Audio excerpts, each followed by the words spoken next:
And may I now request Dr. Kajal Biswas, if he is present, Secretary IPS, to please welcome Dr. C.D. Mai with a floral bouquet.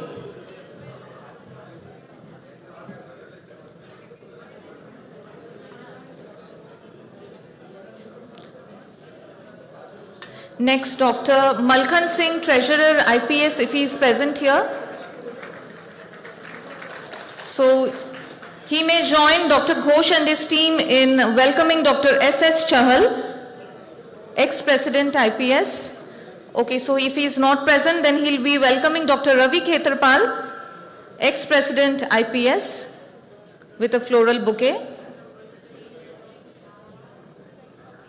Dr. Lakshman Prasad, Joint Secretary IPS, if he is present, then please join in welcoming Dr. Ghosh with. Okay, so I request Dr. Malkhan Singh to please welcome Dr. B.N. Chakravarti, ex-President IPS.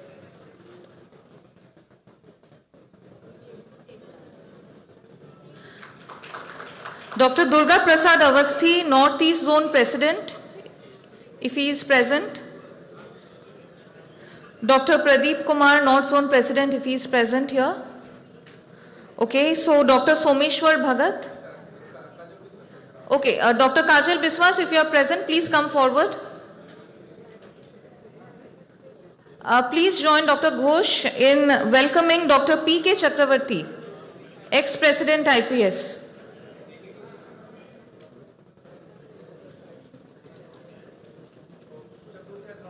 Okay. Then Dr. Pratibha Sharma, if she is present with us.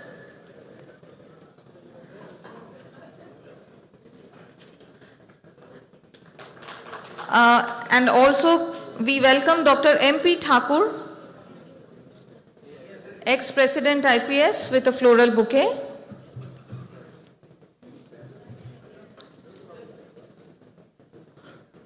We also have directors of various institutes present here with us, so we'll be welcoming them. Dr. Y.J. Prasad, Director, Cotton Institute, he has not yet arrived, so we'll move on to Dr. Sujay Rakshit, Director, IIAB Ranchi. Okay, so Dr. N.G. Patil, if he is present. Dr. R. Vishwanathan, Director, IISR Lucknow and Chief Editor of IPS, we welcome you, sir. Dr. R. Selvarajan, NRCB Trichy, we welcome you, sir. Dr. S.K. Shukla from Sirkot, Mumbai, if he is present. Okay. Dr. Ashutosh Murkote, he has not yet arrived, fine. We have Vice Chancellor Ma'am Dr. R. Sharda Jayalakshmi Devi. We welcome you, ma'am, with a floral bouquet.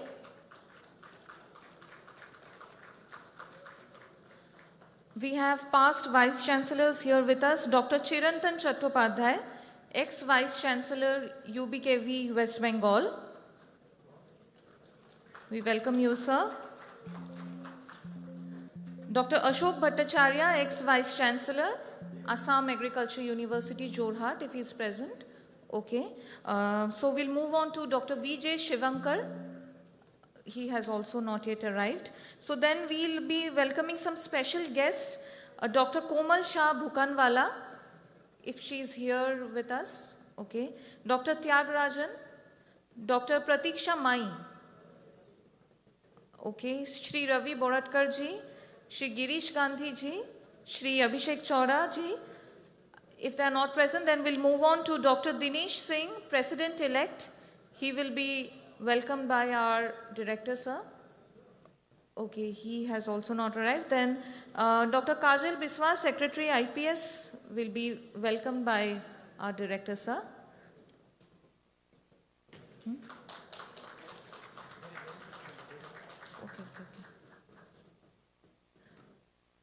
Okay, so our welcome ceremony is over, and since our honorable chief guest Shri Nitin Gadkari ji is yet to arrive, so we'll begin with the plenary sessions. I first of all welcome the chairman of first plenary session, Dr. C.D. Mai, co-chairman Dr. Pratibha Sharma and Dr. Maruti Gaura, rapporteurs Dr. Bilal Ahmed Padar and Dr. C. Jayalakshmi. They have already taken their seats. And so now we move on. We welcome our first speaker, Dr. Ravi Khetrapal. He will be speaking on sustainable plant health management to accelerate agri-food systems transformation. Sir is Executive Director in Apari, Bangkok, Thailand. So I heartily welcome you, sir, to present the first session of our first speaker of our plenary session. A humble request to please switch off your mobiles because our sessions are starting, so it may cause some kind of disturbance to the speaker. I welcome you, sir.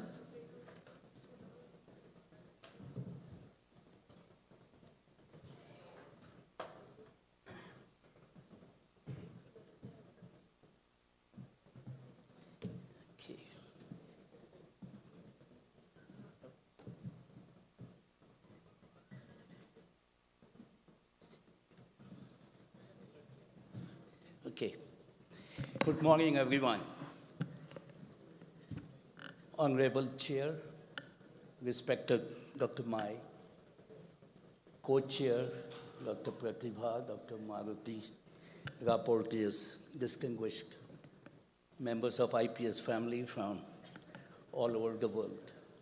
When I say all over the world means we have all the well-known Indians who have been excelling outside India are very much here, and it's a pleasure to see them. And distinguished participants. It is often difficult in a cricket match to be an opening batsman.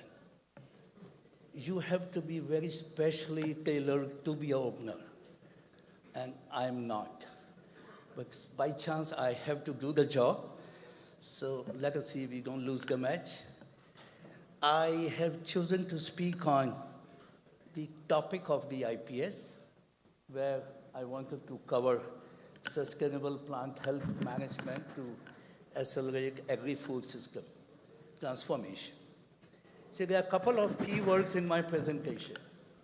One is sustainability, which is a topic of IPS. Another is the plant health management. These are two quite important, but I tried to link it with the present era of where we are looking for agri-food system transformation. After the UN Food System Summit has come in 2021, stock taking has been done twice. So agri-food system transformation is the buzzword, keyword, where we are moving, and we have to move, whether we like or not. We have to be in the global race. So before I start my topic, let me briefly introduce Apari. Next. Next. Okay. Yeah, I work for Asia Pacific Association of Agriculture Research Institution, which was established by FAO regional office in Bangkok 35 years ago. And at present, we are detached from FAO. We are seeking our own legal status as an intergovernmental organization in Bangkok, in Thailand. Now, our basic mission is strengthening agri-food research and innovation in the region. It's quite a broad mission, or vision, I should say, to be precise. And we work as an apolitical, membership-based, multi-stakeholder platform, where we have 22 member countries across Asia and Pacific, all the international organizations which are there, they are members, and a lot of sub-regional bodies like SAARC, ASEAN, SPC, and even some private sector and education sector also as member. We have a clear thematic area of working for the countries. One is on natural resource management, then risk mitigation, followed by inclusive development, where we work for pro-poor value chain, not just value chain, and then finally policy and advocacy. Having said that, we are supported by a couple of global donors, and mainly by World Bank now, and FAO, and WTO. They are the maximum they are contributing. Then we have European Union, USDA, French Agency for Development, and some other agencies which come forward to support us. Okay, next. So at the strategic level, what we are doing, we are working with CGIAR System Council. We have Dr. Lava here from CGIAR. We are in the System Council of CGIAR to contribute, and also I personally contribute for the Strategic Impact Monitoring and Evaluation Committee for all the 12 CGIRs, what's going on.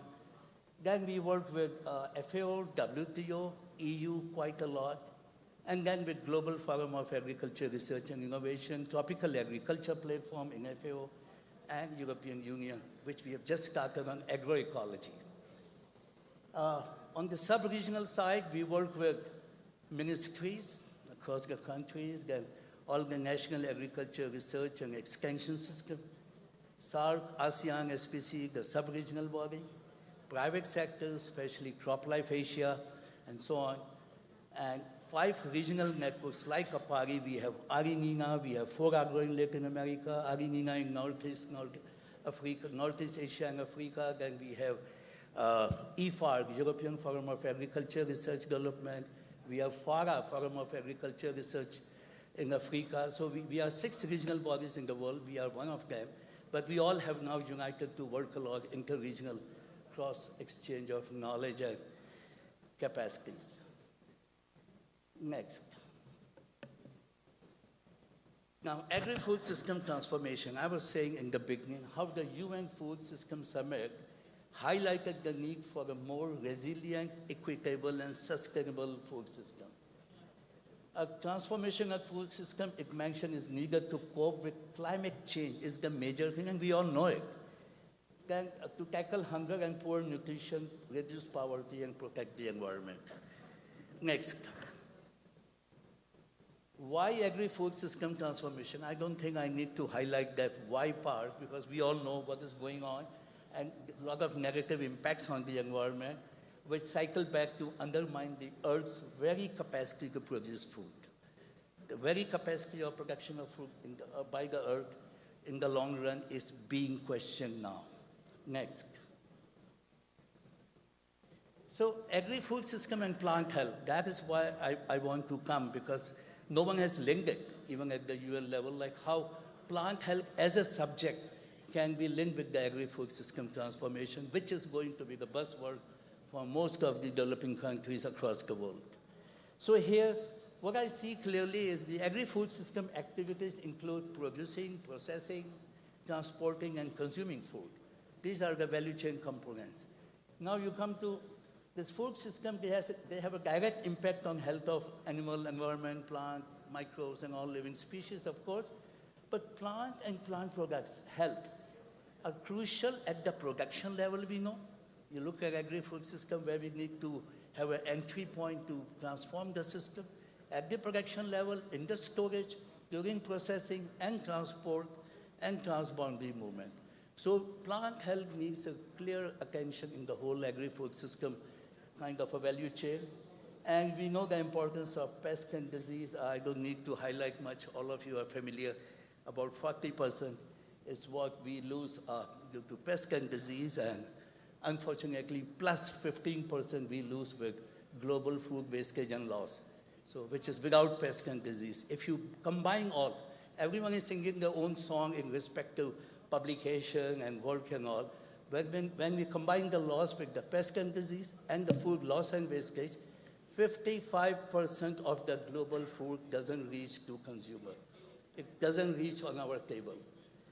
Imagine the amount of input we are putting to produce food, and if we can save something here, we don't need to have an intensive agriculture. We don't need to have intensive input.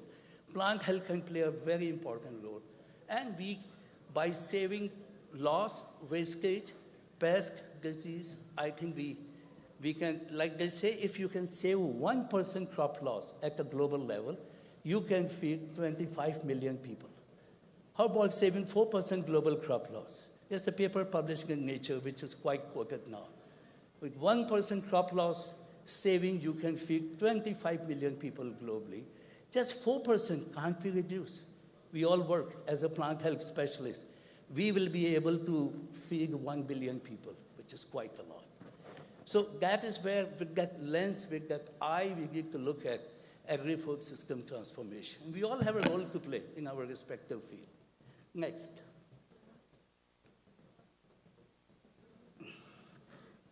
So if you look at FAO, FAO is promoting now the very concept of producing more with minimum food loss and input. This is what I was highlighting. This is coming up, but not in a very aggressive way. It is not reaching to the common man in the universities and institutions. FAO is talking at a higher level. But this is where the message has to get right by everyone, I believe. What we need to do is to minimize the impact of epidemics, work more on epidemiology, IPMs, like these are the things which are sustainable ways of really reducing crop losses. And then most crucial is minimizing the use of pesticide. Then nature positive or the biological solutions, which including crop livestock system integration. This is something which is quite highlighted, and this is what I must commend CGIR system, which has taken it up in a big way with nature positive, big programs across the world. So here, what FAO says is technologically innovative solutions, including digital solution in plant protection, is the way forward. Digital is overarching. Biotechnology is overarching. Nanotechnology is overarching. These are tools. These are tools which we have to promote more. But what we actually need to achieve is the system transformation. Next. So how we can do it? I mean, what is the entry point?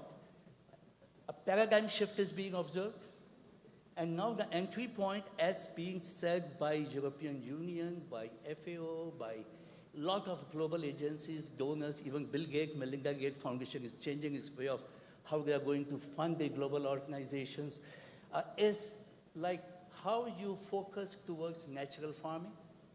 It may sound very weird, very conventional or old, but all are focusing on agroecology, agroforestry, and a bit of precision agriculture. So this is only the way where we have to move, but whatever we are doing, our technology, our technique, all fits in there. When we work in the lab, we can use anything. But when we go into the field, we need to look at sustainability of the planet. So we need to be in a system mode in plant protection for system transformation. Next. Now, if you look at system mode, we need to have a clear picture of what is going on in the region, if I talk about only Asia-Pacific region. We have, like, I just took, for example, a publication we did with Dr. Celia, Dr. Chakravarti, and a few others recently. It's like just four cases of ground plant hopper, previous one. Anyway, doesn't want to show the previous one. What we have seen is there are a large number of emerging pests which are coming. We took, for example, we said no part of Asia Pacific up to Australia and the Pacific is free from having new and new disease. That is one alarm we get from biosecurity angle. When you look at the pesticide level, if you look at the use of pesticides used globally, you see how much it has gone, more than 2.7 million tons in the recent years, which is a huge amount of burden we are putting on our soil, in fact, not only plant. But if you look at the use of pesticide in Asia, when we are doing analysis for Asia, you look at the Asia figure and the saffron color at the top, you see that the pesticide use is coming, insecticide use is coming down. And when we were analyzing this, what we found, a lot of work on biocontrol in Asia is getting momentum. And this is a reason why, and this is what we need. We need this trend, what we see here for the Asia, with the insecticide especially. Entomologists have done a great job, I must commend them. This is really where we also need to look at to see that we contribute. But hats off to entomologists. When we checked everything, all data, it was the entomological part which actually helped reduce the pesticide in Asia and Pacific. Next. Now, as a party where I'm working, we are doing a humble way, modest way, whatever we do with our member countries. We look at the demands of the member countries and we try to get some global projects and we work with them. Our job is facilitation, promotion, and networking, basically. I'm no more a researcher, but we ensure that research is being done. My job is to bring resources, to bring budget, to bring a project, and then make the national teams and then a regional team, and we work. So I'll give you a glimpse of some of the projects which I listed here, which we are doing, what we are doing very briefly. But we also do a lot of activities. We work with Managers Foundation in USDA quite a lot in the ASEAN region. We work with SARC on IPM training for South Asia. We work with FAO on assessing the agriculture innovation system, where we are now working in many other countries. It has started, but we fixed the guidelines for FAO by working in Thailand as the entry point on the innovation system. And then we also do a lot of activities on policy side, like our recent publication on genome editing with 9 countries from Asia Pacific, developing and developed countries like Australia, Malaysia, Japan on one side, and India also, and there were Laos, Sri Lanka, Bangladesh, and others on the other side. We published a genome editing policy positioning document, and I'm happy to say, based on that, Thailand accepted the genome editing in the law only 2 weeks ago.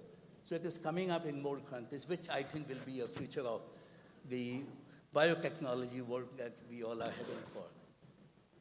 Yeah, projects, I'll just give a glimpse of it, but here, the last one is a project we got from, we are made champions by the European Plant Protection Organization, European and Mediterranean Plant Protection Organization, to prioritize the plant protection problem in Asia. What are the major, then we have a mega project from EU, European Union, for the Asian region on plant protection. This program is called EUFRESCO, European Plant Health Research Coordination. And it comes in the phase 3. The earlier 2 phases, we were even not aware of it. Suddenly one day they contacted me, we met in some meeting, and they said, you need to do it. So we have initiated work for prioritization. We recently had an international conference also on that for prioritization in a university near Hyderabad in Guntur, and which was a big success to see how we narrow down to some key areas, key pests of the region, and how we link it with other partners in the region, and then how we go back to EU, which are of trade importance for EU also, so that those pests doesn't come to EU. I think that is the ultimate cryptic objective, we know. But that way we get a big project to see that we manage it within the region. So that facilitation job has been given to APARI for Southeast Asia, and along with KEBI for South Asia, which we are undertaking. And we also started from bottom up. Recently we got a World Bank project to work in Laos, along with the French agency Sofreco Ginger, where we are working on animal, fisheries, and plant side on the issues right from legal to technical issues of international compliances. The project is based on how Laos can export and import better from China, Vietnam, and Thailand. It's a very specific project. So we are trying to study the norms of each of the 4 countries, harmonize, and making a lot of consultation, but we have got a lot of consultants, about 28 of them, who are right now in Laos to do the job. We are just monitoring it. Yeah, then some projects where we are directly involved. I'll come to that next, please. Next. Yeah. So one is the Asia pesticide residue mitigation through promotion of biopesticide, enhancement of trade opportunities. Over here, we had a good partner from USDA, with few people who formed the AgAlign Global as a team, who came to our help along with some other Asian agencies. What we have done here is we exploited the fact of IR4 universities in US. They have formed at Rutgers University. They found that if you use biopesticide as the last spray, after you have used a couple of chemical sprays, last spray at a given pre-harvest interval, which has to be worked out, that biopesticide have no residue impact. The chemical residues also disappear.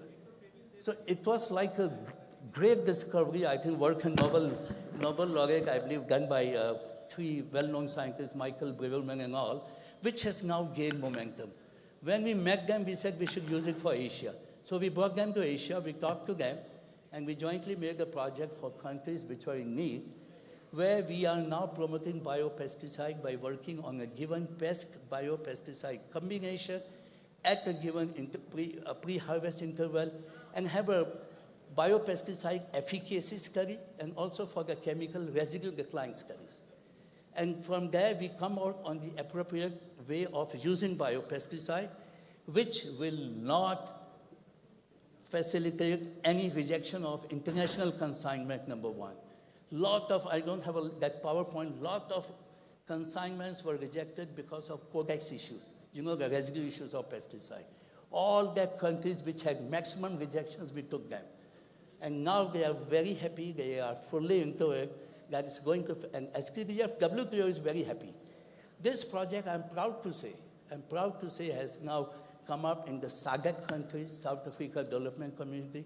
We helped them design the project, and very recently it has started with 4Agro and IICA in Latin America. So Latin America also has a similar project.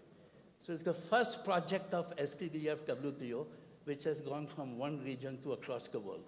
That shows the importance of how the biopesticides can be a great tool when we move ahead for both production and trade level. Next. Yeah, next. I don't need to read all that. Next. Yeah, then we started work on the Alamo project, we call it, which is on One Health. And you all know One Health, something which concerns public health, plant health, animal health, and ecosystem health. So we have the right partners here. And we got partner from University of Minnesota, a wonderful one, Mr. Kumar, who was very good on aflatoxin management across Africa. We have CGIR, we have Lava Kumar here. He's an ex-aflatoxin man, but he was the one who initiated long back in ECRISAC. Now, this has been done a lot in IITA, Ranjit Bandhup, all ECRISAC people who work there, and they have their own people. So they're also a good partner, and CABI is a good partner in terms of their contribution in Pakistan, what we have seen. So we wanted to bring that also in this picture. Next. So this project we are going to do from Iran up to Philippines. We have chosen 6 countries based on multiple factors. I'm not going to define why these countries. It is whether they have a One Health Secretariat, they have awareness, they have enough staff, and so many parameters we had to choose 6 countries which were there in our project. Next. And we have done initially pilot studies. It was, see, why we chose aflatoxin? Because generally it's difficult to find importance of plant health in One Health. Generally people look at One Health as a zoonotics, you know, like avian flu, mad cow disease, animal to human being. But this is the one where aflatoxin is a major culprit, and you should see the number of the rapid alert system food and feed notification, especially in Iran and Pakistan, and why they deserve to be a part of this project. And how that infects, the aflatoxin infected, when plants are grazed by animals, they get toxins in their blood. When cattle give milk, children get cancer. So we have got all that point, and ECRISAC is now working on the soil health, how aflatoxin goes in the soil. And let me tell you at this juncture, for sustainability, soil health will be the key for success of plant protection, whatever we do about the soil. Soil health is something very crucial. We have a soil health card in India. It doesn't have a component of soil microbiology. It has other components, which is the most crucial part to sustain the planet. And this is where we are now trying to put maximum focus through this project also. Next. So then we have a specific project for Bangladesh, which is sponsored by USAID. It is on the 2nd phase. Next. Well, Bangladesh, we started working way back in 2018-19 by doing a phytosanitary capacity evaluation as per IPPC norms. And based on those things, we had made a roadmap for Bangladesh, which is going to be declared as a developing country next year. But probably the target may shift because of recent political turmoil in Bangladesh, but let us wish it happens. So with that basis, we were asked to have a clear target up to 26, and finally enhance their market access and biosecurity as a SDG target for Bangladesh. This was worked out with the government, and we are quite close to achieving our target. How the country will move ahead, we have no thing, but USDA is very happy because there we are establishing SPS information management system. Institutional memory was very weak. We are building all kinds of capacities.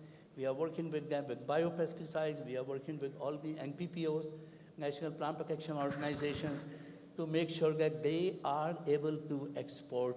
They have about $1 billion export, but that will be boosted up once some norms are established and formed, and we work a lot with the private sector in Bangladesh. That is something we really enjoy doing because we brought them close to the government. We got a lot of intergovernmental linkages. So there was a lot of behind-the-scene work which we did, which is now making Bangladesh quite happy with USDA and with us also to support this program. And USDA FAST, the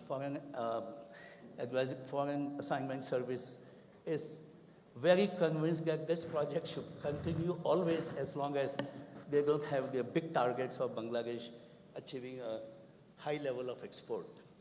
Next. Yeah, next. This is just. So then we have a project on the public-private partnership and enhancing seed trade in the Asia-Pacific region. This project was born when I was in the hospital down with COVID, and we were seeing the news that food seed supply chain is globally affected. So immediately we contacted WTO, what can we do?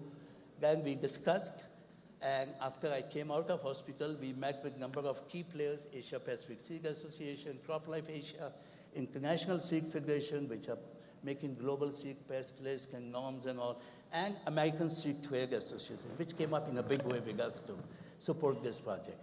And we are about to finish the project. Just 1 minute, thank you. Next. Next.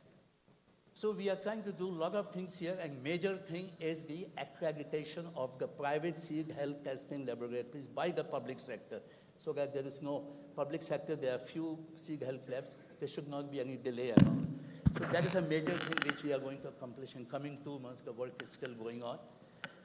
Next.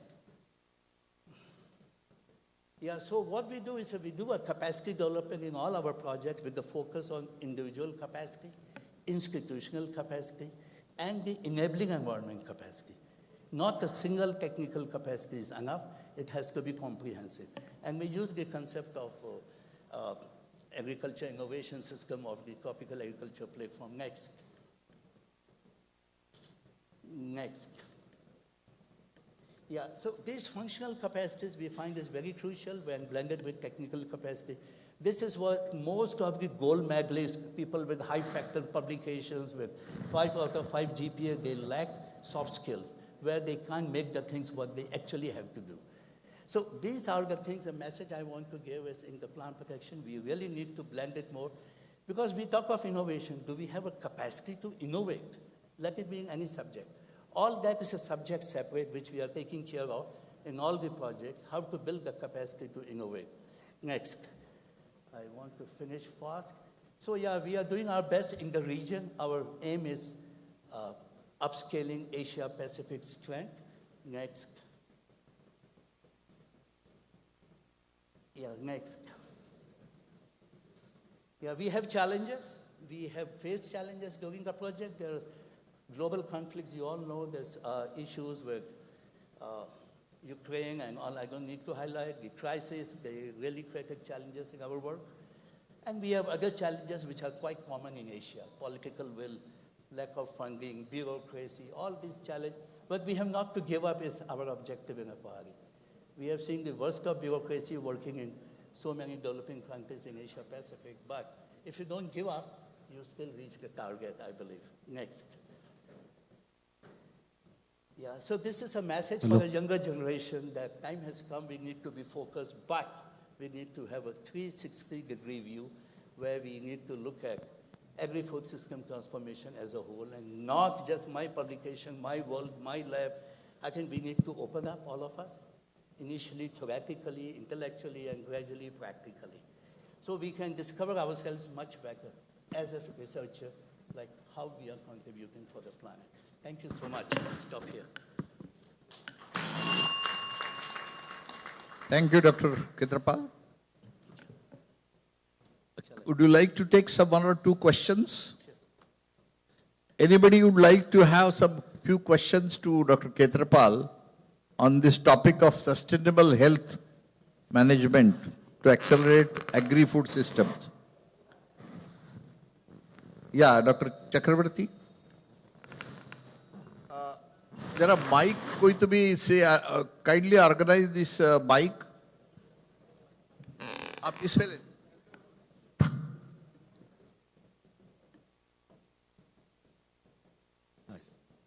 Good morning, Dr. Ravi. It was a very good, overall, very comprehensive presentation. Actually, one thing which you were telling, that the contaminants related to codex issues and all, there are several issues in the biosafety. One of them is like if US fixes 20 microgram of certain things, it is not that it has to be, because it should be based upon.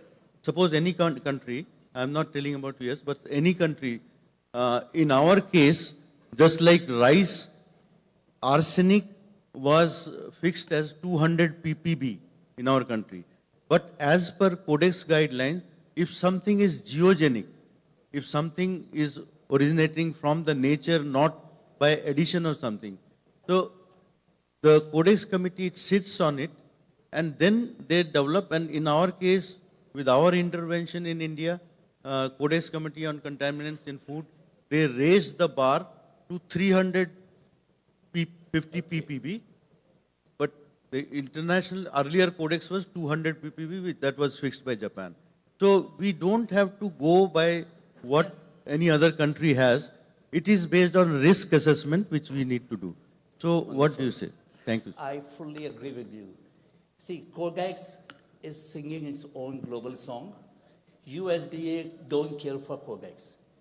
US norms are completely different. US is purely money-oriented country, you know. They will increase the residual limit, they will do anything. It depends on bilateral negotiation. Europeans are over-conservative.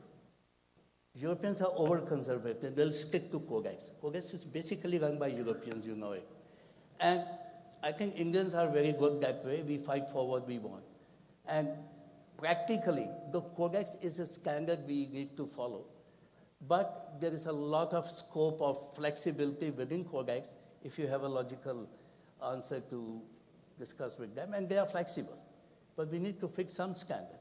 And finally, everything is bilateral. If I want to export to Malaysia, if I look at IPPC norms and Codex norms, maybe I fail. But there is something called SPS diplomacy, which very few people use in the SPS agreement compliance, where you can have a conformity assessment, you can have a bilateral agreement, you can export. It is going on. It is going on. But people don't use the Article 9 of the SPS, where it is clear that you have a right for technical assistance, you have a right for negotiation. Generally, people do not know even, many countries. So there's a lot of gray area there. Your point I fully take is very right. Thank you.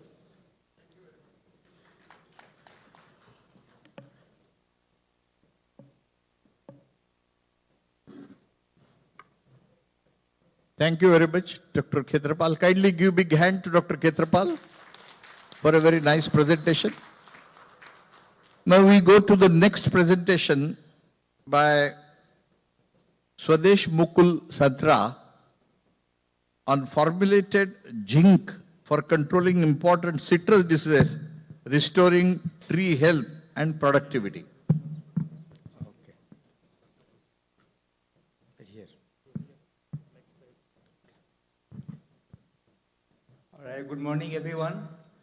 I'd like to thank chairman, co-chairman, reporter, and the organizers of IPS. In particular, CCRI. I've been visiting Nagpur This is my 4th visit. I'm very pleased to see some known faces here, all the delegates, dignitaries here. Today I'm going to talk about some specific projects that I have been working since last 15 years. I would like to thank Dr. Ravi Ketrapal for giving a large overview of what is going on in terms of sustainability. So I don't want to repeat the same thing. Rather, I would like to focus on some specific projects. Having said that, many of you know that we have a population increase and sustainability issues, social inequality, public health and food insecurity. So those are, everybody understands the need for us to produce more food or minimize food waste. Now, if you look at the productivity reducing factors, the sustainability issues, which is the topic of this conference, that crop losses due to pests and pathogens up to 40%, increased need for habitable lands. Like I can see in Florida that we have a large citrus industry. What is happening at this moment that because of the Huanglong being disease, the number of acreage is reducing drastically, and all the real estate agents are moving. They are buying agricultural land, converting to like a huge residential real estate business there. So we see that it is happening at this moment. Overuse of agrochemicals is not very sustainable.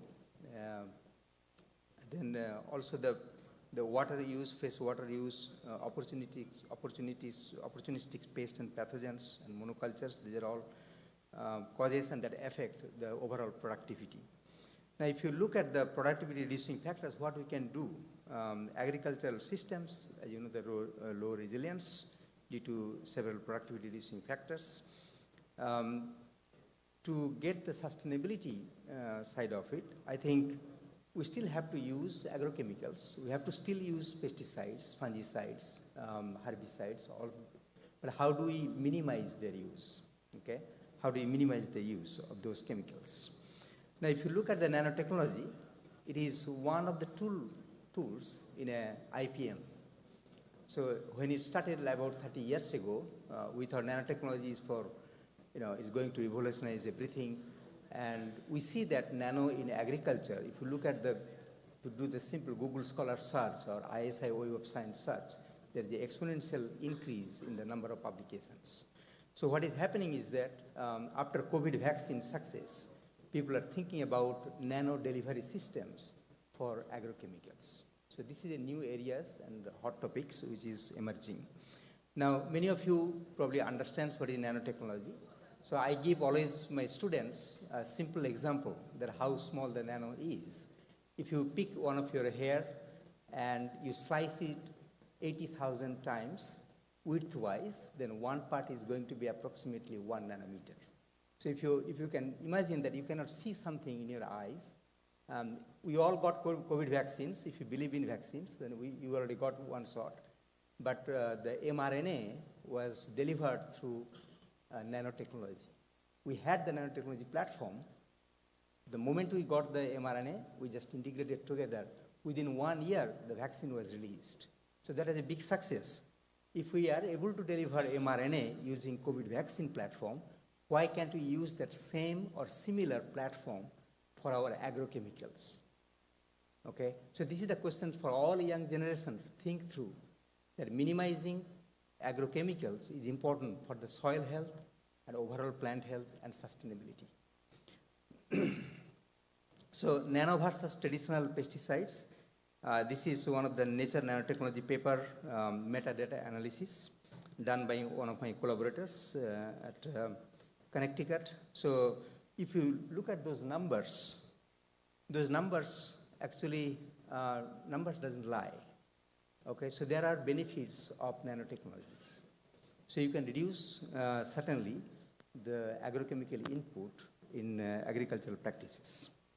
Now, coming specific to the problem that I have been working since 2009, in Florida, before Huanglongbing came, we had a disease called citrus canker.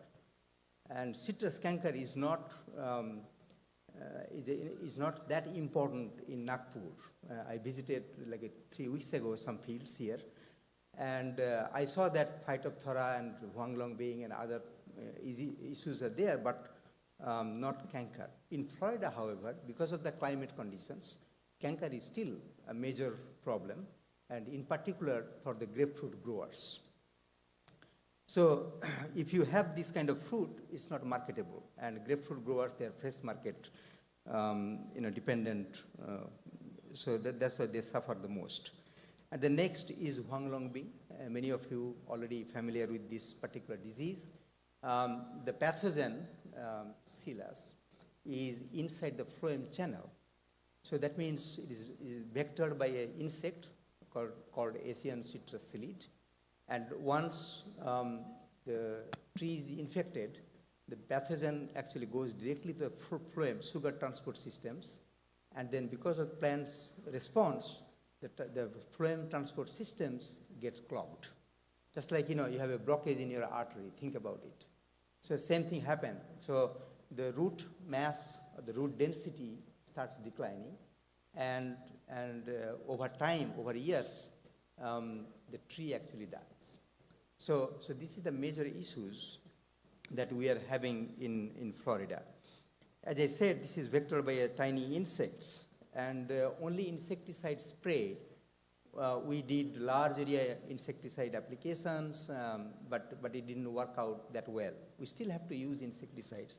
Brazil, by the way, producer of orange juice, and they supply 80% of orange juice globally. They spray insecticides once or twice every week. We can't do that. I didn't know that how frequently they use insecticides. What happens if you overuse insecticides? The 3 major insecticides, now they develop resistance in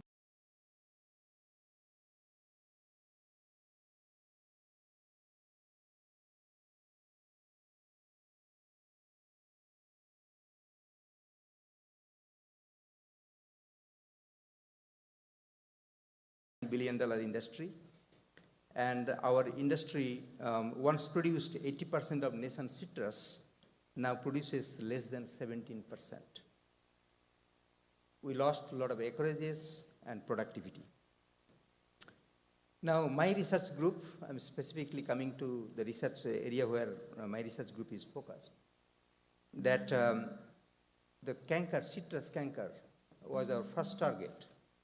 Many of you know that copper bactericide is used over 300 different crops globally. And soil health, we all understand that when you spray copper, mostly it is the surface, subsurface stomata area, it forms a film. And that film actually a protectant from pathogen to invade.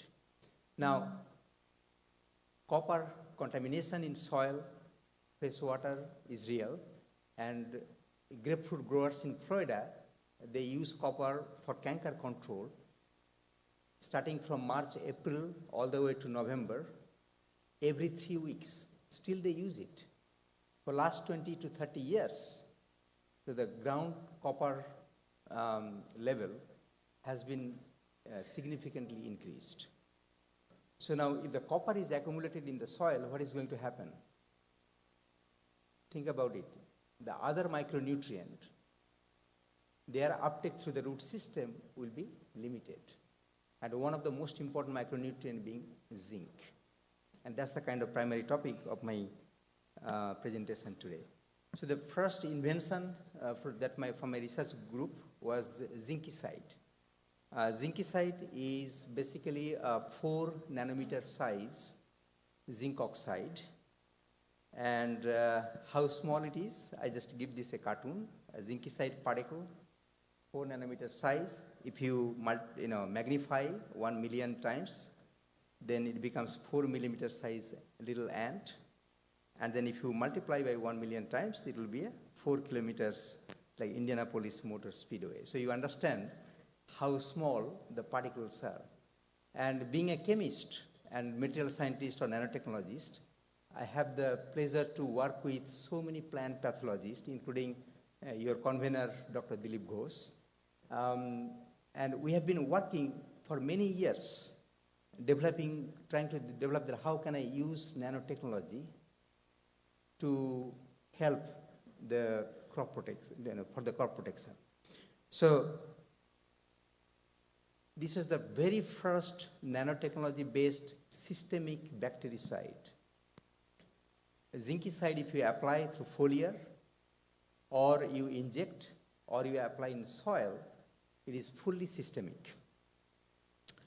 Now, to become fully systemic, nanoparticles must be less than 10 nanometer size. The knowledge didn't come overnight. I used to work in a biomedical research area, working with neurosurgeon and delivering drugs to blood that needs to cross blood-brain barrier. Whatever you have in your blood doesn't go to the brain tissue. So there is a barrier, endothelial cell lines, that protects our brain tissue. To pass that blood-brain barrier, you have to have less than 5 nanometer size particles. And humans or animals or plant systems, evolution happens very similar way. So you have barriers. Whatever goes through the root system doesn't go to the phloem. Okay? So to cross that barrier, the particles must be less than 5 nanometer. Keeping that in mind, the zincicide, zinc oxide nanoparticles were engineered, okay, to be 4 nanometer. If it is too small, it quickly dissolves to zinc ions. Having said that, it took 110 iterations. So many PhD students graduated from my group. Now on your left-hand side, you see the very first batch of zincicide. That is a cloudy looking little vial. On your right-hand side, you see very transparent, formulated, stable zincicide. So we were working with a company in Tampa. We have been working for last 9 years, and they developed this zincicide product. And we had a USDA large grant that allowed us to do in-depth studies. But we found out that over time, zincicides, in fact, dissolves to zinc ions. Zinc oxide to zinc hydroxide to ionic zinc is equilibrium. Now, computational studies we have done, and we observed that the effect of antimicrobial effect of zinc, you will see, just like any other, like zinc sulfate, also antimicrobial, but not.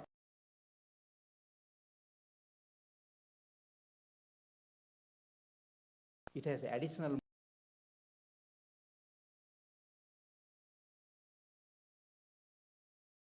It is uptaken through the root, and we find the presence of zinc in every tissue in the plant. The very first trial we did in 2014 and 2015 on citrus canker, and it was a grapefruit trial, 6 to 7 years old trees in Indian River near Atlantic Ocean, that coastal area. And if you look at the numbers, those who are plant pathologists here, they will appreciate that the numbers, the final number, total incidence percentage was drastically reduced by the zincicide. And we did not use the same level that we used copper being our industry standard here. We used 1/4 of that metallic copper equivalent of zinc, but we still were able to control the disease. So this is the power of nanotechnology. This is the power of less amount you need to protect crops. We did also Huanglongbing or HLB trial on grapefruit and Valencia. Valencia were 20 plus years devastated by HLB, and grapefruit were young trees, so we wanted to see how different categories of tree they respond to these treatments. And if you look at this grapefruit harvested, the trial in 2017 and 2018, we found that there is a consistent improvement with the yield. So harvested the fruit weight, and so the effect of zinc was still there while you are minimizing the pest, the disease. So Huanglongbing, even if you treat today, you are not going to see effect next season because trees will take time to recover before you see the effect on the yield. But the effect of zinc was very critical because you have more bioavailable zinc coming from zincicide. The fruit size and juice quality also improved, but not that significant. The grapefruit size was improved a lot. Then, as a researcher, all you can do is that you work in a lab, you work with a company, you have a stable formulation that needs to be registered.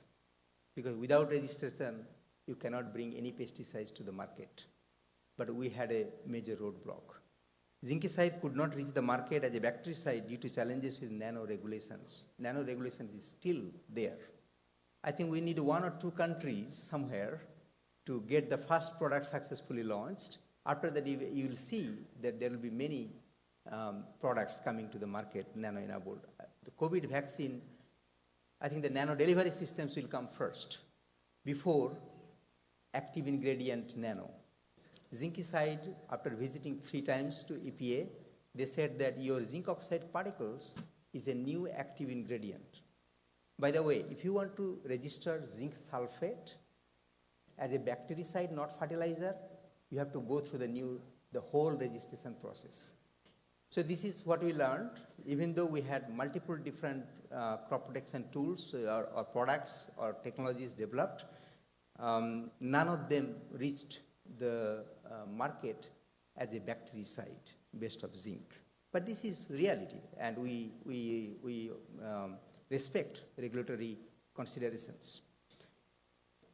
Well, they told us that, Dr. Sandra, if you did not bring zincicide to us as a bactericide, you didn't have to see us. I said, what does it mean? Well, I told you the answer. You think about that. And there is at EPA, at Washington, D.C., there is a senior Indian veteran there. I don't want to say the name. And he said that zinc has been used as a fertilizer for generations. Why you are coming to register zincicide as a pesticide?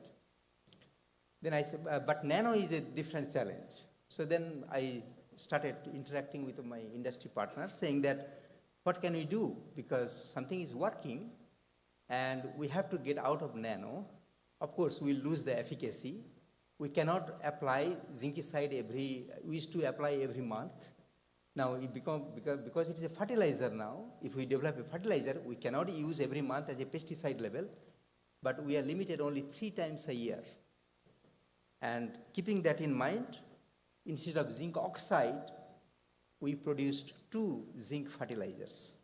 And this is very new. Ferti-zinc, which is the NPK plus 5% zinc, and zinc based on zinc hydroxide, and new zinc is called zinc sulfide based. So naturally, we lost all the nano attributes, and these are micron size, big size particles. The scanning electron microscopy images you are seeing here. Then my students, they did the ionic and insoluble zinc portion. The new zinc is more ionic percentage, and Ferti-zinc is mostly insoluble, just like your copper hydroxide, very insoluble. We need to spray, so we have to do the basic studies in the lab, how stable they are, and both products are stable. At least you will be able to spray without clogging the nozzle. Then rain fastness studies we need to do, because we are using as a foliar spray 3 times a year. In Florida, we get rain every afternoon during the summer time, and rainy season is pretty significant there. So how do we make sure that rain fastness is improved? So we did all these studies, and we found out that Ferti-zinc actually, new zinc stays on the surface longer than Ferti-zinc. But this is the interesting data, that zinc absorption and translocation. So formulation matters, not all zinc are the same. If you look at the Ferti-zinc, after 7 days of foliar applications, we analyzed using atomic absorption spectroscopy, the Ferti-zinc in the leaves and zinc sulfate and new zinc. You see, zinc sulfate doesn't translocate much, and it washes away very quickly. But Ferti-zinc was found in stem and then roots. So the mobility of zinc from the foliar to the root system was very important. And end of season, Huanglong being severity, we also did, because you are using as a fertilizer, but still the plant health with zinc is improved, because if zinc reduces fruit drop, we know already, and zinc is a significant, important element for the plant health. So what we found out that both zincicide and fatty zinc, the overall HLB rating was higher compared to the control. We also did end of season HLB severity in 2014, and we saw very consistent data where the two formulated zinc products, performs significantly higher than the controls. Now, growers, they care about product yield and the quality. So if you look at the product yield, the fruit yield, in comparison to zinc sulfate industry standard, where 800 ppm zinc was used, and we found out that fatty zinc and new zinc, the yield was higher. So we are definitely seeing the effect of zinc on the yield. And also the fruit drop was also minimized. Now, whether we are helping the plant for the combating HLB because the plant health is improved, we'll see probably after 2 years. It takes time. And same thing we did, the 2022 and 23 trial, we also saw this consistent data that yield improvement was there. Harvest Hamlin, we also saw some improvement over control. And this is the latest data, 2023-24. Again, we saw about 15-20% improvement. So this is the summary slide. I would like to mention that overall tree health is improved by foliar application of zinc. Particulate zinc formulations improve tree health better than zinc sulfate standards. Zinc oxide also, the issue is that it doesn't mobilize much. And the plants, they need more zinc. And soil uptake of zinc is limited because of the contamination issues. I'm not going to read all these things, but overall I want to say that the formulation matters. How are you formulating your agrochemicals actually matters. Zinc being the example here. So these two products are now available for citrus growers in Florida. It was launched September 2024, very recently. So the company in Tampa, they are the producer of this fatty zinc. New zinc, we didn't want to bring two products to the market. There is no need. But fatty zinc outperforms, so this is available to our citrus growers. So while I'm talking about the zinc formulations, let me talk about some of these our new inventions. One is called galvoxide BZ and Vigor Plus. Chairman, how much time do I have? 5 minutes? Okay. So galvoxide BZ and Vigor Plus, my student actually invented. I'm not the inventor. My student is my inventor. So galvoxide is again, zinc and boron-based product. Here we are a chemist. So we thought that when pathogen comes, they actually, in between cuticles, they populate. That is the most vulnerable area. Can we deliver our agrochemicals where the pathogen resides? So keeping that in mind, we designed our product in a way that wherever the pathogen goes, our bactericide will go to the same location. So this was published last year by my student, who is now a postdoc in my group. And the particles are 9 nanometer nanotechnology. But the beauty is that once you apply, those particles coalesce and produces large size particles. I don't know how EPA is going to read that.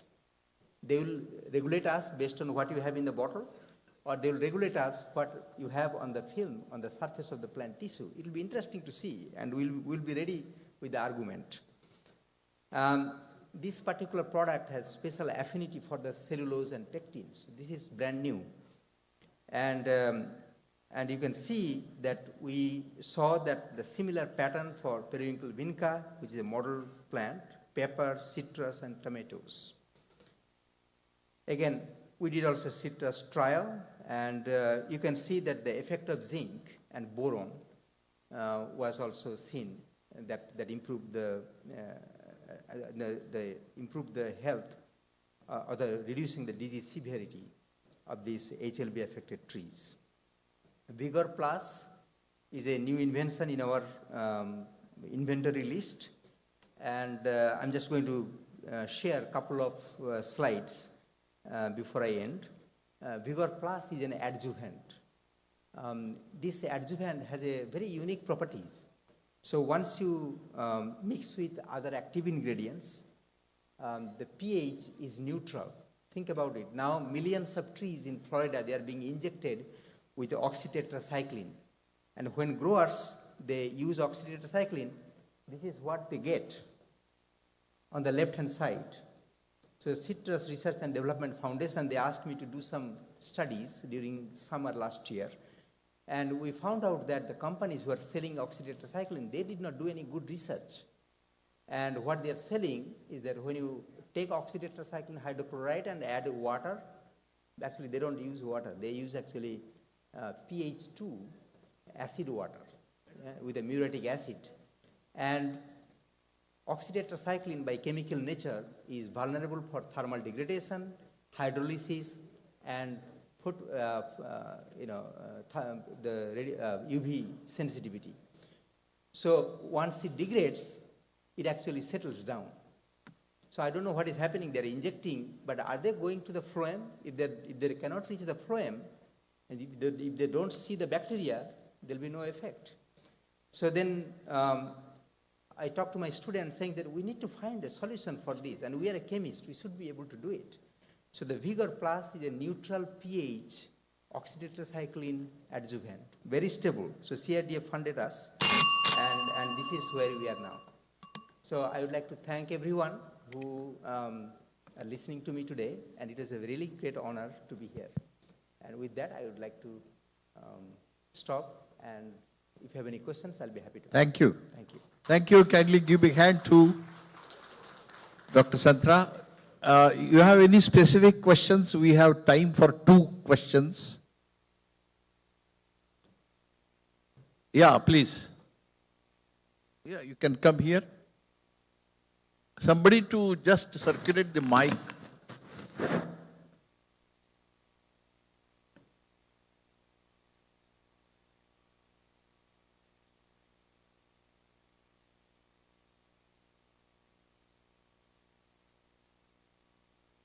Hello. Thank you very much, doctor. In India, Vidarbha, we are our farmers are very suffering with citrus greening, HLB. Almost more than 50% fruit prematurely dropped in Vidarbha region. Unfortunately, we don't have any 30 zinc like formulation. Whatever we have available best is a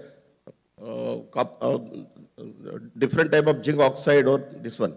So what you will be advised, because the severe losses are incurring. So what you advise, which type of zinc available in here? Because this is a fertilizer, we do not need any registration. We need some registration, but not like a pesticide pathways.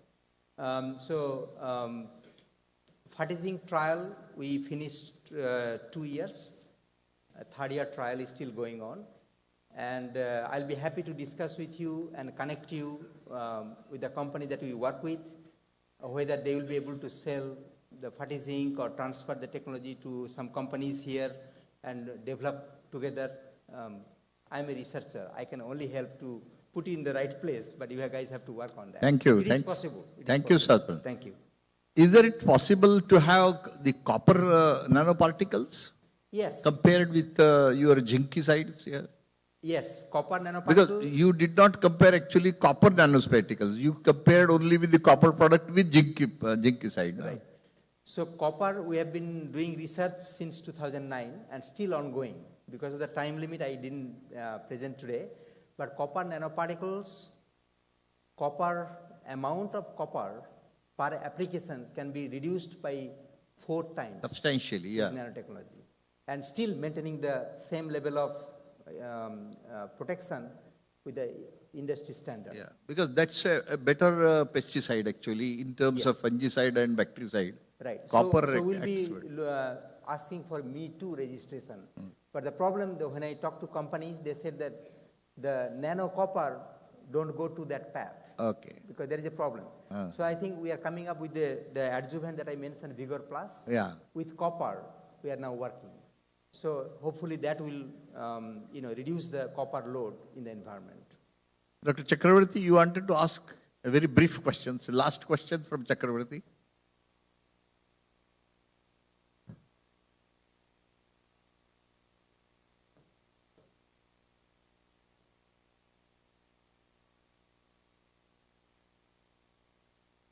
चलता नहीं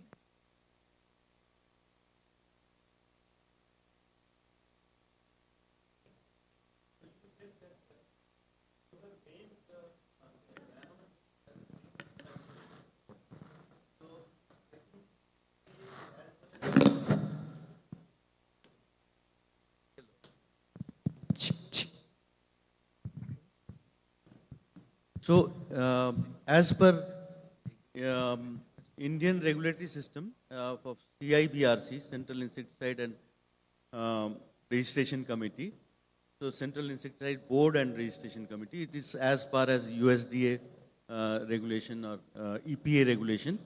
So, if you are adding zinc, sidal, anything sidal will be treated as a pesticide. So in that case, you have to go in a long way for pesticide registration.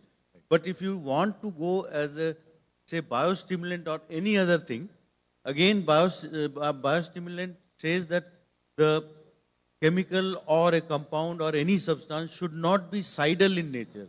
So it will not fit there. So if you can tell without sidal, have you already checked that it is killing this Huanglong cause? Bacteria. Well, zincicide kills bacteria. So then So it is a sidal. It is a bactericide. We have to have EPA registration. Yes. That was not done because EPA said that nano and sidal. It's not a biostimulant, Dr. Chakravarti. All over no sir, it cannot be used as a biostimulant, and neither all over the world there is no regulations which guide that nano pesticides can be used so far because their size becomes so small that they can go through the pores of the skin. So biosafety issues will be there. So there is another issue which has come. That's right. So let me just briefly mention that anything sidal, nano, and if the active ingredient has never been registered before, will be considered a new active ingredient by EPA. Thank you. Thank you. I think we can discuss it, Will. Sure. We have now, our program is slight change because the inauguration will be delayed by another half an hour. I request now Dr. Himanshu Pathak. Okay. So, please. First of all, thank you to our esteemed speakers. And now some of our dignitaries have arrived in the hall, so we would like to welcome them. Honorable Secretary DARE and DG ICR, Dr. Himanshu Pathak, sir, will be welcomed by Dr. Dilip Ghosh, IPS convener of this conference and President IPS with a floral bouquet.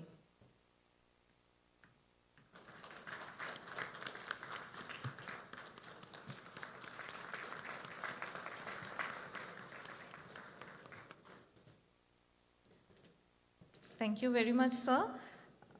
Two of our former presidents of IPS, Dr. S.S. Chahal and Dr. P.K. Chakravarti are also here. So I request Dr. Ghosh to please welcome them. Dr. S.S. Chahal and Dr. P.K. Chakravarti.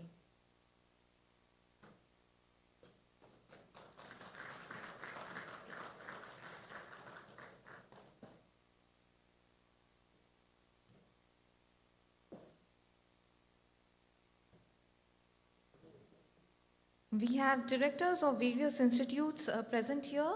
So I also request, sir, to please welcome Dr. Y.G. Prasad, Director of ICAR Cotton Institute, Nagpur. Sir is present here with us. You can yes. give it, यहाँ इनको दे दीजिए पहले, क्या problem है? We welcome you, sir.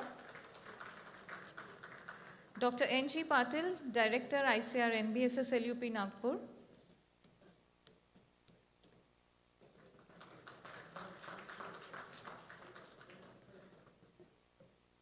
Dr. Ashutosh Murkute, Director, M. Giri, Wardha.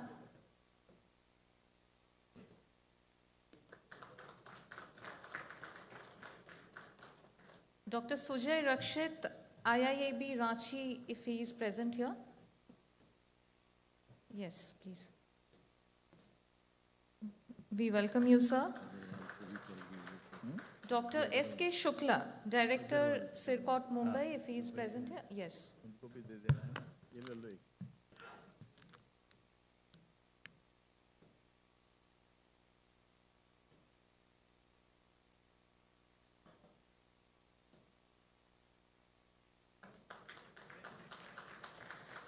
We have former Vice Chancellor Dr. Ashok Bhattacharya, Assam Agriculture University, Jorhat, here with us. Sir, please come forward.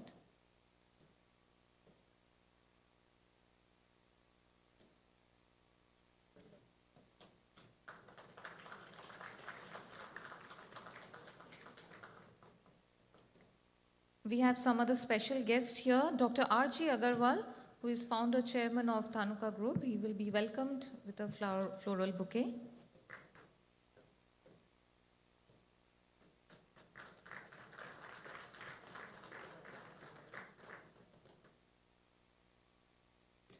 Dr. Komal Shaha Bhukanwala, I request you, ma'am, to come forward.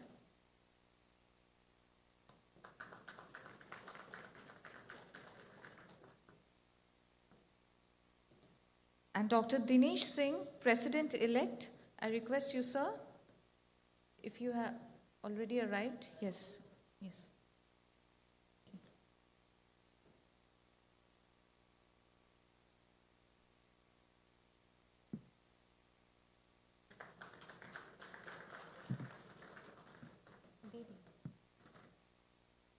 So that's it.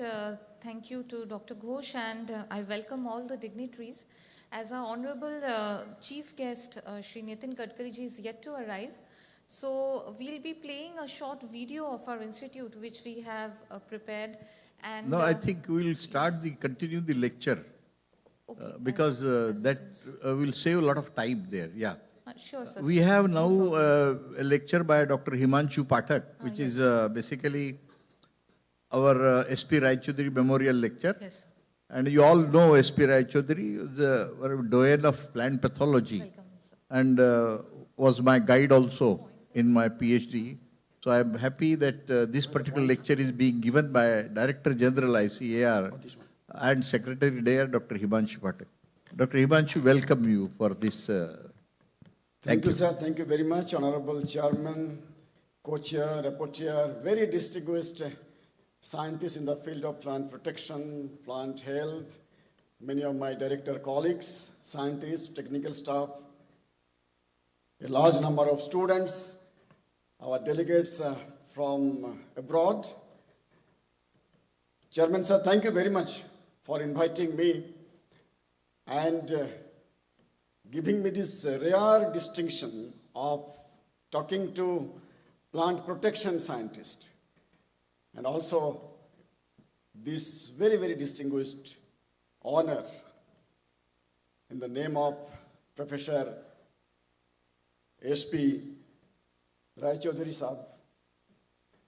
You know, both of their brothers, Shama Prasad Rai Chaudhary and Satya Prakash Rai Chaudhary. One was plant pathologist, and I had opportunity to not work with him, but meet him a number of times. But his brother, another Dr. S.P. Rai Chaudhary, but he was Satya Prakash Rai Chaudhary. He was a soil scientist from the division where I got my MSc and PhD.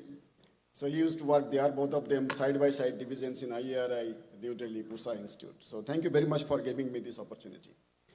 I'll be talking briefly about managing plant health in changing climate.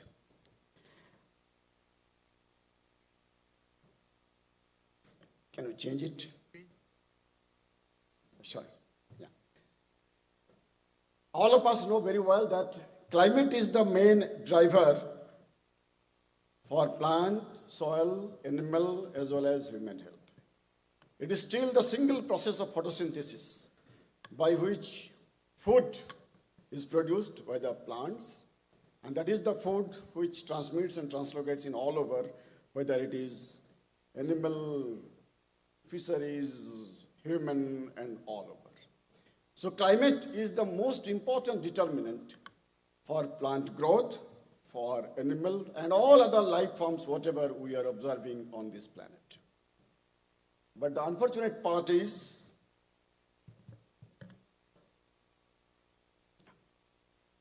can we change it?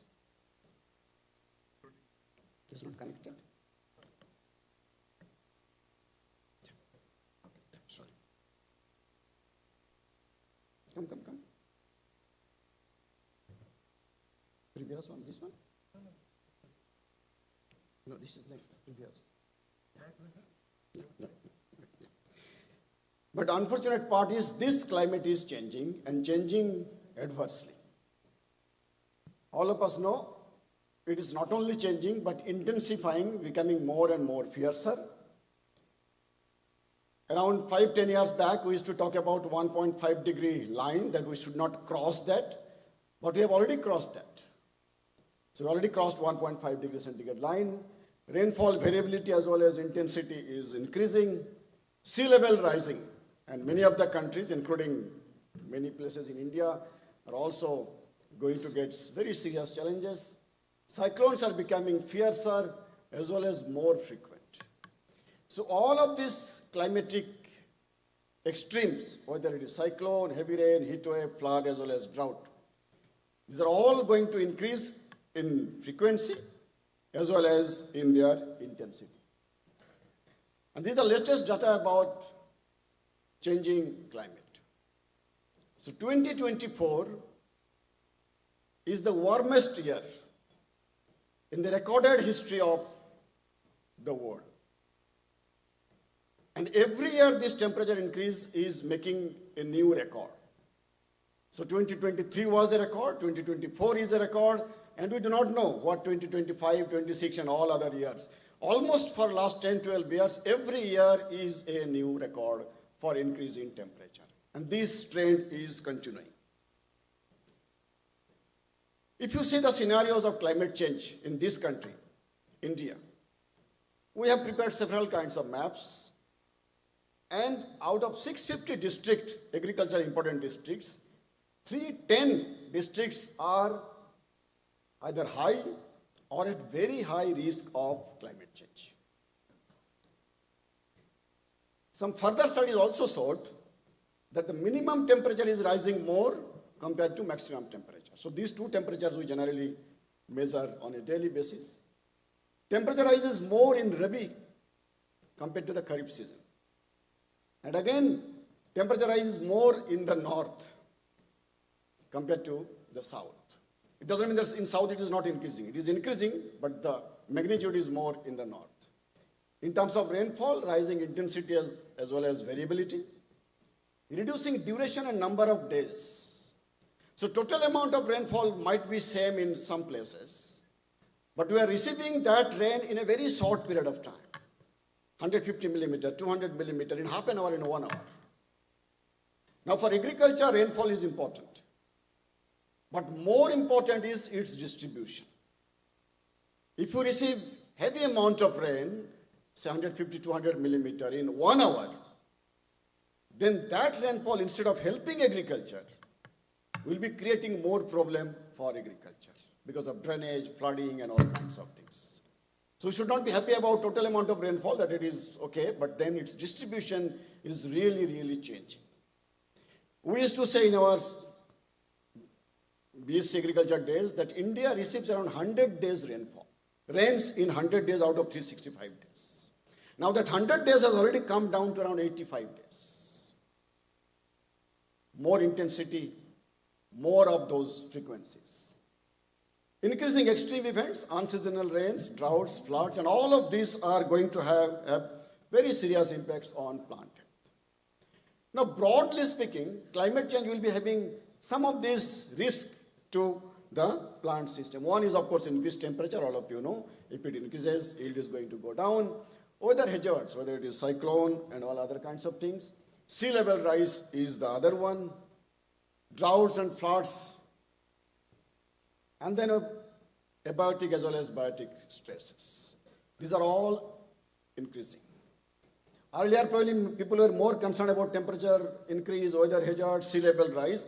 But the last one, increase in stresses of biotic as well as abiotic. This is creating more and more problems. And this problem is going to intensify in times to come. Now, we did some analysis that what is going to be the overall impact of all of these climatic changes on agriculture. So what is observed that wheat productivity in this country is going to reduce by around 9%, rice by 12%, maize 18%. Some of the crops might be benefited also, particularly in the north, when the temperature increases. So during winter, so they'll be getting some more time, some foggy days will be reduced, so there could be some benefit for some of those crops. In livestock, milk yield loss will be around 1.8 million tons per year. Extensive loss in horticulture, and already we are observing for last several years. Pest and disease incidence to increase. I will be covering this particular aspect in greater detail. But then, climate change, let me also tell you, it is not always negative. There are certain positive aspects of climate change as well. For example, climate change is because of increase in concentration of greenhouse gases like carbon dioxide. Now, once your atmosphere is richer with carbon dioxide, so there is going to be some benefit for photosynthesis, so more vegetative growth and so on. But then, of course, that will also attract more and more pests and diseases. There is another problem. This is number one.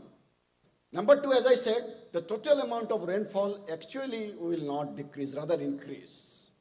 Because in a warmer climate, there will be more of evaporation and transpiration. So more of water vapor will be there in the atmosphere, and it will come down, whether it comes down as rain or precipitation or whatever form it is, maybe snow. So total amount is going to increase, but its distribution is going to be totally chaotic. And what do we say? That if the temperature increase crosses 2 degrees centigrade, then the whole weather pattern will be so drastic and so erratic that the whole agriculture process can be totally disturbed. So these are the problems of this.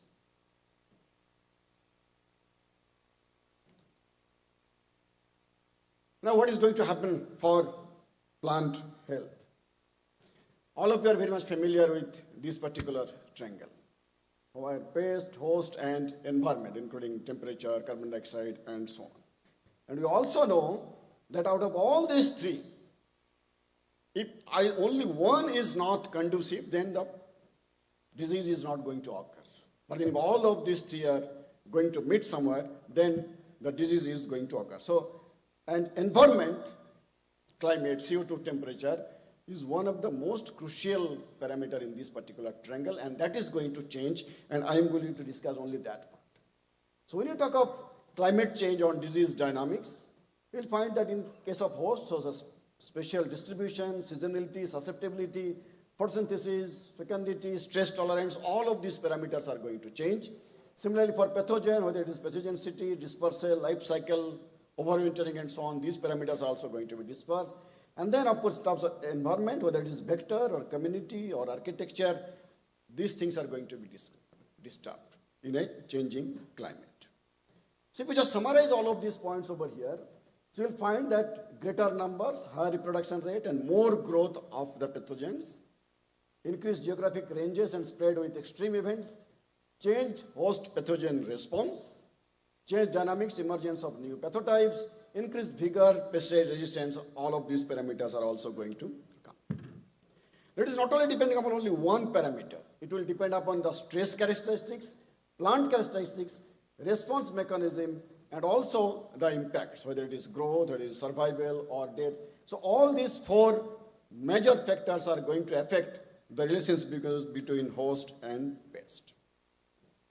Now, over the years, what we could observe that the number of pests, whether it's insect or diseases, is increasing. My friend Dr. Laha must be here in this particular hall, so he provided this particular slide on on rice. Now, this for insect. As you can see, in 1965, 75, only few. But now, so many. The list could be even longer. And similarly for diseases. New and new diseases we are observing with more intensity, with more frequency and so on. So this is going to be a kind of routine or rule in years to come. Now, before I proceed, let me also tell you why the climate is changing. Why temperature is increasing. This is because of some gases, and we call them greenhouse gases, like carbon dioxide, methane, and nitrous oxide. Once the carbon dioxide, which is there as a fossil fuel, coal, diesel, petrol, wood, or whatever it is, when we burn it, that carbon is converted into carbon dioxide, which goes to the atmosphere, and we get energy. So an energy sector is the sector which is the most important contributing towards emission of carbon dioxide. Then, of course, there are a few others, including methane, which is from livestock and rice fields, and also nitrous oxide from fertilizer and so on. But 76% or so is because of increased level of carbon dioxide in the atmosphere, followed by methane 16%, nitrous oxide 7%, and others around 1%, CFCs and so on. So these are the things. Now, if you see today that the carbon dioxide concentration in the atmosphere is highest in at least 2 million years. Never before this much amount of carbon dioxide was there in the atmosphere. Sea level rise is fastest rates in at least 3,000 years. Arctic sea ice area lowest in at least in last 1,000 years. And then, of course, glaciers rate is unprecedented at least in last 2,000 years. So now we are living in a system which are really, really unprecedented. And as I said, all of these are because of increased emission of greenhouse gases like carbon dioxide, methane, and nitrous oxide. Last year, the whole world emitted around 55 billion tons of carbon dioxide equivalent, including methane, nitrous oxide putting together. Globally, agriculture directly crop growth and so on, contributes around 10 to 12%. But if you include agriculture, forestry, and other land use, then putting them together will be around 25%. So that means 1/4 of the emission comes directly or indirectly from agriculture, including land use, fertilizer use, and so on. Greenhouse gas emission load in the atmosphere is increasing at a rate of 2.4 ppm per year. So every year, consumption is increasing by 2.4 ppm. Though India is having, of course, now the most populous country, largest number of population, but we contribute only 5% of total global emission of greenhouse gases. So these are some of the numbers which I wanted to share. This is very interesting to know that 10% of the richest countries are contributing 50% of total greenhouse gas emissions. And 50% of poorest countries are contributing only 10% of global greenhouse gas emissions. But when the adverse impacts of climate change comes, these poor countries are going to suffer the most. It is not that climate change will not have any impact on the rich countries. It will. But because of their technologies, because of their other resources, because of their adaptive capacities, they will be able to manage. But the poor countries without resources, without infrastructure, without technologies, will not be able to manage. And countries like Maldives, parts of Bangladesh, and many others, as predicted, probably will vanish from the map of the world, will be totally underwater in next around 30, 40 years or so. So the countries which do not contribute for emission of greenhouse gases, do not cause climate change, will be suffering the most. The right-hand side shows what is the emission of greenhouse gases per capita, per person per year. And you can see Bangladesh 0.6, India 1.8 ton carbon dioxide per capita, and you can see US, Russia, Japan, and many other countries. Now, Indian agriculture or agriculture as a whole is not just only climate change is the risk. There are several other problems also. Low productivity, high cost of production, limited diversification, degraded soil, increasing pest and disease. So all of these problems are now being encountered by agriculture. So we have to find some ways. And with all these limitations and constraints and changing climate, we have got a big targets to achieve. As you know, we have already committed and taken a pledge to transform this country into a developed country by 2047, when this country will be celebrating its 100 years of independence. Now, these are the targets of food production and some other parameters related to agriculture. So the total food grain production, which is around 332 million tons last year, we need to increase by up to 520 million tons. Similarly, for horticulture, rice, wheat, milk, fish, meat, egg, and so on, we have got a big targets to achieve. Now, these are the big targets before us. Changing climate is one dimension. Several other problems, including degraded soil, water pollution, and all kinds of things. So with all of these challenges and targets, how we can achieve? So if you have to summarize it, so population more, though going to stabilize, but not immediately. Less of natural resources, soil, water, air, and so on. So we need to have better and better crop. And for that, we need to have better production, better nutrition, better environment, and also better life. So these are the challenges and targets for Indian agriculture. Now, how to achieve this and how to manage the climatic part in relation to plant health. So for managing the risk of climate change, we say that there should be at least 5 of these steps to be followed. And I call it as farm building, FARM building. Foresee the risk, forecast what is going to happen. Adapt the risk, so adapt with new technology and so on. Respond to the risk, mitigate the risk, and build capacity to manage the risk. So these are the 5 steps in every, whether it is research or development or other activities we need to accept. Now I will be giving 10 thrust areas for managing plant health in changing climate. Of course, there could be many others, but I thought these 10 could be of real importance. One is, of course, climate resilient crops as well as climate resilient varieties. Now in ICAR is Indian Council of Agriculture Research, the organization which I represent. We have already taken a decision, at least a few years back, that whatever varieties and hybrids we will be releasing must have at least one trait related to climate change, whether it is abiotic stress management or it is biotic stress management. So you can see, for example, in the last 10 years, we have released 2,900 varieties, and out of those, around 2,661 varieties have got some component of climate resistance. And then, of course, biofortified varieties are also there.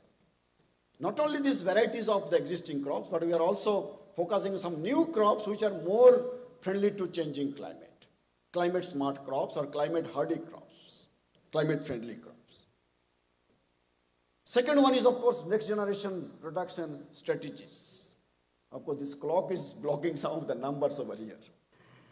So, genome editing, of course, many of you might be working on this particular aspect, and this is a really useful tool for pathogen resistance and for crop varieties.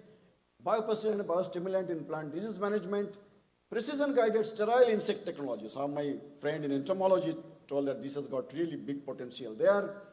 Artificial intelligence, sensor and robotics for pest and insect monitoring, forewarning and management, and sensors for pesticide and other contaminants detection.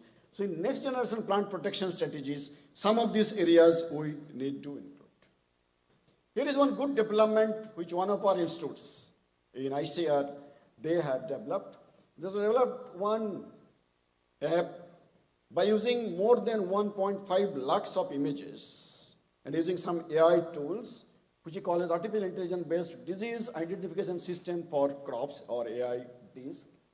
So currently, this app is available for 20 crops which will be able to detect 55 diseases with more than 95% accuracy. So any farmer can take a photograph. This app will immediately tell, okay, this is the particular disease, and this is the kind of recommendation or management practices you should follow. If he or she is satisfied with that, fine. Otherwise, again, the call will be given to some scientist working on that particular area, and she will be in touch with the person and then get the details of the information. And of course, it is very fast. In fraction of seconds, you will be able to get that information. Second one is not only concentrating on plant health management per se, but broad spectrum management of plant health. Not only controlling the disease, but you also need to understand or enhancing the stress tolerance, nutrient uptake and soil health, biocontrol and disease resistance, phytohormone production and growth promotion, and of course green agrochemicals in ecological agricultures. So this is what the broad spectrum management of plant health we need to do.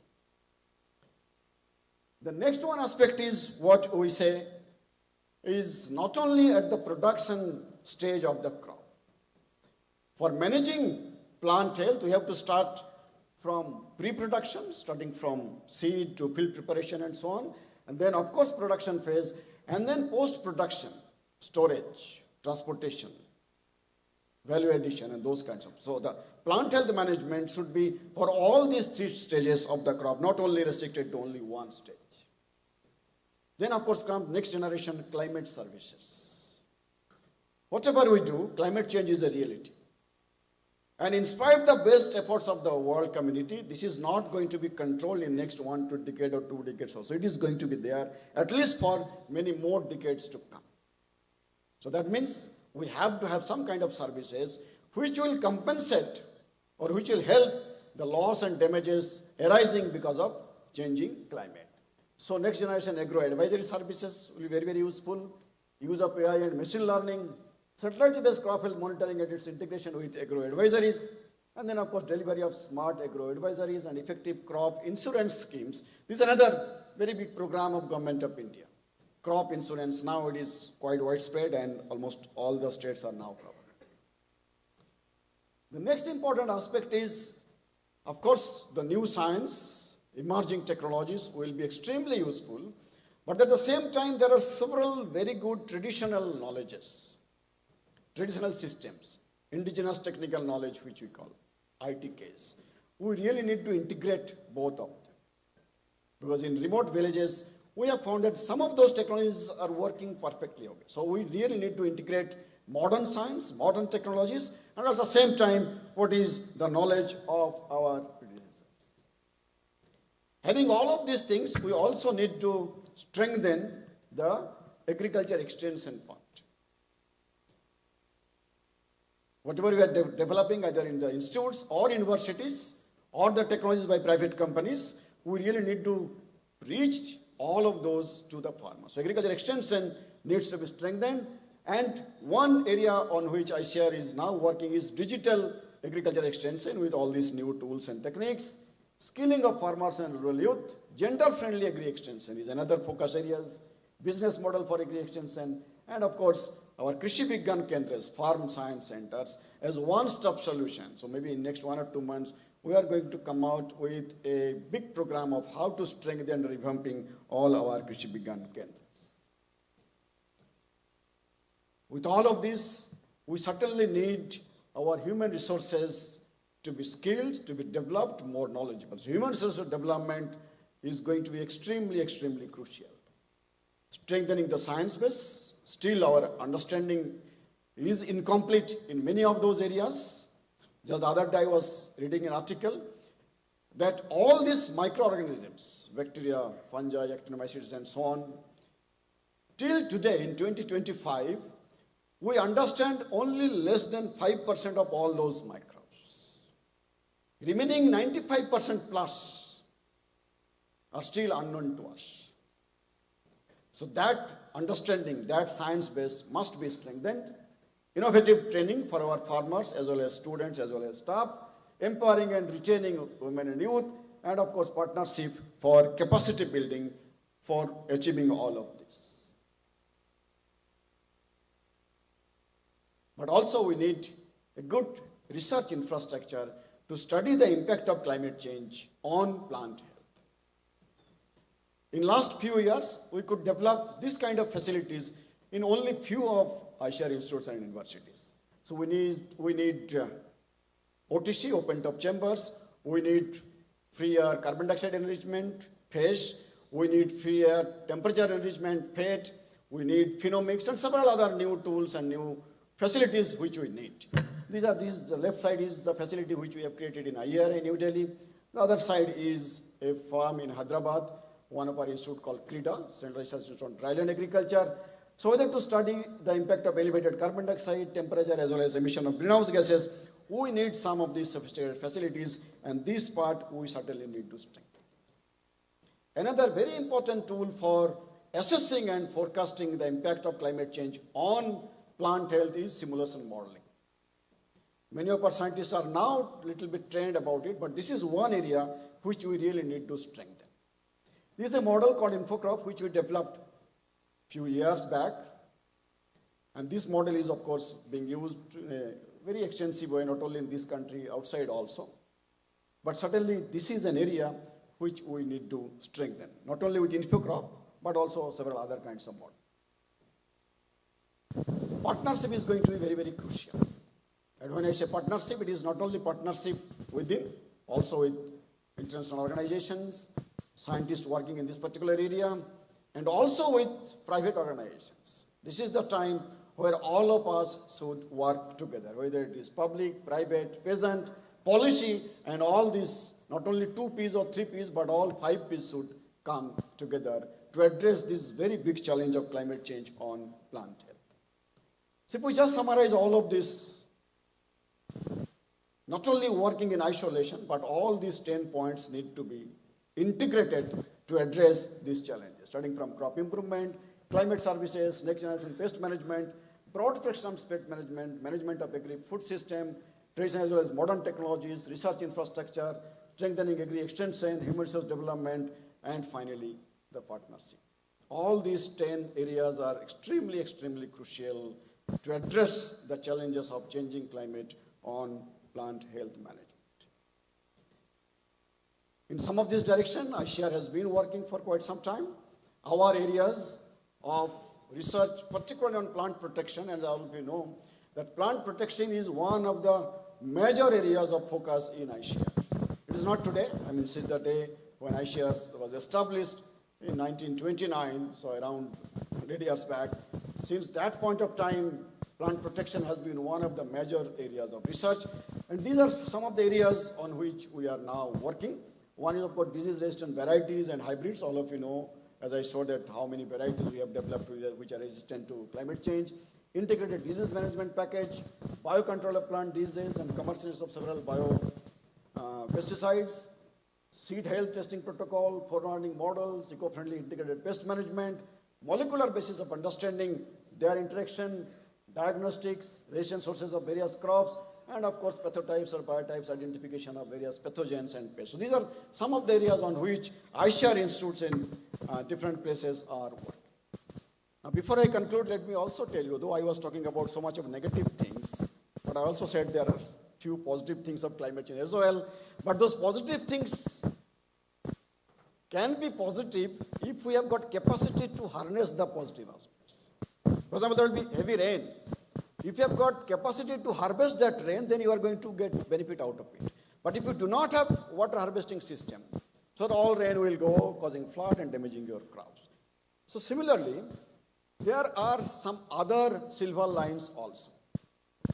What we have observed that climate change is certainly going to have overall negative impact on plant growth, production, and productivity and so on. So if you do not do anything, if you do not adopt the new technologies related to climate resilience, then of course the yield or the total production is going to be reduced by around 20% or so, if you go with the business as usual kind of scenario. But then if we adopt the technology, even the technologies which are available today,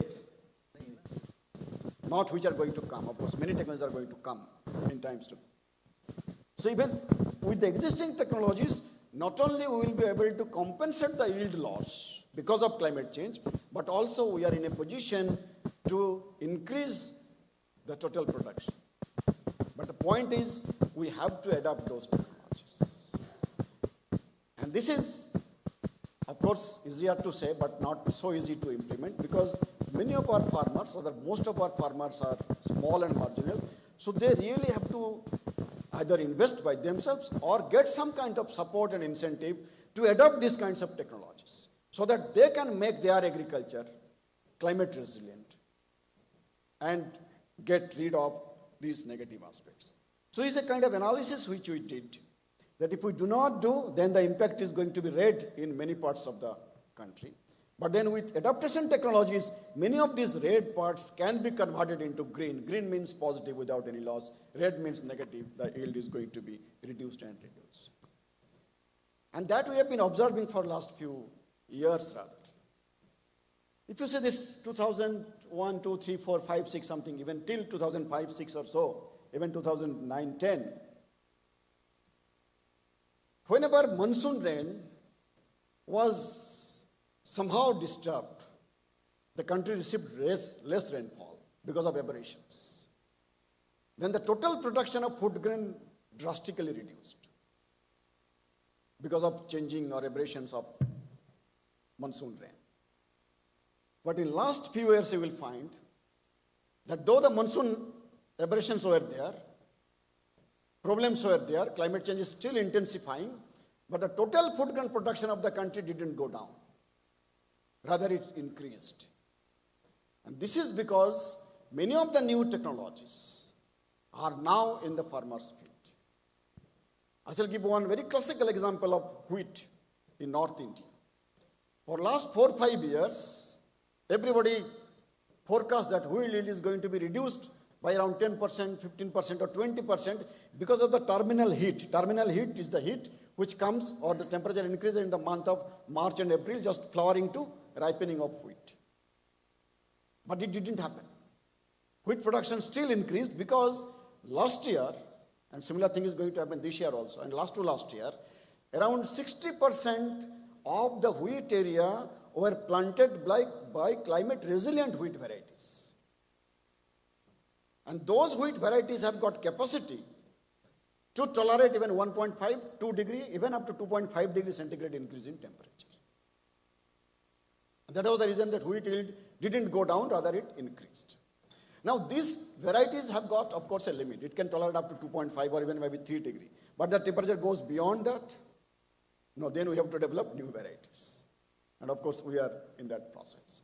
So it's just one example. And overall, if you see that in last few years, in spite of changing climate, in spite of disturbances in monsoon rain, the total food grain production of this country didn't go down, rather it increased. So these are some of the silver linings. One is we have got the technologies. Number one, some of those are also reaching. Total food grain production has not gone down. And a good amount of research is happening not only in this country but also outside. And then with all of this, we will be able to address the negative aspects of changing climate. So friends, just to summarize, that the global challenges like climate change are intensifying. We know that agriculture is the source because of all these, as I said, 25% of greenhouse gases are emitted from agriculture, but it can also be a solution as it suffers also. So it is a source, it suffers, but it can also be a solution, as I gave few examples. But we really need to transform the whole agri-food system. The way we have been growing crops, say even 10, 20, 15 years ago, if we go on with same technologies, same kind of practices, then of course we will not be able to save agriculture from changing climate. So we really have to think of farms of the future with new tools, with all these new applications and so on. Capacity building is going to be extremely, extremely crucial at every level, starting from farmers to students to staff, and also for the policymakers. They also really need to understand what is the impact of climate change, how it is happening, how to adapt as well as how to mitigate the changing climate. And for that, developing partnership is extremely crucial. And I repeat this, partnership is going to be extremely crucial. And when I see this particular gathering, it is a perfect example of this partnership, where our scientists from ICR, SIUs, NAR system, scientists from abroad, private organizations, industries, and of course our students, all of you are here. And this is a perfect platform where we should discuss, debate, and deliberate about the impacts of climate change on plant health and how to strategize whole plant protection system so that we can come out of the problems of changing climate. So with this, thank you very much for giving me this excellent Kindly give a standing ovation to Dr. Himanshu Pathak for his excellent exposition of, I think he gave you a guidance as to what is to be done for plant protection scientists in future, which probably next 2-3 days you are going to discuss. Dr. Pathak, we really congratulate you for a wonderful, excellent presentation of SP Rai Chaudhary Memorial. The occasion was also excellent. Good. Thank you very much for this. Friends, we have a little time for Honorable Minister to come. So in the meantime, I have requested the organizers if they could make the presentations, online presentations of some of the scientists from abroad. I'll just check whether it is ready or not, because Honorable Minister Sir will be arriving in any time.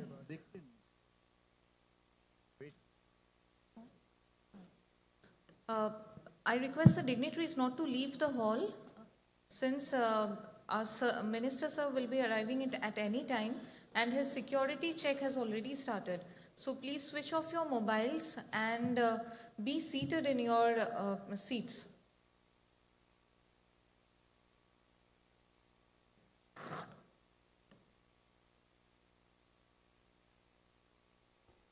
Good afternoon, and thank you for inviting me to speak at this conference, and I appreciate Dr. Dilip Ghosh inviting me to talk here.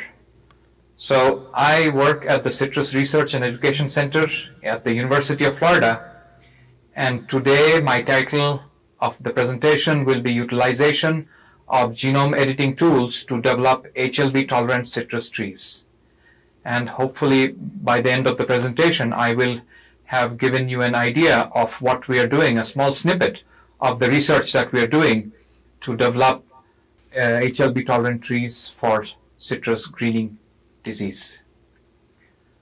So citrus in Florida used to be huge at one point of time. And it produced almost 67% of the US oranges and about 47% of the world's orange juice supply. So if you look here, Florida is a very small state. But despite its small size, it had a huge acreage and a lot of production of citrus. And this citrus was the mainstay of the economy of the state. And for years and years, it helped make Florida the #1 citrus juice producing state, not just in the United States, but also in the whole world. However, all that changed.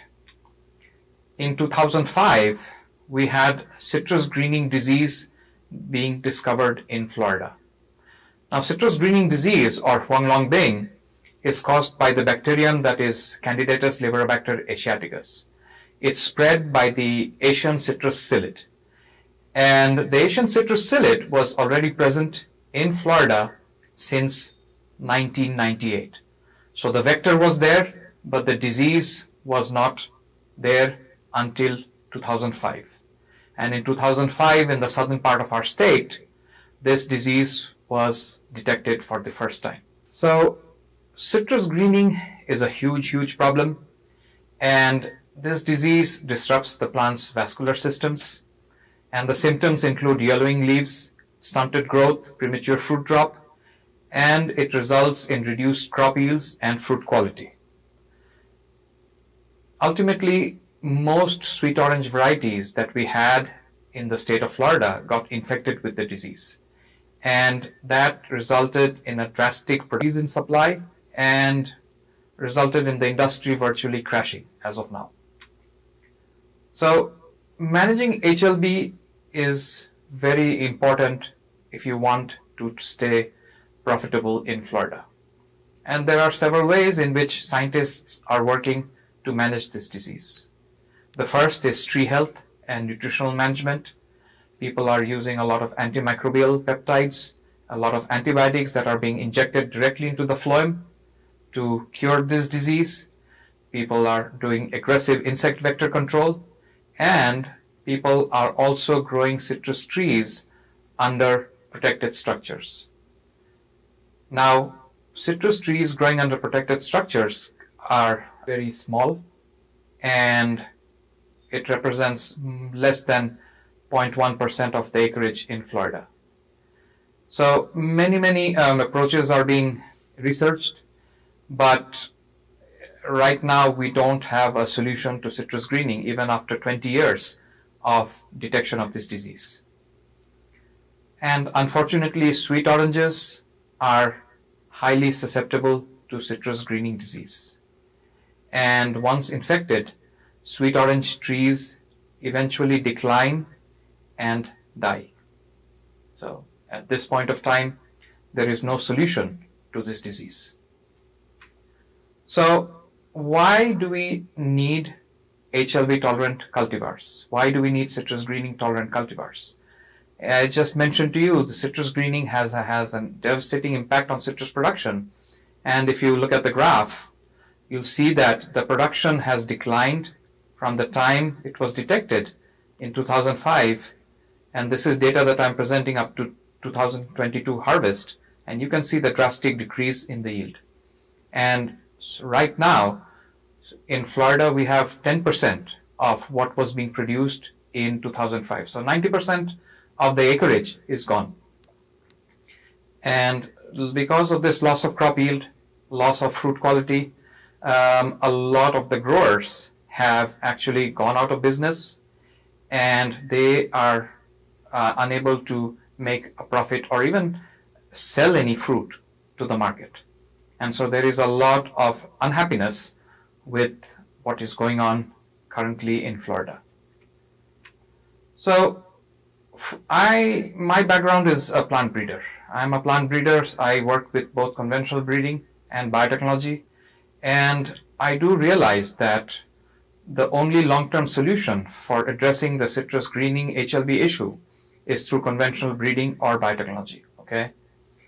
And while there has been numerous attempts in the past and even now to control the disease and control the insect vector using chemicals, it has not been successful.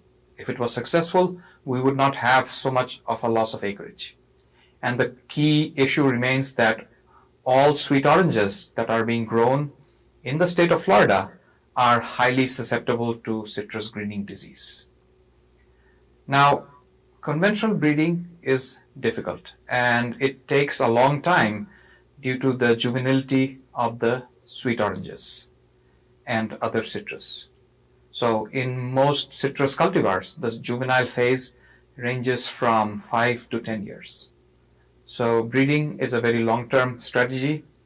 However, biotechnology using transgenics or CRISPR approaches is considered right now to be the fastest method of citrus improvement, given that the citrus growers are suffering and we need to come up with solutions very quickly to address the issue.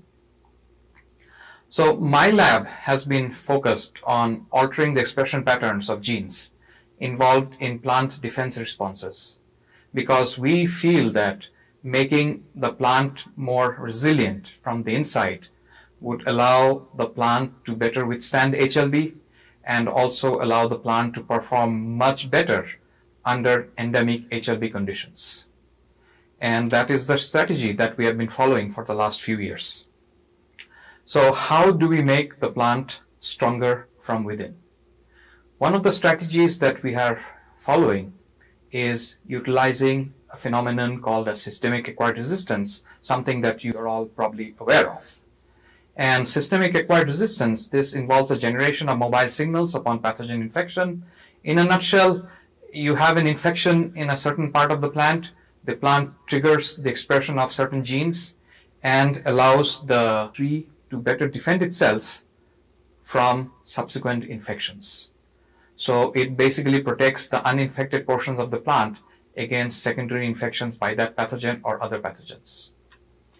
And we think that engineered plants that overexpress a systemic acquired resistance inducing gene could potentially be permanently kept in the prime state. It could be permanently kept to be more resilient, and the plant should be able to rapidly and effectively induce the various cellular defense responses, thus leading to enhanced defense responses following Candidatus liveribacter, which is the causal organism of HLB attack.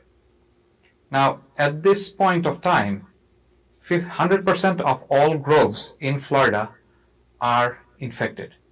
So we have to develop strategies to live in an environment with endemic HLB.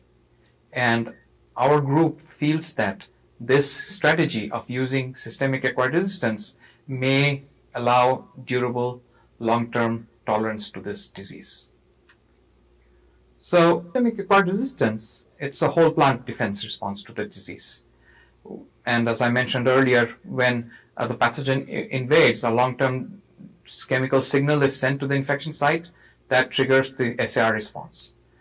Ultimately, a whole slew of defense proteins, a whole slew of other proteins are upregulated and induced, and their accumulation results in the induction of the SAR process.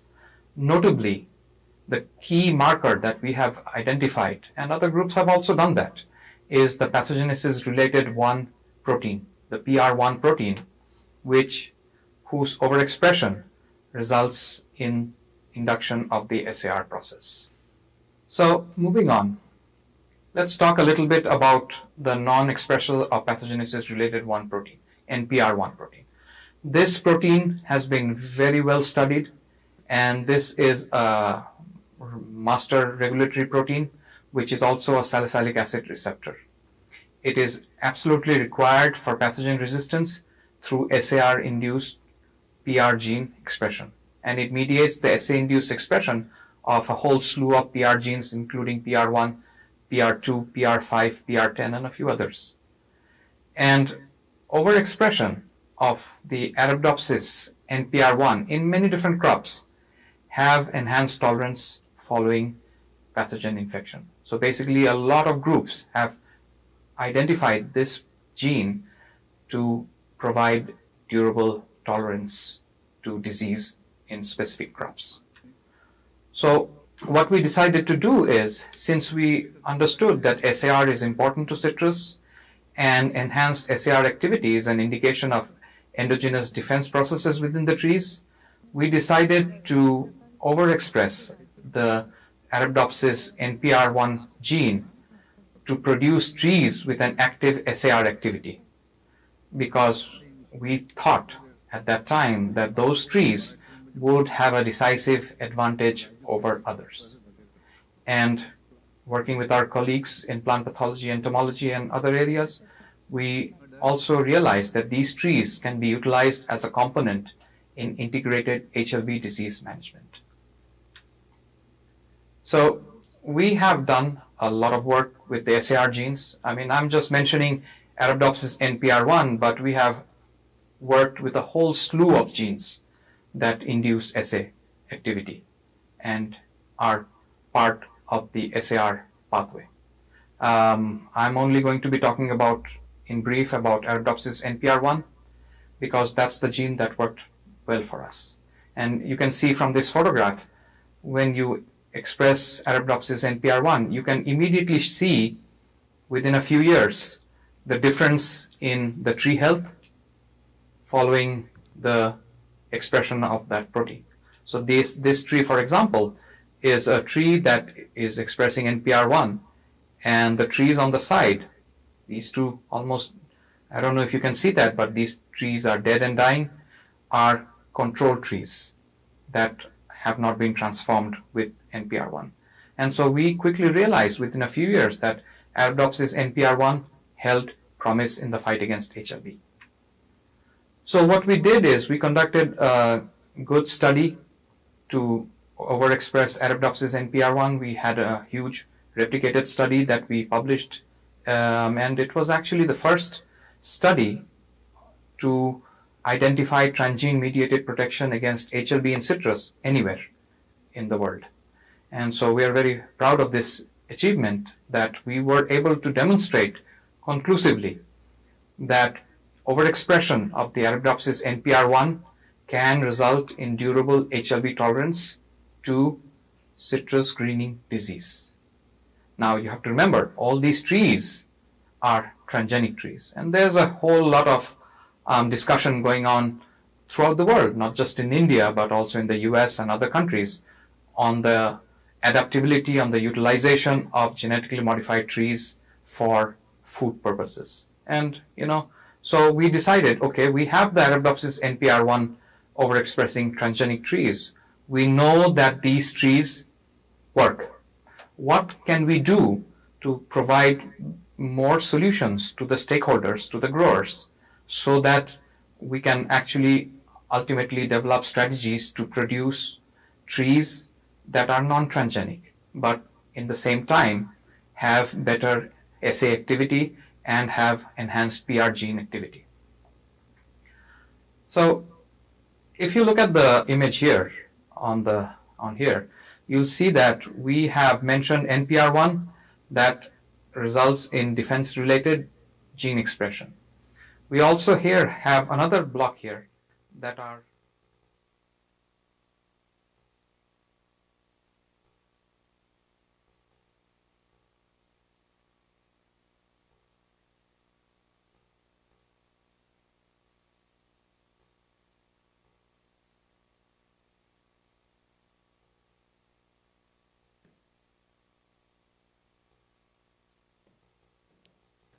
Our Honorable Minister, sir, will be here with us.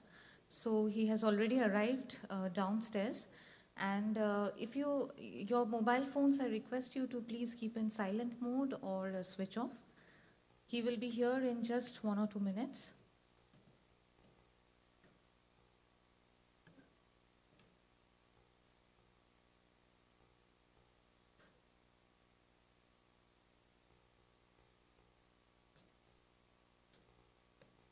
For security reasons, please do not leave the hall in between the program.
I request the honorable panelists to please take your seat in the audience, since after inaugural program we'll be again starting our plenary session.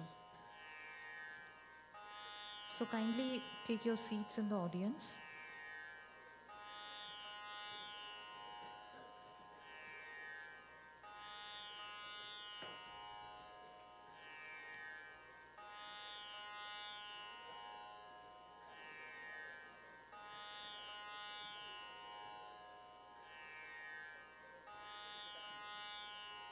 Okay, it's okay.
Our esteemed chief guest, Shri Nitin Gadkari sir, Honorable Union Minister for Road Transport and Highways, Government of India, has arrived in the hall.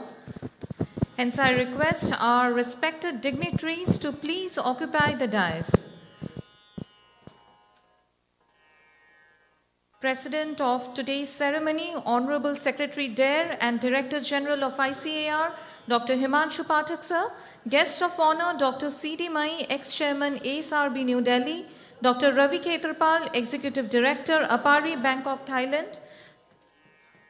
Okay. Dr. Krishna Subbarao, Distinguished Professor, University of California, Davis, and all will be gathered here for lighting the lamp.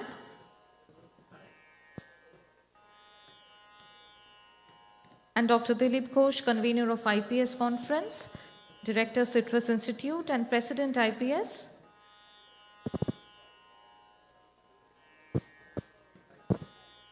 Yes. It's our honor to invite all the dignitaries for lighting the auspicious lamp and marking the beginning of this 3-day journey of knowledge which we embark upon today.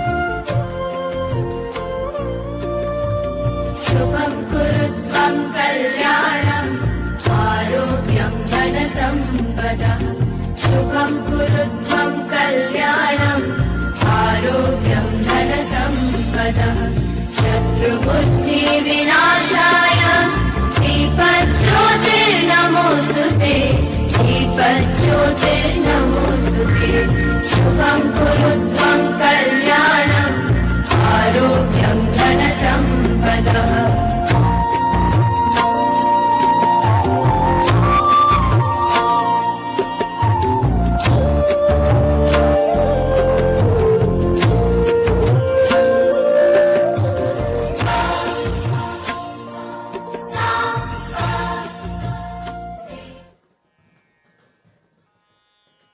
A big thank you to all dignitaries. Kindly occupy the dais. And I request the audience to welcome our dignitaries on stage with a big round of applause.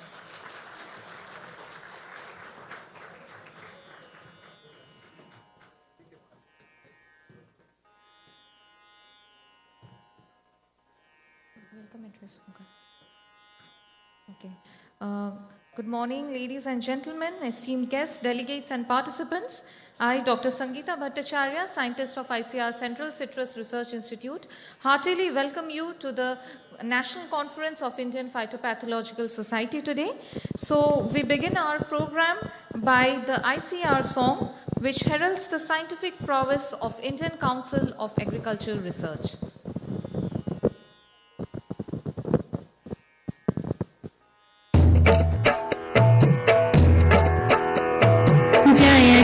कृषि परिषद भारत की सुखद प्रतीक हरित भारत की कृषि धन पशुधन मानव जीवन दूध मत्स्य फल यंत्र सुवर्धन वैज्ञानिक विधि नव तकनीके पारिस्थितिकी का संरक्षण शस्य श्यामला छवि भारत की जय जय कृषि परिषद भारत की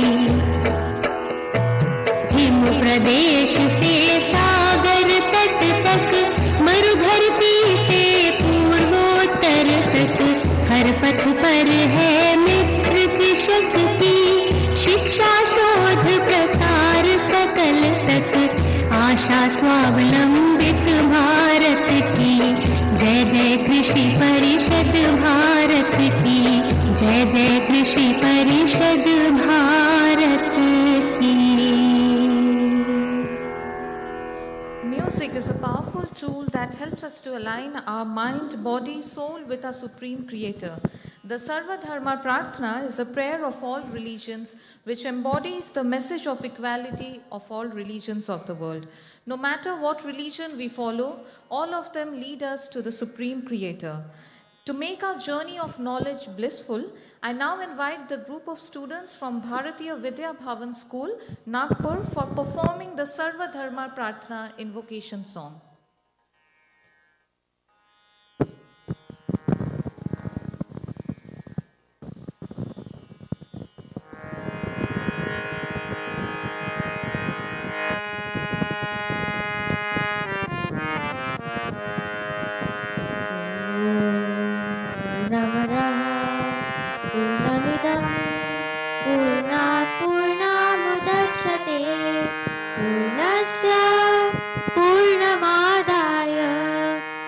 क्षणमेवावशिष्यते हरि ओम् ईशावासमिदं सर्वं यत्किञ्च जगत्तां जगत्तेन यज्ञेन पूजिता मा कृतः तस्य सिद्धमिम् औज़ु बिल्लाहि मिनश शैतानिर रजीम अल फतिहा बिस्मिल्लाहिर रहमानिर रहीम अल्हम्दुलिल्लाहि रब्बिल आलमीन अर रहमानिर रहीम मालिकी यौमिद्दीन इय्याक नअबुदु व इय्याक नस्तईन इहदिना सिरातल मुस्तकीम सिरातल लज़ीना अनअमता अलैहिम गैरिल मग़दूबि अलैहिम वलद्दुआलिन आमीन. Let kindly light the mid encircling gloom. Let dawn me on. The night is dark and I am far from home. Let dawn me on. Keep though my feet. I do not ask to see the distant scene. One step enough for me.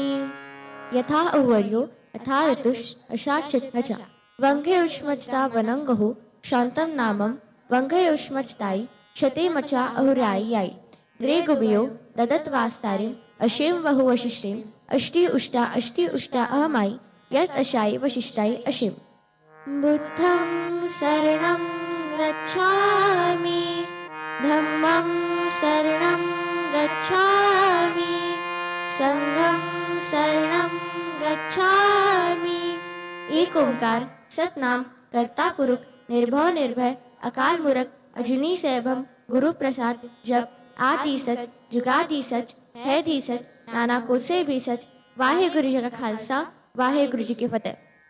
ओम हरिहंताणम ओम नमो श्री सिद्धाणम ओम नमो आयरियाणम ओम नमो उवजायाणम ओम नमो सबसाहूनम. ऐसो पंचु नमो करो सब पाव पन्न सनो मंगल जसवसी अर्णम हवै मंगलम मंगलम मंगलम. ओम सहनावतु सहनो भुनक्तु सह वीर्यं करवावहै तेजस्विना वधीतमस्तु मा विद्विषावहै. ओम शांतिः शांतिः शांतिः.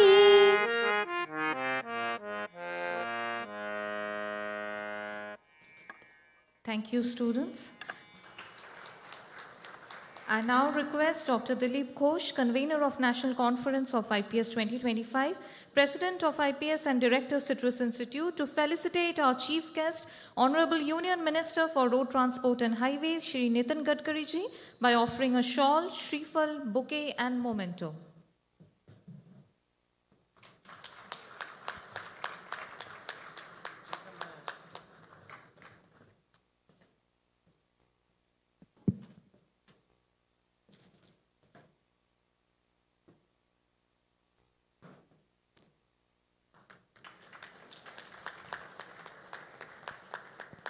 I request Dr. Ghosh to felicitate our guest of honor, our President, Honorable Secretary DARE and DG ICR, Dr. Himanshu Pathak sir, with a shawl, shriphal, bouquet and memento.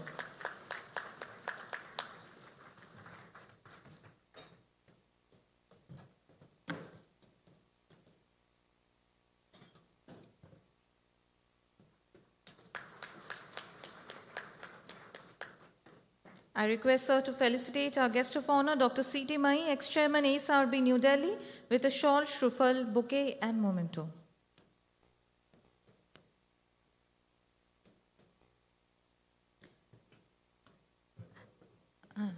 I request Dr. Ghosh to felicitate our guest of honor, Dr. Ravi Khetrapal, Executive Director, Apari, Bangkok, Thailand, with a shawl, shriphal, bouquet and memento.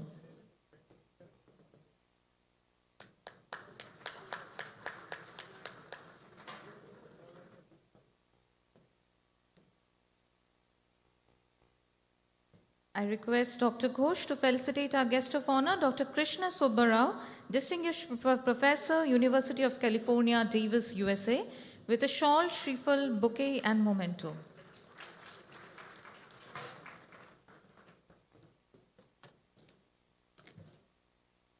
I request Dr. Ghosh to felicitate our guest of honor, Dr. R.G. Agarwal, Founder Chairman, Dhanuka Group, New Delhi, with a shawl, shrifle, bouquet, and memento.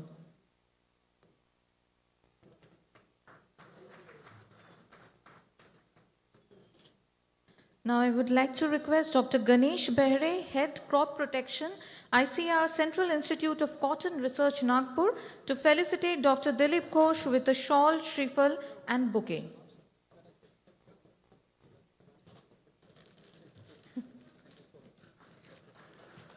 Now I request Dr. Dilip Ghosh, President of IPS and convener of this conference, to present his welcome address.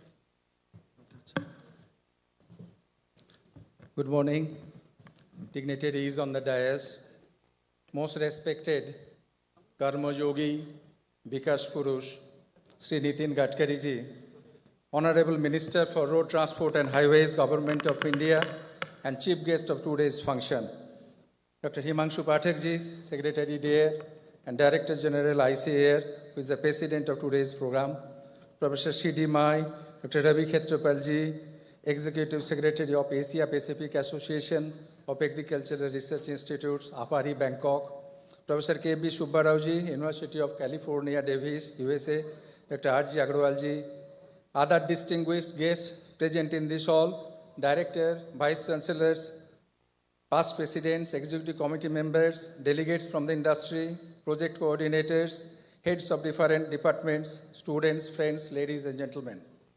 I consider it as my proud privilege and great honor to stand in front of you to welcome Honorable Sri Nitin Gadkari ji, a popular name in the country and outside, because of his significant contribution in the field of road transport and highways, who is the symbol of development, dedication, and humanity. Truly, Sri Gadkari ji is a national icon, a multifaceted personality. We feel proud that Sri Gadkari ji is the son of this soil from this orange city of Nagpur, having roots in agriculture, and also has tremendous passion for developing the agri-horticulture sector of the country. We are fortunate that we have a true guardian over our head to guide us, to bless us.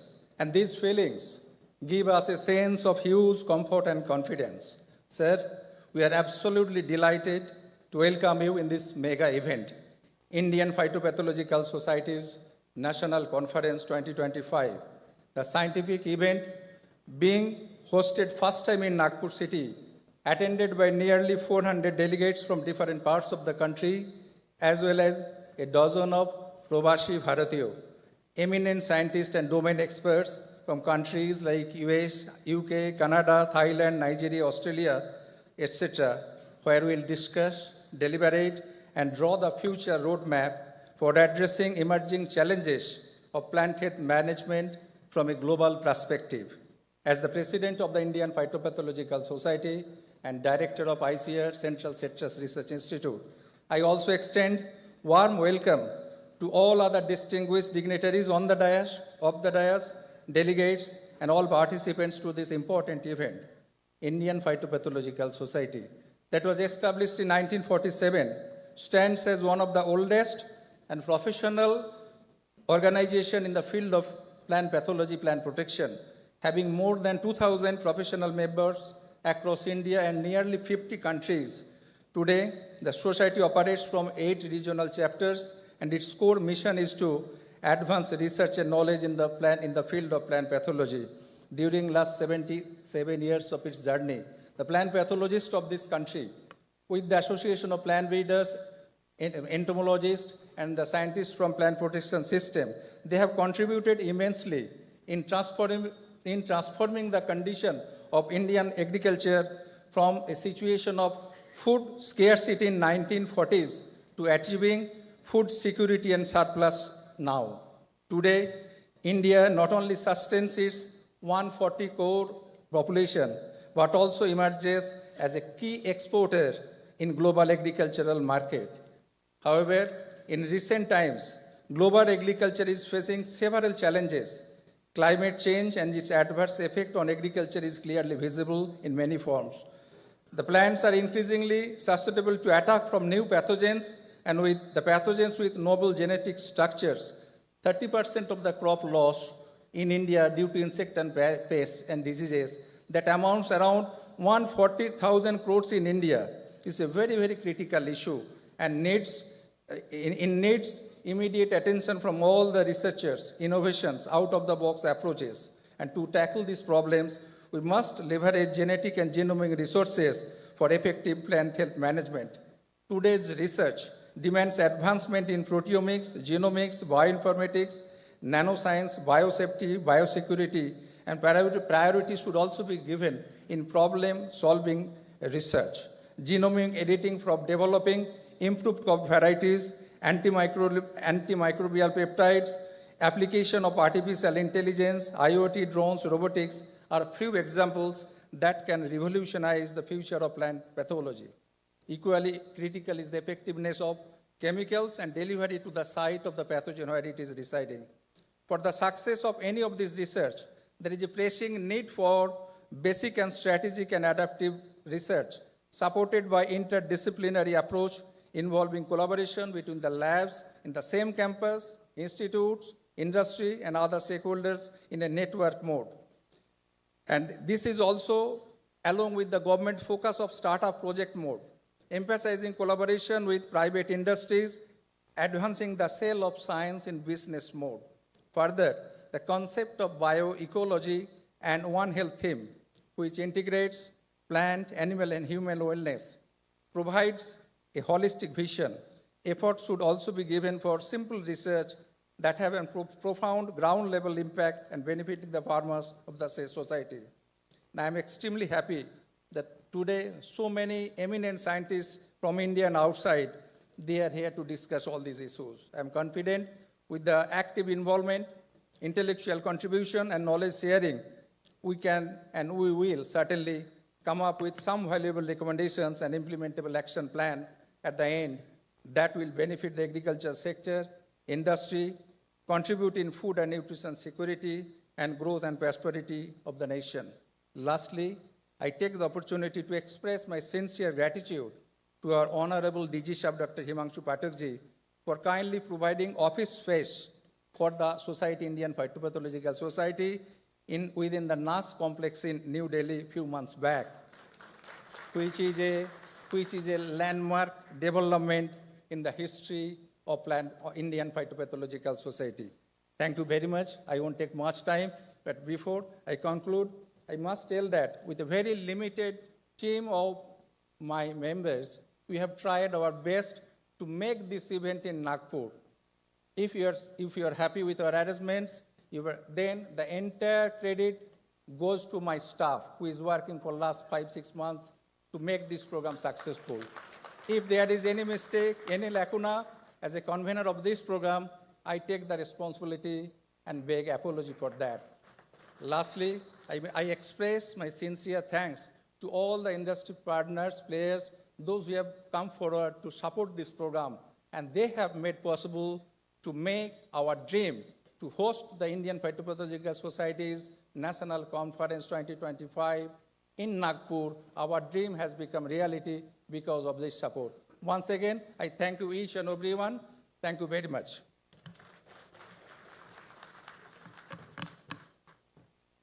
Thank you, sir, for your heartwarming welcome message. Moving forward to release of some publications, so I request our honorable dignitaries to kindly release the first publication, which is Souvenir of IPS National Conference 2025.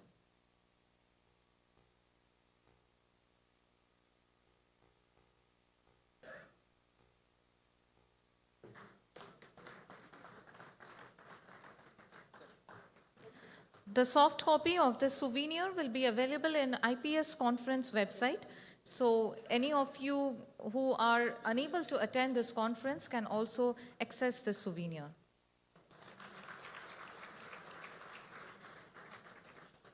Thank you. And moving on to the second publication for release is a book titled Valorization of Citrus Waste. I request our dignitaries to kindly release this book.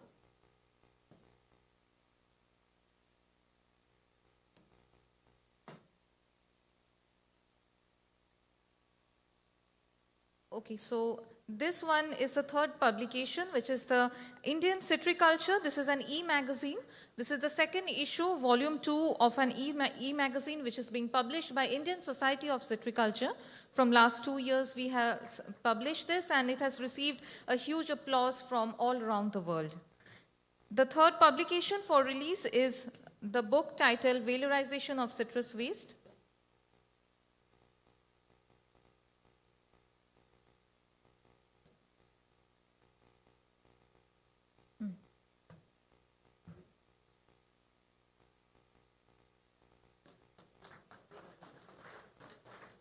Another book we have for release is Advances in Plant Disease Management. I request the dignitaries to please release this book.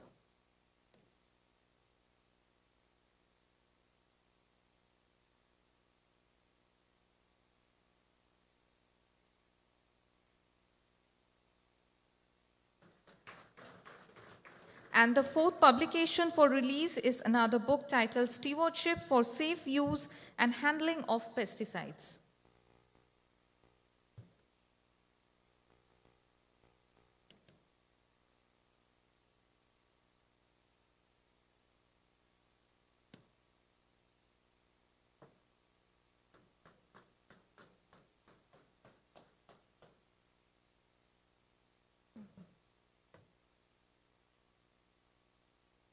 A big thank you to our dignitaries. There's a little bit change in schedule due to our urgency of Minister Sir. So now I would like to call upon Honorable DG ICR, Dr. Himanshu Pathak Sir, for receiving the SP Rai Chaudhary Memorial Award.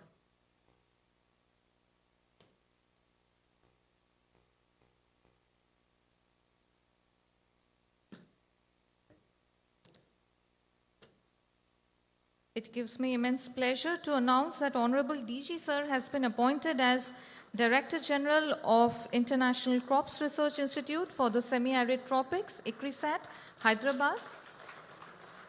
He is also the first Indian in the history of ICRISAT to hold this coveted position. We as ICR family feel very proud of you, sir. Thank you, sir. There's also another award which I'll request Honorable Minister, sir, and dignitaries to please award, to give the IPS Corporate Award to Dr. R.G. Agarwal, Founder Chairman, Dhanuka Group.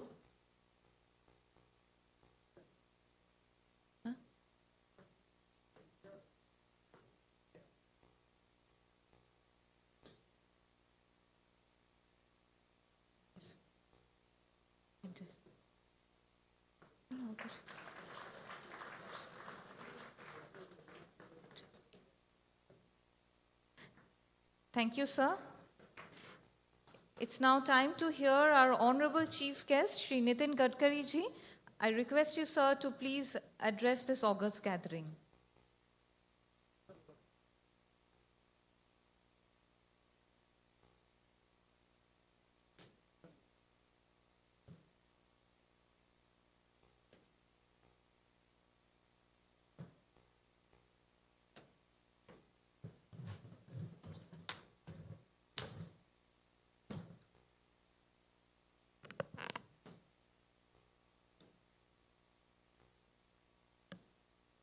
Respectable Dr. Himanshu Pathak, Dr. C.D. Mai, Dr. Krishna Subbarao, Dr. Ravi Kshetrapal, Dr. R.J. Agrawal, Dr. Dilip Ghosh, respectable dignitaries and dear friends. First of all, being a member of Parliament from Nagpur, I welcome all of you who are coming from the different part of the country. At the same time, some foreign delegates are here. All are welcome in this orange city. Our Nagpur is known as Orange City, and it's very famous in India. And that is the reason that today's conference is very important. Presently in this Vidarbha area, we have a lot of agriculture crisis. We are number one, highest in the farmer suicides. More than 10,000 farmer suicides we have.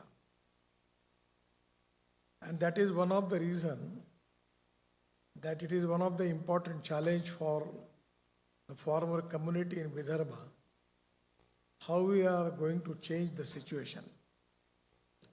And for this transformation, we are constantly working on different projects, that how it can be possible to make our agriculture economically viable. The cotton and oranges, these are the main crops. Now the most important thing everywhere in any field of the business, first of all, the proven technology is very important. The proven technology, economic viability, availability of raw material and marketability of the finished product. Without that, you cannot get success in any business. Now the problem is that, particularly from last many years, still we are not up to the mark as far as international standards are concerned. Now next month we are going to Spain to visit, see the orange orchid in that country. Their productivity is 30 ton per acre. And we are just 12 to 15 ton per acre productivity is there. The other problem is quality. That is also a big problem. So now good quality, good productivity is very important. Our Orange Research Institute is contributing qualitatively for development of orange orchid in this area. Now the problem is that they have limited capacity. And I will request you, Honorable Pathak sir, that this is the problem with the government. I am a part of the government, so I can give you directly instruction for that. The problem is that their capacity for making plant of something 15 to 20 lakh. And the requirement is 3 crores. So I suggest them that you can make joint venture, you can certify the nurseries by which we can increase the productivity of the plants. But now, after that, your office from Delhi, your means agriculture office, the way in which how it works, that is a problem. So they are giving 25 lakh rupees as a fee. Here are the farmer suicides. This institute is established for the development of the farmer, and your circular issued by him to charge 25 lakh rupees for that. So this is not going to helpful. It should be reasonably charged. I understand. But all these organizations are not established for making profits. Their main profit is how they are helpful to the farmers and how they are going to increase the productivity and quality. So first of all, this is free. Good plants is the need of the country. And for that reason, plant pathology is very important. Now the problem is that I don't know because I'm not the expert. Everyone you are here is doctor. I am not a doctor, but I received 11 doctorates. But I still not take it doctor name. Even deletes, not doctorate. I received deletes. Out of which water conservation, I received 6 deletes. Just I received from Parbhani Agriculture University. Now the problem is that it is up to you to take the preventive measures, that how we are going to improve the plant pathology. I don't know the name of that disease in English or Hindi, but in Marathi it was Kolshi. भाई साहब कोळशीला काय म्हणतात? Black board. Once upon a time, because of this Kolshi, we faced a lot of problems. Now we need the plants which are disease-free, having good productivity, quality and taste. Then we can get the export market. Now the problem is that the main market for our oranges is Bangladesh. Now Bangladesh is charging 85% import duty on oranges. So when I meet with the Prime Minister of Bangladesh, I request them that please consider that. She was telling me that because of India charges some duty on our atom, that is the reason we increased it. So now to market in Bangladesh is a problem. In the domestic market, there is also good market is here.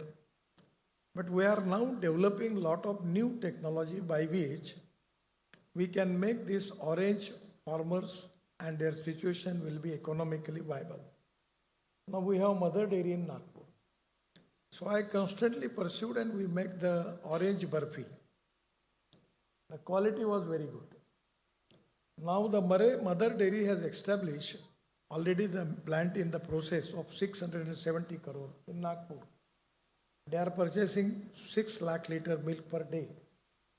The idea is they will take at least 40 to 50 lakh liters milk per day. So there is a plant where we can make the orange burfi. The problem was that the shelf life of orange burfi was not more than a week. So now we are in the process of making orange juice, and from that we can make the powder. And by adding powder into that, we can increase the shelf life of the orange burfi up to 1 month, more than that. So orange processing industries where we can make the value addition is very important. I am really happy that today some plants from California, already our research institute is working on that. It is the appropriate time for you that your research is very important. I always remember 2 important philosophies. One is conversion of knowledge into wealth and conversion of waste into wealth. The innovation, entrepreneurship, science, technology, research skill and successful practices, we name it as knowledge. And conversion of knowledge into wealth is the future. So your research is very important. The one thing which I will request you, the research should be need-based research. The region-based research. The research which is going to increase the economic growth of that area, that is to be important.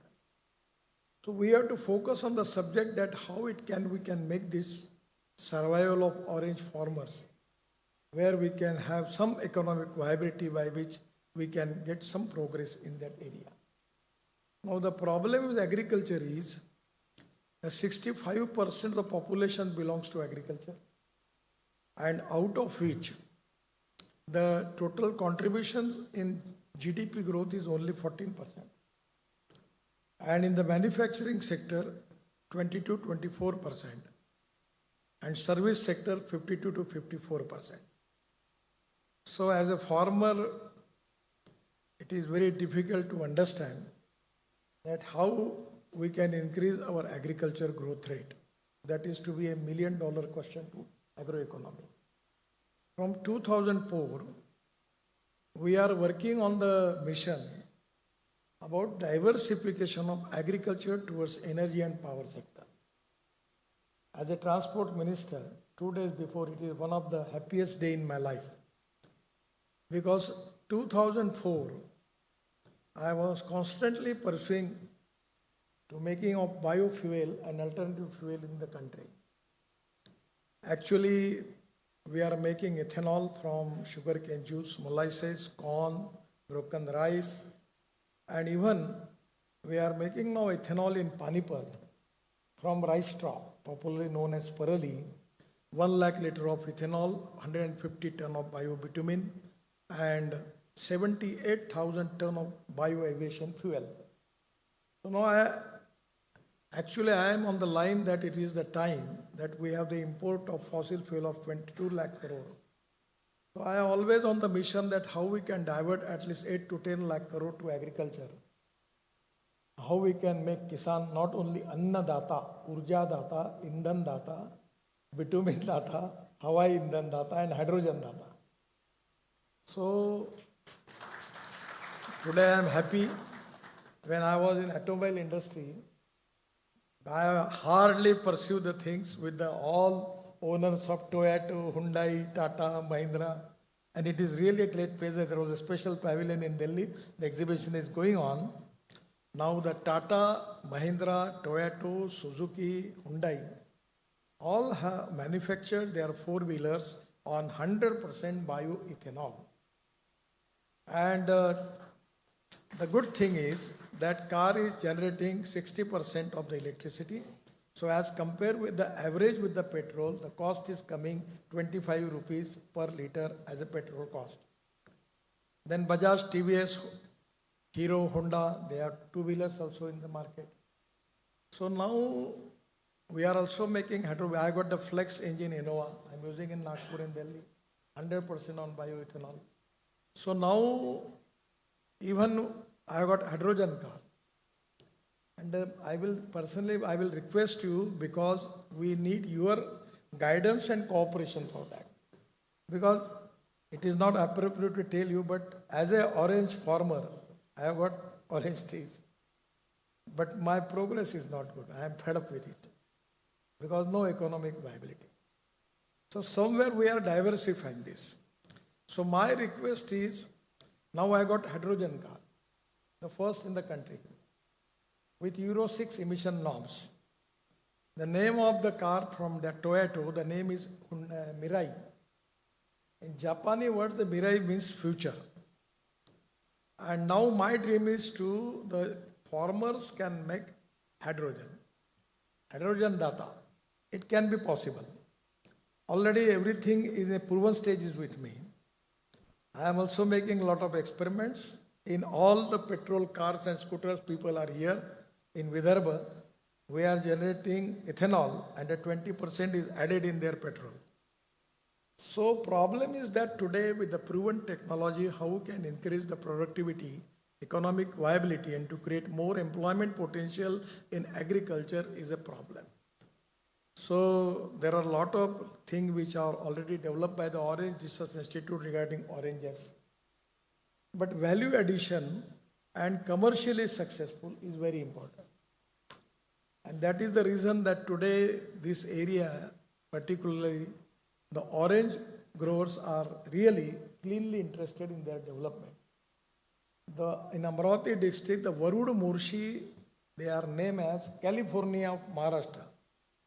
But California's situation is not good.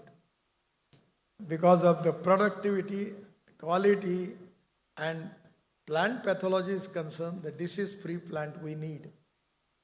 And we need, now the world wants fast food. I know that your retirement age is 58 years. No one is going to ask anybody that what is your contribution for the society, for the country, and for the sector. Financial audit is important, but performance audit is more important than financial audit. So we want result. And everything is possible. In my dictionary, the impossible word means that I am possible. So my three requests to you. One is, we need productivity per acre 25 to 30 ton. That is the challenge with you. There are a lot of knowledges there, a lot of research, a lot of PhDs, a lot of experiments are going on. We are only three things we need from you. 25 to 30 ton production per acre.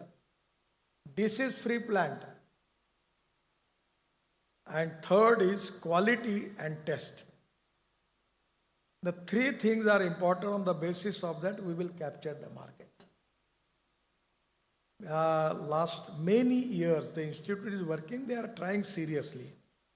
And for the reason, if you are going to develop it, you have to multiply it. And for that reason, you need to have a good policy with public-private investment. I am the pioneer of this policy. And that is the reason I am telling you confidently that money is not a problem. I just sanctioned the project of 10,000, 20,000, 50,000 within an hour. I never waste time for that. I don't have money problem. I have already come, every year I'm taking project of 5 lakhs crore. My problem is not money. My problem is not construction. My problem is my system. They don't want to work fast. I am expecting more because once upon it was 2 kilometer per day highway construction. Now it is 40 kilometer. But still my target is to making 100 kilometer. It can be possible. And even there is the tremendous support from the capital market. So in the InvIT model, when we launch our model for that, the bond issue was subscribed for 7 days. First day, within 7 hours, we get 7 times more subscription. So money is not the problem. Even they will get the money if they can make the joint venture with the appropriate people of the nurseries, and they can increase the productivity. They will get good profit. They will get royalty on it also. But it can be possible with your cooperation. The people are in Delhi. They need to understand what is the problem on grassroots level and ground level. That is the problem. And many of the Delhi people, they never come to grassroots because they are very much busy in Delhi. I am also in Delhi. And 2 days before, the agriculture minister was coming to me. Now I have a meeting with the secretary. The PM has advised him to have a meeting with me. So I just suggest him many things. First of all, the plant and the seed is the basic thing. And reduce the expenditure cost. Now it's really a good thing for the government because of the drone. We are using now the drone for spraying.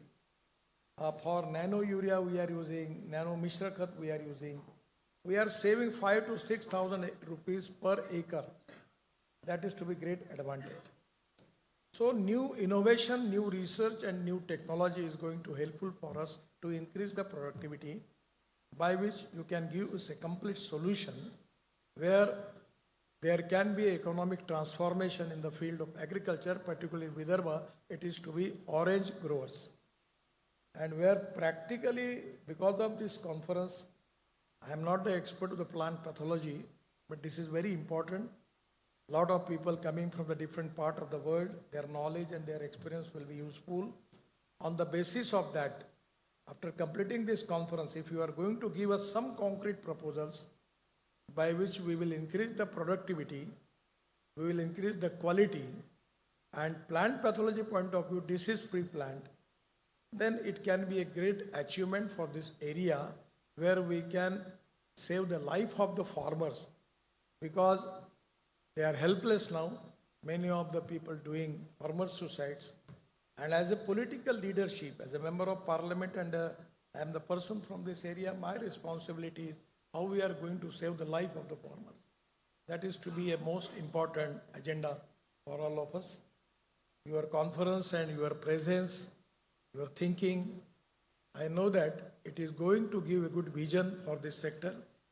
I am really happy. Actually, I want to listen your all lectures. But today, my day is public meeting day. Just I received the call. The 5,000 people are standing in front of my karalaya with police bandobast. They are waiting for me. That is the reason I am unable to listen you. But from Mr. Ghosh, I will collect this all script and all the things to me. I am not the expert, but I will try to make the research and study of it. But you give us an implementation program. We will cooperate you, we will support you, and we are really thinking, and we know that because of your interaction with the international people, you may in position to give us some good vision by which we can develop our orange growers. That is the need for all of us. I am really happy to interact with you. The people from this area, there are also some people are here, but the people from the domestic, from India, from abroad also, those who are here. Again, I welcome all of these dignitaries in Nagpur, in Orange City, and it is also a meaning that your discussion with the oranges in Orange City, it is going to inspire and motivate to give vision for this sector. I'm giving my thanks to all of you, Mr. Ghosh and other people. Thank you very much. Namaskar.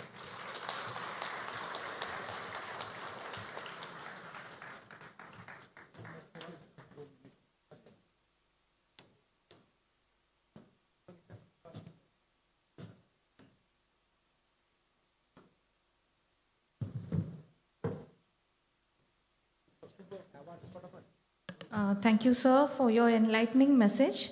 Now, moving on to a little bit of award ceremony. So, I request honorable dignitaries to kindly felicitate Dr. R.D. Rawal with the A.P. Mishra Lifetime Achievement Award. Dr. Rawal, sir, please come forward. Yes.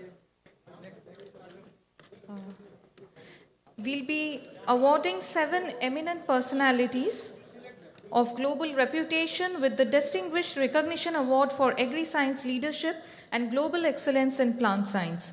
For that, I would like to call Dr. Siddharame Gaura, Professor, University of Florida, USA, for receiving the prestigious award. This is being organized by the local organizing committee of this national conference. And you'll be happy to know that these eminent scientists have not only contributed in the domain of plant protection, but has also trained several Indian students and scientists in their labs throughout their professional career. Dr. Siddharame Gaura.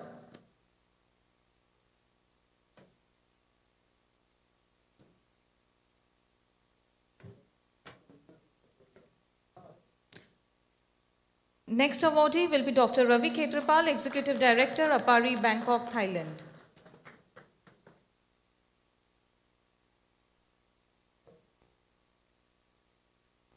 Next will be Dr. Krishna Subbarao, Distinguished Professor, University of California, Davis, USA.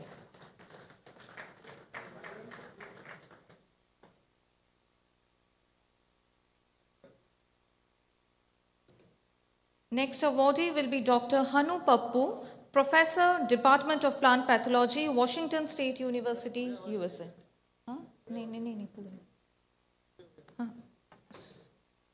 Dr. Swadesh Mukul Santra, Professor, University of Central Florida, USA, and Dr. Lava Kumar, Professor, International Institute of Tropical Agriculture, Nigeria.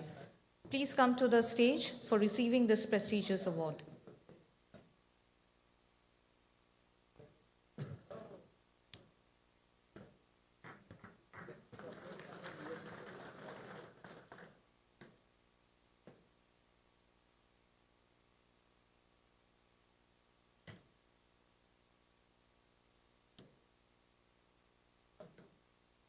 Dr. Lava Kumar, if he is present in the audience, I request you to come forward.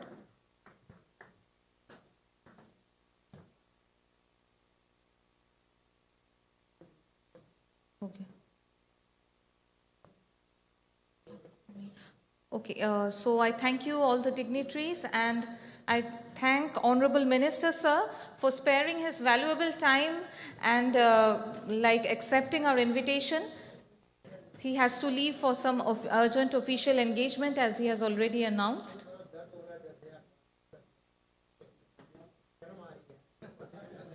We will continue with the program. Thank you very much, sir. So our next, I'll be inviting our guest of honor, Dr. C.D. Mai, ex-chairman ASRB New Delhi, for presenting his address.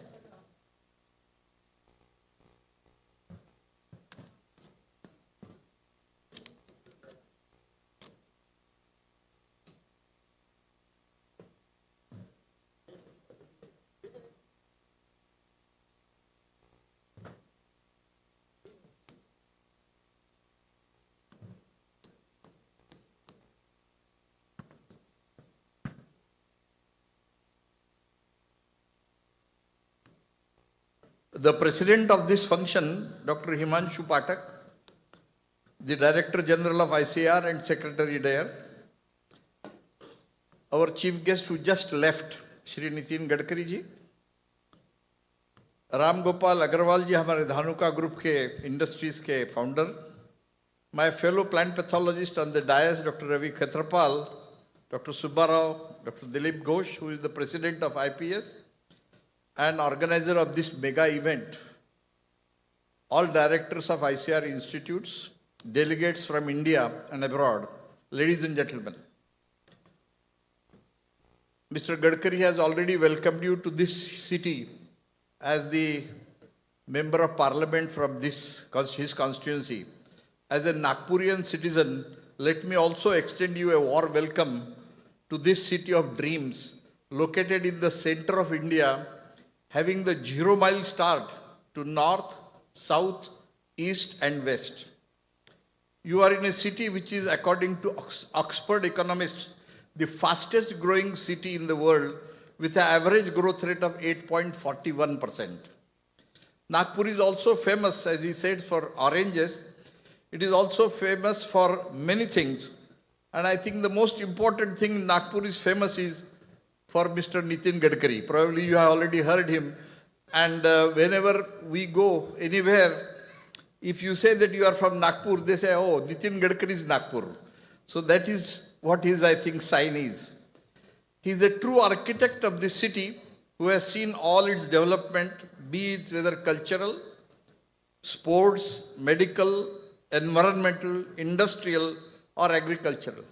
Today we have already organized what is called as a Khasdar Sports Mahotsav in this city. We had a Sanskritik Mahotsav, which is all organized by Mr. Gadkari as a Khasdar from his old funds. I am proud that after academic requirement, I got a chance to be associated with him through AgroVision Foundation, which we have established, as he said, 2004. And the foundation is doing a yeoman's service since in lifting the morale of Vidarbha farmers. You know, once this region was infamously known as the capital of farmer suicide, which our chief guest has already explained in his speech. It is with this vision, Shri Gadkari ji, that we are able to erase it substantially now due to our constant effort in educating, empowering and encouraging the farmers to diversify Vidarbha agriculture from traditional practices to modern technologies. What he exactly said in his own speech, that what is called as diversification of agriculture. You know, Vidarbha has around 50 lakh hectares of area, cultivated area, out of which 80% is only in 3 crops: cotton, soybean and rice, with one more than lakh hectare under fruit crop, that is oranges. Naturally, in rain-dependent cotton soya, any failure has led to suicide. Hence, under the guidance of AgroVision Foundation patron, Mr. Nitin Gadkari ji, we have taken up the task of diversifying agriculture to horticulture, animal husbandry, poultry, sericulture, beekeeping, mushrooms, and also value-added chain for many other crops, particularly for marketing and export. This paid rich dividends as cash flow with the farmers empowered them to sustain vagaries of nature. And I am very happy to say that the farmers' suicide complaints have now substantially been reduced. Dear delegates, I am a trained pathologist, but I soon realized that whatever you do in the name of research must have some basic connection to those for whom we are researching. It is said that you can explain to your mother what you do. If you cannot explain to your mother what you do in the name of science, it is not worth doing it. Similarly, if we cannot explain to our farmers what we do as a research for him or her, it is worth not doing it. You know, the great pathologist, late Dr. Horsfall, very rightly said that you may go deep into mind, you may get deep to mind the intricacies of science, but forget not that the ground where you started digging, because that is where it is very important. As pathologists, we have contributed to the Indian agriculture by associating with all revolutions in the past to make the country Atmanirbhar. However, the current challenges are seeking our inputs to extend the self-sufficiency to those agricultural commodities where we are still dependent on import, like edible oils and pulses. The country is shelling something like 1,60,000 crores foreign exchange on import of both these commodities. With high footfalls, travel ease, there are problems of silent intruders, which I think in the morning our speaker has already explained. So much technical gathering will now throw more light over this gathering, particularly on the sustainable management, which is the theme of this particular conference. I am sure that the deliberations of this conference are going to be extremely useful to formulate the strategies for management, not only for citrus, but I think for a number of other crops which we are growing in Vidarbha region. Thank you very much for listening to me. Thanks and best luck for this conference.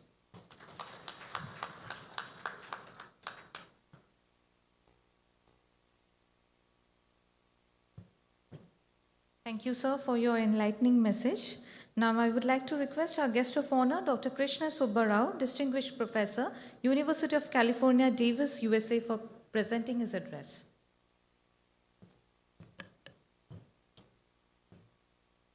Good morning, everyone. I'll be brief because I have to give my regular talk soon after this one.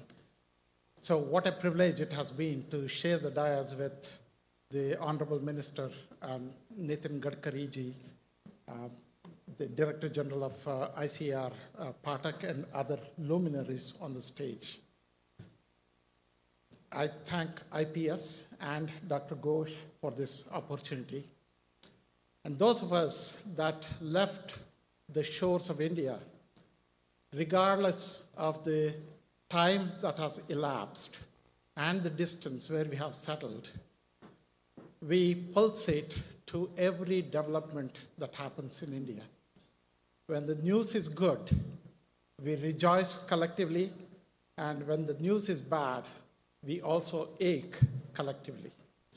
That's why it is often said that you can take an Indian out of India, but you cannot remove India from an Indian. So as far as what people that have settled abroad can do, this is a question that many people ask. And as a community, the plant pathologists of India made a decision in 2016 to support a student from India, a PhD student, to travel to IPS meetings. And we made the first travel award in 2017. And since then, 4 students have visited US to attend the APS meetings. And all 4 of them have been female students. It is not because of DEI that we selected female students. It was a very competitive process, and the best students were female students. And another idea that I have had for a long time is to establish a joint funding program between US and India, very similar to the program that Israel established with the US, and that program is called BARD. And that program was established in the late 70s, and it has done wonders to the scientific research enterprise in both countries. And late Dr. Umesh Singh, at the request of late Dr. Umesh Singh, I had written to your predecessor, sir, Dr. Patak, but nothing happened. So I request you to take this kindly seriously and see if we can establish a joint research program. We can start out small with $5 million from both sides and fund some projects, and that can be expanded later on. And if you can make that a reality before you leave your offices, I shall be very, very grateful. Thank you so much.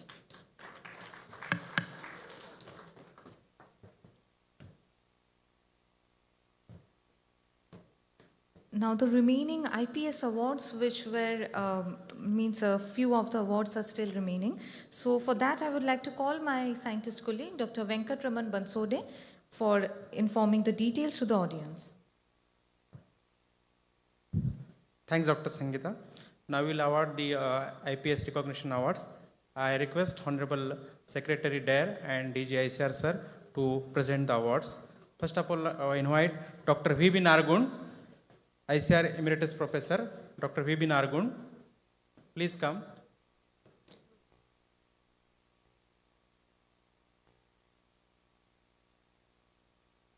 Next one, Dr. D.P. Singh, former principal scientist, ICR, Indian Institute of Wheat and Barley Research, Karnal.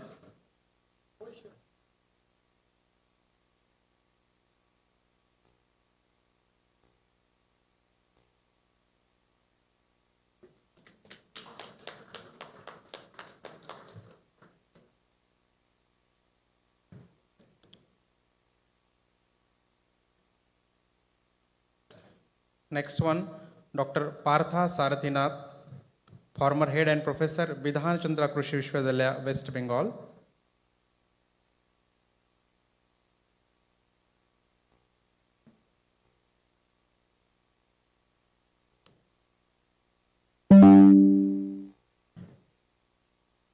Next one, Dr.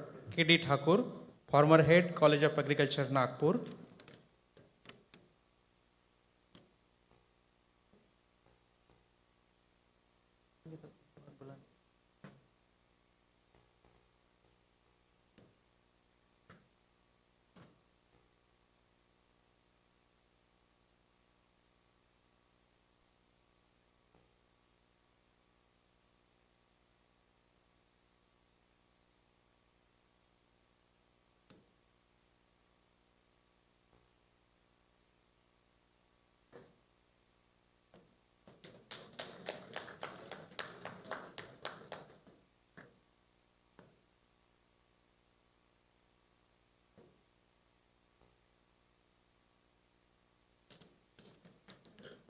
Dr. K.D. Thakur, sir, please come on the dais.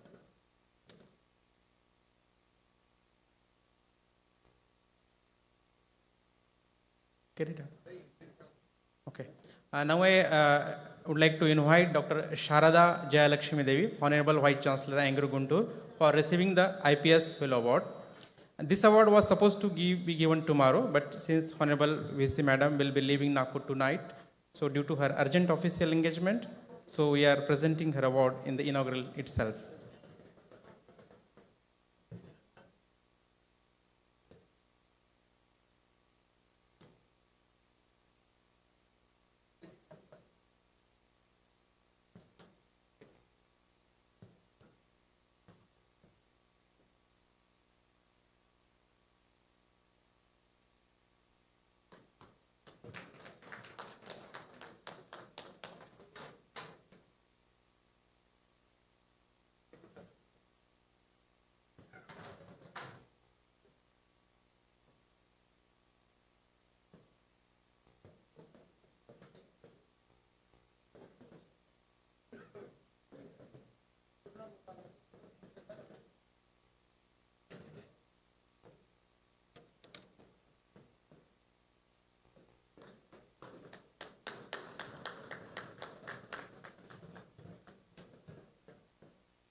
Thank you to all our dignitaries. So moving on to the address of another guest of honor, we have with us Dr. Ravi Khetrapal, Executive Director, Apari, Bangkok, Thailand. Sir, I invite you to present your address.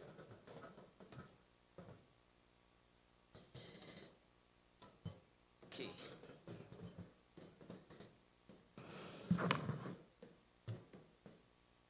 I won't be as brief as Dr. Subbarao because he has to give a lecture, and I was the opening batsman in the morning. I finished my lecture.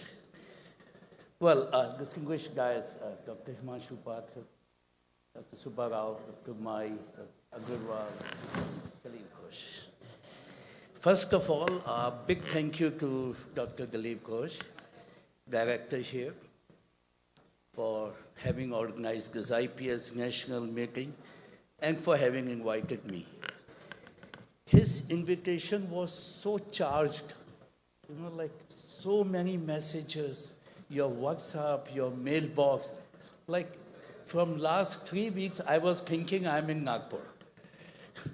And till the last moment when I was in Delhi airport to come here. Well, it's a pleasure to be here. And before I say a few words about IPS, about the workshop, about the national scenario, I would like to extend very sincere congratulations to Dr. Himanshu Pathak for being selected as a Director General of ICRISAT, one of the 12 CG institutes, which is a very prestigious position he is going to acquire. But it's good for him, but ICR is going to lose him. That is a big loss to. However, fortunately, his organization is based in India, so there will be a regular benefit from his being here, and his contribution to science is well known as a manager, as a top management in agriculture is well known. We congratulate you on behalf of IPS and on my personal behalf, Dr. Himanshuji. Now, coming to IPS, very briefly, IPS was established in 1947. And since then, the first president was from Maharashtra, Dr. B.V. Mungakur. And from Mungakur to Dr. Ghosh, who is again in Maharashtra. If you look at the 77 years of IPS, we have had large number of presidents who have contributed significantly. It's not only the president who contributes, but the leadership which came, of which Dr. Mai is a very good example. Dr. S.S. Chahal is here, who is a very great example. Dr. Chakravarti is there. There are many of them. And I think bit of it, IPS has evolved a lot. But still we have a lot of challenges before IPS, because IPS need to become a voice of a policy, for the policy issues for the government of India on plant protection matters. Something they need to work with National Academy of Agriculture Science. It's a big task force in IPS, but they just, can people slightly keep quiet at the back? Yeah. So, hello. Hello, those at the back. Can you sip coffee peacefully? Thank you. Okay, now, having said about IPS, it really needs to go to next step now, where it has to look at working closely with the National Academy of Agriculture Science to become a voice of plant protection. It should be contributing a lot on policy issues related to plant protection, which I think is very crucial. And beyond that, IPS should be a platform to see how it can create or announce or inform the plant pathologists for suitable employment. One has not to bank upon only on ARS exam, or there are very few positions. And we have a large number of PhDs and MScs and all. IPS really need to create a platform there. Above all, what we initiated when I was the president with Dr. Pratibha, who is here, we wanted to have a crop protection association.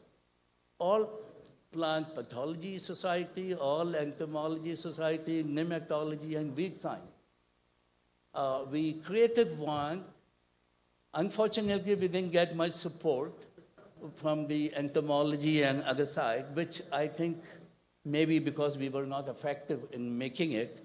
That is something we need, because for a farmer, if you create resistance against a virus or bacteria or fungi, it is highly susceptible to an insect pest.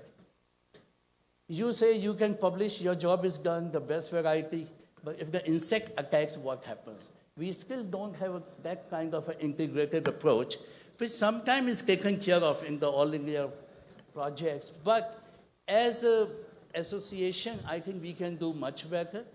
Different plant protection disciplines that we need to look at. And in our meetings in IPS, Dr. Ghosh, you and the future president, Dr. Dinesh Singh, we should invite people from other societies.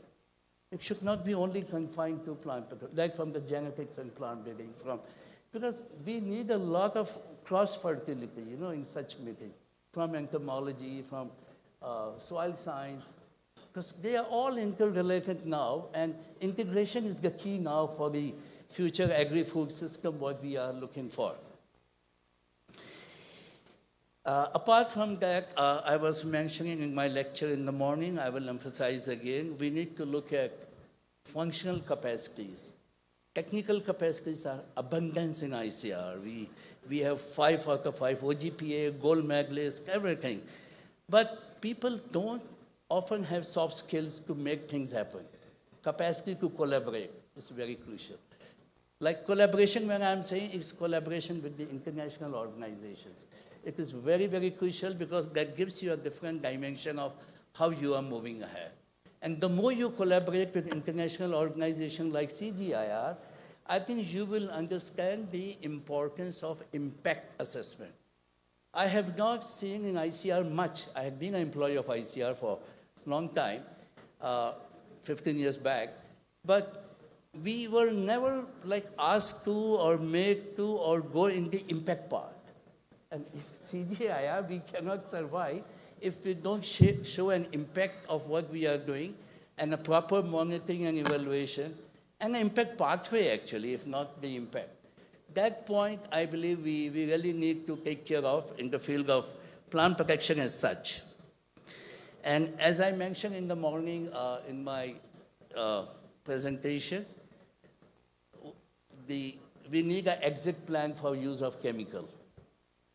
And that becomes much more complex and important when we look at the climate change, which Dr. Himanshu Pathak very lucidly presented about. He in fact warned us, we may still have a happy life, our future generation may not. It's going to be very tough, and that is where I think we all need to really play a very, very crucial role in terms of agri-food system transformation and sustainability, which is not going to be an easy job. So collectively, I believe IPS has some role to play at a different level. All of us have to play a role at the research and development level where we are. And we need to now value innovation. Innovation as, let me repeat here, don't confuse innovation with invention. Innovation is anything you have a socio-economic use. Many people confuse it, but simplest example for younger generation of innovation is Alexander Graham Bell invented telephone. That is the first invention. And mobile is an innovation. It's a long distance call. When we had the handline, that was a kind of a invention. But the invention has come to innovation. Innovation is the mobile. Purpose is same, long distance call. There's a higher level of socio-economic use. So that, I think, has to be embedded in our mind in terms of whatever we do in terms of the innovations in plant protection. Innovations like we heard about the zincicide, for example, in the morning, which was like, for me, I was thinking of how it can fit in the innovation system. So there are a lot of things we need to do if we have an innovative mind, if we have a capacity to innovate, and we look at the agriculture innovation ecosystem, we can really progress much more better. Please don't depend only on the research output. That time has gone. You have to carry it forward. And that will be a duty of all of you. With this, I would like to thank IPS again and Honorable Dr. Himanshu Pathak ji for chairing this session. Thank you.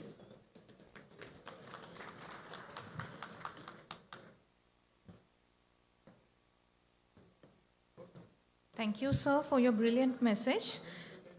अभी मैं मंच पे आमंत्रित करना चाहूँगी doctor RG. Agarwal जी को, जो founder chairman है धानुका ग्रुप के, कि वो आए और अपना संक्षिप्त विचार इस मंच पे रखें.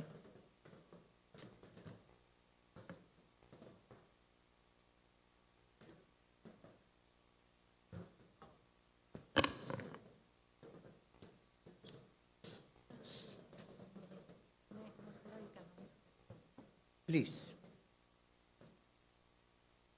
One announcement is there. All delegates are requested to kindly take your seats. So after inaugural program, we will have a high tea break. So please, all the delegates, without causing any commotion, polite request to please occupy your seats. Our esteemed dignitaries are sitting on the stage and they are giving their lectures. So it's a request to please be seated. After this, we'll have a high tea break. Yes, Agarwal.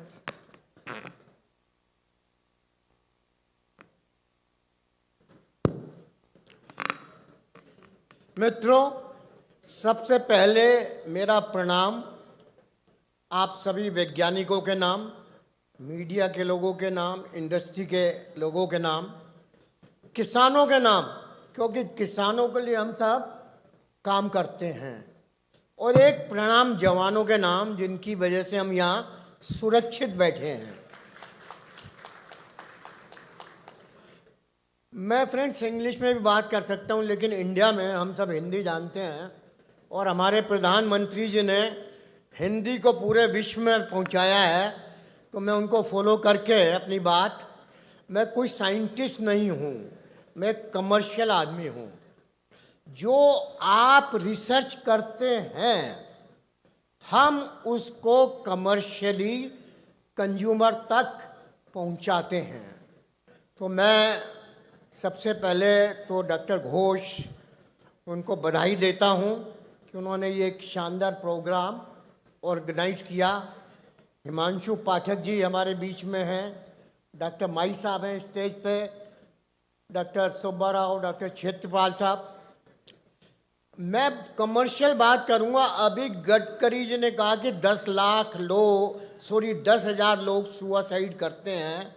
ये हम सबके लिए एक बहुत ही बड़ा challenge और शर्म की बात है कि आज 75 साल आज़ादी के बाद भी लोगों को इस किस्म की, हमारे किसानों को समस्या का सामना करना पड़ रहा। जो डाइवर्सिफिकेशन किया है उससे शायद समस्या कम हो रही है। Friends, when we go to farmer ये नहीं जानता कि आप पैथोलॉजिस्ट है या एंटोमोलॉजिस्ट, एग्रोनॉमिस्ट है या इकोनॉमिस्ट। वो कहता है मेरी ये समस्या है और मुझे इस समस्या का हल चाहिए। अभी डॉक्टर क्षेत्रपाल साहब भी बोल रहे थे कि हमको दूसरे सोसाइटी के भी कुछ लोगों को बुलाना चाहिए ताकि एग्रीकल्चर के लिए, चाहे आज सिट्रस की बात है या IPS सोसाइटी के साथ फंगिस या डिजीज की प्रॉब्लम की बात है, लेकिन किसान के लिए हमें सभी प्रॉब्लम्स को होलिस्टिक हल करने की आवश्यकता है। अब एज ए कमर्शियल मैन मैं किसान की तरफ से बात करता हूं कि आज किसान की क्या प्रॉब्लम है। अब वैज्ञानिकों ने बहुत रिसर्च की, लेकिन कुछ बड़े किसानों की बात छोड़ दें तो जो छोटे और मार्जिनल किसान हैं उन लोगों तक हम टेक्नोलॉजी को नहीं ले जा पा रहे हैं।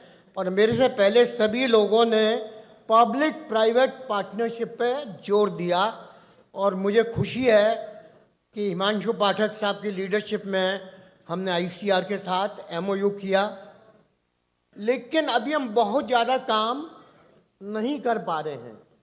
NRCGS के साथ मिलकर हम बहुत अच्छा काम कर रहे हैं।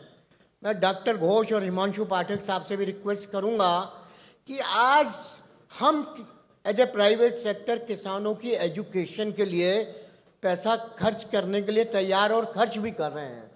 और किसान को सबसे बड़ी बात समझ आती है, सीइंग इज बिलीविंग।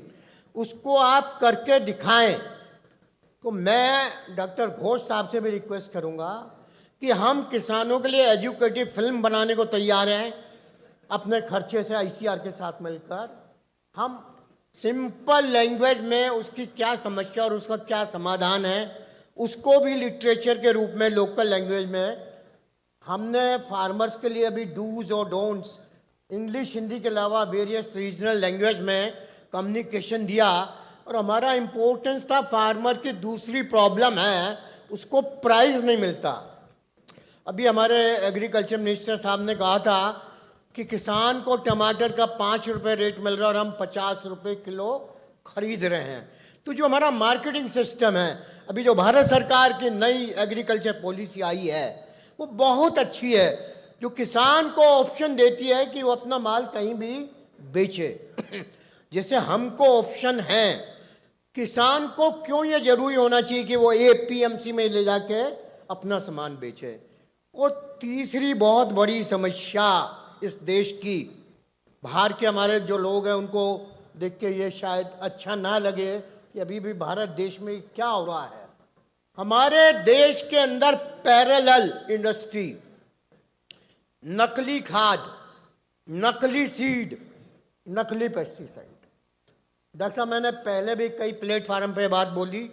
अभी हमारे एग्रीकल्चर मिनिस्टर शिवराज सिंह चौहान जी ने भी 1.5 महीने पहले स्टेटमेंट दिया था कि हम नकली लोगों के खिलाफ बहुत सख्त कार्रवाई करने जा रहे हैं। अब स्टेटमेंट तो आ गए, ये कार्रवाई कब होगी, कैसे होगी?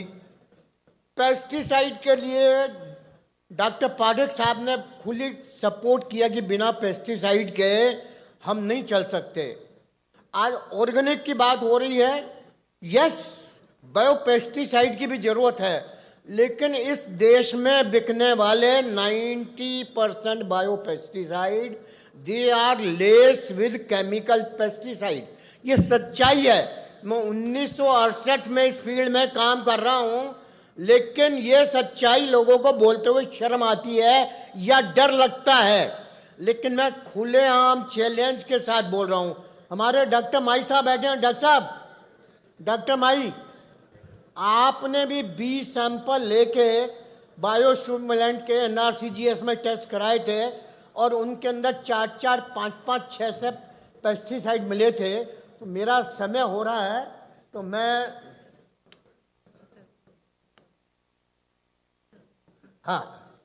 मैं फिर से अपनी बात को समाप्त करते हुए सबको, सोसाइटी के लोगों को, DG साहब को और जो भी लोग विदेश से आए हैं, मैं ओपन ऑफर देता हूं कि हमारे साथ जो भी कोलैबोरेशन करना चाहे, हमारा R&D सेंटर है पलवल में, हम हर प्रकार से, कोई भी साइंटिस्ट चाहे, कोई भी इंटरनेशनल इंस्टीट्यूशन चाहे, मैं ऑफर दे रहा हूं, जो हमारे साथ कोलैबोरेशन करना चाहे उसके लिए मैं स्वागत करूंगा।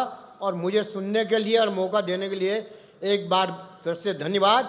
जय हिंद, जय भारत। धन्यवाद। Thank you very much. धन्यवाद sir. Now I feel honored to invite our President, Honorable Secretary DARE and DG ICAR, Dr. Himanshu Pathak sir, for addressing this august gathering.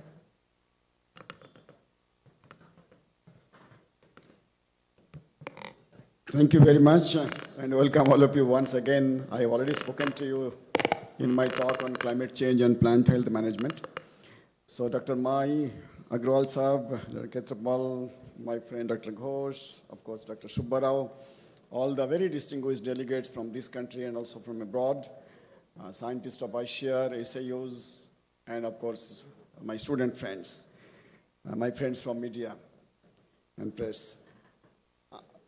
Friends, since morning we have been discussing various issues on plant protection, plant health, pathology, and so on. And our honorable chief guest also mentioned some of those points, highlighting the need of what we should be doing. Being in research and academic line, sometimes we are in a little bit difficult situation. We can generate knowledge, science, we can develop technology, but then to take it to the farmers, we need the help of many other agencies, which most of the time are not fully under our control. That is a kind of limitation.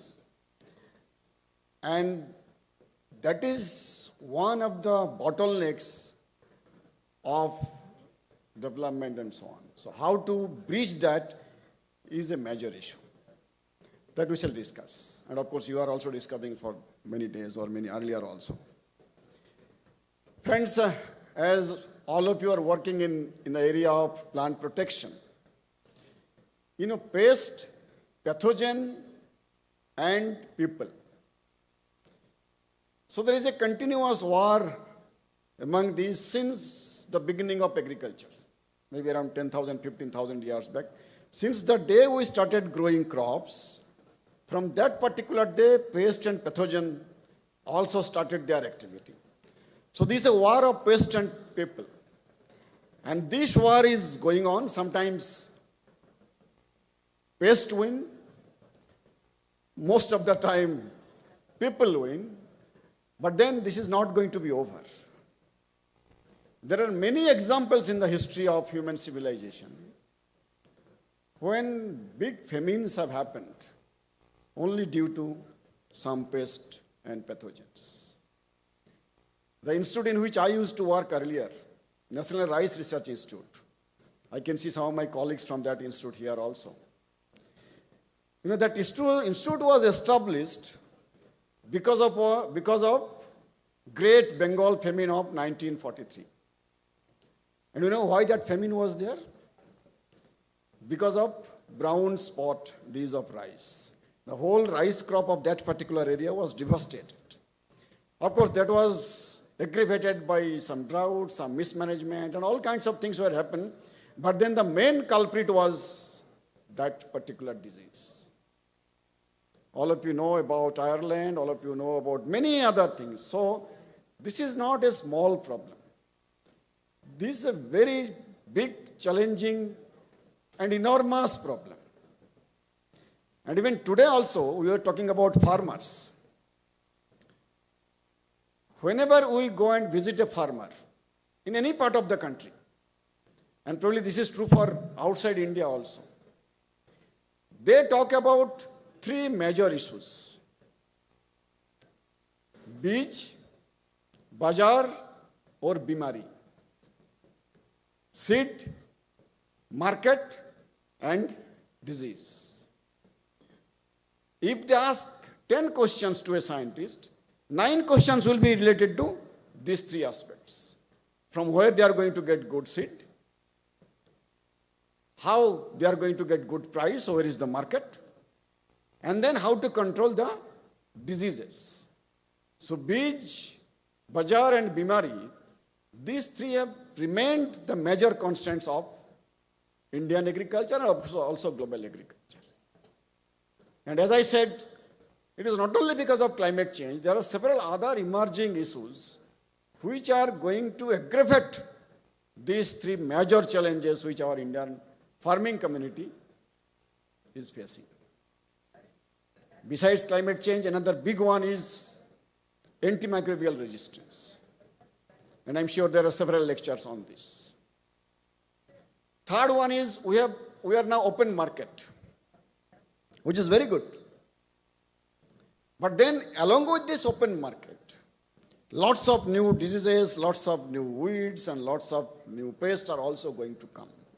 If we do not have good quarantine and good controlling facilities, then there might be a point where all of this will be out of your hand.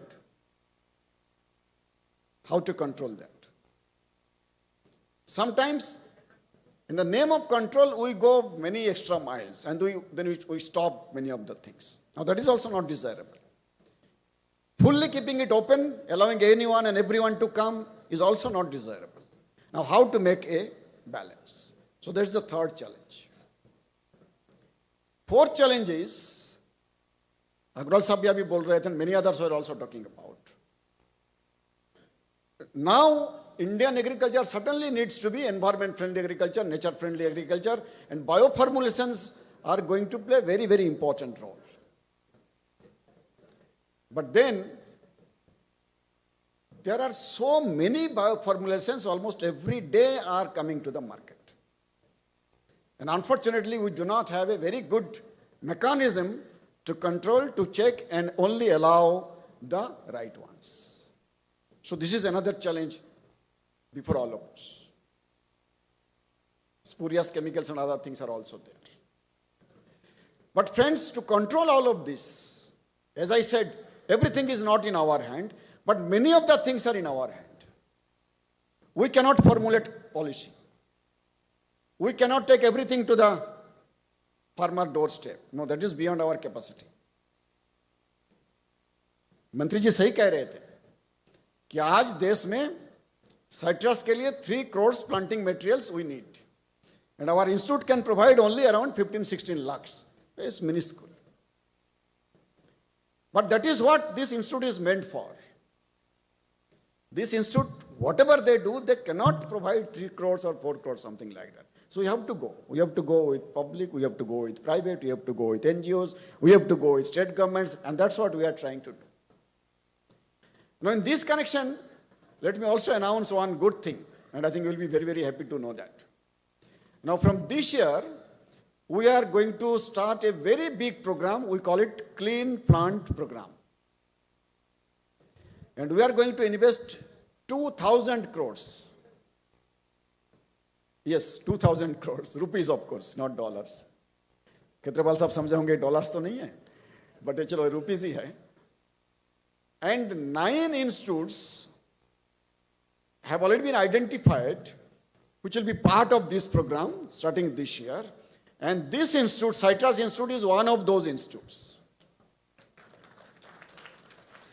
So this institute is going to get around 2,000 crores Indian rupees.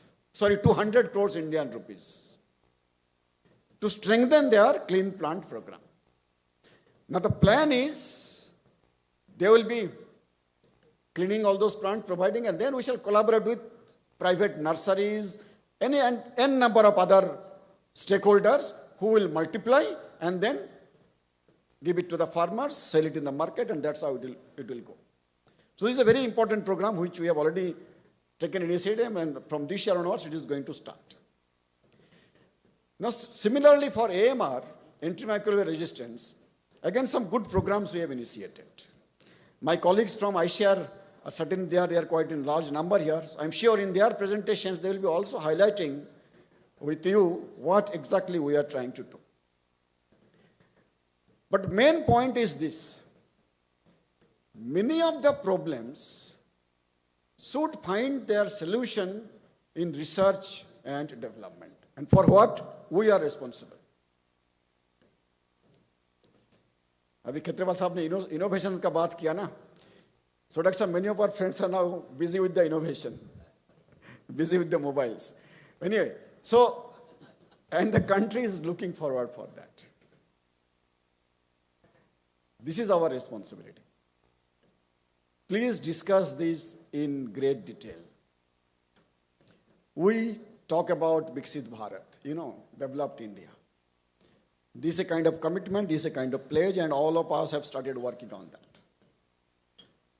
But as all of you know, when more than 50% of our farmers are depending directly or indirectly on agriculture. So without developing agriculture, how developed India is possible? Because 50% population is still there. And whatever we do, Indian agriculture cannot be transformed into a developed agriculture. And Indian farming community also cannot be transformed into a developed population without new science, new technology, new research, and new innovations. So at the end, the balls come to our court. We have to find solutions. In the past, we have shown results, but today the challenges are even more, and we have to deliver to these emerging challenges.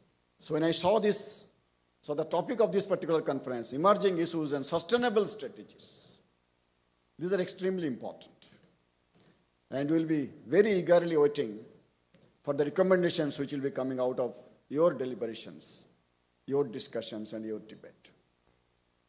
And let me assure you, whatever recommendations you will be coming out with, I share will be very, very happy to implement all those what could be implemented by Indian Council of Agriculture Research. We shall try our best. Before I conclude, one more point, Dr. Khetrapal, you mentioned about the society, Indian Phytopathological Society. This is again a time to come together. In this country, more than 150 societies are there related to agriculture. Forget about other disciplines. In agriculture field itself, there are more than 150 societies. And in IRI itself, there could be, I think, around 75 or 80, I do not know the number. Now in National Academy of Agricultural Sciences, NAS, many of you might be aware of that. And incidentally, I am the president of that academy. So for the last 2 years, we are trying our best to have more and more collaboration with these societies. We call them PAAS, P-A-A-S. NAS is N-A-A-S, National Academy of Agricultural Sciences. And PAAS is Professional Association of Agricultural Societies. So we want them to come together.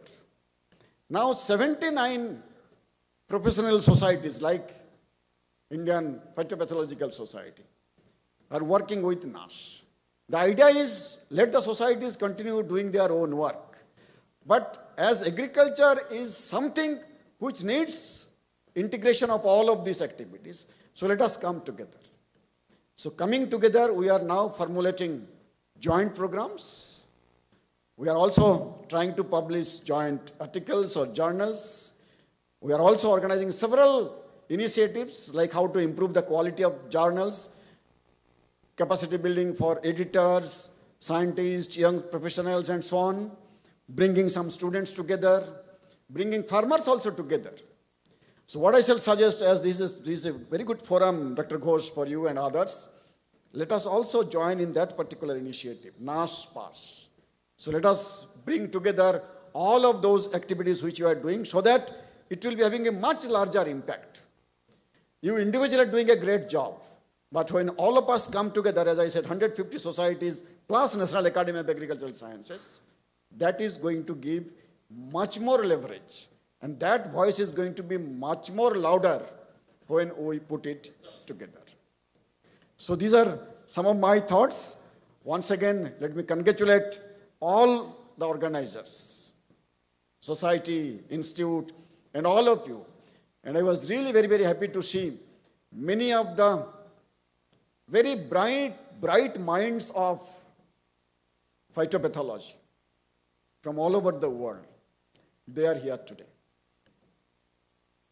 And for today, and of course the remaining days you are going to deliberate, let me once again tell you, we are really looking forward for some new directions, new innovations in plant protection, in plant health management. We are really eager. At this point of time, again for the information of all of you, we are in a very serious exercise of transforming agricultural research. Very, very serious exercise we are doing. And we are really looking forward some new directions, some new thoughts, which we should be able to include in that transformational process. Plant protection has always been one of the very important areas. But as the way things are going, this particular area needs more attention, needs more resources, needs more number of scientists. So again, let me share with you. We have again taken a kind of decision that more of the ICR resources, including manpower, financial and so on, will be devoted for this particular aspect of plant health management, plant protection and so on. But what we need is, तालियां जोर भी बजा सकते हैं. What we need is not only asking manpower and money, what exactly we will be doing. Some very, very specific areas of research. Which are those areas, which institute will be doing and how it will be done. And I will be really very, very eagerly waiting for your suggestion. So after this, your national conference, you please meet us. We shall sit together and take your recommendations in a very positive way. And that's what I expect from each and every one of you. Thank you very much for giving me this opportunity and wish this conference a very big success. It has to succeed. Thank you very much. Jai Hind.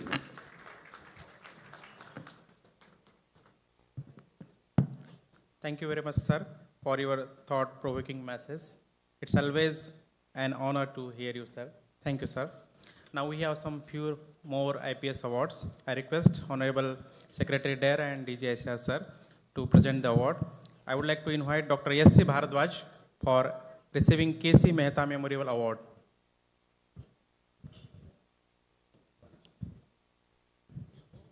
Next one, Dr. Pranab Datta, Sharda Lele Award.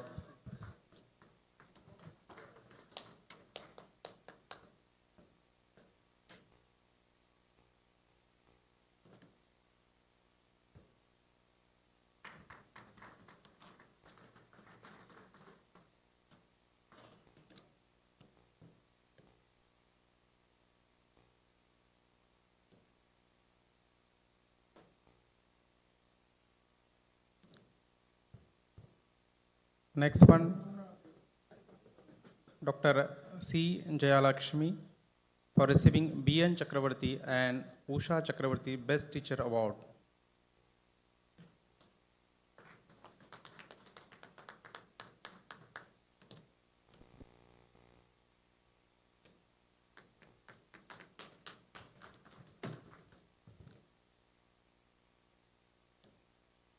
Dr. C. Jayalakshmi.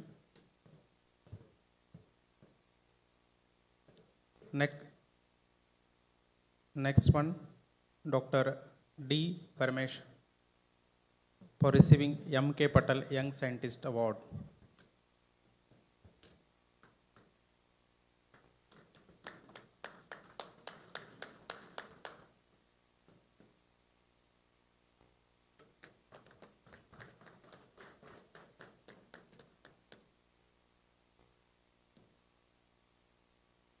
Dr. D. Paramesh.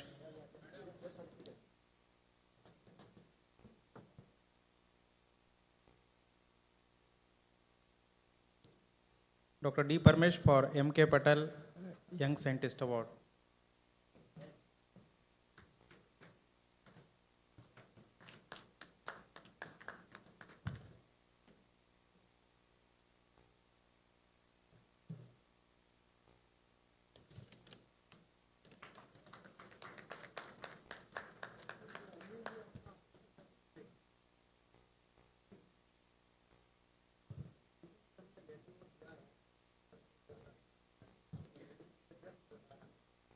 A very big thank you to all our dignitaries and congratulations to all the esteemed awardees.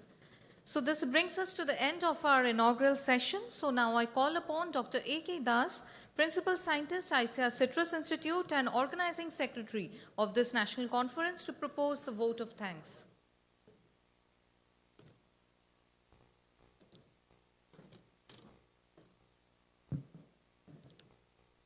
So we have almost come to the end of our inaugural program. So it's my pleasant duty to propose the vote of thanks. So all the very distinguished guests, esteemed delegates, and everyone present here, a very pleasant afternoon to all of you. So it's a matter of great honor and privilege for me to stand before you today to express our deepest gratitude as we conclude the inaugural ceremony of this prestigious IPS National Conference 2025. First and foremost, I extend my deepest gratitude to our chief guest, Honorable Sri Nitin Gadkari ji, Union Minister for Road Transport and Highways, Government of India. Due to some urgent engagement, he had to leave in between. So his visionary insights and inspiring words have set the tone for this important conference and motivating us to work collectively towards innovative solutions in plant health management for a sustainable future. We once again thank him for his invaluable time and guidance. I am profoundly grateful to Honorable Himangsu Pathak ji, Secretary, Department of Agriculture Research and Education and Director General ICR, and Director General Designate for AgriCert, another globally acclaimed institute. I have already, many have mentioned. Hearty congratulations to you, sir. Thank you, sir, for honoring this event with your gracious presence. Sir, your leadership continues to guide us towards addressing critical challenges in the agriculture sector with novel, resilient, and sustainable solutions. Our heartfelt thanks go to Dr. C.D. Mai, sir, ex-chairman of ASRB. Sir, your decades of service and your valuable contributions to agriculture science have always been a source of immense inspiration for all of us. We are privileged to have Dr. Krishna Subbarao, a distinguished professor at the University of California, Davis, USA, as our esteemed guest of honor. Your presence, sir, truly reflects international spirit of collaboration that this conference symbolizes. I extend my sincere thanks and appreciation to Dr. Ravi Khetrapal, sir, Executive Director of the Asia Pacific Association of Agriculture Research Institute, that is APARI, Bangkok, for your gracious participation, support, and for contributing your valuable perspective to this particular event. I would like to express my deepest gratitude to Dr. Sri R.J. Agrawal ji, founder chairman of Dhanuka Group, whose entrepreneurial vision and relentless passion for agriculture innovations have made a significant impact in this particular sector. Sir, your presence here today is a source of great inspiration to all. A heartfelt thank you to our convener of this national conference, Dr. Dilip Ghosh, President of Indian Phytopathological Society and Director of ICRCCRI Nagpur. Without his unwavering dedication and leadership, this conference would not have been possible. And as you know, he always loves to lead from the front, and you can see the result is here. Sir, we deeply appreciate all your efforts in bringing us together for this important event, creating a vibrant platform for knowledge exchange and collaboration. So thank you, sir. On behalf of the organizing committee, I also extend my sincere thanks and appreciation to the esteemed heads of institutes, directors, vice chancellors, past presidents of IPS, present and past secretaries and executive committee members, and our overseas Indian delegates, all the awardees today for gracing us with their presence today. Thank you. And we also sincerely thank our esteemed sponsors for their generous support, without whom this event would not have been possible. I also take this opportunity to thank the representatives from print and electronic media for their efforts in covering this event and highlighting its significance. A special thank you goes to the students of Bhavan's BP Vidya Mandir for their beautiful rendition of the invocation song, which added a serene touch to this event. A special note of gratitude goes to the members of the local organizing committee and every team member and volunteers who worked diligently behind the scenes to ensure the smooth execution of this program. Finally, I extend my heartfelt thanks to all the participants, delegates, invited speakers, panelists, and contributors from across the country and across the world. Let's embark on this journey together and make this event a memorable experience for all of us. On behalf of the organizing committee, wishing everyone a productive and enriching conference ahead. So thank you once and all.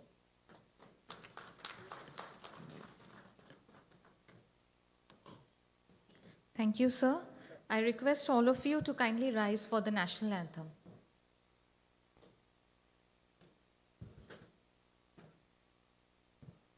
जनगण मन अधिनायक जय हे भारत भाग्य विधाता पंजाब सिंध गुजरात मराठा द्राविड़ उत्कल गंगा विंध्य हिमाचल यमुना गंगा उच्चल जलधि तरंगा तव शुभ नामे जागे तव शुभ आशीष मांगे गाहे तव जय गाथा जन गण मंगलदायक जय हे भारत भाग्य विधाता जय हे जय हे जय हे जय जय जय जय हे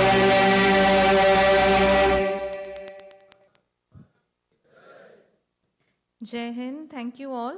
I request everyone to join for the lunch in the Millennium Manoranjan Mitra Hall. And after the lunch break, we shall be resuming our plenary sessions. And those of the speakers who have not yet submitted their presentations are requested to submit them in the media desk. Thank you. The hall for lunch is just beside, right side.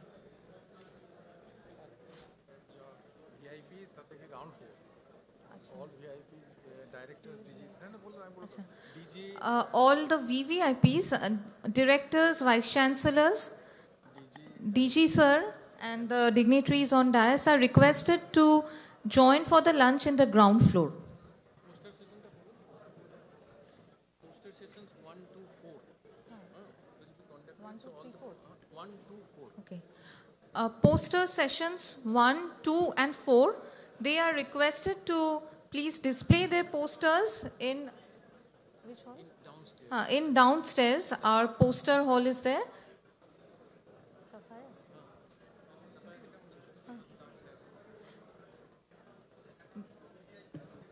The VVIPs are requested to join for the lunch downstairs. Poster presentations will be there. Downstairs, you are requested to kindly display your posters and keep them ready. Thank you.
Welcome to the ICAR Central Citrus Research Institute, Nagpur, an ISO certified institution where innovation meets citrus excellence.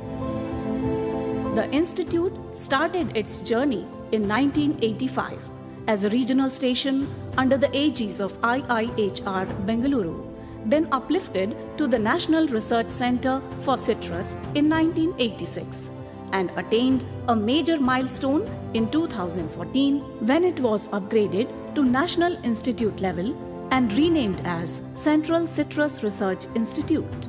It has been at the forefront of citrus research in India. Over the decades, visionary leaders have graced the institute with their wisdom and dedication. From the very first director, Dr. H.C. Das, who laid the groundwork for citrus innovation, to our current director, Dr. Dilip Ghosh, who carries the torch of progress forward. ICAR CCRI's journey has been marked by the stewardship of remarkable individuals. Since its inception, ICAR CCRI stands at the forefront of citrus research, dedicated to advancing knowledge and techniques in citrus cultivation and management. With a rich history of scientific excellence, we have contributed significantly to the growth of the Indian citrus industry, and the institute, during its journey, has become a symbol of trust among all the stakeholders. Our work not only benefits citrus farmers, but also impacts the economy of the nation. Today, India is the third largest citrus producer in the world, where our technologies played an instrumental role. We are committed to sustainable practices and in shaping a greener and healthier future. Identified as the National Germplasm Repository Site for citrus, the institute conserves a vast collection of both exotic and indigenous citrus germplasm inside its sophisticated glass houses and screen houses, as well as open field conditions. The institute is working on citrus germplasm characterization, documentation, and utilization for developing high-yielding varieties. Through its clonal selection program, the institute successfully maintains a field gene bank for the introduction and assessment of exotic germplasm under the agroclimatic conditions of Central India and Northeast India. Till date, CCRI has developed 9 promising citrus varieties, including 1 rootstock for commercial production.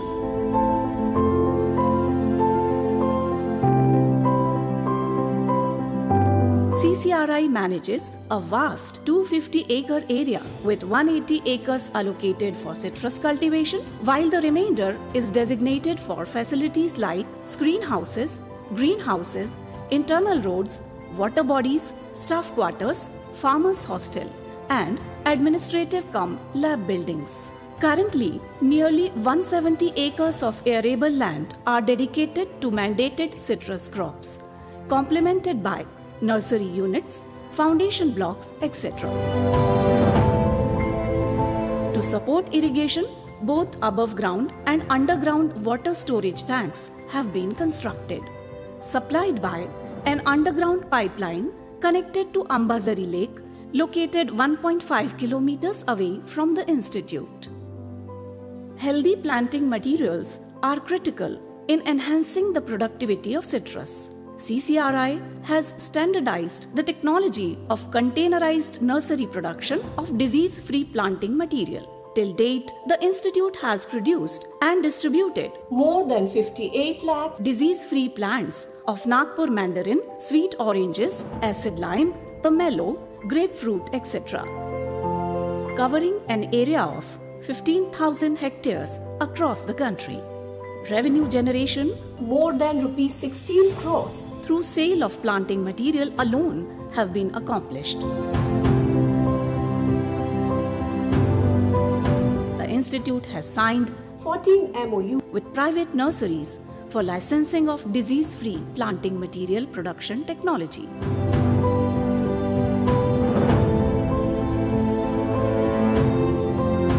CCRI is equipped with state-of-the-art infrastructure, including a vast array of well-furnished and high-tech laboratories. Today, our cutting-edge research facilities are at the heart of innovation. Dedicated scientists work tirelessly to improve citrus varieties and package of practices, combat diseases and insect pests, innovate novel value-added products, and bioprospect citrus fruits and peel. ICAR CCRI, through rigorous research, has developed and commercialized several technologies like shoot tip grafting, micro-budding, raised bed planting, fertigation schedule, sensor-based irrigation, high-density plantation, mass multiplication protocol for predator Mallada desjardensi, pheromone trap for citrus leaf miner, Trichoderma herzianum, NRCF BA44 strain for root rot management, molecular diagnosis of major citrus pathogens, LAMP-based diagnostic kit for citrus tristeza virus, and Huanglong bin. CCRI also developed various processed products and commercialized ready-to-serve and carbonated beverages from acid lime and Nagpur mandarin. In addition, the institute obtained 1 US and 2 Indian patents. CCRI also promotes citripreneurship through its Agri-Business Incubation Center.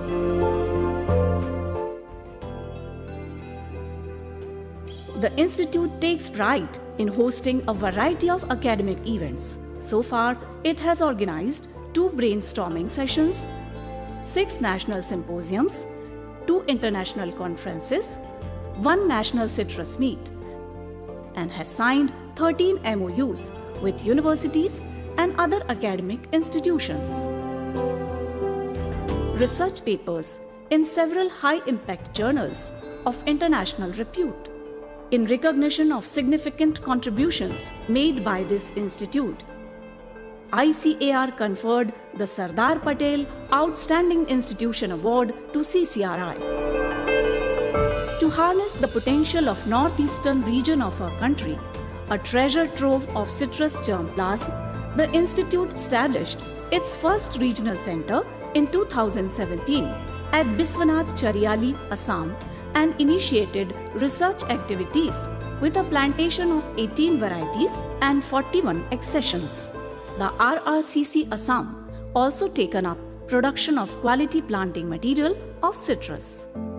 By utilizing all recommended technologies, CCRI has successfully demonstrated rejuvenation of declined of citrus orchards, raising their production from almost nil to 12 tons per hectare, resulting in income generation of rupees 1.5 lakhs per hectare, which is a landmark achievement towards doubling farmers' income.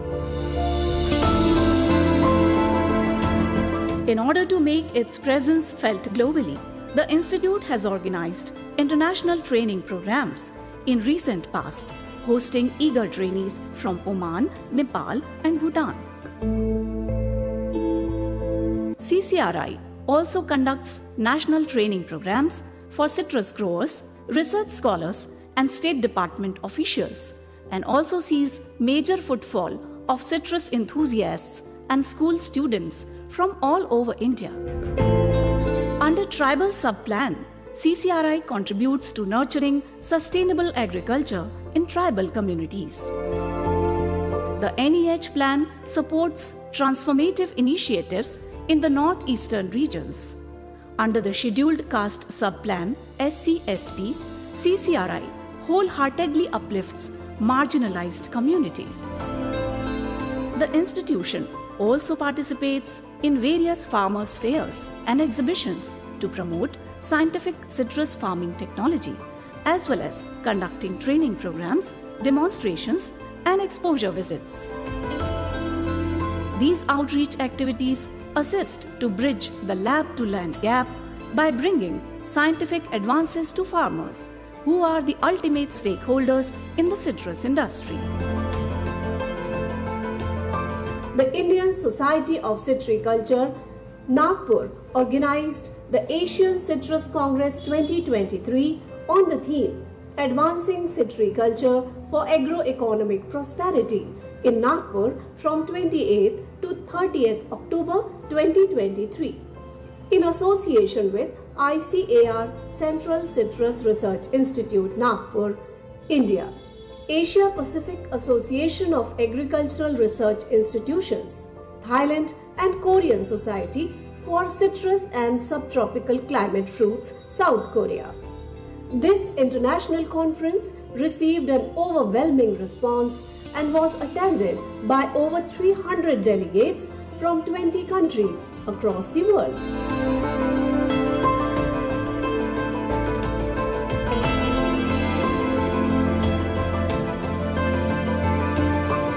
Another significant event, CCRI AIM 1.0, ICAR CCRI Agro Industry Meet, was also organized during 11th-12th March 2024.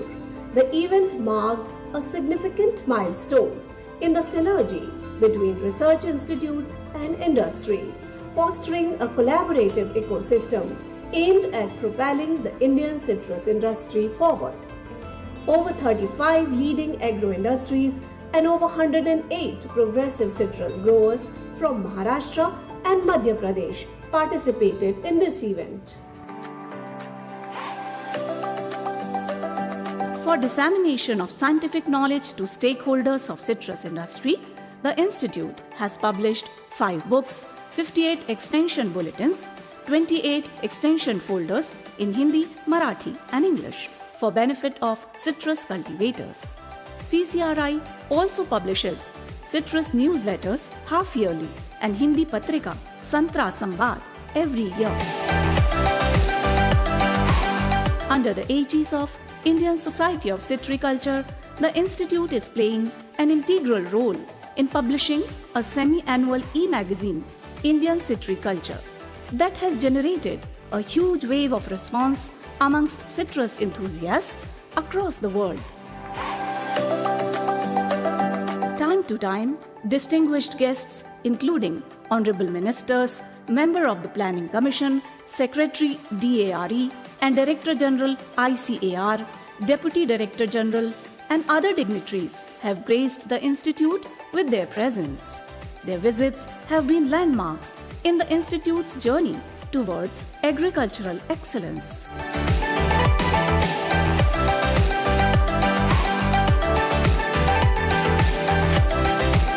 The Institute has its dedicated website which regularly posts updates and farm advisories for monthly management of citrus orchards.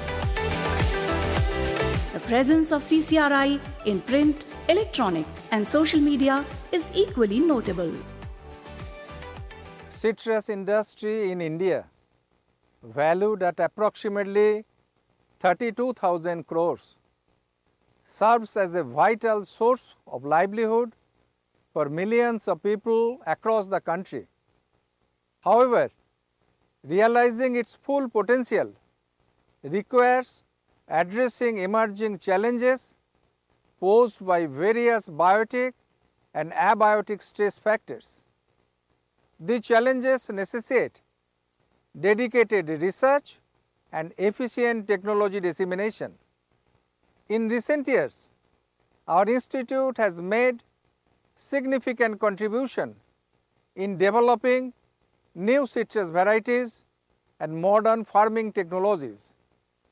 As we prepare for Amrit Kal, a promising phase in our nation's independence, I pledge that our institute will emerge as a more dynamic technology cum knowledge powerhouse for Indian citrus sector.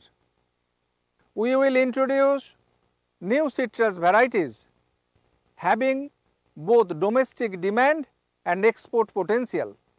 We will ensure the nationwide availability of clean planting material, provide more robust and sensitive diagnostics for disease, insect pests and varietal identification.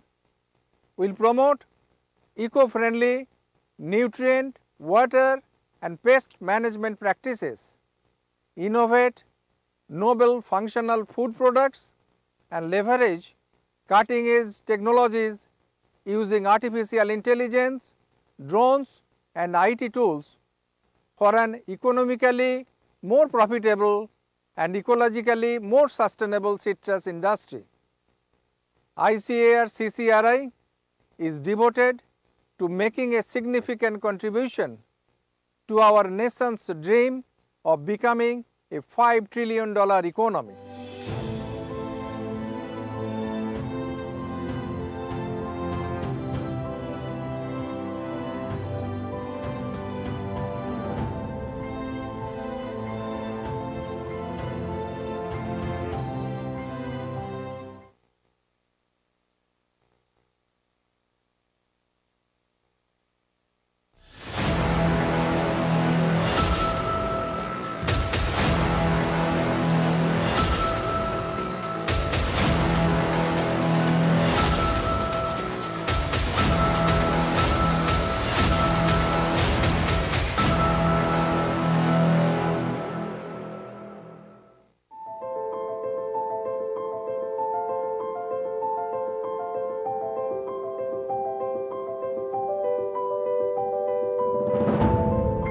Welcome to the ICAR Central Citrus Research Institute, Nagpur, an ISO certified institution where innovation meets citrus excellence.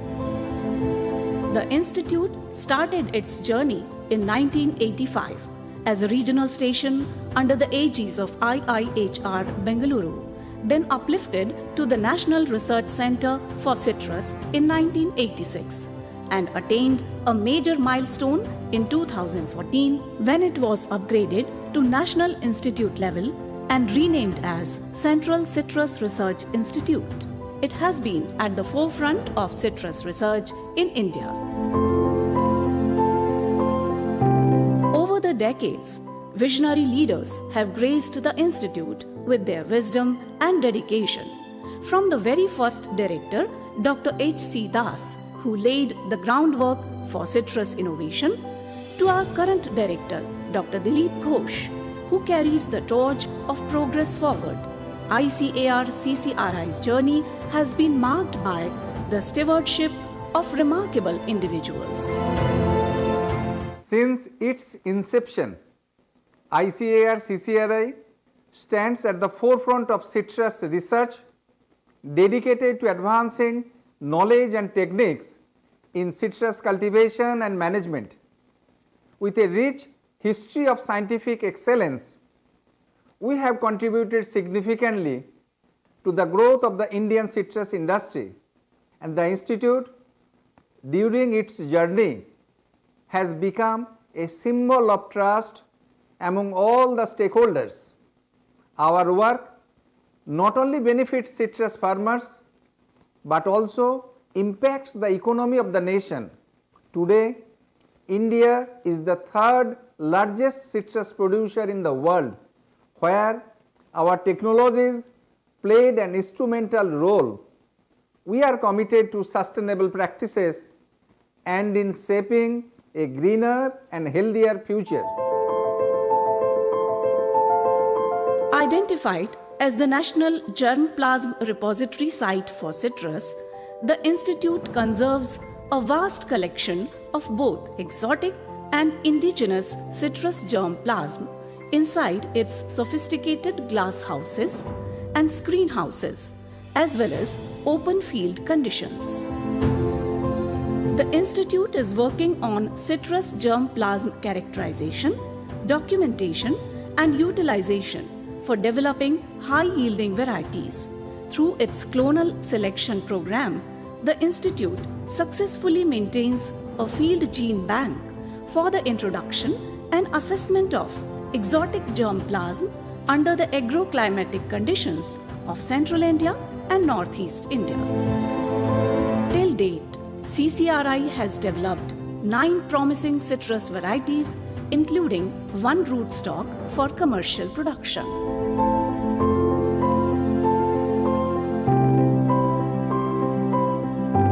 CCRI manages a vast 250-acre area with 180 acres allocated for citrus cultivation, while the remainder is designated for facilities like screen houses, greenhouses, internal roads, water bodies, staff quarters, farmers' hostel, and administrative-cum-lab buildings. Currently, nearly 170 acres of arable land are dedicated to mandated citrus crops, complemented by nursery units, foundation blocks, etc. To support irrigation, both above ground and underground water storage tanks have been constructed, supplied by an underground pipeline connected to Ambazari Lake, located 1.5 kilometers away from the Institute. Healthy planting materials are critical in enhancing the productivity of citrus. CCRI has standardized the technology of containerized nursery production of disease-free planting material. Till date, the Institute has produced and distributed more than 58 lakhs disease-free plants of Nagpur mandarin, sweet oranges, acid lime, pomelo, grapefruit, etc., covering an area of 15,000 hectares across the country. Revenue generation more than rupees 16 crores through sale of planting material alone have been accomplished. The Institute has signed 14 MOU with private nurseries for licensing of disease-free planting material production technology.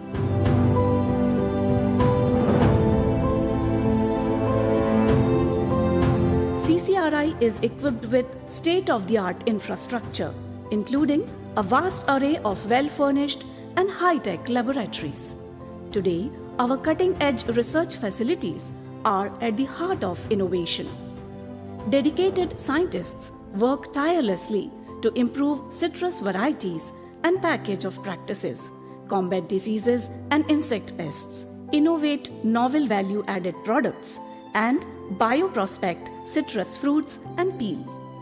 ICAR CCRI through rigorous research, has developed and commercialized several technologies like shoot tip grafting, micro-budding, raised bed planting, fertigation schedule, sensor-based irrigation, high-density plantation, mass multiplication protocol for predator Mallada desjardensi, pheromone trap for citrus leaf miner, Trichoderma herzianum, NRCF BA44 strain for root rot management, molecular diagnosis of major citrus pathogens, LAMP-based diagnostic kit for citrus tristeza virus and Huanglongbin. CCRI also developed various processed products and commercialized ready-to-serve and carbonated beverages from acid lime and Nagpur mandarin. In addition, the institute obtained 1 US and 2 Indian patents. CCRI also promotes citripreneurship through its Agri-Business Incubation Center.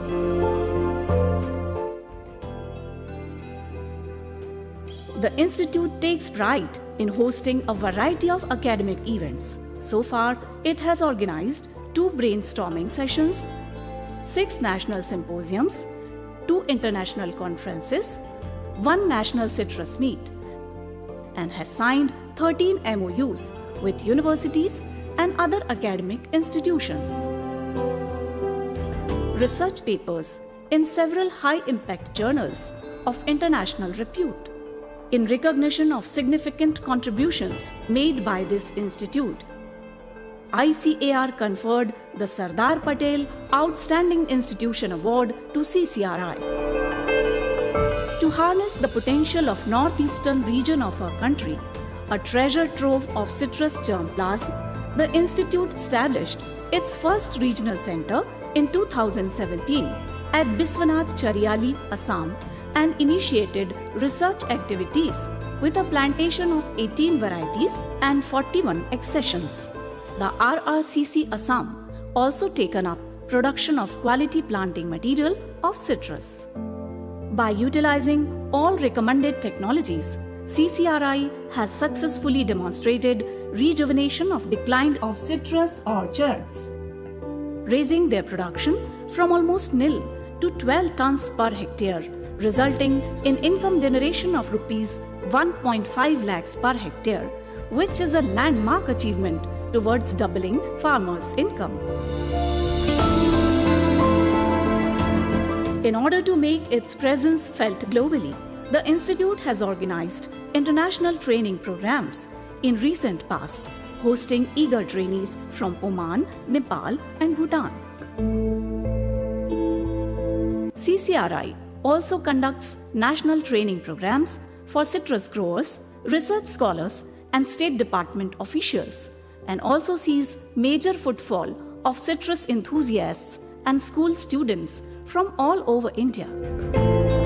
Under Tribal Sub-Plan, CCRI contributes to nurturing sustainable agriculture in tribal communities.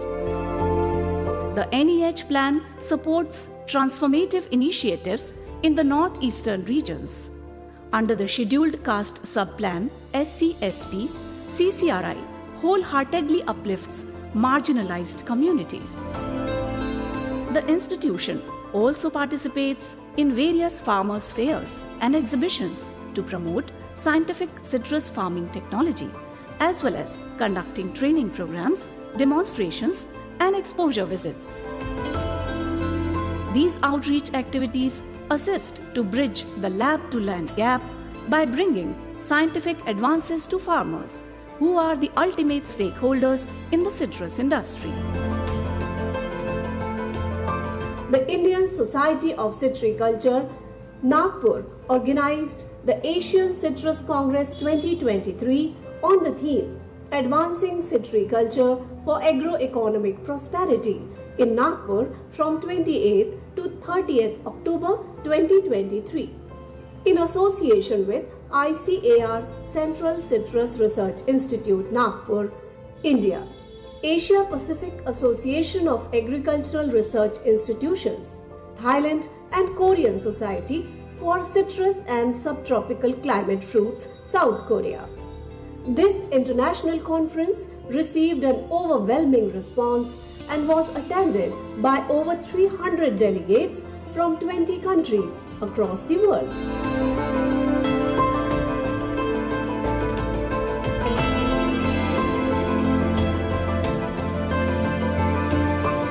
Another significant event, CCRI AIM 1.0, ICAR CCRI Agro Industry Meet, was also organized during 11th-12th March 2024.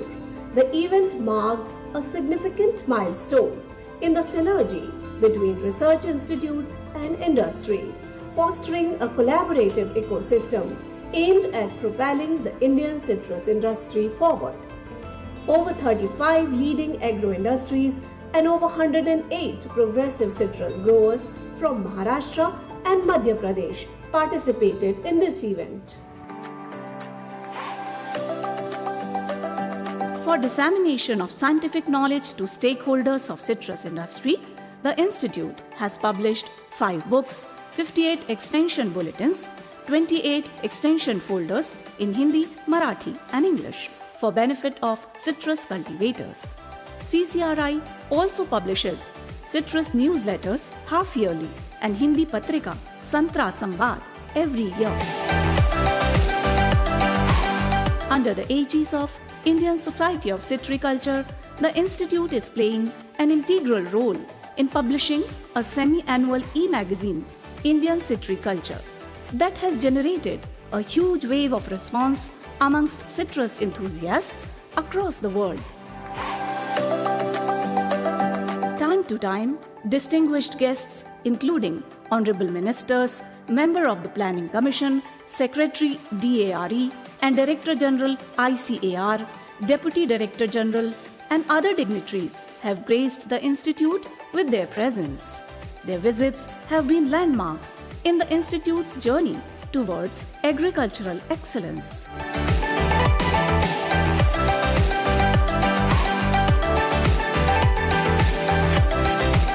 The Institute has its dedicated website which regularly posts updates and farm advisories for monthly management of citrus orchards.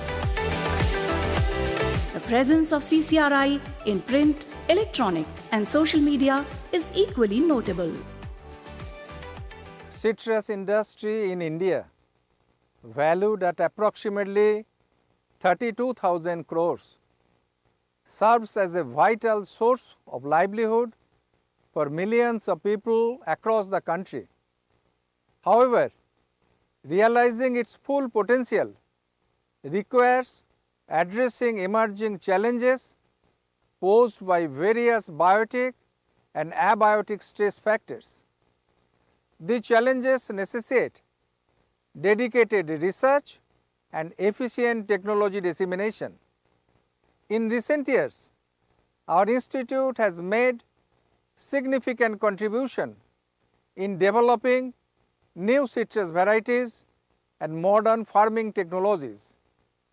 As we prepare for Amrit Kal, a promising phase in our nation's independence, I pledge that our institute will emerge as a more dynamic technology cum knowledge powerhouse for Indian citrus sector. We will introduce new citrus varieties having both domestic demand and export potential. We will ensure the nationwide availability of clean planting material, provide more robust and sensitive diagnostics for disease, insect pests and varietal identification. We will promote eco-friendly nutrient, water and pest management practices, innovate novel functional food products and leverage cutting edge technologies using artificial intelligence, drones and IT tools for an economically more profitable and ecologically more sustainable citrus industry.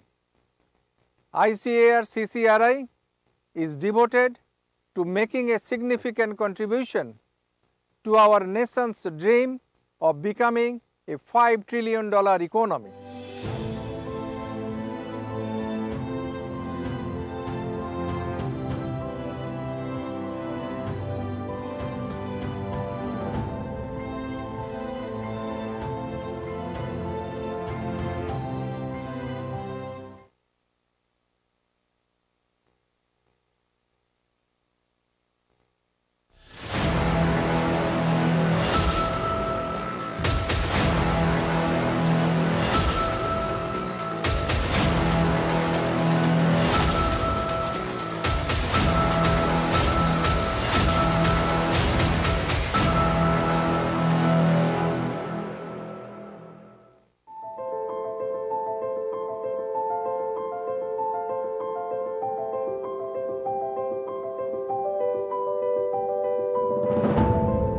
Welcome to the ICAR Central Citrus Research Institute, Nagpur, an ISO certified institution where innovation meets citrus excellence.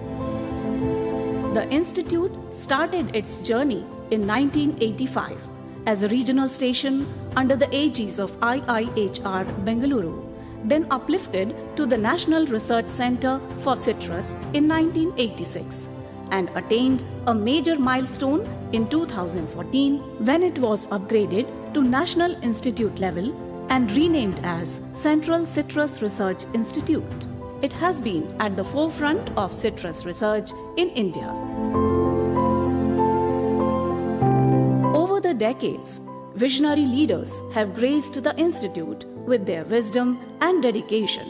From the very first director, Dr. H.C. Das, who laid the groundwork for citrus innovation, to our current director, Dr. Dilip Ghosh, who carries the torch of progress forward. ICAR CCRI's journey has been marked by the stewardship of remarkable individuals. Since its inception, ICAR CCRI stands at the forefront of citrus research, dedicated to advancing knowledge and techniques in citrus cultivation and management. With a rich history of scientific excellence, we have contributed significantly to the growth of the Indian citrus industry, and the institute, during its journey, has become a symbol of trust among all the stakeholders. Our work not only benefits citrus farmers but also impacts the economy of the nation. Today, India is the third largest citrus producer in the world, where our technologies played an instrumental role. We are committed to sustainable practices and in shaping a greener and healthier future. Identified as the National Germplasm Repository Site for citrus, the institute conserves a vast collection of both exotic and indigenous citrus germplasm inside its sophisticated glass houses and screen houses, as well as open field conditions. The institute is working on citrus germplasm characterization, documentation, and utilization for developing high-yielding varieties. Through its clonal selection program, the institute successfully maintains a field gene bank for the introduction and assessment of exotic germplasm under the agroclimatic conditions of Central India and Northeast India. Till date, CCRI has developed 9 promising citrus varieties, including 1 rootstock for commercial production.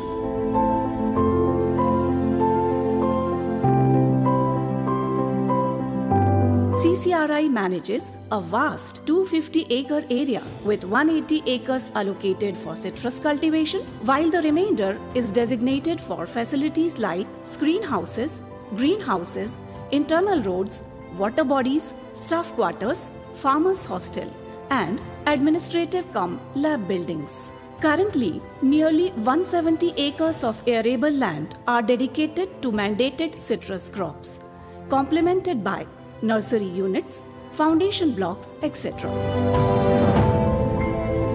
To support irrigation, Both above ground and underground water storage tanks have been constructed, supplied by an underground pipeline connected to Ambazari Lake, located 1.5 kilometers away from the institute.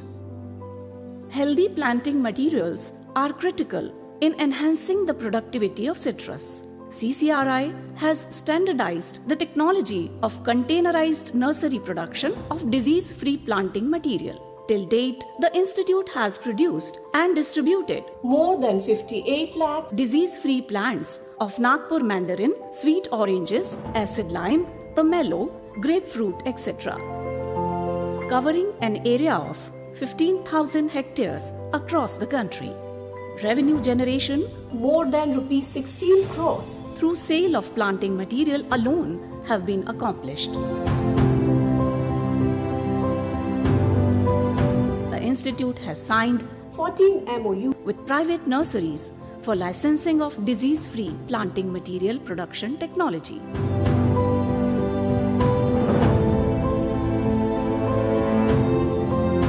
CCRI is equipped with state-of-the-art infrastructure, including a vast array of well-furnished and high-tech laboratories. Today, our cutting-edge research facilities are at the heart of innovation. Dedicated scientists work tirelessly to improve citrus varieties and package of practices, combat diseases and insect pests, innovate novel value-added products, and bioprospect citrus fruits and peel. ICAR CCRI, through rigorous research, has developed and commercialized several technologies like shoot tip grafting, micro-budding, raised bed planting, fertigation schedule, sensor-based irrigation, high-density plantation, mass multiplication protocol for predator Mallada desjardensi, pheromone trap for citrus leaf miner, Trichoderma herzianum, NRCF BA44 strain for root rot management, molecular diagnosis of major citrus pathogens, LAMP-based diagnostic kit for citrus Tristeza virus and Huanglong bin. CCRI also developed various processed products and commercialized ready-to-serve and carbonated beverages from acid lime and Nagpur mandarin. In addition, the institute obtained 1 US and 2 Indian patents. CCRI also promotes citripreneurship through its Agri-Business Incubation Center.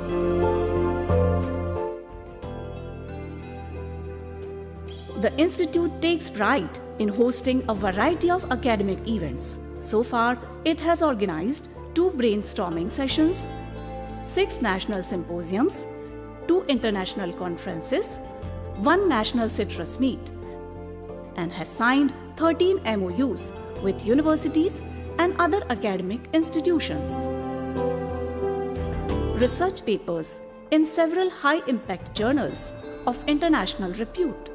In recognition of significant contributions made by this institute, ICAR conferred the Sardar Patel Outstanding Institution Award to CCRI.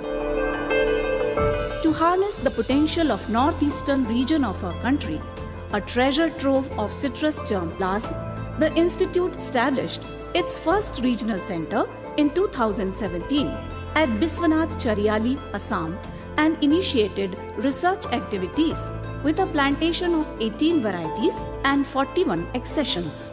The RRCC Assam also taken up production of quality planting material of citrus. By utilizing all recommended technologies, CCRI has successfully demonstrated rejuvenation of declined of citrus orchards, raising their production from almost nil to 12 tons per hectare, resulting in income generation of rupees 1.5 lakhs per hectare, which is a landmark achievement towards doubling farmers' income. In order to make its presence felt globally, the institute has organized international training programs in recent past, hosting eager trainees from Oman, Nepal, and Bhutan. CCRI also conducts national training programs for citrus growers, research scholars, and State Department officials, and also sees major footfall of citrus enthusiasts and school students from all over India. Under Tribal Sub-Plan, CCRI contributes to nurturing sustainable agriculture in tribal communities. The NEH plan supports transformative initiatives in the northeastern regions. Under the Scheduled Caste Sub-Plan, SCSP, CCRI wholeheartedly uplifts marginalized communities. The institution also participates in various farmers' fairs and exhibitions to promote scientific citrus farming technology, as well as conducting training programs, demonstrations, and exposure visits. These outreach activities assist to bridge the lab-to-land gap by bringing scientific advances to farmers, who are the ultimate stakeholders in the citrus industry. The Indian Society of Citriculture, Nagpur, organized the Asian Citrus Congress 2023 on the theme Advancing Citriculture for Agroeconomic Prosperity in Nagpur from 28th to 30th October 2023 in association with ICAR Central Citrus Research Institute, Nagpur, India. Asia Pacific Association of Agricultural Research Institutions, Thailand and Korean Society for Citrus and Subtropical Climate Fruits, South Korea. This international conference received an overwhelming response and was attended by over 300 delegates from 20 countries across the world.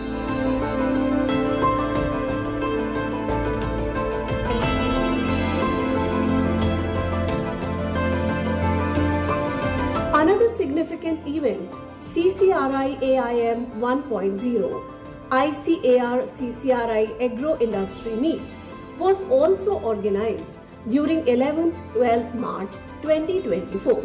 The event marked a significant milestone in the synergy between research institute and industry, fostering a collaborative ecosystem aimed at propelling the Indian citrus industry forward.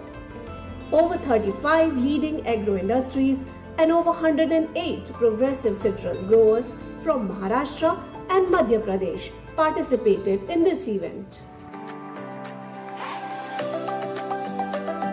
For dissemination of scientific knowledge to stakeholders of citrus industry, the Institute has published 5 books, 58 extension bulletins, 28 extension folders in Hindi, Marathi and English for benefit of citrus cultivators. CCRI also publishes citrus newsletters half-yearly and Hindi Patrika Santra Samvad every year. Under the aegis of Indian Society of Citriculture, the Institute is playing an integral role in publishing a semi-annual e-magazine, Indian Citriculture, that has generated a huge wave of response amongst citrus enthusiasts across the world.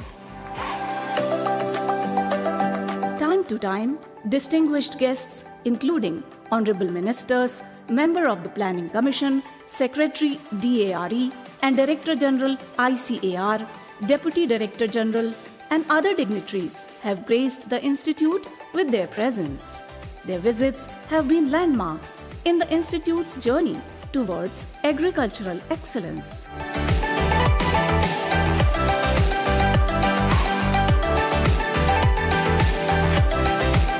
The Institute has its dedicated website which regularly posts updates and farm advisories for monthly management of citrus orchards.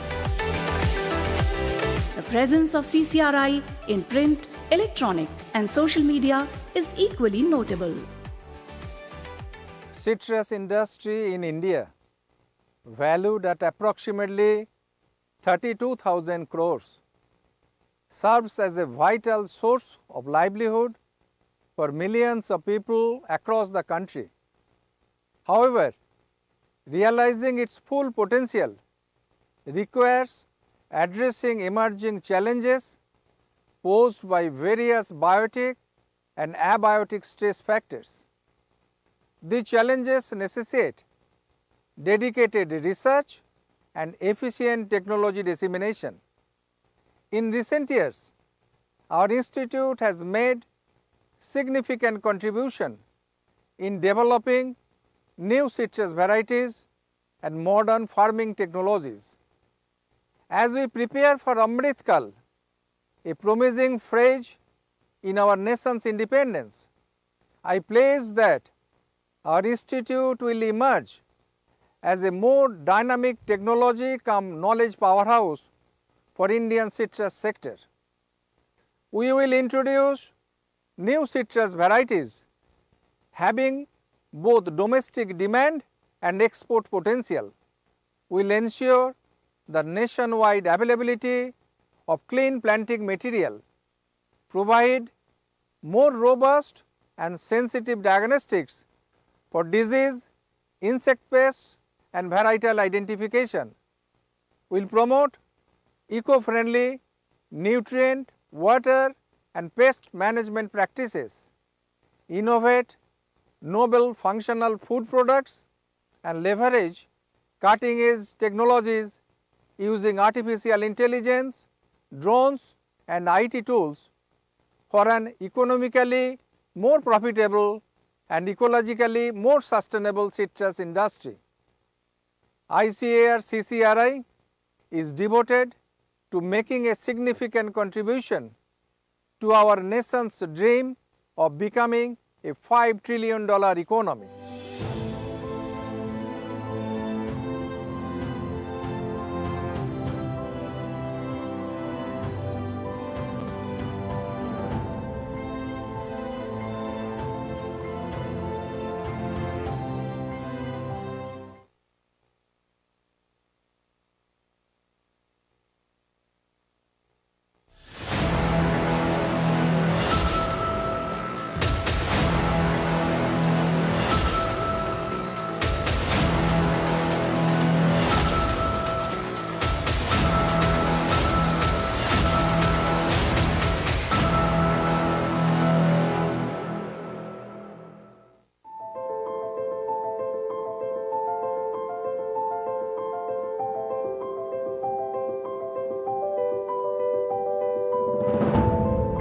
Welcome to the ICAR Central Citrus Research Institute, Nagpur, an ISO certified institution where innovation meets citrus excellence.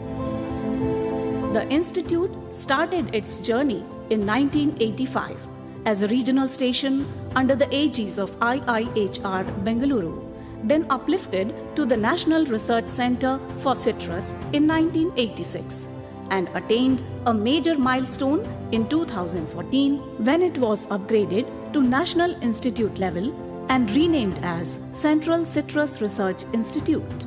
It has been at the forefront of citrus research in India. Over the decades, visionary leaders have graced the institute with their wisdom and dedication. From the very first director, Dr. H.C. Das, who laid the groundwork for citrus innovation, to our current director, Dr. Dilip Ghosh, who carries the torch of progress forward. ICAR CCRI's journey has been marked by the stewardship of remarkable individuals.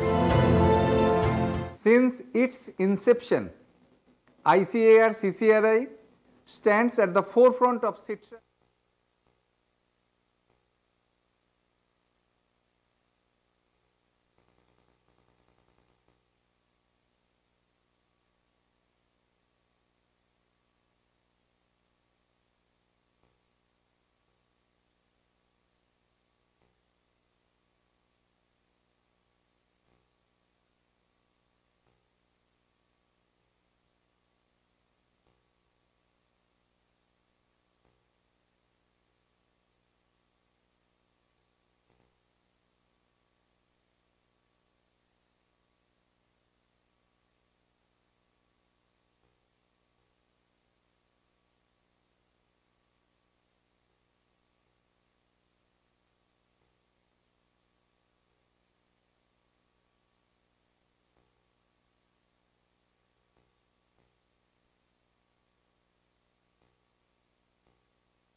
Hello, good afternoon. I hope you all had a lovely lunch. We are quite a bit behind schedule, as you can see from the program. We still have 2 more presentations to complete from the morning session, so I think we should get started. So I would like to invite Professor Krishna V. Subbarao to come and deliver his presentation, please. So please, everybody, kind of take your seats and allow us to continue this session. Thank you.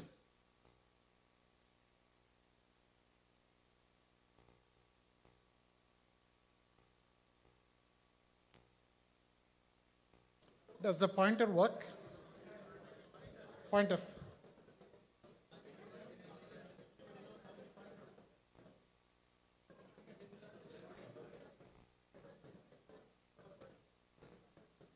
If not, if they can activate the pointer on the laptop, I can use that one. Okay.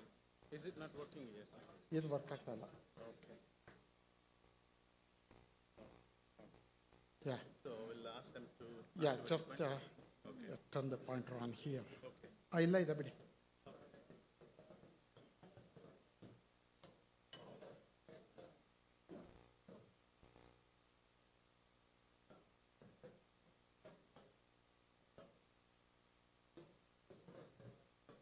Yeah, I got it. Thank you so much. Good afternoon, everyone. I hope you had a good lunch.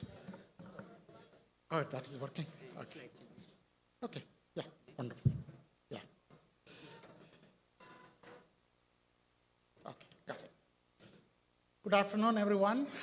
Welcome back after lunch. And I know after that sumptuous meal, how you feel. And to reverse the flow of that blood, I will attempt to inspire you with some exciting research.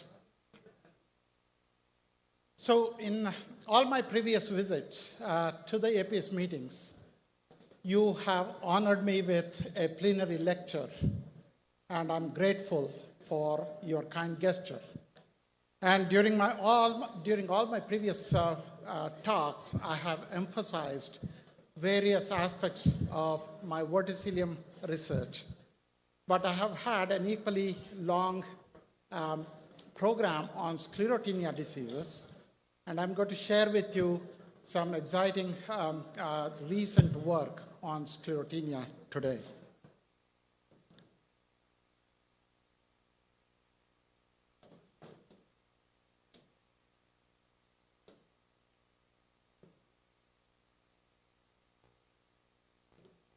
Okay, sclerotinia species are an ascomycete species. They cause extensive losses on many hosts. And it is caused, sclerotinia has 2 different species that cause the same symptoms on the different hosts that they cause the disease. And what you see here is the disease caused by sclerotinia minor. And the lettuce crop grows normally through much of the season. And during the last 2 weeks of the cropping season, the lettuce adds nearly 40% of its weight. And to support that top growth, the root also is expanding below the soil line. And during this root expansion period, they come into contact with the mycelium. The senescent tissues of lettuce come into contact with the mycelium, causing, as the name indicates, a literal drop. So the disease is called lettuce drop. So once the disease is the plant is compromised, the entire plant collapses, and the entire plant biomass is converted into a pathogen biomass, and the pathogen survives as sclerotia. So what you see here is the symptom caused by sclerotinia minor, and it is a strictly soil-borne pathogen. The second species that causes the same problem is Sclerotinia sclerotiorum. In this case, Sclerotinia sclerotiorum also survives as sclerotia, but the way it infects is different. it produces apothecia, which puff up millions of ascospores into the air, and they land on the maturing lettuce tissue to cause the water-soaked lesions that you see here. And that expands, and ultimately the entire plant is once again compromised, similar to what Sclerotinia minor does. And the sclerotia germinate to produce these asci that you see here, and they are lined up with all these asci, and they puff up the ascospores depending on the change in the atmospheric pressure. On the right-hand side, you see the literal dissemination or the discharge of the ascospores, and this is one of the iconic pictures in all of plant pathology. And this was taken by a photographer in UC Davis at around 5 o'clock in the morning after trying for nearly 3 months. And since then, many people have tried to recapture the same phenomenon, and everyone has failed. In fact, some people have kept a lighted cigarette to mimic the smoke to take that picture, but it's not the same. So it's a very, very important picture. I want you to remember that one. So here are some fundamental differences between the two species. The sclerotia produced by Sclerotinia minor are small and many, and Sclerotinia sclerotiorum are large and few. And in ecological theory, you have heard of R and K strategies. The R strategies have very high reproductive potential, but low survival potential. That's why they have to produce more number of propagules. Whereas the K strategies have very low reproductive potential, but very high survival potential. That's why they don't have to produce as many sclerotia. That's why you don't see too many elephants in the world, but you see a lot of insects. That's the fundamental difference here. So resistance to Sclerotinia species in general is extremely rare in most of the hosts on which they are pathogens. And people have attempted to identify resistance for a long time. And in Sclerotinia, against Sclerotinia minor in lettuce also, there were attempts that were begun in the 1950s, and after nearly 30 years of work, they had given up because they did not find, after screening, much of the germplasm that is available in the connection. So I joined my job in 1992, and I have the habit of taking challenging problems. And I wanted to take a second look at the resistance phenomenon in lettuce against Sclerotinia. And after nearly 13 years of struggle, we identified resistance in a cultivar called eruption, and that you see here. And this eruption is also a red lettuce. So as you well know, the red pigment is the anthocyanin pigment. And anthocyanin pigments have been also implicated in conferring resistance to plant pathogens. So what we didn't know is whether the resistance in eruption is genetic or is it because of anthocyanin pigment? And that's something that we pursued, and I'm going to describe to you in a few slides. And very soon, we also identified resistance in another line. It's a germplasm line called 251246, but it flowers very, very rapidly. So this early flowering phenomenon is incompatible with lettuce because most of the vegetative tissue is what is consumed, and if the plant flowers, then you cannot harvest and market it. So this is an undesirable characteristic in any lettuce, but this line had resistance. So we wanted to attempt to find out what are the components of resistance in this particular line. So we produced a recombinant inbred population of a very highly susceptible line with the eruption, and we screened these recombinant inbred lines over multiple seasons, and regardless of which variable that you measure here, that you see, there are two QTLs that are seen in each of the variable that you select. And the first QTL is on linkage group 1, and the second one is on linkage group 5. And together, these two QTLs explain about 70% of the resistance phenotype. So we knew from this study that the genetic eruption is certainly genetic. And then I told you that it is a red lettuce. So what we wanted to figure out is if anthocyanin offers additional levels of resistance in addition to the genetic resistance that eruption displays. To do that one, what we did was to screen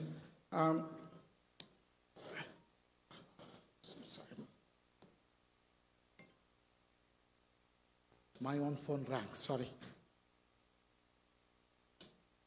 So lettuce color is determined by various components of chlorophyll, various levels of chlorophyll and anthocyanins.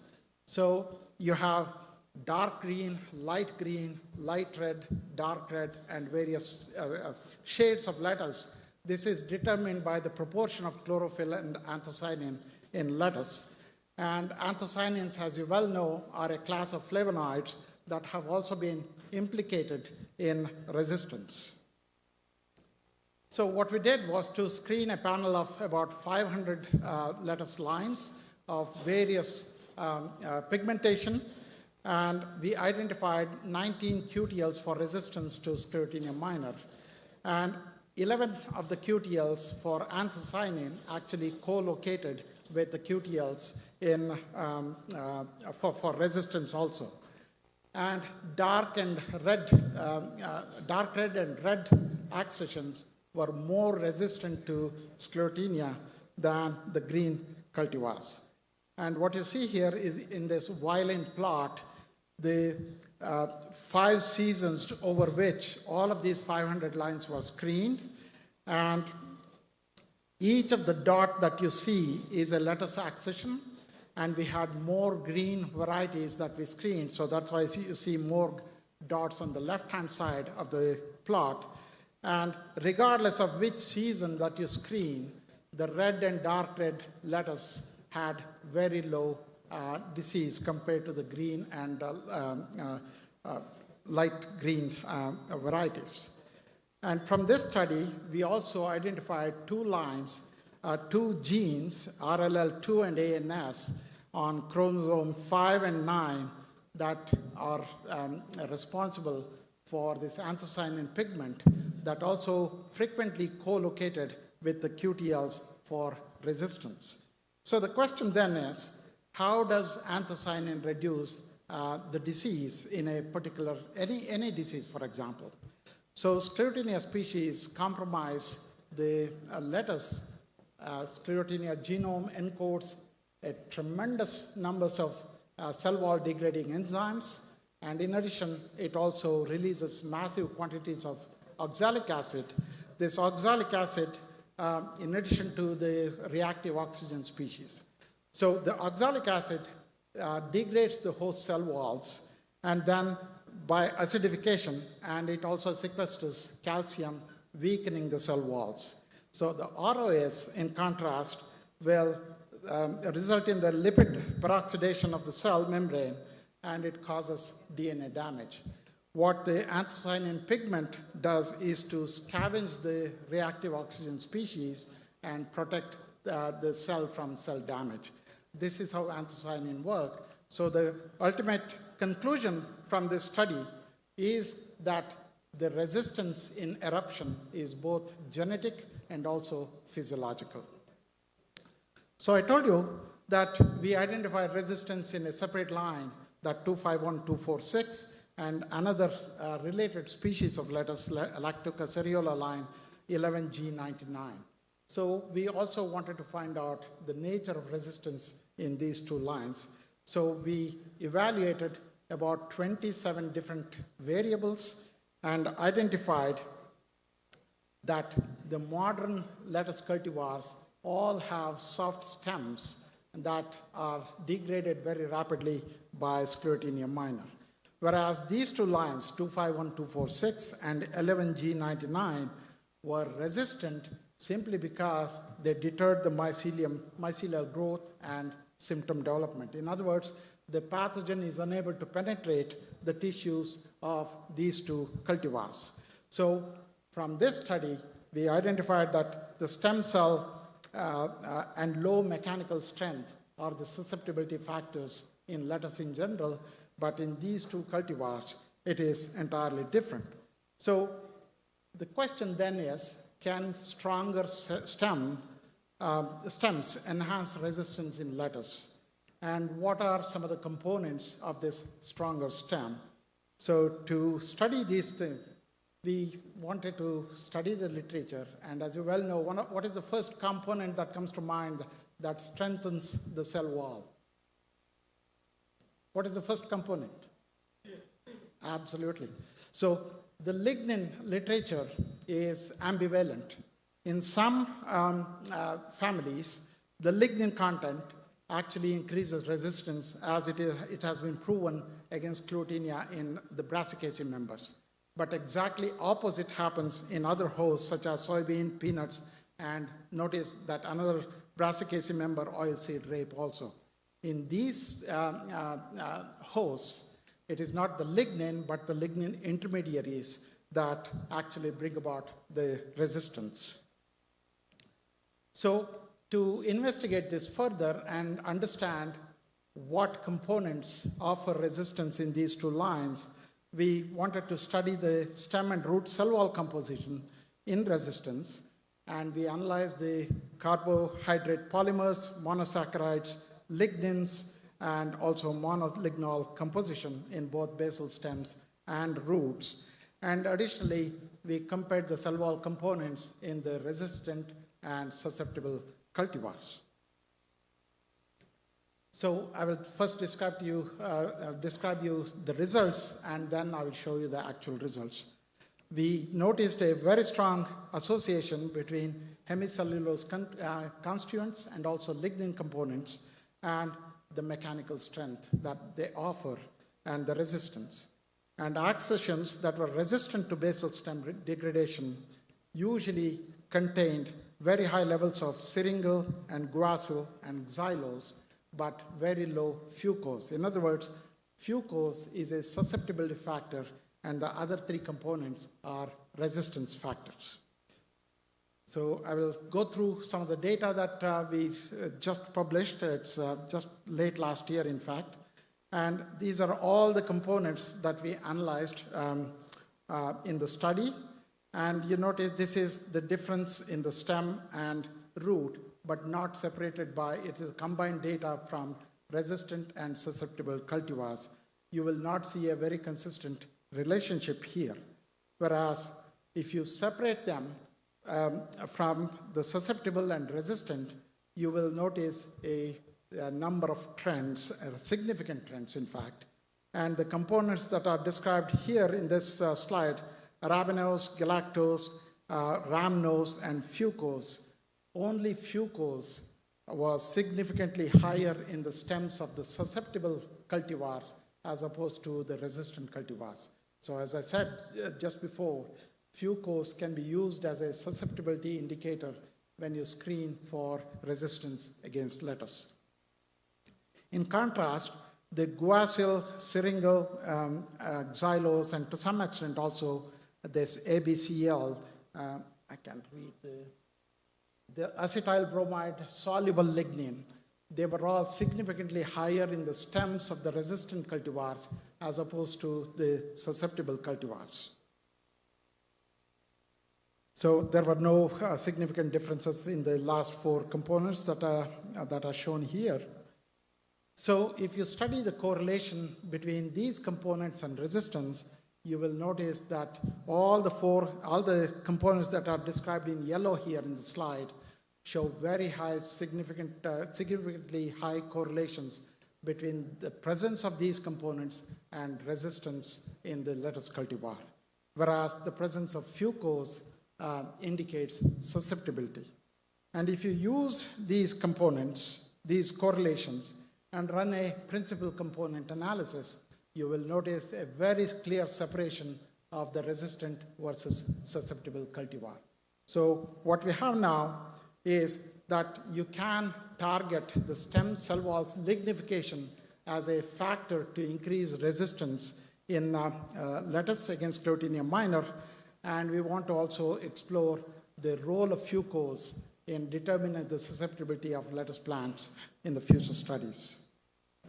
So I will stop there and acknowledge the help of my collaborators, Dr. Ryan Hayes and Ivan Simko, both are lettuce breeders. And the next three individuals were my former postdocs that worked on this project, and the last three organizations are the ones that funded the project. And with that, I'll be happy to answer any questions.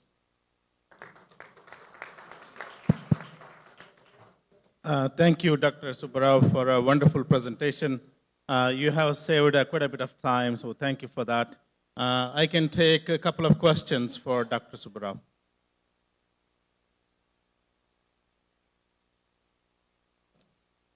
Yeah, you have a question? Yes, go ahead, please.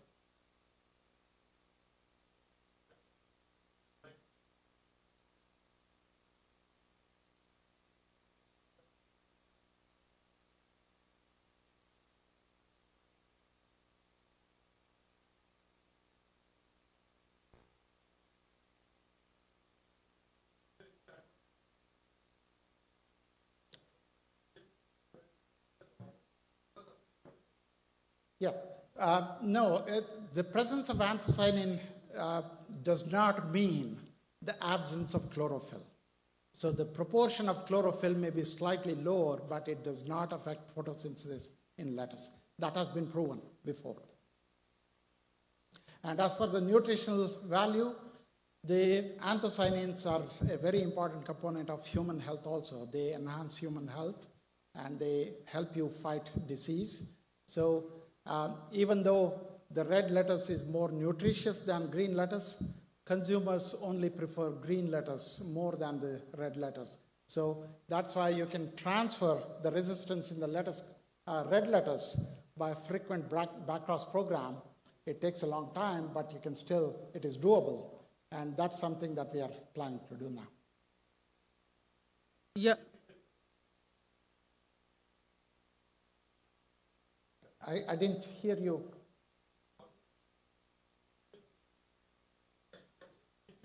Yes.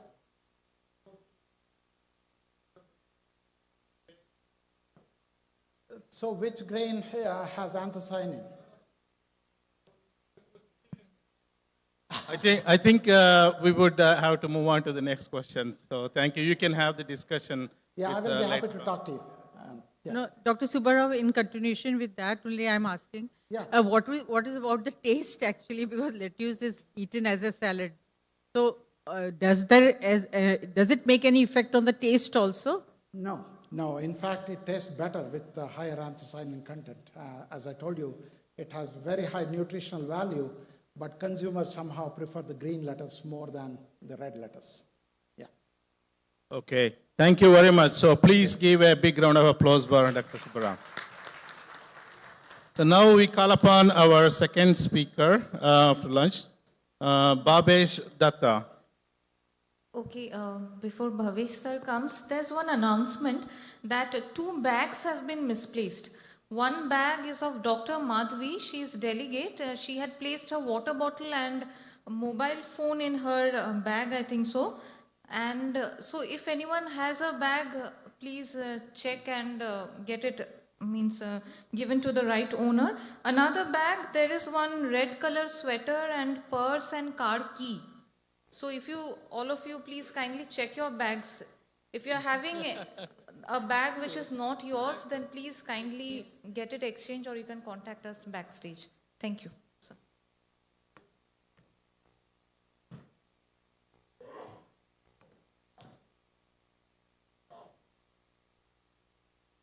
All right. Good afternoon, everyone. My name is Bhavesh Datta. I'm a professor and vegetable pathologist at University of Georgia. I'm also incoming president of Southern Division American Phytopathological Society. So it is my pleasure to give a talk at such an esteemed meeting. And I also thank IPS for giving me opportunity to speak at the plenary session.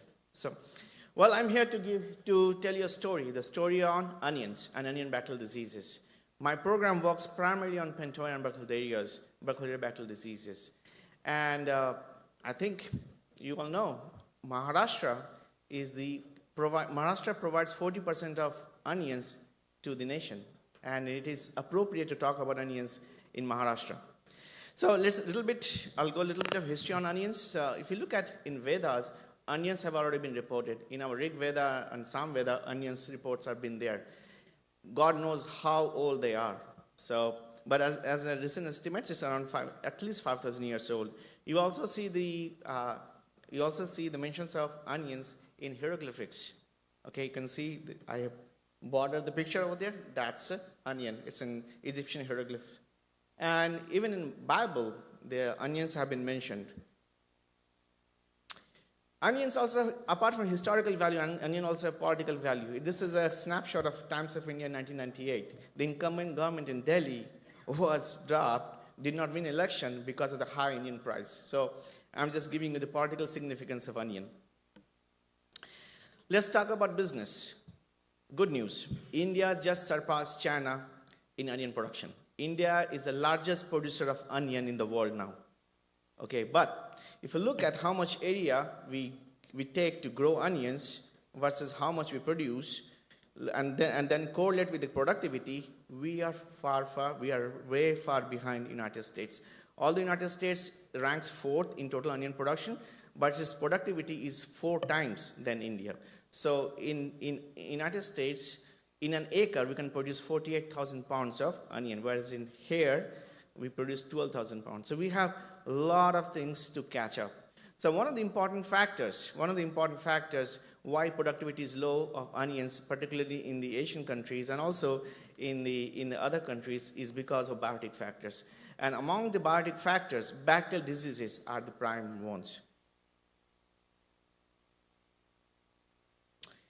You can see a list of all 21 bacterial pathogens have been reported in India, in the world, that can cause disease in onion. Those which are in red have already been reported in United States. Those which are in arrow have been identified and characterized by my group. And those which are in bracket are the most important one in the world. So one is Pentoia and anaris. It causes center rot of onion. Another one is Burkholderia cepacia. It causes sour skin of onion. These two pathogens themselves can cause 5 to 7% of yield losses across both pre and post harvest. If you do the economic analysis on those, it may run up to $1 billion. So that's the significance of this disease. My program works primarily on Pentoia species, and in my talk, I'm going to give you a brief overview of what we've been doing and some of the implications, how we have managed this pathogen, and what are the things we have extended to our stakeholders. Before that, some of the important bacterial diseases which you see in onion. One is yellow bud. This particular pathogen and disease is caused by pathogen Pseudomonas cornifaciens. It's a grass pathogen, but there are certain strains of Pseudomonas cornifaciens can cause yellow bud. This pathogen, this disease is favored by very low temperature. You can see this disease around 15 degrees centigrade or below. The other pathogen is Pseudomonas viridiflora. That's called bacterial streak and bulb rot. Recently, we also found that most of the Pseudomonas viridiflora were wrongly named. They're actually Pseudomonas allivorans, named by our group. Then comes the master, center rot, caused by Pentoia species complex. As the disease suggests, as the name suggests, it causes rotting of the central leaf. You can see the rotting of the central leaf. And as the disease progresses, the pathogen from these rotten leaves goes through the neck and get into the bulbs. Your bulb will look healthy from outside, but when you cut open, you will see rotten bulb. I think most of you have encountered buying an onion and chopping it, and you see the internal is rot, is mostly because of this pathogen. The last group, but not the least, are those diseases that occurs right before harvest or after harvest. They are sour skin caused by Burkholderia cepacia. We have onion bulb decay caused by Enterobacter cloacae, and slippery skin caused by Burkholderia gliobdeli pathovirus. But in my talk today, I'm going to talk mainly on Pentoia. That's where my lab is specialized on. So cinder rot is caused by a pathogen complex of Pentoa. There are 4 known pathogens or species of Pentoa. It has been implicated with cinder rot symptoms. They are Pentoa ananatis, which is a predominant one, followed by Pentoa agglomerans, then Pentoa alii, and then Pentoa stewartii subspecies endogenous. The important thing with the last one, Pentoa stewartii endogenous, it is a well-known pathogen of millets, and we do have this pathogen in India. Okay, but there are certain strains of this particular grain pathogen or millet pathogen can cause disease in onions. Just look at the host range of ananatis. Ananatis is a most predominant species that cause cinder rot in the world. Okay, although it has a 200 host and a wider host range, but there are only specific ananatis strains can cause disease in onions. Followed by agglomerans. Agglomerans is a very common epiphyte. Epiphyte means those bacteria that survive on the plant surface or leaf surface without causing any symptoms. So those are agglomerans. But there are very few of agglomerans that can cause disease on onions. Alii, other than onion, there are no known host for Pentoa alii. And this pathogen is very rare. We see it only in South Africa and United States. The last is Pentoa stewartii endogenous. I just gave a brief about Pentoa stewartii. And Pentoa vagans and Pentoa eucalyptii, they are not so well recognized cinder rot causing pathogen, but sometimes you see them as a mixed infection with Pentoa ananatis. But overall, out of these 4 or 5, ananatis is the predominant one. If you look at the disease cycle, this pathogen, or this bacterium, it's so difficult to manage because it has multiple sources of inoculum. The first source of inoculum is seed. Onion seed. This pathogen survives in onion seed and can be transmitted through onion seed. And although the epidemiological relevance of the onion seed or seed-borne pathogen or seed-borne Pentoa is not as common, but seed infestation has been documented. The second source of inoculum is weeds. We have identified close to 35 different weed species across different families can harbor this pathogen as an epiphyte. Okay? The last but not the least, the most important source of inoculum are thrips. We have seen and we have documented in various publications that thrips can acquire and transmit Pentoa species, not only ananatis but also agglomerans, to onion seedlings and cause infection. So there are 3 sources of inoculum.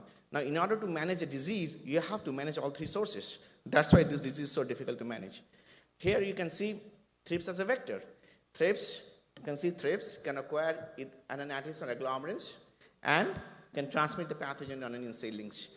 Here you can see the cross longitudinal section of a thrips just acquired the ananatis.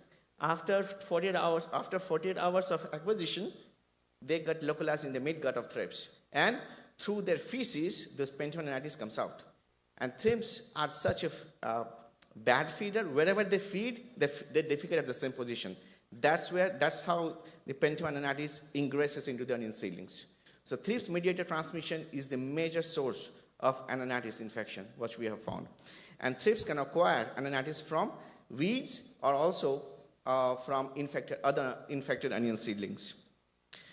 Regarding virulence factors, how Pentoa cause infection onions? Okay, Pentoa is a gram-negative bacterium, but it does not utilize any of the traditional secretion system or virulence factors to cause disease on onions. It doesn't utilize group, type 1, type 2, type 3, type 4, type 5, type 6, and type 7. None of these it utilizes. I'm going to give you an example here. My student, PhD student, he has shown when a gene, very important gene called HARC of type 3 secretion system of ananatis were knocked down, it did not result in loss of phenotype. You can still see the wild type and HARC mutant, they have those lesions. My postdoc, Dr. Zhao, she did the same thing, but in different Pentoa species. It's a Pentoa stewartii. Knocking down of a very important component of type 3 secretion system did not result in the loss of symptoms. So that's why type 3 secretion system is not important in onion pathogenicity. Moving on, exopolar EPS. EPS secretion is another virulence factor widely known in number of plant pathogenic gram-negative bacterium to cause infection on variety of hosts. But in onions or in Pentoa, it's a different case. We have demonstrated in 3 different Pentoa species, Pentoa ananatis, agglomeranis, and endogenous, Stewart endogenous. Knocked down EPSG, and which is an important component of exopolysaccharide secretion.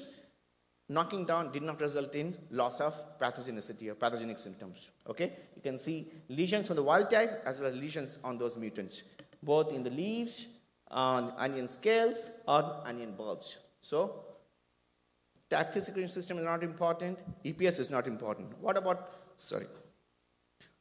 quorum sensing? It's a bacterial communication system. We knock down quorum sensing in all those 3, and no effect. So we were going in a rabbit hole. We did not know what this pathogen is utilizing to kill onions. Luckily, one of my collaborators in Cornell, Dr. Steve Beer, he found that this pathogen utilizes something different. This pathogen utilizes phosphonate biosynthetic cluster genes. Okay? And this particular phosphonate biosynthetic cluster comprises of 11 genes. And out of those 11 genes, the first gene, you can see PEP-M. This gene is so important, knocking down this gene resulted in loss of symptoms both in foliage and also in scale. Okay? And then phosphonate biosynthetic cluster genes, a gene product, was further purified by my another collaborator from University of Illinois, a biochemist, and he found that the gene product is actually a phosphonate toxin. When he looked at the molecular structure of the phosphonate toxin, it was similar to glyphosate. You know what is a glyphosate? Herbicide. So this bacterium utilizes herbicide to kill onions. And when that particular herbicide, the toxin was purified and injected in onion bulbs, see what it did to onion bulb. It macerated the bulb. So this is the first instance in any plant pathogenic bacterium where bacterium is utilizing an herbicide to kill onions. Okay, there comes our lab. Parallelly, we have shown that apart from that, the phosphonate biosynthetic cluster, it's called hybrid cluster identified by Steve Beer group in Cornell. We have identified a distinct phosphonate biosynthetic cluster, completely distinct, different than hybrid. It's called halophos because this bacterium produces halo, around on the onion scale. It also contains 10 genes. Out of those 10 genes, only 4 genes are common between halophos and hybrid.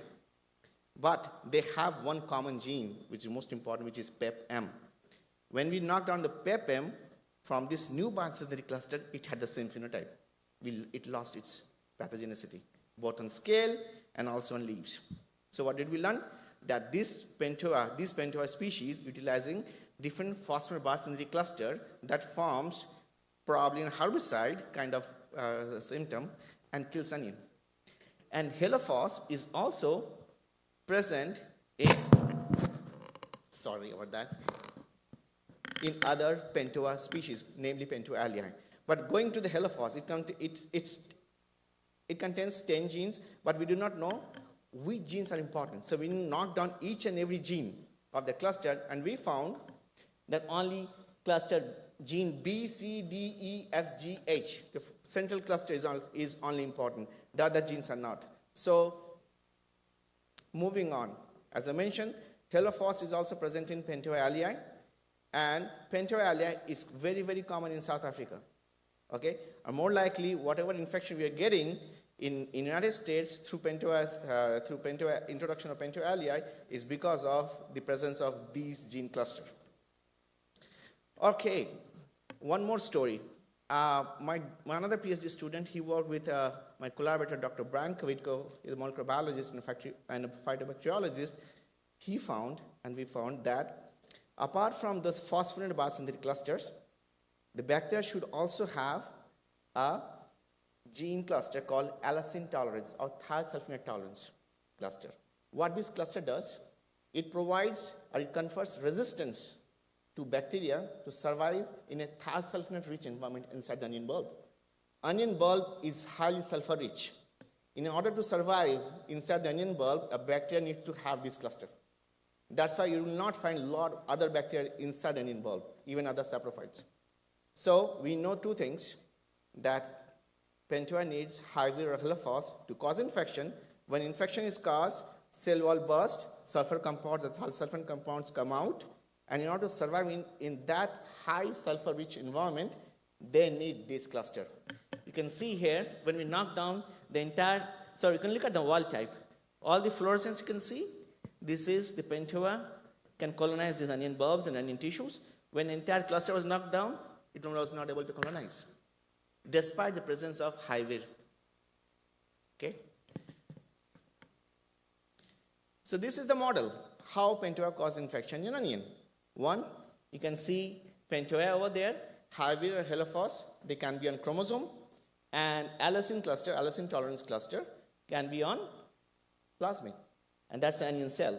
When pentoa infects or uses high vir and halophos, it attacks onion cell, bursts the onion cell, sulfur compounds come out, and presence of this allicin tolerance cluster provides tolerance or resistance to bacteria to survive in a sulfur-rich environment.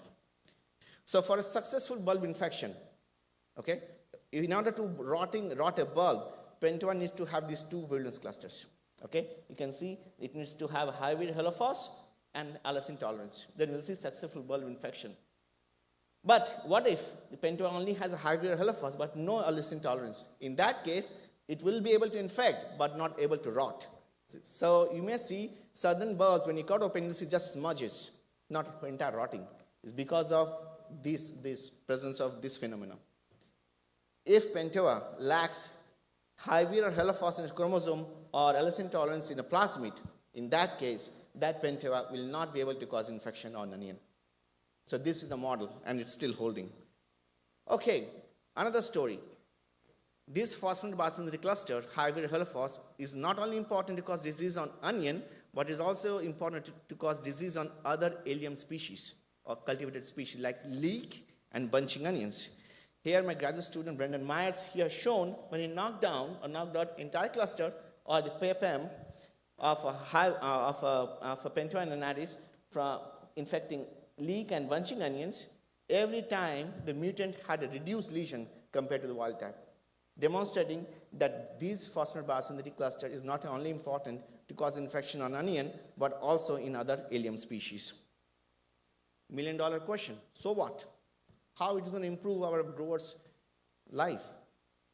When diagnostician diagnose or identify pentoa, they cannot diagnose if this pentoa is onion pathogenic or not.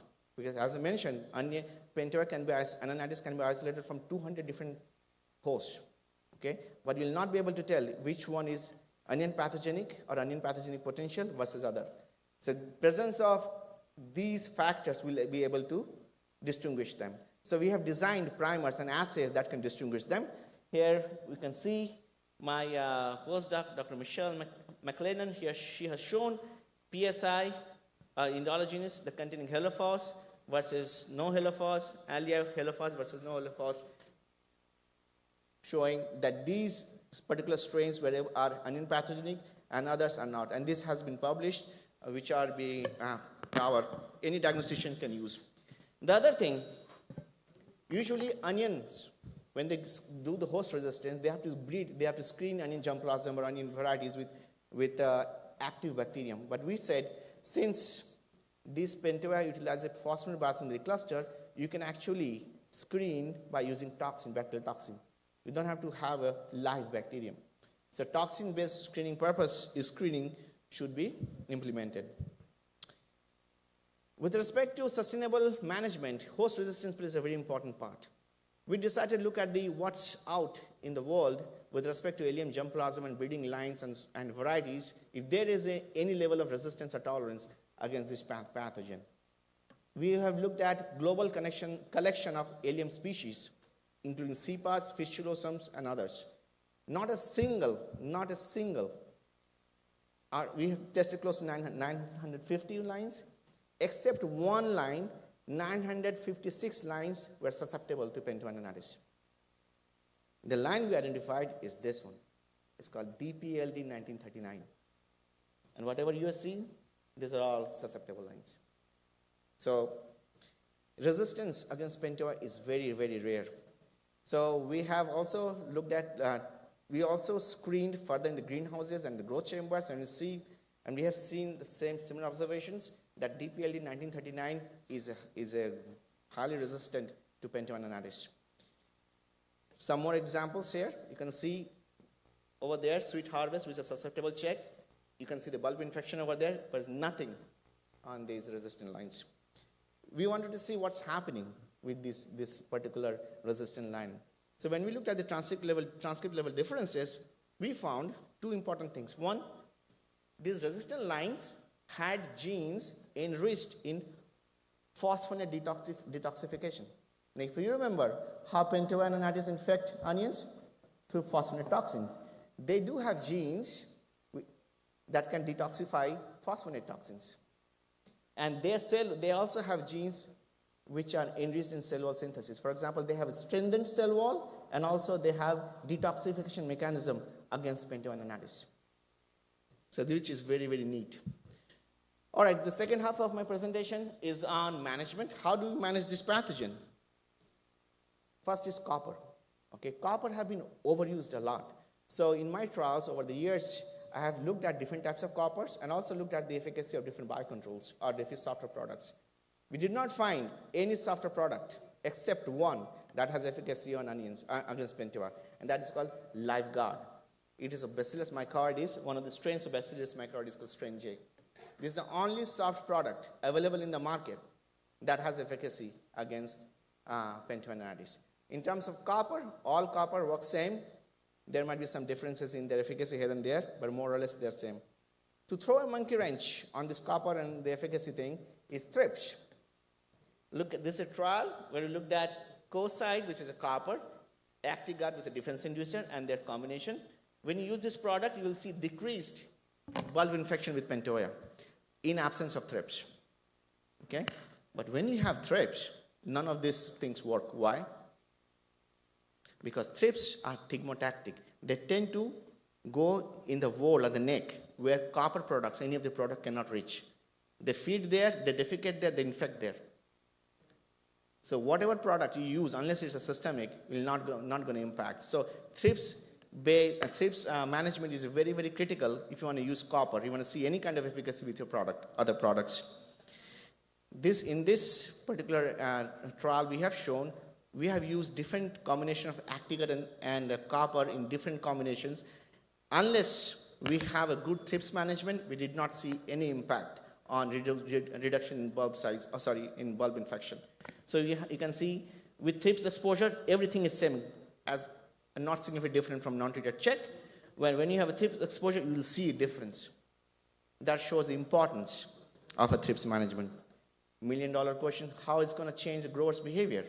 How this information can be used? LiveGuard is now as an important rotation partner along with copper. So we have our growers used to spray copper every 2 weeks or every 7 days. Now instead of that, they are using a software product. What it did, it resulted in the over copper use by 15 to 20%. It's a very conservative estimate in Georgia. So we were able to reduce the use of copper by 20% by rotating and incorporating LiveGuard in a program. What else? Thrips management program. Our growers are using thrips management overlaid or overlapped with a bacterial disease management program together. They know the benefit. If you don't manage thrips, whatever you do, you'll not be able to reap the benefit of your products. Next, do harvesting practices have any impact on Pentoa internal bulb infection? So this is onion bulb. How can you tell if onion bulb is mature or not? When the onion leaf dries and fall off, that's when it reaches harvest maturity. If it's upright, it means the neck is still succulent, okay? And bacteria from the leaf can get through the neck, to the succulent neck, and get into the bulb. So that's called harvest maturity. Let's look at what we do. When the bulb reaches harvest maturity, onions roots are cut, okay? And they're left in the field for 48 hours so that the neck can get dried. Once the neck is dried, those onions are either manually harvested or mechanically harvested. In Georgia, particularly where I come from, 95% of the onions are manually harvested. Okay, they have scissors or clippers, they cut the neck of the onions. Only 5% are mechanically harvested. When we looked at the impact of these types of harvester with respect to internal bulb rot caused by Pentoya, we found that mechanical harvester, which I thought would cause more damage. It was not. Mechanical harvesting resulted in a lower bulb infection consistently compared to the clipping, manual clipping. Why? Those who are clipping, they're listening to music, they are clipping at different length. And I'll show you a difference. On the left, you'll see a worker clipped onion very close to the shoulder. What do you think of the fate of this onion? If you store for 2 weeks or 2 months in storage, it will rot. Whereas this onion was optimized neck length and it's been harvested through a mechanical harvester. Each and every onion bulb through mechanical harvester had this neck length, and this was dried. And that's one of the reasons it had a lower internal bulb rot. Now, question is, what length of neck should a grower should clip? So we looked at the optimization of neck length, dried neck length. We looked at 1 inches, 2 inches, 3 inches, 4, and 5. After multiple field trials, we found any neck, if you leave a dried neck 2 inches or more, you will have a more significantly less internal bulb rot compared to when you leave 1 inch or less. Long story short, if you cut your neck very close to the shoulder, you'll have more internal bulb rot. If you don't, then you're safe. And this information has gone viral, and most of the onions in the United States, being red, white, yellow, whatever onions, they have longer necks now because they could see the benefit in storage. You can see just small observation had made a difference. Growers do not have to buy any big equipment, do not have to do a big change in production system. Just training the worker how to clip a neck and when to clip a neck. That resulted in a big profit and has been adopted. This is just an example of one of the bags which we buy at the grocery store, and each and every one had a longer neck. So, in long story short, peeling onion layers is an ongoing process. We have learned few things, but we have a long way to go. With this, I'd like to thank all my postdocs and graduate students, collaborators, funding agencies, and so forth. Without them, we could not have achieved what we have done. Thank you. Thank you for listening. Thank you very much. So we have time for 1 or 2 questions.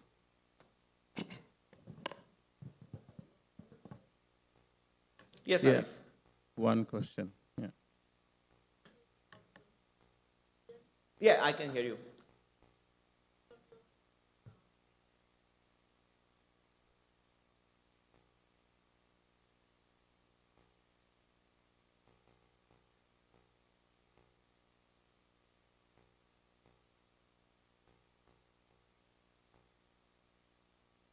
Different types of security system.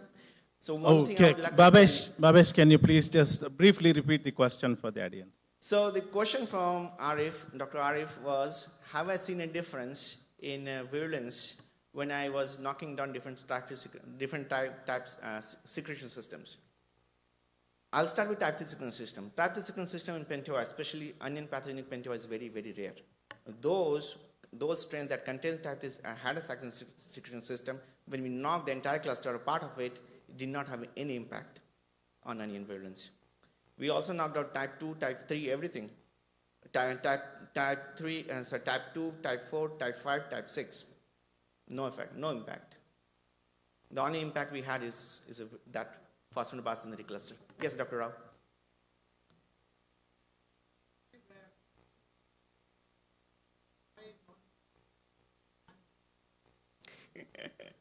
That's a very good question. Now, it's regionally.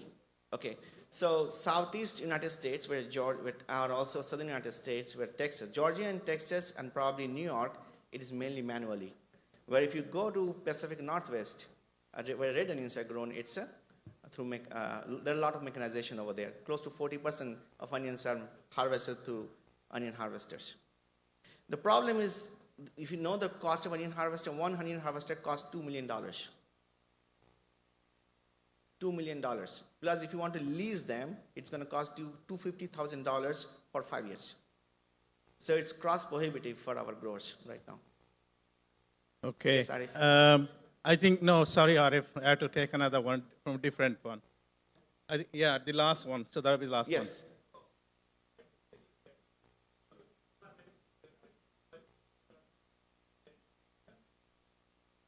Phosphonate cluster? Mm-hmm. Yes, I just showed. Not only hybrid cluster we have seen only in Pentoa ananaris, and recently we have just published it's also in Pentoa agglomerans. Very, very rare in agglomerans, but very common in ananaris. That's another very good question. I have shown in most cases it is a chromosome. It is present in chromosome, but in some cases it is in plasmid, and the paper is just got accepted in current biology. So you can read the paper. Okay. Okay, Dr. Bhavesh, as you said, no more teary eyes. So I could not hear about that. How it has stopped the tears in the eyes. No more teary eyes. So the reason being that managing these diseases, especially in onions, will make you cry. And it's other connotation is that when you cut onions, especially red onions, because of thiosulfonates and all these things, it will make you cry. So it was just a pun.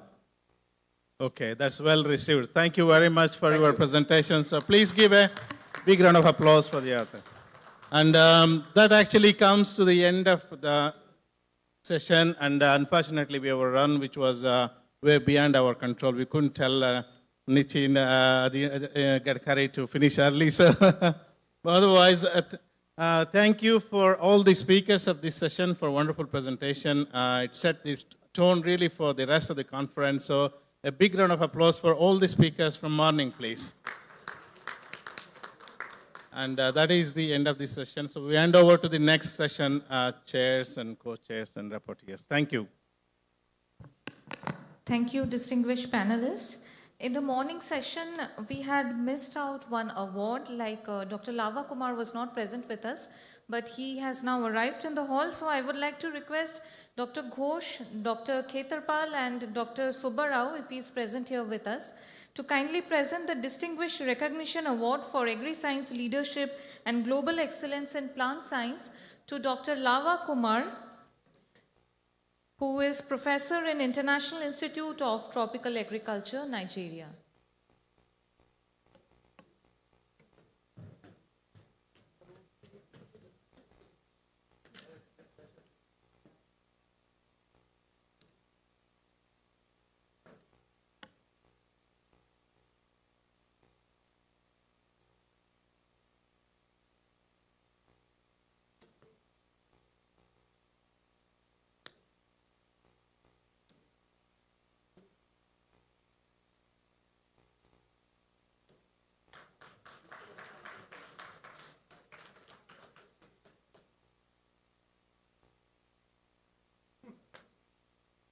Thank you, sir. I request Dr. Ghosh to please stay on stage and felicitate our eminent panelists. Dr. C.D. Mai is not present here with us, so I request Dr. Pratibha Sharma, Dr. Maruti Gaura, Dr. Bilal Ahmed Padar, and Dr. C. Jayalakshmi. They will be felicitated by Dr. Ghosh for chairing the plenary session.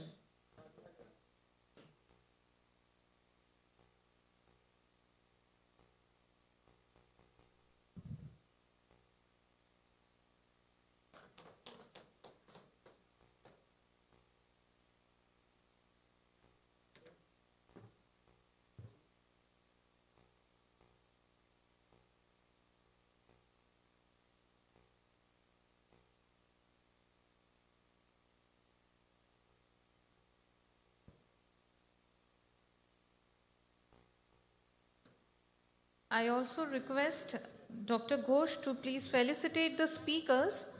Dr. Ravi, yes. No, one chairman, rapporteur, ma'am, rapporteur ma'am का नहीं मिला.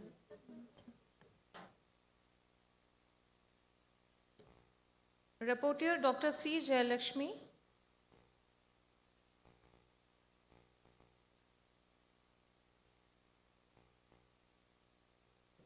Thank you, sir. Now I call upon the speakers of the plenary session, Dr. Ravi Khetarpal, Dr. Swadesh Mukul Santra, Dr. Krishna V. Subbarao, and Dr. Bhabesh Datta to please come forward and receive the mementos.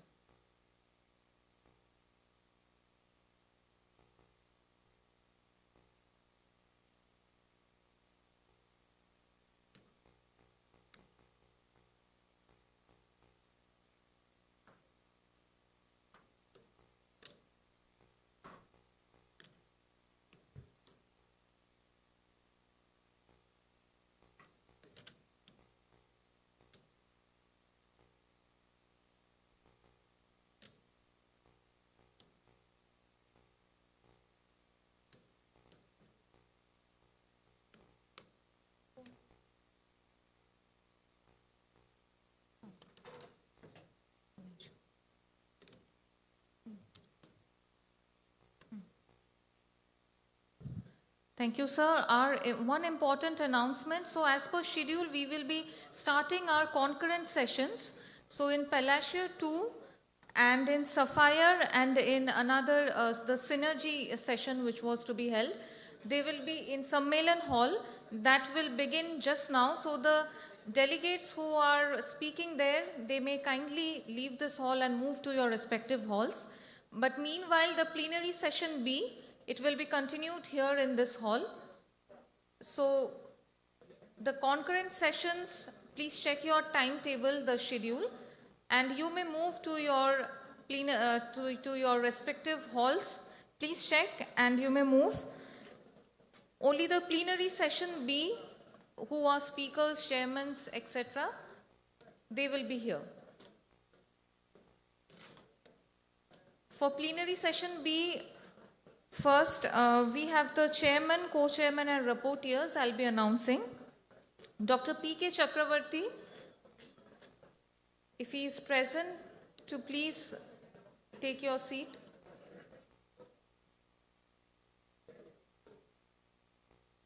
And the presenters of plenary session, they may please submit their PPTs in the media desk.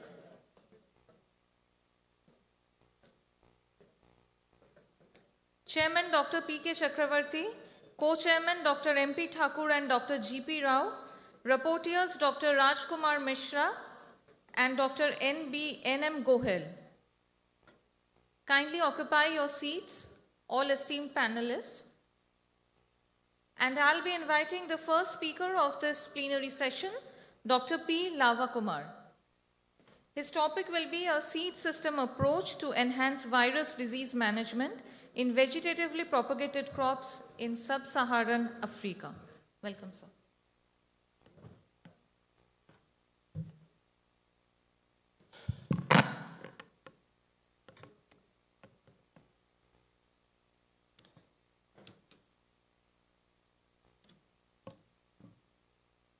Good afternoon.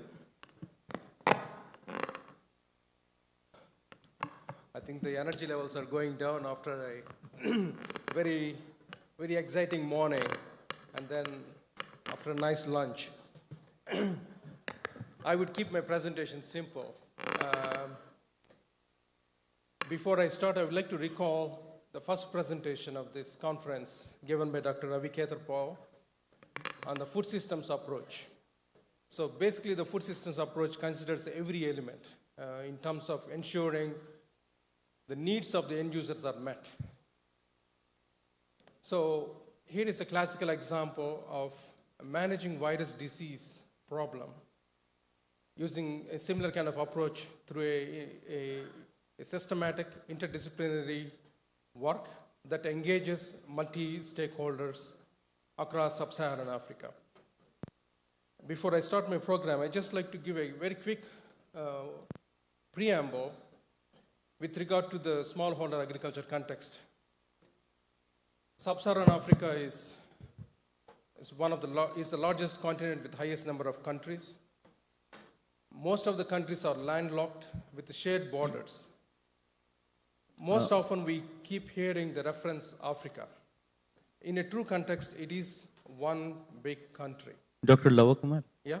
I'm there. And, actually, our organizers have given me a very tough task without introducing, without anything. So we are going ahead. Anyway, because of the paucity of time, I'm just daring to ask you whether you can reduce it to 20 minutes, because as the organizer said that there's a lot of time problem now.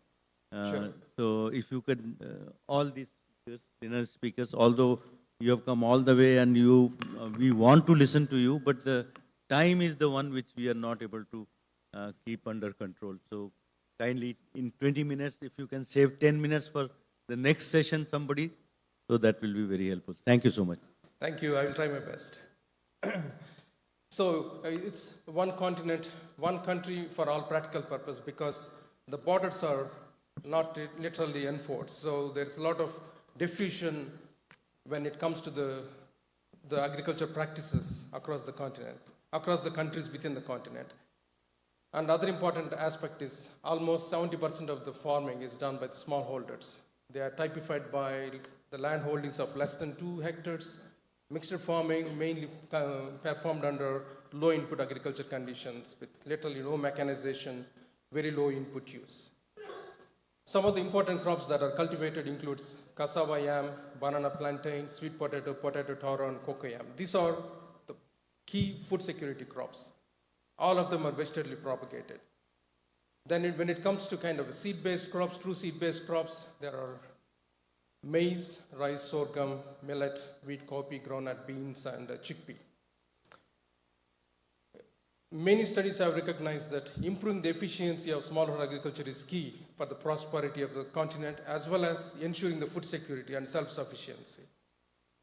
So when it comes to the disease management, we are handling in this context. And I will just be talking only about 3 VPC crops that IITA has responsibility. So when we talk of seed systems, again, Africa is very different in the sense that the bulk of the seed is coming from informal seed systems. That means it's mainly saved seeds that is used for establishing the next season crop, or seed that is coming from uncertified seed producers. The formal seed is very limited to few hybrids, that is maize and as well as vegetables. The third important aspect is seed as a pathway for pest spread. This is very, very important, especially from the plant health consideration. So this is again a well-known aspect, and understanding of this for our crops is very important. And formal seed systems actually serves as a brake to prevent successive seed transmission between the seasons and between the generations. In the absence of formal seed systems, then there is a challenge because there is no control to prevent seed transmission or the buildup of the pathogens in the farmers' fields. And this is particularly the case for vegetatively propagated crops. True seed crops has an advantage because seed transmission is never 100%.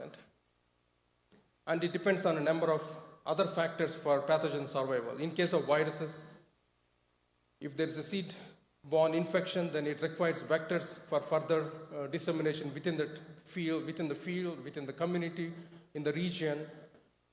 And if the conditions are not conducive for vector population, then the incidence generally stays very, very low, less than what we call economic threshold.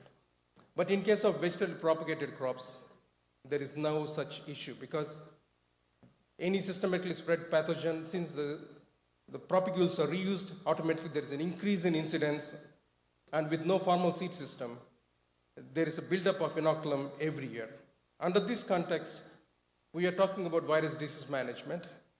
I represent IITA, which is one of the 13 CGR centers with the 2 centers which are working on forest. Now they are stepping out from CG system. So IITA is based in Africa with a primary focus on tropical agriculture within Africa mandate.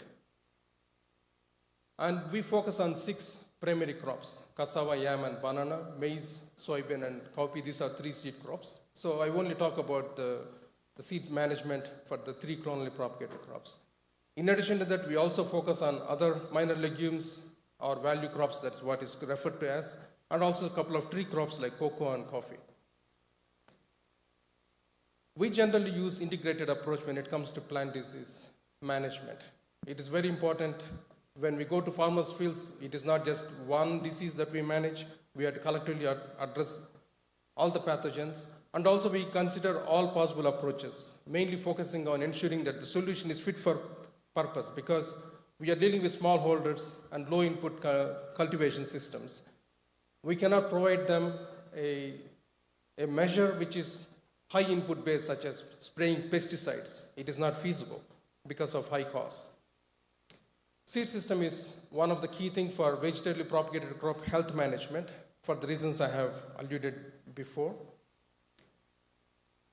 For the 3 crops that we are targeting, there are 4 viruses.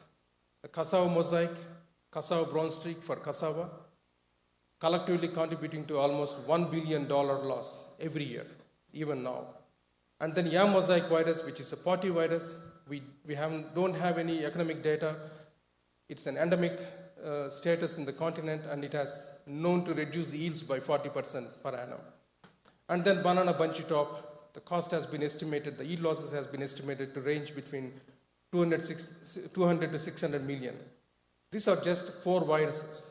These are enormous crop losses. And the challenge is being that the crop is established every year with the saved seed. There is a perpetual reuse because there is no system to replace the contaminated seed. The seed replacement is very, very low. This is contributing to kind of disease saturation. If we go to many farmers' fields, we almost see incidence of almost 80%. There is no need to do any more surveys. And then there is no formal seed system. That means the continent is deprived of systematic approach for seed replacement. This is particularly true for vegetatively propagated crops. At least for seed crops and hybrids, there's a change with the increasing engagement of private sector in the last 1 decade.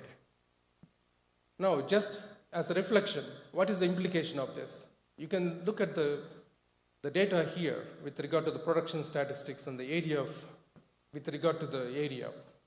Banana and plantain, Africa contributes to nearly 60% production area.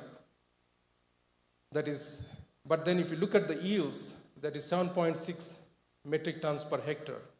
Compare that with world, it is 50% half, and compared to India, it is almost 3 times lower. It's really low efficient agriculture. And the same for cassava.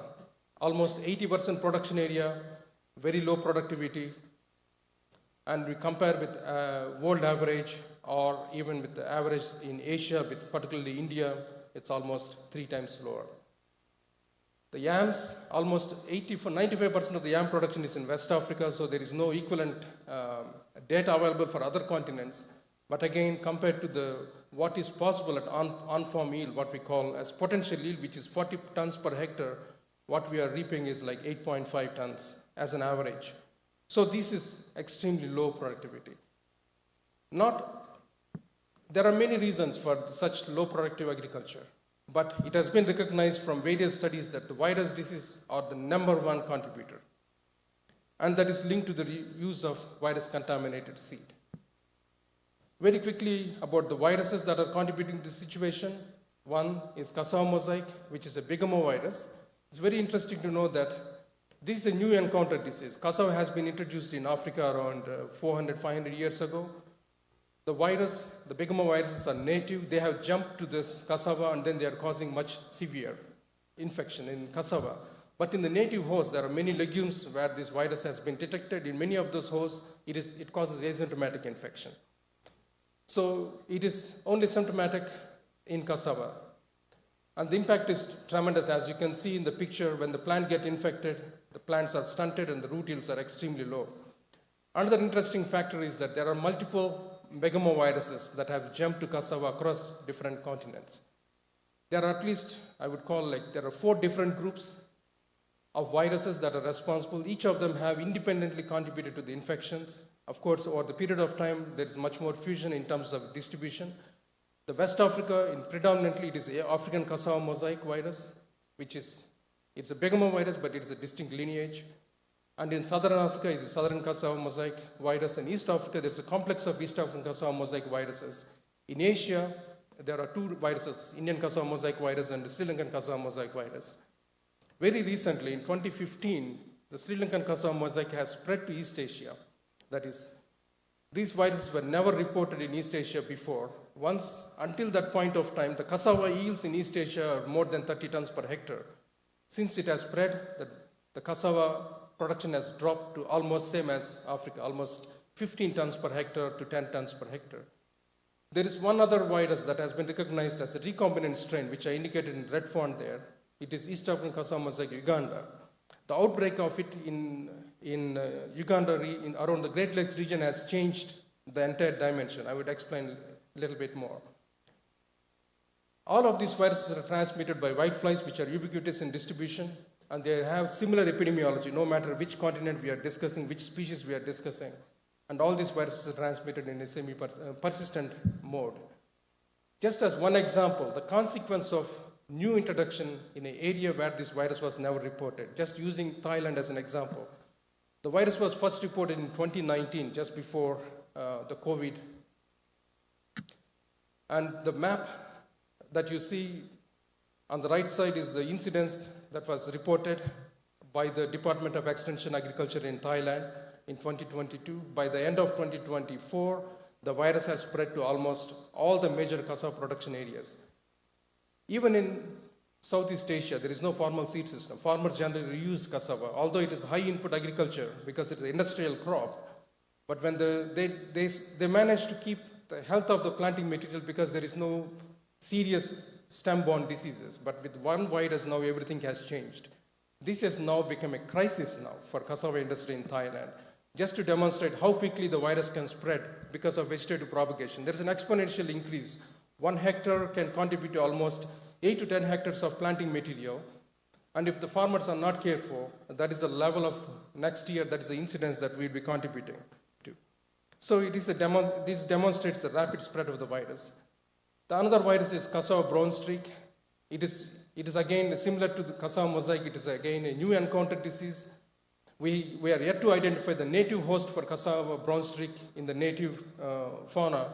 But the virus, it causes disease only in cassava. It has been recognized along the coastal zones in Mozambique and Tanzania for a long time, but it's only since mid-1990s the virus has caused a major outbreak around the Great Lakes region. It is also transmitted by whiteflies in a semi-persistent manner, and it took a much longer time to characterize this virus. Now it has been identified, and you can see the eastward spread of the virus. Now, since 2000s, it has migrated to almost 6 new countries, and its intensity is increasing again due to the lack of seed systems. The other virus that we had focused is on yam mosaic. Yam mosaic and yam both are African native, especially the white yam, what we call Dioscorea rotundata. Almost 80% of the Dioscorea rotundata production is in West Africa. That is the home of yam. We call it the yam belt. The yam mosaic virus is a potty virus. It dramatically reduces the yield. You don't see classical symptoms like cassava, leaf crinkling or anything, but there's a great impact on the tuber weight. It is transmitted by whiteflies, the aphids in a non-persistent manner. Aphids don't colonize these yams. And the last virus that we are dealing here is a bunch top, which is an introduced virus. It's a transboundary virus, the first transboundary virus reported in the continent about 100 years ago. It causes dramatic symptoms in banana and makes them unproductive within 1 season. The genealogy studies have shown that there is most likely one introduction contributing to the spread of 17 countries from Central Africa. Again, the spread is mainly through planting material. How do we manage? Where is the solution? Ideally, when we're talking about smallholder culture, the best system is to use resistant varieties. But fortunately, the best durable resistance was identified only for cassava mosaic. Both for brown streak, yam mosaic, and bunch top, we have not yet to find durable resistance. So in the absence of durable resistance, the next best approach is seed replacement. And I already mentioned which is not working because of the lack of a systemic system.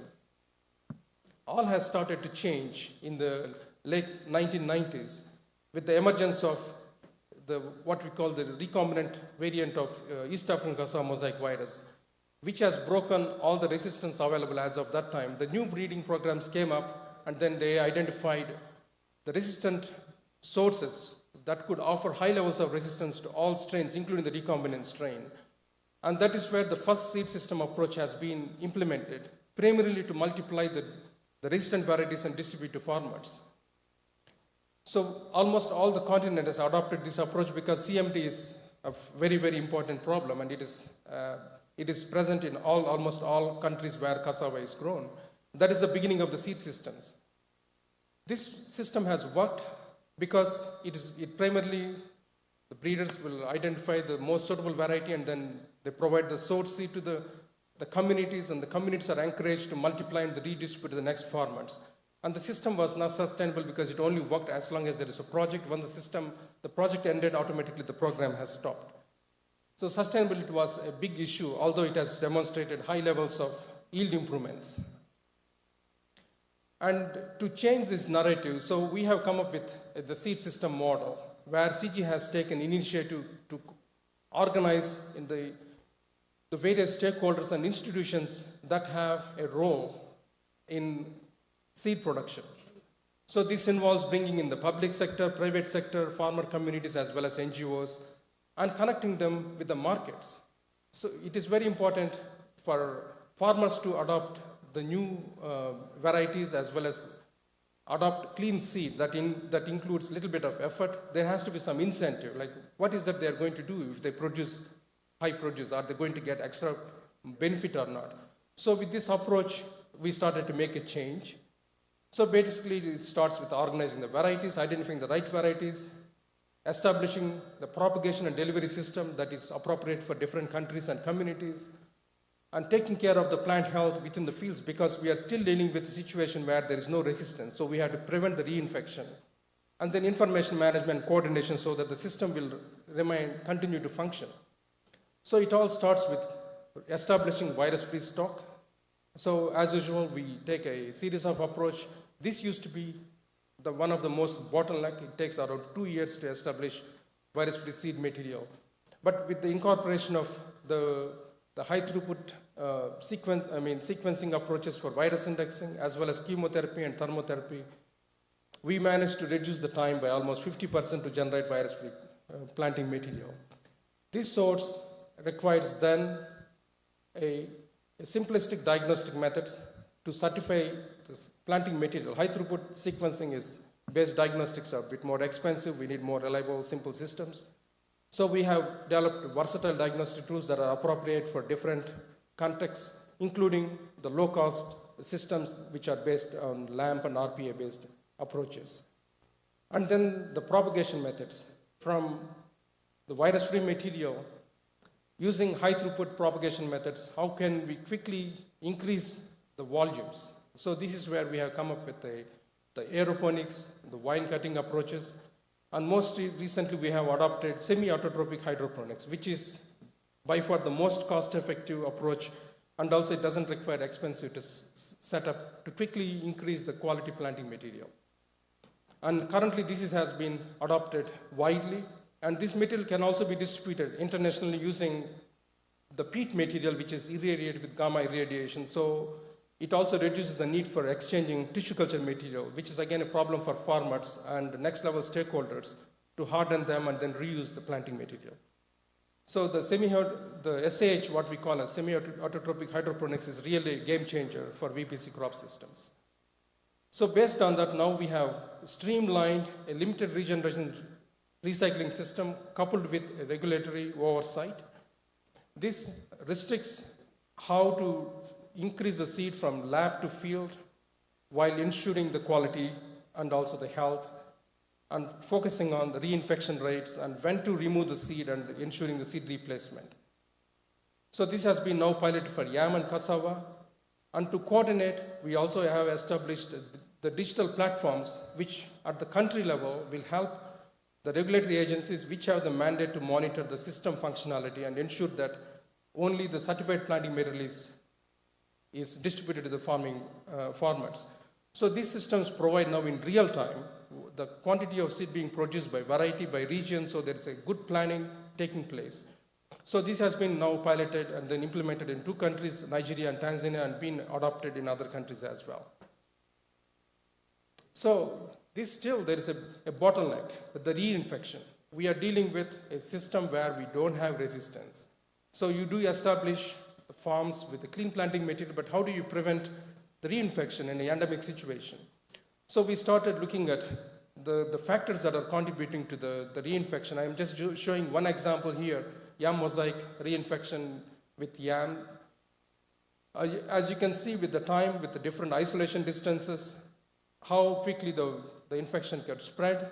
Based on that, we could provide recommendation with regard to the isolation distance as a way to manage the plant as well as seed health.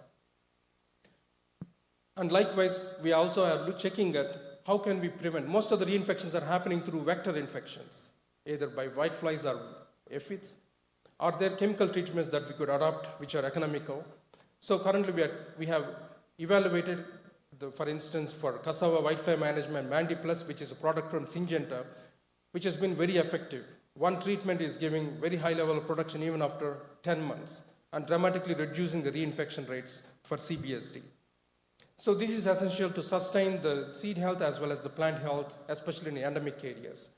In case of yam, since the aphids are not colonizing, the seed treatments are not that effective, systemic treatments are not effective. So we are now looking at the positive selection as a way to not to harvest the severely infected plants and only focusing on the healthy looking plants for further seed reuse or also for varium production.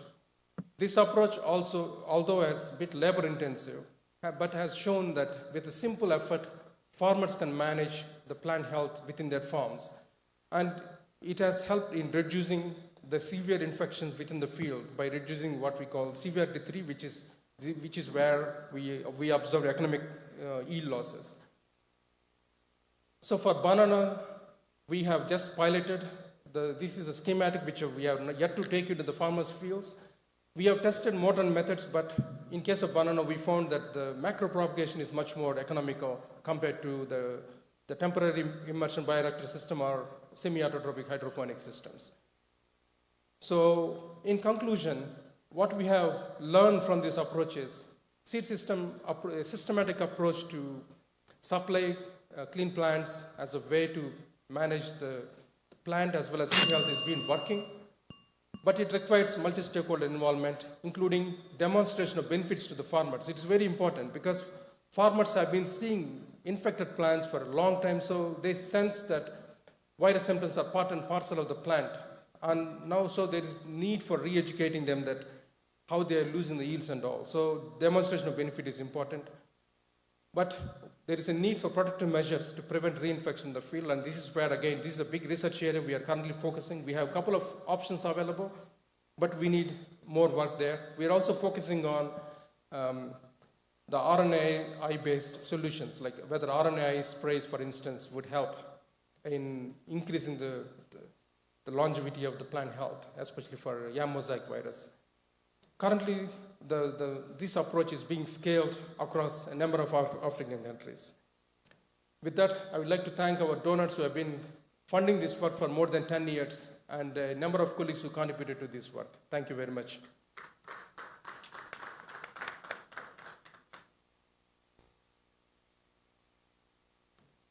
So I look like I took 5 minutes more than... No, because thank you for, still there were 5 minutes left. Means as per your usual thing, and this is a fault on our part that now we have asked you to cut short. Any question, anybody? Yes.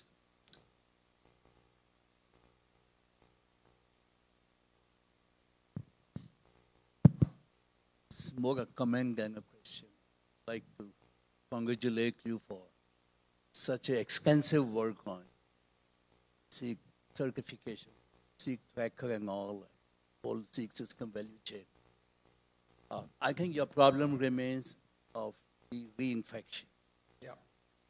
And that is something a bit challenging because that may not give full application of what you have developed in the long run. So there has to be probably a focus on developing a kind of a vector resistance and all, like those strategies I think will be very useful, where you can minimize or avoid the reinfection. And maybe some cultural controls which can be useful. But the way you have worked, salute to you. Wonderful. Thank you.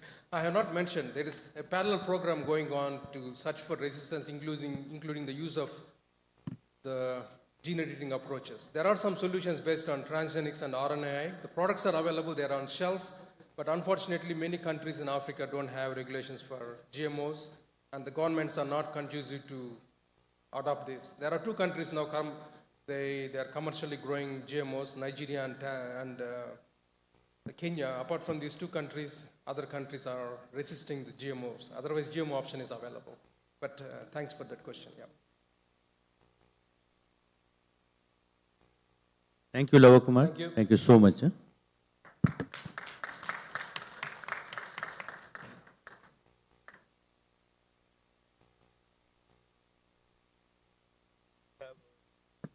Dr. Hanu Papu from Washington State University in Pullman, and molecular insights into host pathogen virus Y interactome.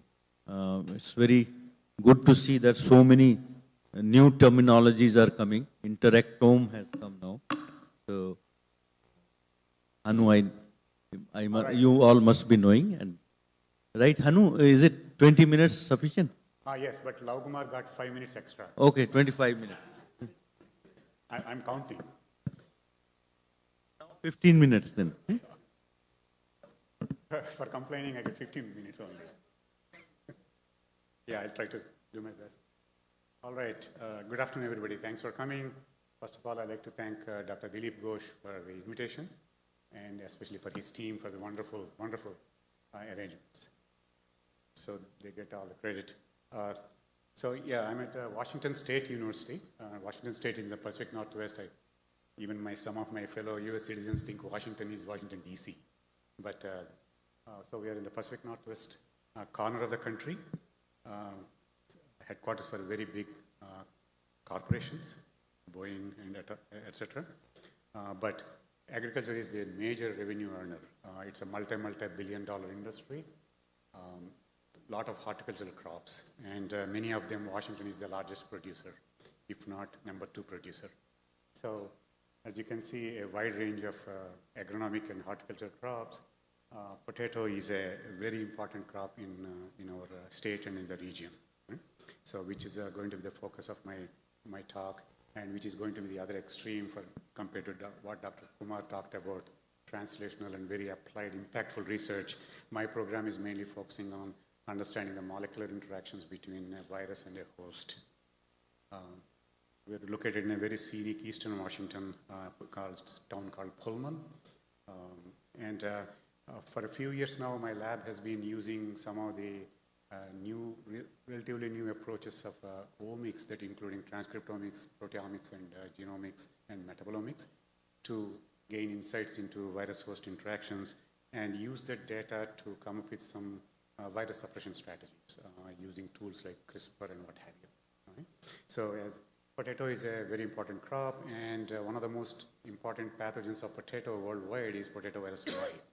So if you look at the top 5 most economically destructive viruses in the world, PUI is in the top 5. And Bergamo viruses or Gemini viruses, for example, and Tosco viruses.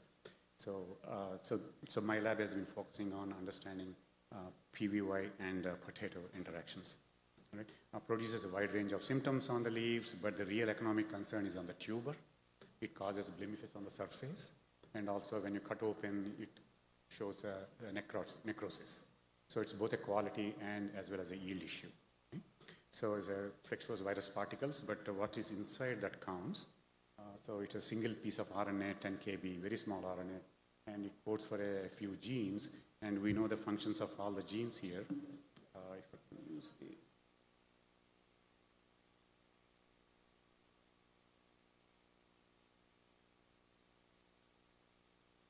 No, I think it's too bright. Anyway, genes are, the function of all these genes were figured out in the virus life cycle. HC-Pro is very important in terms of effect transmission and for processing the polyprotein. And NIA is a polymerase, and code protein is a functional protein, structural protein, gives protection, forming the capsid. So we want to see that how these viral genes are actually interacting upon infection with host protein, and if so, which host proteins, and what is the mechanism behind it leading to disease development. So bottom line, disease development or lack of disease development or infection is a result of either compatible interaction between viral protein and host protein or incompatible interaction. That's bottom line. So we want to understand what is that compatible reaction leading to the disease. Because we know all the viral proteins, we know very little about the host proteins that they are targeting. So understanding or identifying the host proteins and the genes they're coding for, then we can potentially use them as targets for CRISPR or what have you, right? The major bottleneck in using or applying CRISPR is first finding the gene to modify, gene to mutate, right? So that's the long-term goal in my program. So Dr. Prabhu joined my lab a few years ago, PhD from JNU with Dr. Supriya. So he came with a very strong biochemical background. So he set out to investigate and identify what are the host proteins, because we know so much about virus, not much about the host proteins that are involved in virus infection. And essentially, we used a bunch of molecular and biochemical techniques to identify these interactions, and then figure out what's the biological role of these host proteins in disease development or lack of it. Right? So a combination of different techniques, two-hybrid assay, affinity chromatography, mass spec, and transcriptome analysis and metabolomic analysis, and then kind of integrate all this data into understanding what are the potential mechanisms of these interactions, and how can we basically intervene to make that interactions incompatible. So we use a model plant, Nicotiana benthamiana, and very successful infection of PVY, which is very essential for these studies. Right? And then Prabhu made a cDNA library for the Nicotiana benthamiana, and then Yeast-2 hybrid assay, one of the most widely used method for detecting or identifying proteins that interact physically. Essentially, you clone one protein of interest in one yeast vector and another one in another one, a vector, and if proteins interact, you see growth on a specific medium. If they don't physically interact, you don't see any growth. So it's a very straightforward assay, but very laborious, technically very demanding assay, but very, very powerful method.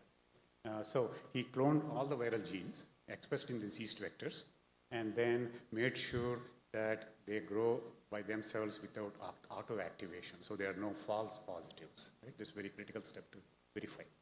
And then he checked all the different viral proteins in different combinations with some of the host proteins in the cDNA library, and identified a list of host proteins that are potentially targeted by the viral proteins. For example, code protein of the virus is interacting with a whole bunch of host factors. And another viral protein, CI, again, a couple of proteins, and NIA, again. Right?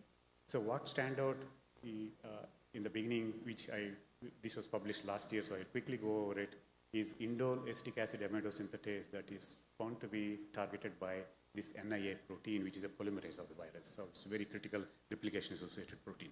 Right? So he went forward and proved that they do interact, viral protein and this amino acid synthetase. So, and also in vivo, he showed that using this technique, when these two proteins interact physically, they fluoresce. If they don't interact, no fluorescence. So he again showed that in vivo, they do interact.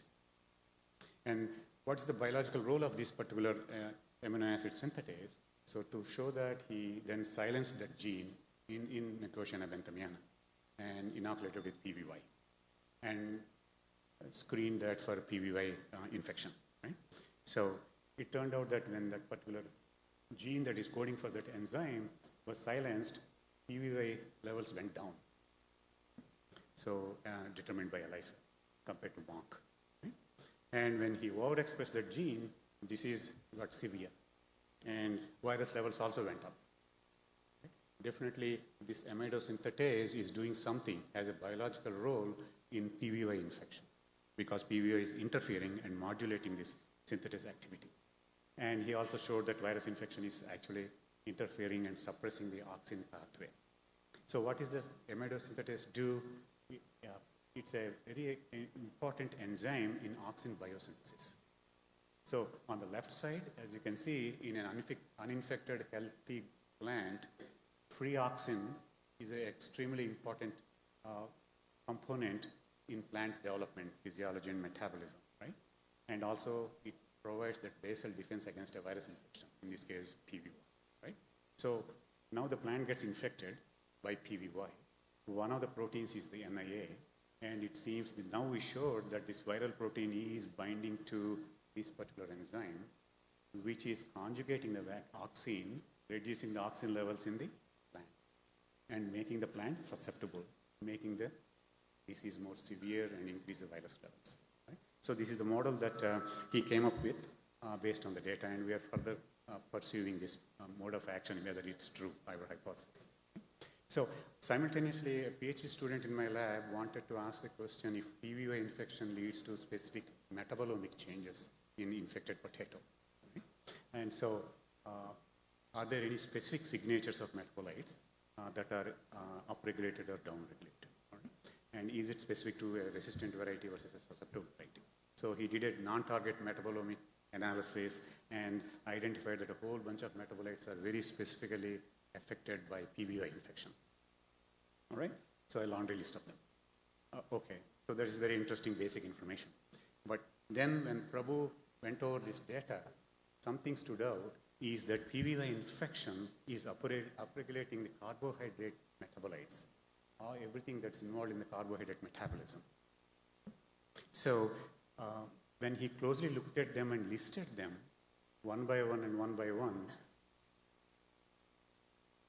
fructose 6-phosphate and glucose 6-phosphate stood out. Why? Because when he did the proteomics study before, coat protein was found to be interacting with the second one on the list, phosphoglucomutase.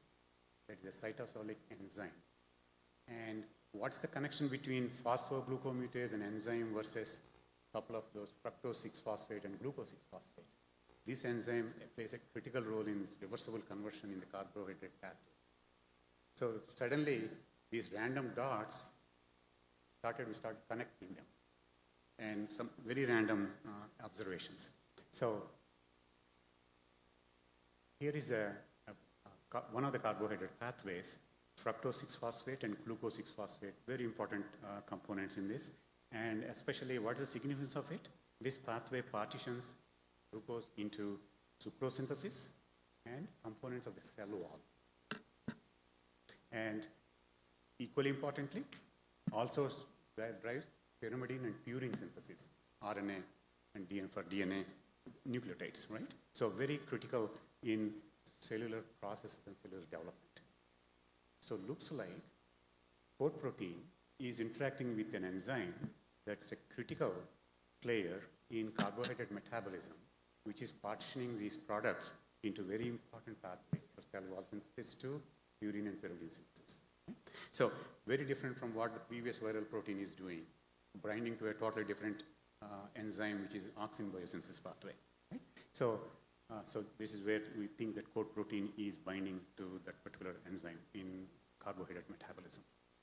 So he showed that again experimentally that yes, coat protein is binding to this particular enzyme, and in vivo also.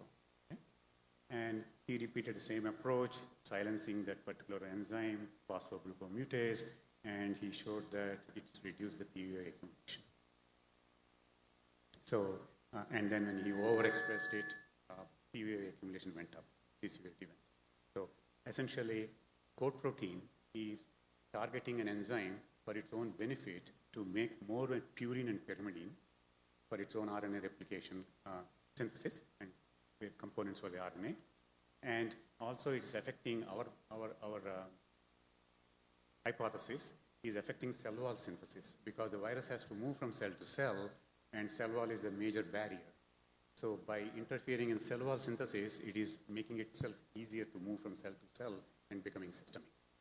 So this, by binding to a single enzyme that plays a critical role in carbohydrate pathway, which is partitioning into so many different processes in the cell, development and plant development, the virus is basically, we feel that is helping itself to hijack the cell and subsequently the plant and establish infection.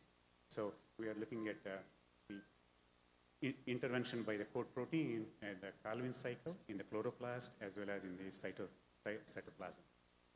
So that's our hypothesis right now based on the data we have. Future directions, again, as I said, coat protein is interfering with this enzyme by binding to it to increase the purine and pyrimidine synthesis, virus replication, to hamper the cell wall synthesis, maybe both of them. Now we are trying to part this and see what's going on. So in summary, different viral proteins target looks like and interact with host factors, thereby interfering with normal host plants' physiology and metabolism. And the omics approaches of transcriptomics we used, and genomics and proteomics and metabolomics, pulling them together now is giving us some insights in how viral proteins are targeting different host factors, and now finding genes for those specific host factors and gives us some idea about potentially susceptibility genes, and that can be manipulated by CRISPR. So that's where I think I'll stop. This is still ongoing research. Again, thanks Dr. Ghosh and his team, and funding from a couple of federal agencies, and a whole bunch of postdocs and collaborators besides Dr. Prabhu contributed to this work. And I'll stop here. I think I get a couple of extra samosas for finishing quickly. Any questions? I'll be glad to answer. Any questions? Anybody having any questions on this? This is a very interesting work, and he has found certain targets which can also be used as a site for genome editing and all such kind of. So, anybody having any questions? Maybe from students? Yeah, also I think Dr. Bhabesh Datta and myself, we are having a brief session this evening for students and JRFs and SRFs. Also, you're welcome to attend. So, thank you, Anu, Thanks. For the beautiful talk which you have given, and definitely it will pave way for some in future for management of these viruses. But one thing always is going on, virus is always winning. Whatever we do, we will say that recombinants are coming, new recombinants are coming, recombinations are having, as in Begomo virus, cotton leaf curl virus and all those.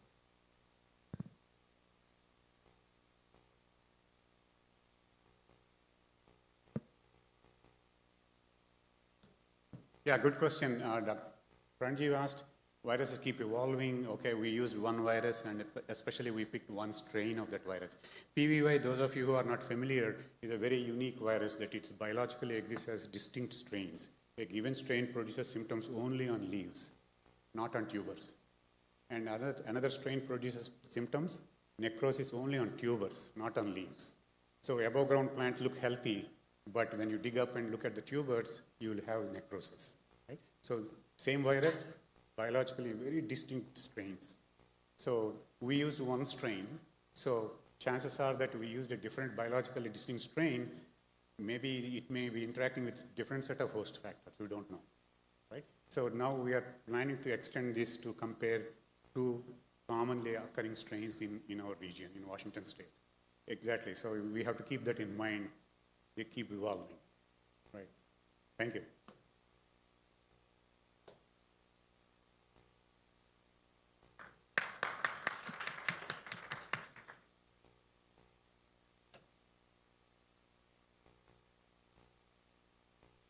Now we'll call upon Dilip, Dr. Dilip Ghosh for his presidential lecture.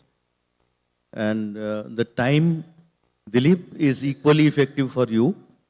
It's not that we save time from other speakers and we will not give it to you then. So I'll finish it in 15 minutes only. Very good. Thank you so much, sir. Good afternoon, everybody. It is, I express gratitude to IPS and its member for giving me the opportunity to address the presidential lecture without taking time in introduction.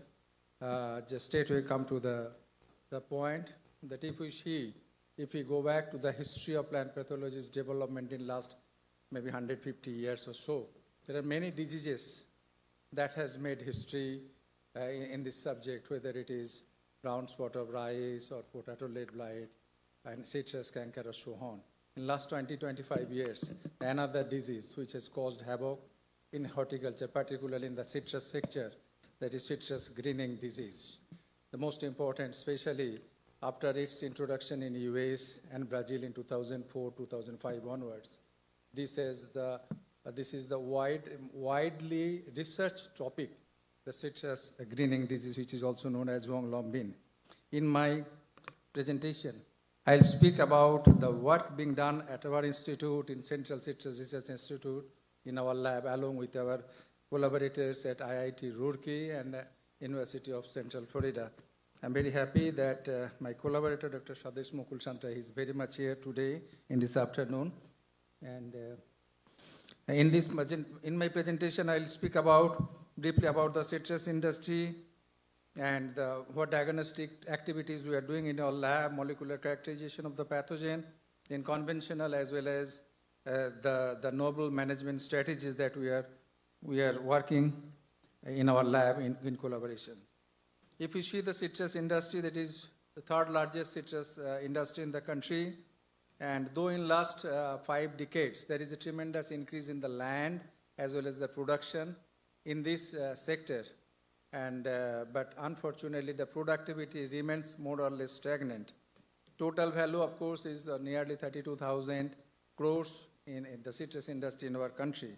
But one of the main reasons behind the gloomy picture is the occurrence of virus-like pathogens. And among these, citrus greening, which is my topic, is really the most important and most serious as it is today. This is caused by an unculturable bacteria, Candidatus liberobacter species. There are 3 different species. And among these, Candidatus liberobacteria asiaticus, that is the most predominant and most damaging species presently it is very, very serious in Asian countries, and it is efficiently transmitted by the citrus psyllid vector. If we see the history of this disease, it was sometime in 1819, that time it was initially thought that it has come from the China first reported. Subsequently, it has reported from different parts of the world. In 1963-65, it was first confirmed its presence in our country. Subsequently, it was reported by many other workers in different parts of the country and different citrus cultivars. And today, it is one of the most serious pathogens in the global citrus scenario. This picture shows that the global spread of citrus greening disease as well as the citrus psyllid vector. There are almost all the citrus growing countries in the world. There are around more than 53 countries which is commercially growing citrus.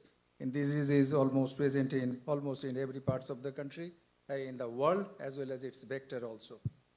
And as I told you that during 1960, middle of 60s, that is the time the disease was first confirmed in our country. There are many workers starting from Dr. Kapoor and after subsequently the team that was working at IRI. Then in many other parts of the country, they started working on this particular disease, developing diagnostics and identification of the incidence of the disease in different states as well as different cultivars. A lot of work has been done by different workers, including our institute. And as I told you that depending whether you know the northwestern part of our country, that is the Kinno Mandarin growing region, and then in different parts, central India mostly Mandarin, and then South India, so both sweet orange, and in all different citrus cultivars this is present. No citrus cultivar is, you can see, it is not free from this particular pathogen. And there are different types of symptoms in the entire plant, in the canopy, in the branches, in leaves, in fruits. These are the different types of symptoms. I'm not going to talk details because of the limitations of time. But diverse types of symptoms it is produced. We have come up with the standardization of PCR-based diagnostic tools, whether it is normal PCR or it is real-time PCR, it is simplex PCR. These are the different PCR-based diagnostics we have developed to identify the pathogen in infected plants as well as the psyllid vector. And this process has also been very helpful for epidemiological studies. We have also come up with duplex PCR through which, and also the multiplex PCR, where more than one pathogen, greening as well as other pathogen, whether it is citrus cystitia virus or citrus yellow mosaic virus, any other pathogen, more than one pathogen can be diagnosed by a single sort that we have also come up in the detection of the technique. Right, we have also come up with the simplified detection, isolation of NCM-based DNA extraction technique. And even if it is a place where there is not much facilities are there, without using any costly equipments, the simplified NCM-based DNA extraction protocol that can be developed, that can be used, and they can ship that NCM to a lab where all these facilities are available. So that is they also have come up.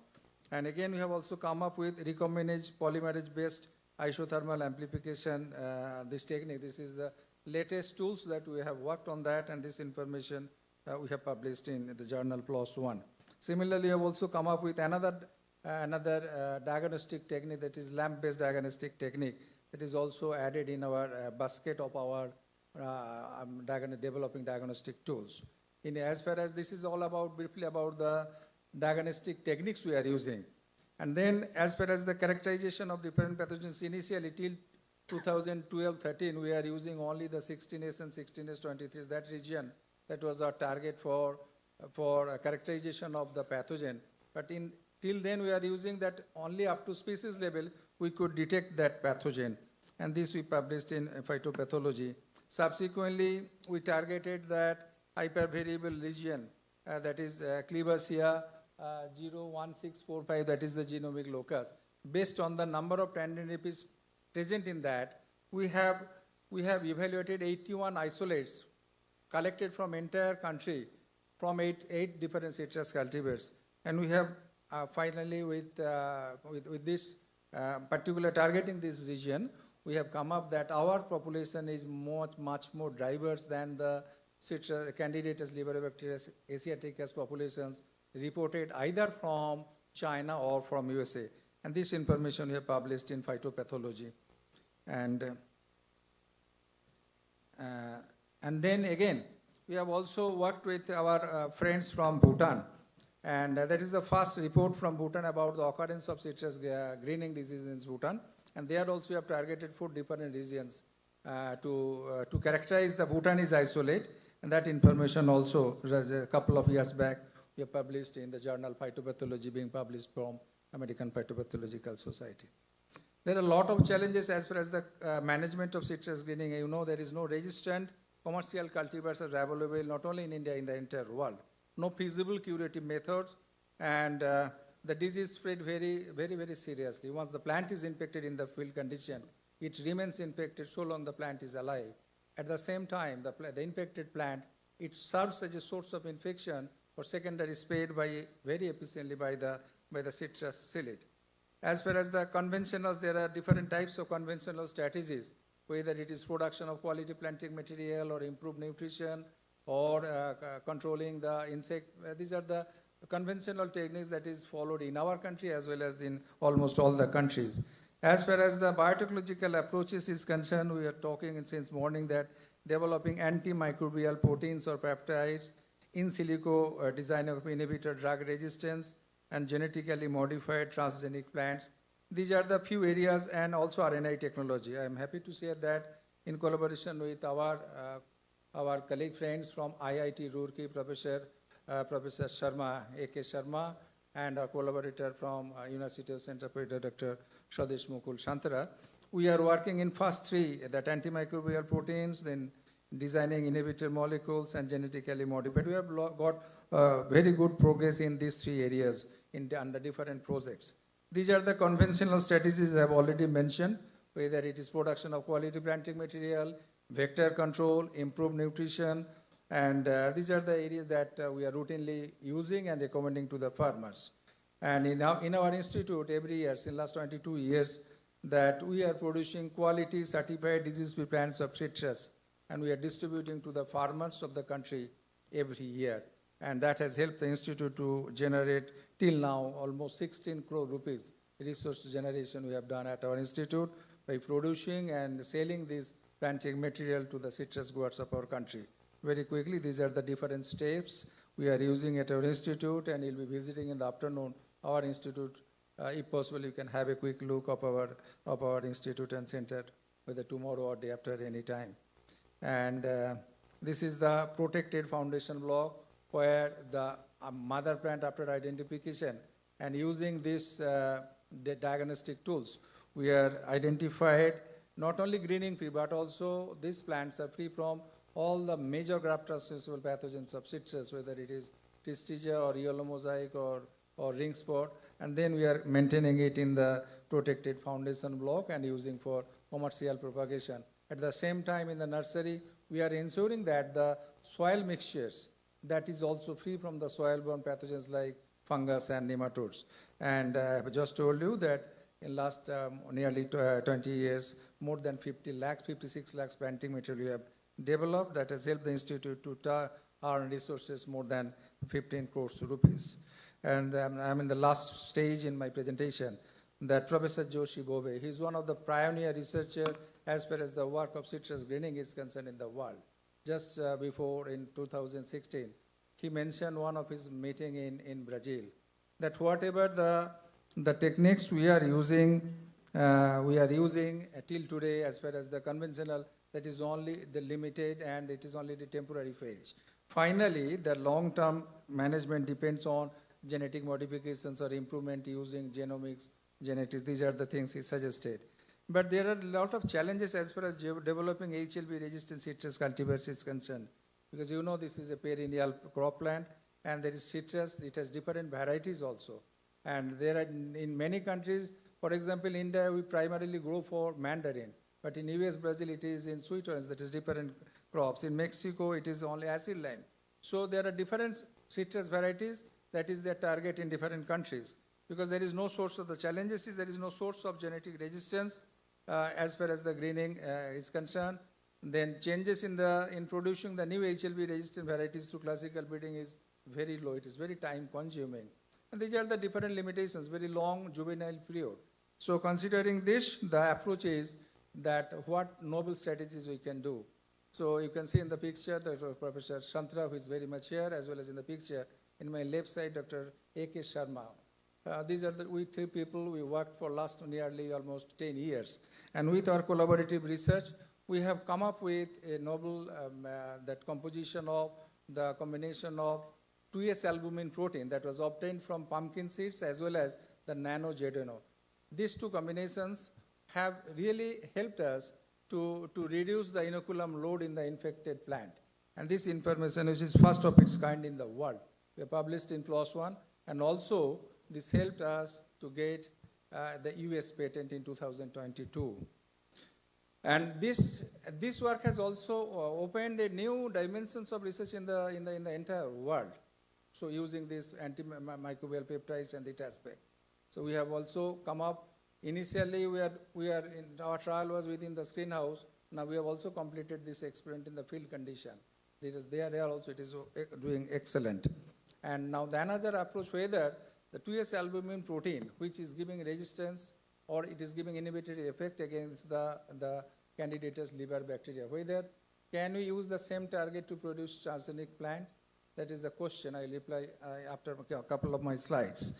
Now the question that you know that till 2012, there is not much work was done about the proteomics of this pathogen. In 2012 onwards, we three people with 3 labs and particularly the involvement of IIT Roorkee, we started working in collaboration about, because you know this particular pathogen, it is phloem limited. It multiplies very effectively in the infected plant's phloem as well as the saliva of the citrus psyllid. So now the question was, what were the pathogen related proteins of pathogen origin that is really responsible and helping the pathogen to survive in these two different environmental conditions. So we started working. In this I'm not going to talk in detail, but just to give you an idea that in last almost 12 to 13 years, nearly 20 very, very good publications jointly we published in all the world famous journals. This is the quantum of work in collaborations we have come up. And you know that these are the different proteins like ABC transporter protein or periplasmic solute binding protein. So these are the proteins is our target after their characterization. And then we started working, we worked on the designing of the drug molecules which really has the inhibitory effect on these proteins. So these are the areas work we have worked on that. And these are the couple of publications.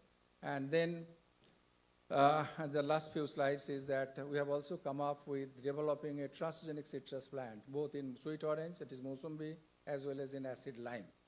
So in these transgenic plants, expressing the 2S albumin protein that is obtained from pumpkin, it is really doing good in our control condition. And I'm very happy that our Honorable DG has given a special sanction. Tomorrow he's going to lay the foundation stone of a specialized structure where after our successful demonstration of the efficiency of the transgenic citrus plant, that is really working good against this pathogen will go to the field condition and the protected condition. And that structure, Honorable DG will go for its foundation stone tomorrow. I'm very optimistic that these are the plants which will certainly do good. And there are some other areas, not only on HLB, but also in other multiple stage resistance developing transgenic plant. We are also working on that aspect. So since there is not much time, once again, I tell you that these are the future strategies to control citrus greening. Because you know that host, pathogen, and vector. Host, all the citrus cultivars are susceptible. Pathogen is a phloem limited, it cannot be cultured, and it's very difficult to manage because there is no, it remains in the phloem. Even if we can identify some chemicals, the chemical has to reach to that particular site to be effective and to kill the pathogen. That is again a challenge, and there also the role of nanotechnology, nanoscience comes. And again, the vector is very efficient, and in the nature, this is a very difficult task. But I'm very sure that in future, that a lot of good work is being done in not only in India, in all developed countries like US and Brazil. So this is the future, just a projection that in future, certainly targeting host, targeting pathogen, and targeting the vector, some useful good results will come in future. That is my hope and aspiration. These are the people who worked in our lab. Whether it's Balaji, last 10 to 12 years, 15 years, 12 years he's in US, then Sumit and Ashish, both of them, I am sure today they are here. They are working in different places in the country. Manali, she was in USA for quite some time, and now she is in India. And then Amol, Sunil, they have also finished PhD and working in different companies in India. And my last two PhD scholars, Mugendu and Rishikesh, they are here today. And in the right side is, as I told you, Professor Swadesh Mukul Santra. He's our collaborator and a good friend of mine. Then Ashwini Kumar Sharma from IIT Roorkee, and then Harsh Chauhan. So these are the people with whom we made a journey for last nearly 14 years. And that journey is very successful. And I, once again, thank you very much. And my students, in fact, let me confess very honestly, my students, both the students, they are the real worker. They work day and night. Their contribution, and that has helped our entire lab and the team to generate a lot of data and information in this regard. With this, I stop here. Thank you so much. Chairman, sir, I hope I have finished in 15 minutes. No, 20 minutes. Dilip, it was excellent. Compliment to you. And definitely there will be question because this is a alarming disease for country like India also, and all three species of Asiaticus, Americanus, and Africanus, they are all there. So it is a global disease now. So I think if somebody wants to ask.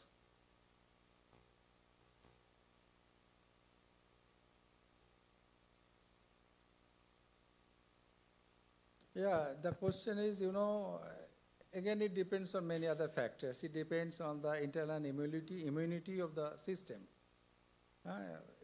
Between the two human beings also, one person is more susceptible to a particular pathogen. Same thing is true with the plant system also. Mandarin is relatively, it survives better if you compare with sweet orange. But it is not that it is, all commercial crops are susceptible to this particular pathogen. I'm sorry, I think, Dilip, it's a presidential lecture, so I should not have allowed any questions for that. I don't know whether it is welcome kind of thing or... But then for my curiosity, Dilip, why this particular phloem-limited bacteria, it specifically localizes itself in the phloem only? Why does it like the phloem sap or whatever? Why it goes there only? And how does this, if it is systemic, so it should be going throughout the plants, isn't it? Vessels are there. Dr. Santra was telling that it does not enter through xylem or it does not circulate through xylem. So why, what is there in the in the phloem that it remains there. Some set of pathogen, like whether it is phytoplasma or this type of flowing inhibited pathogen, they are localized in that particular geography. And I think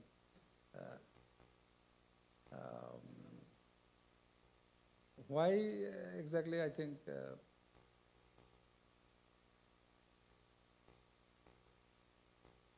Thank you, Philip. so thank you very much.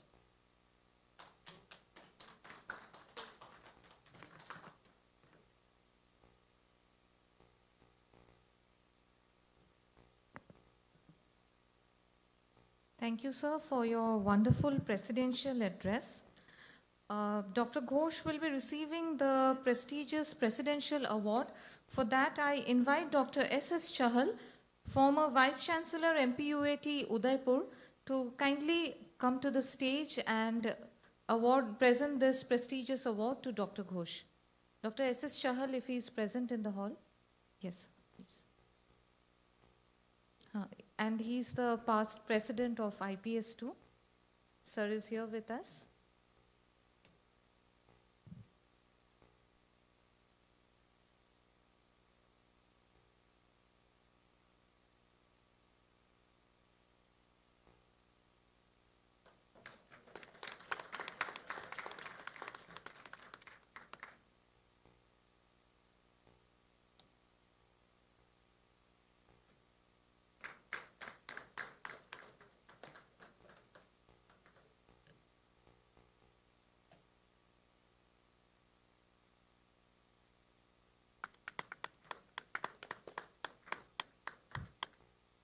Congratulations to Dr. Ghosh, our director, sir, who has successfully led his tenure in IPS also.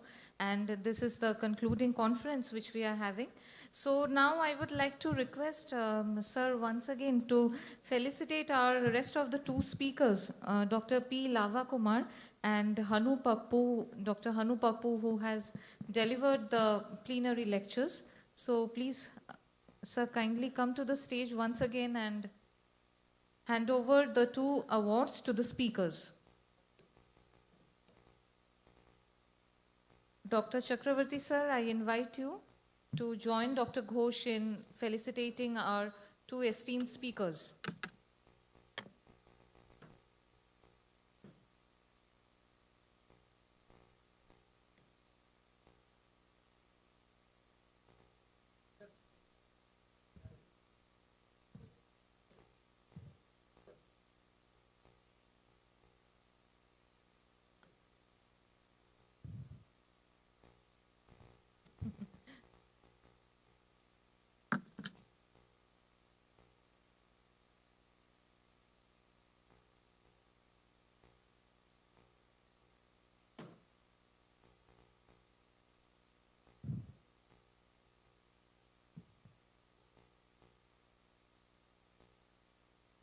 I request the dignitaries to felicitate Chairman of this session, Dr. P.K. Chakravarti, sir.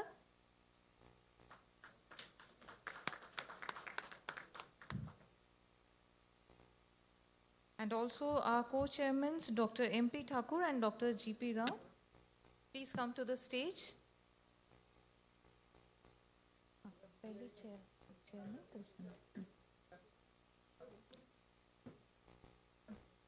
इसके बाद they will come.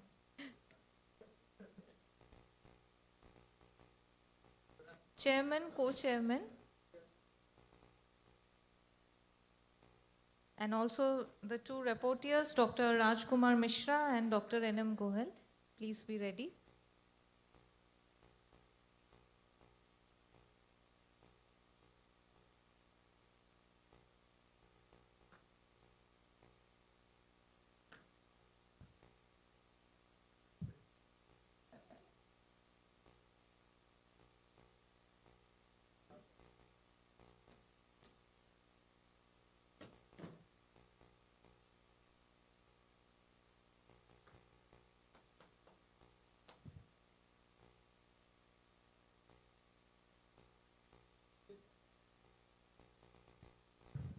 Yes.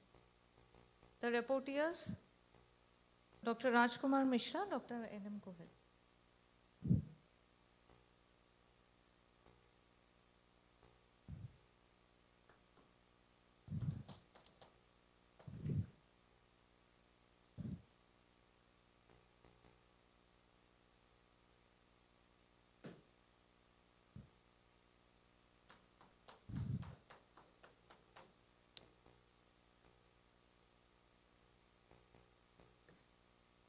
Thank you, sir. Thank you, all the dignitaries.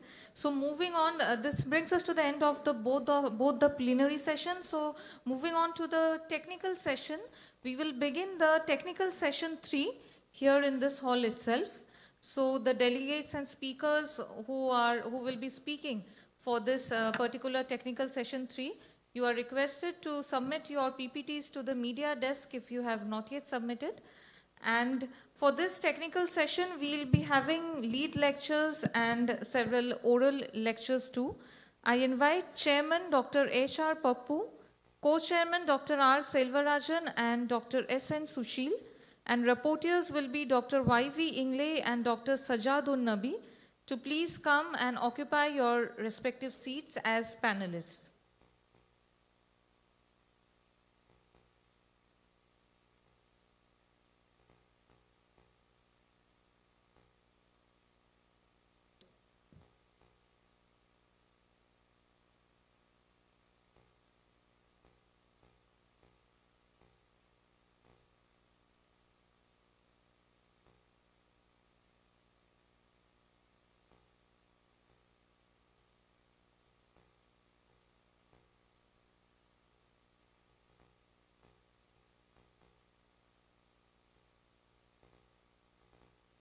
Okay, if all the panelists have arrived, I invite my scientist colleague, Dr. Kiran Kumar Komu, to coordinate this session along with our esteemed panelists. Thank you.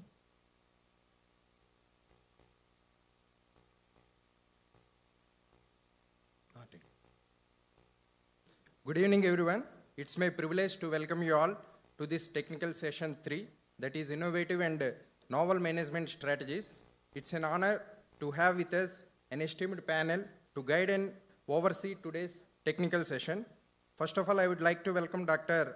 Hanumantrao Pappu from Washington State University, USA. And I would like to extend my welcome to Dr. R. Selvarajan and Dr. S.N. Sushil. And I welcome Dr. Y.V. Ingle and Dr. Sajadun Nabi, rapporteurs for this session, who will be documenting and summarizing the key discussions and outcomes for our reference. And coming to this session, there are total 22 presentations in this session. Among these, 8 are lead lectures and 14 are oral presentations. The allotted time for lead lecture is 10 minutes and for oral presentation is 5 minutes. Now I am handovering this session to the chairman.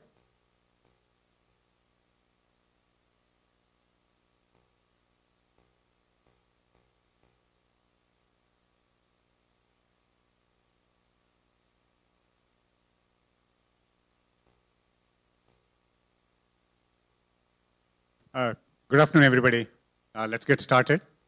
The first speaker is Dr. Sarada Jayalakshmi Devi. We'll be talking about biological control in plant disease management. What we'll do is we'll ring the bell at 8 minutes so that you have 2 minutes to wrap it up. Thank you.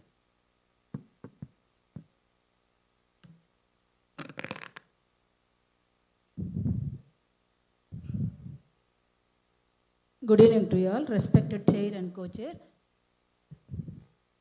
The topic is biological control in plant health management. As there are different methods of plant disease management, physical, chemical, mechanical, biological, post-plant resistance. At present, because of the more hazardous nature of chemicals to the human and mammals, and also more environment pollution, it is better to have biological control as the important sustainable strategy for the plant disease management.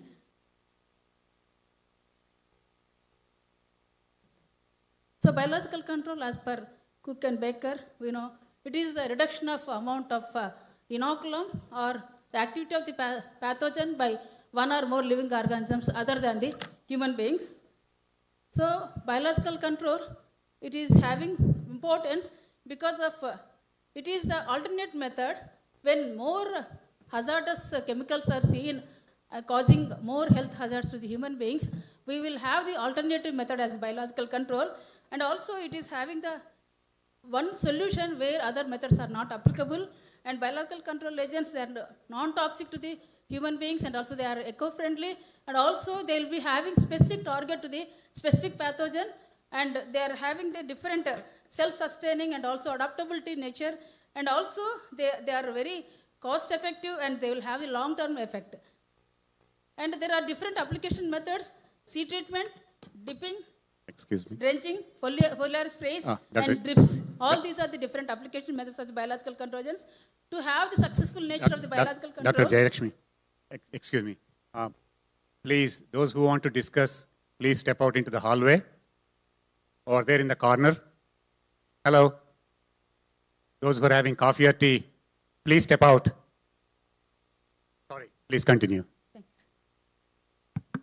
To have the successfulness for the biological control agents, they should have the competitiveness with the pathogens, other microbes, and also to have the persistence, and they should colonize and proliferate, and they should be non-pathogenic to the host and environments, and they should have the excellent shelf life and also inexpensive, and they should be able to produce in large quantities, and they should maintain viability, and delivery application methods are to be easy for the management of the plant pathogens.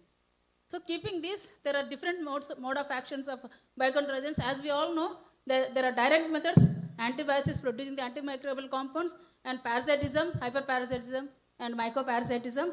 And indirectly, there will be competition with the other microbes and also pathogens, and induced systemic resistance. These are the different mechanisms where biological control agents are being adopted. So keeping this in view, as Andhra Pradesh is having 6 agroclimatic zones where Acharya Injiranga Agriculture University, we are working with the different major crops: rice, sugarcane, groundnut, pulses, chickpea, and all these are facing the major challenges with the soil-borne pathogens. At present, soil-borne pathogens are the major problems where with the chemicals, the farmers are unable to manage the diseases, and also it is not practicable to have the management of the soil-borne pathogens with the chemicals.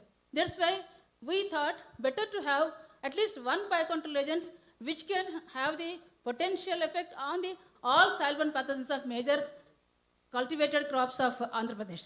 So we have tried trichoderma. Though there are different fungal biocontrol agents, we have taken trichoderma because it is having the high potential. So we have taken the major soil-borne pathogens where we are working with the different crops: groundnut, chickpea, rice, maize, and sugarcane.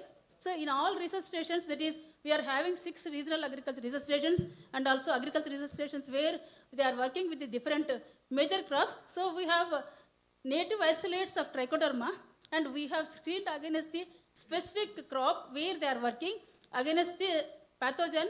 All the soil-borne pathogens were tested for the trichoderma potentiality, and all the potential trichoderma isolates were collected, and we have collected potential trichoderma 20 isolates. So we have given the designation keeping in view of the regional agriculture research station or agricultural research station. From there, the isolates, native isolates were collected. So we have collected 7 Anakapalli trichoderma isolates and 9 RARS Nandyal isolates and 3 Kadiri isolates, because Anakapalli works with sugarcane, and Nandyal we are having the chickpea as the major crop.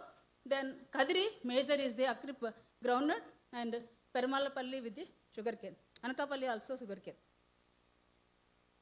So we have collected these 20 potential trichoderma isolates where whether they will be helpful for the all soil-borne pathogens to reduce these soil-borne pathogen diseases. So all these were potential cultures were isolated and maintained. So in groundnut, we have 3 major soil-borne pathogens: collar rot caused by Aspergillus niger, stem rot caused by Sclerotium ralsei, and dry root rot Rhizoctona bataticola. So all these 20 isolates were tested and screened against these 3 pathogens. And among these, we have seen KT3, which is very effective against the stem rot pathogen, and NT3, NT means Nandyal, and K is Kadiri and A is Anakapalli. So NT3 was found effective against cholera rot Aspergillus niger, and Rhizoctonia bataticola 86 was found effective. And then we have taken the same 20 isolates and screened against the chickpea. In chickpea also the farmers are suffering a lot with the wilt pathogen Fusarium, and also now recently cholera rot is the major problem which is caused by Sclerotium dolce, and as usual dry root rot, that is Rhizoctonia bataticola. So for all these 3 pathogens we have tested the 20 isolates. In addition to these 20 isolates, in chickpea we have also isolated 20 rhizosporic trichoderma and also 20 rhizosporic bacteria. Not only trichoderma, we have also isolated native bacterial biocontrol agents. So these were tested against this. And also in chickpea, we have taken the 25 Sclerotium dolce isolates. Among these Sclerotium dolce, 22 was found potential, that is virulent pathogen. So against this, all these pathogen biocontrol agents were tested against this SRC22 of chickpea. So among these, rhizosporic trichoderma was found effective against the pathogen. Then we have tested these 20 isolates and rhizosporic trichoderma against the Rhizoctonia solani of rice, that is sheath plot of rice, and also stem rot of rice, Sclerotium vorace.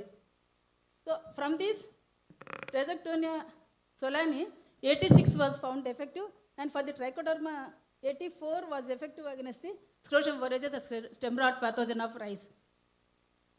Again, these were tested against the maize, that is maize charcoal rot, the important pathogen, Macrophaemina fasciolina. Here also NT7 was found effective, which is on par with the NT4 also. Then against sugarcane, that is sugarcane red rot pathogen, Coltotrichum falcatum also we have tested, and here we have the NT7 which was found effective.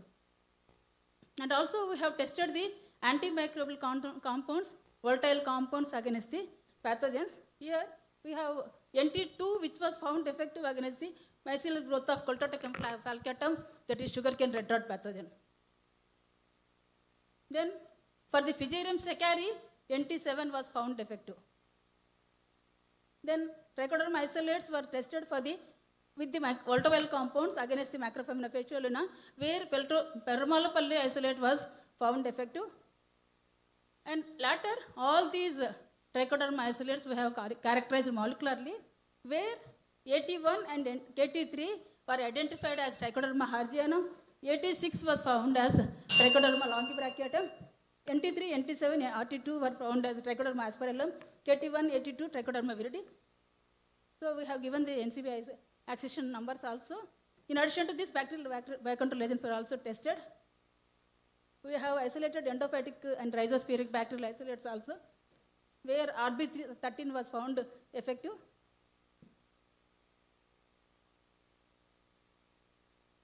And when we tested this molecular characterization of these bacterial isolates, they were found as Bacillus cereus, Bacillus subtilis.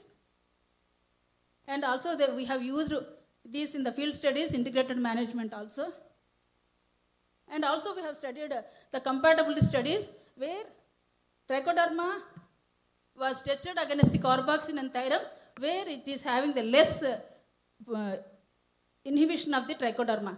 That's why we have taken this combination as the compatibility combination. So here the compatibility studies and all these studies we have concluded that it is better to have the biocontrol agents because they are more useful rather than the chemicals. So future directions, we have new generation of biocontrol agents, and also we have to use the different methods, where latest methods, that is using the nanotechnology in the biocontrol agents and the biotechnological approaches, where we'll have all these CRISPR-Cas technology, where we can increase the potential of the biocontrol agents. So as the biocontrol agents are the future sustainable use of the plant disease management, better we will encourage even the industry people also to go for the biological control, biocontrol agents as the commercial products also, because as the chemicals are to be discouraged now, it is better to encourage the biological control agents, not only the fungi, even the bacterial biocontrol agents also to be encouraged, so that the farmer will have the sustainable agriculture. Thank you. I thank the organizers for giving me this opportunity.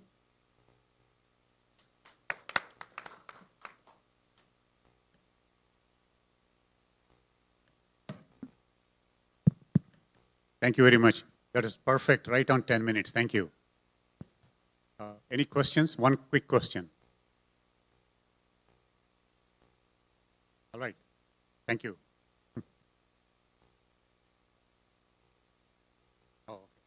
So the second speaker today is not here. So the next speaker is Dr. Selvarajan. So he thinks that he will get 20 minutes, but no. So he tried to bribe me, but I said no.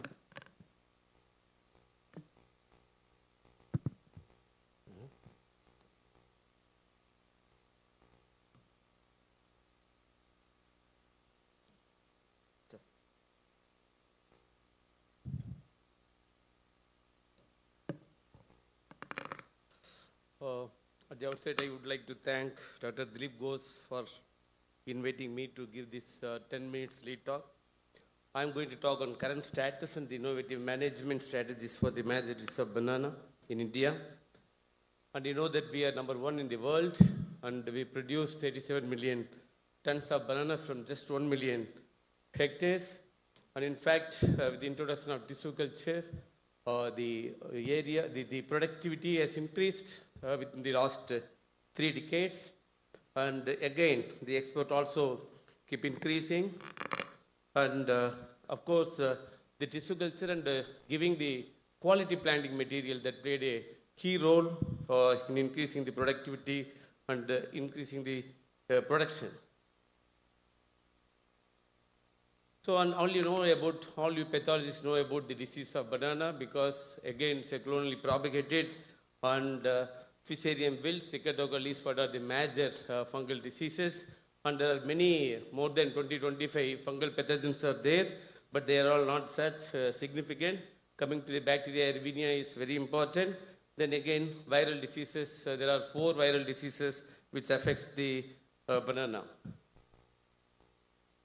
And if you look at the Fusarium means, immediately you remember about tropical race 4, and it's a really devastating fungal pathogen which is really affecting the Cavendish bananas. And in India, 2010, it was, we detected in Bihar. Then now it has spread over almost 6 states. That is in Uttar Pradesh, Bihar, then Gujarat, Madhya Pradesh, West Bengal. And these are all the places, it's a subtropical, but we are finding the tropical race 4. But in the tropical area, we are finding the race 1 infecting Cavendish. So really, this is a devastating, tropical race 4 is devastating the Cavendish clones. And all you know that 95% of the banana which is traded in the world is Cavendish bananas. And in 1970s, Gras Michel was ruling, and because of race 1, and Cavendish was introduced. Now it has given almost 50 years of this one. Now we have to find out another a different kind of banana which is acceptable by the consumers, and that is the big challenge. Then the strategies, looking at the strategies, we had to timely detect, eradicate, and do the diagnostic tools, and really a good surveillance is very much needed. Now you can use artificial intelligence as well as IoT-based tools for diagnostics. Then the adoption of quarantine, it's the biggest challenge in like India, countries like India, it's very difficult, because within 15 years, almost 6 states it has spread over, and even though we have given a lot of awareness program. Coming to the cultural practices, rotation with the paddy gives really reduction in the inoculum and also reduces. But there are many places where 80% and more disease incidence is there, and the right way is only crop holiday. Unless you go for crop holiday, definitely you cannot remove this problem. And of course, we know the cultural practices which farmers never used to adapt an integrated way. That is another minus point, and they want to always grow Cavendish. Again, Cavendish, they are not going for other varieties, resistant varieties. And resistant varieties development is very important, which I will tell you. We have developed some of the varieties, and we have also got resistant germplasm. We have got a very good resistant source with us. The innovative tools like transgenics and genome editing we are applying. And you can see around 277 germplasm we have screened. Around 34 were very resistant to tropical race 4.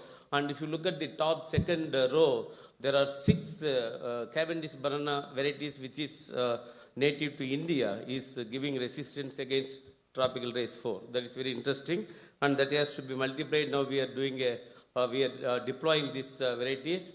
And coming to the mutation breeding, we have come out with we do gamma mutation and ethyl methyl sulfonate. Also we use for developing granulin resistant to tropical race 4. We came out with few mutants of granulin and which have been deployed in Surat, in Gujarat, and this is second year crop is going on, and we found only 5% incidence compared to 80% incidence in granulin. So that's one of the success. And another is breeding for developing resistance. We came out with a Kaveri Kanchan, a hybrid plantain, and we converted into a desert type that also giving resistance.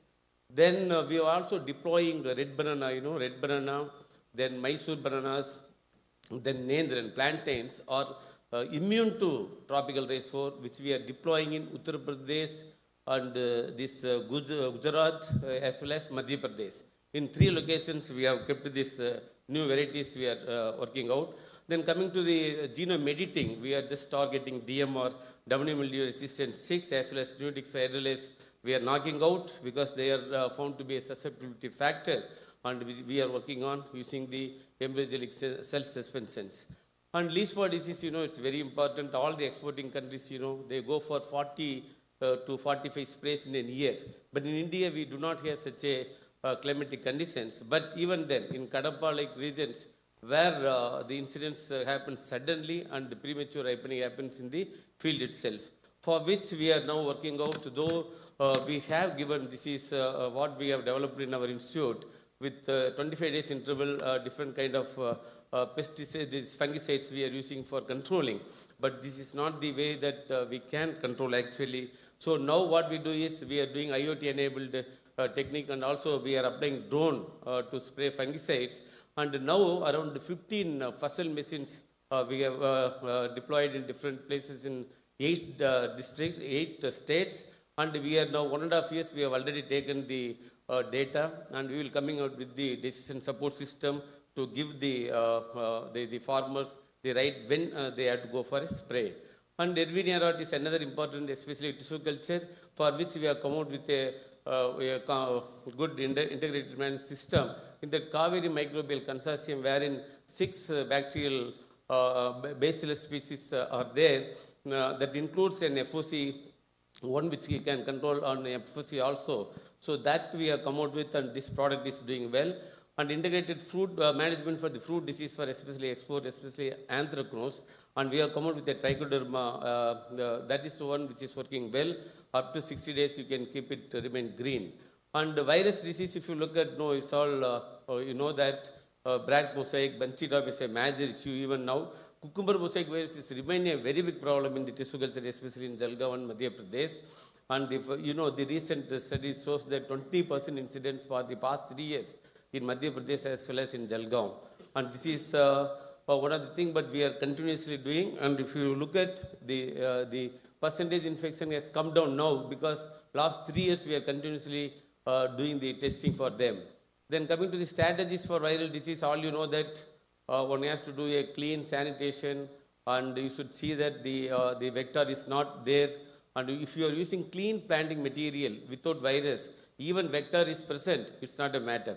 So supplying a virus-free plants is the number one, so that it could be avoided. And again, viruses like cucumber mosaic virus, it's a non-persistent way it transmits, and it also many aphids can transmit. So it's very difficult to control CMV, but ensuring virus-free plants are very important. Then we have developed, that for the past 15 years we are doing diagnostic services to the 150 tissue culture companies in India. And we have developed a very good diagnostic kit, indigenous diagnostic kit. And recently we have made a monoclonal antibodies, and we developed a TOS ELISA kit also. And then again on-site diagnostic kit also we have developed. And we have applied these all diagnostic kits. And around 750 million plants we have certified till date. And through an economist, he has worked out the benefit which we have got is around 5.1 billion rupees because of this 15 years of our service to the tisculture. And we also did hill banana is one which we are freed from virus, and now the hill banana is one of the GA banana is tagged with GA. That also we are freed from banana bunchita. Similarly, this Poovan banana with the banana stick Mysore virus, we have got a very good clone, and we released this variety as a Kaveri Poovan.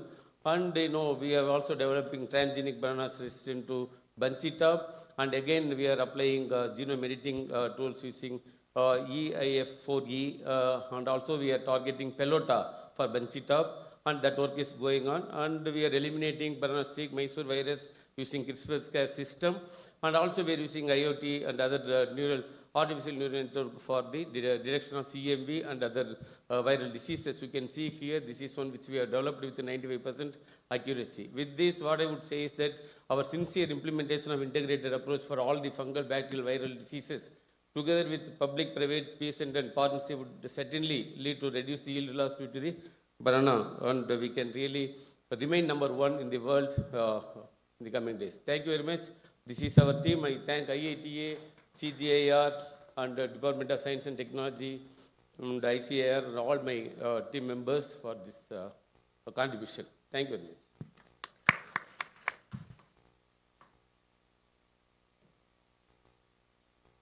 Thank you. Right, under 10 minutes. Congratulations. Yeah. Any questions? Very, very interesting, very comprehensive approaches. So all the best. Any questions for Dr. Selvarajan? Yeah, if there are no, I think we are saving some time. Thanks again. Then next lead lecture is on mycotoxin research. So Jay Rakshit.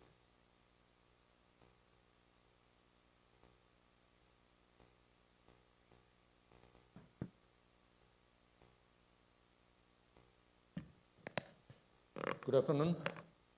When a breeder is asked to give a talk before the pathologist, it becomes very difficult. So since I extensively worked on maize, I thought that mycotoxin is a major problem, so we can make a talk on this. So our institute currently working as the interface of plants, animals, and fisheries, and I feel that this is a problem which is quite relevant when we talk about One Health. We know that there are different types of mycotoxins, and they can affect all mammals, even poultry, and you name any organ that can affect. So it is prevalent across the world, but if you see, the main prevalence is in this India and adjoining Southeast Asian countries. So the problem of aflatoxicosis, if you see that it is almost spread across the world, as it is, I have mentioned that it is its occurrence.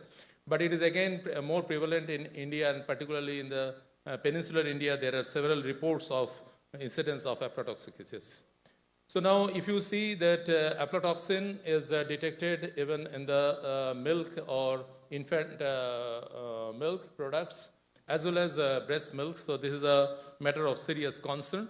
And there are different monitoring and regulatory activity agencies at international level as well as national level, like APEDA, FSSI, and several ICR institutes are also on this job. Now, FSSI has decided that in case of cereals and cereal products, the aflatoxin contamination should be below 15 ppm, so which is a very steep target. And so when I was leading the maize program, whenever I used to interact with the feed industry, they used to say that this is not at all possible with the given situation in the country. So certainly there is a need to manage it. And you know that there are biological factors, environmental factors, but more importantly, the harvesting factors and post-harvesting management. So this aflatoxin either directly goes to the as a contaminant, or sometime it gets through animal products as well as meat and other things. So this is a really relevant problem when we talk about One Health. So there are risk assessments, and if you find that this I have taken an example from South Korea. In India, such assessment has not been done, and in red line which has been shown, that this is the unavoidable chemicals they designate, because one way or other it will become in the food, but it is coming in the table 5, that is, which is quite toxic. So when we talk about maize, generally FB1 is the most important, followed by FG1 and B2 and others. So it is not that only that through food chain it is coming.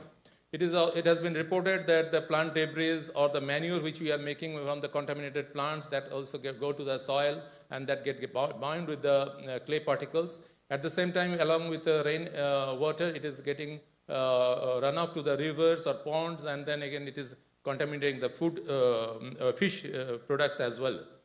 So there is a study in Europe where it has shown that with 2 degrees centigrade, generally it is prevalent in the southern part of Europe, but it is going to the central part, and if there is 5-degree increase in temperature, then it can go again to the northern part of the country. And today morning only our Secretary Dare and DG ICR in his presentation, he was mentioning that already we have crossed this 1.5 degree centigrade mark. So this is, as the climate is changing, this is going to be more severe. So we know the pathway, and in case of susceptible lines, we find that it hijacks the, utilize the host resources, and then it leads to apoptosis, and which is lead to kernel damage. But in the resistance system, it triggers the pathogenesis as well as antioxidant pathways, which suppress the growth of the fungus, and it protects. So under National NLM project, National Livestock Mission, we have submitted project, but we have already started up these activities. That it is an integrated approach where pre-harvest, harvest, as well as post-harvest strategies we are following.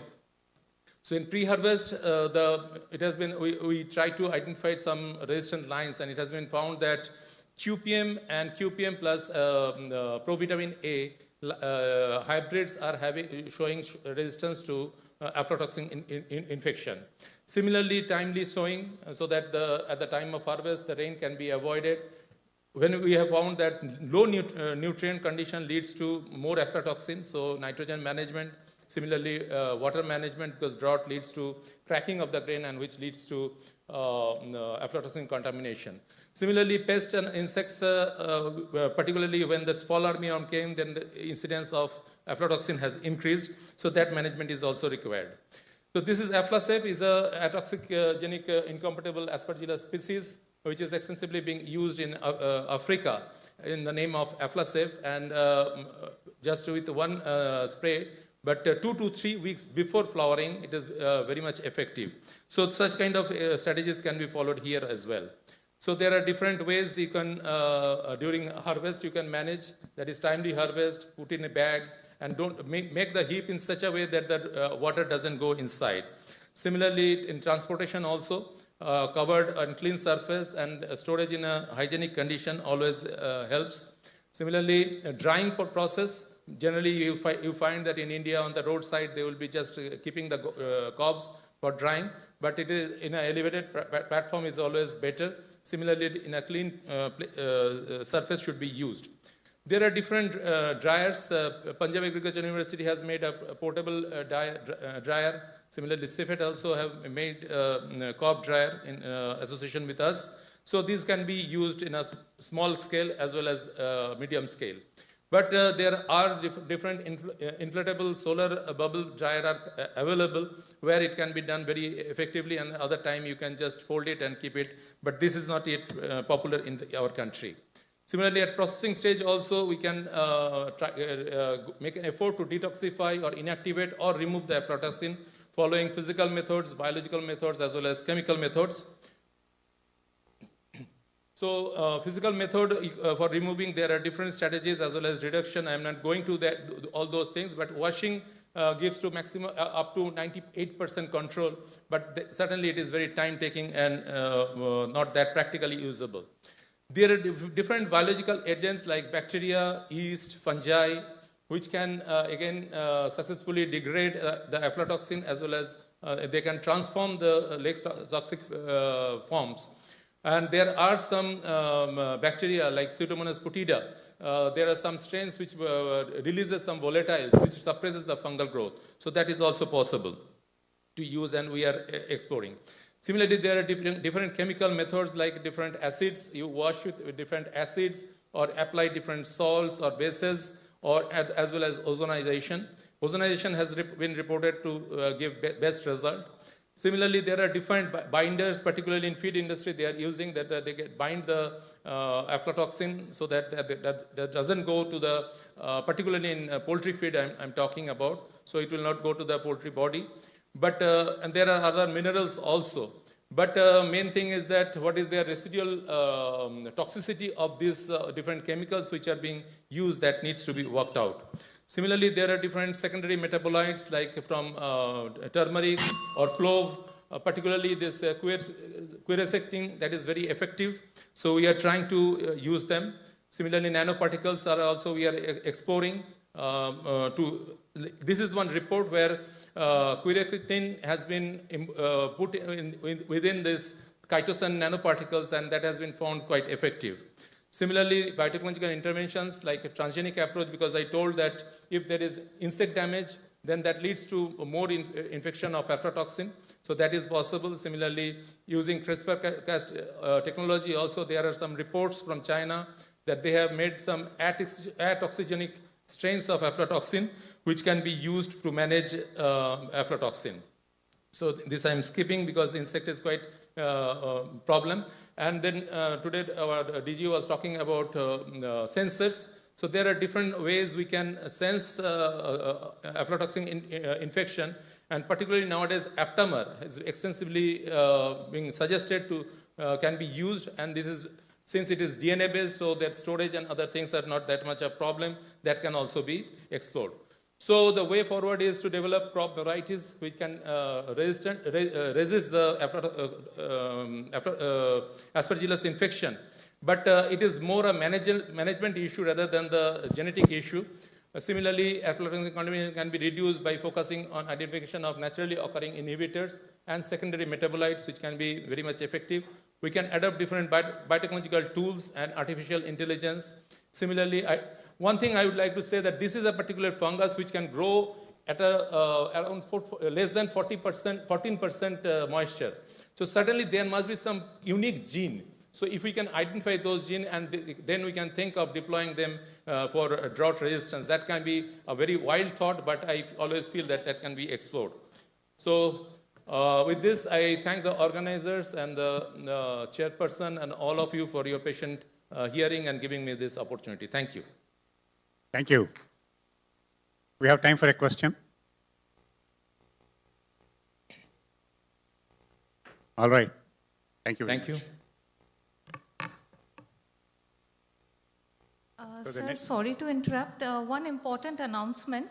Actually, we will be starting our prospect session in the Sammelan Hall, which is adjacent to the registration desk. So I request the student participants, because this session is especially for students for career opportunities in plant pathology. So it is being organized specially for student participants. So the students who are here, I request them to please shift to the Sammelan Hall. It will be beneficial for you. The session is specially for you. Sir, you may continue and invite the next speaker. Thank you. And I'm one of the speakers there. So sorry, I have to leave, but my trusted colleague, Dr. Selvarajan, will run the session. Thank you. Okay, now I invite Dr. Gauri Sangarlaha.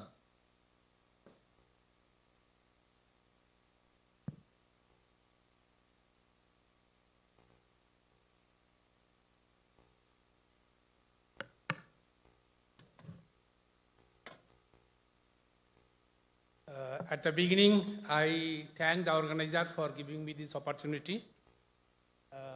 Dignitaries, chairman, chairperson, co-chairperson, rapporteurs, and distinguished audience. I will be briefly presenting the work on bacterial blight of rice that we are carrying out at our institute, Indian Institute of Rice Research.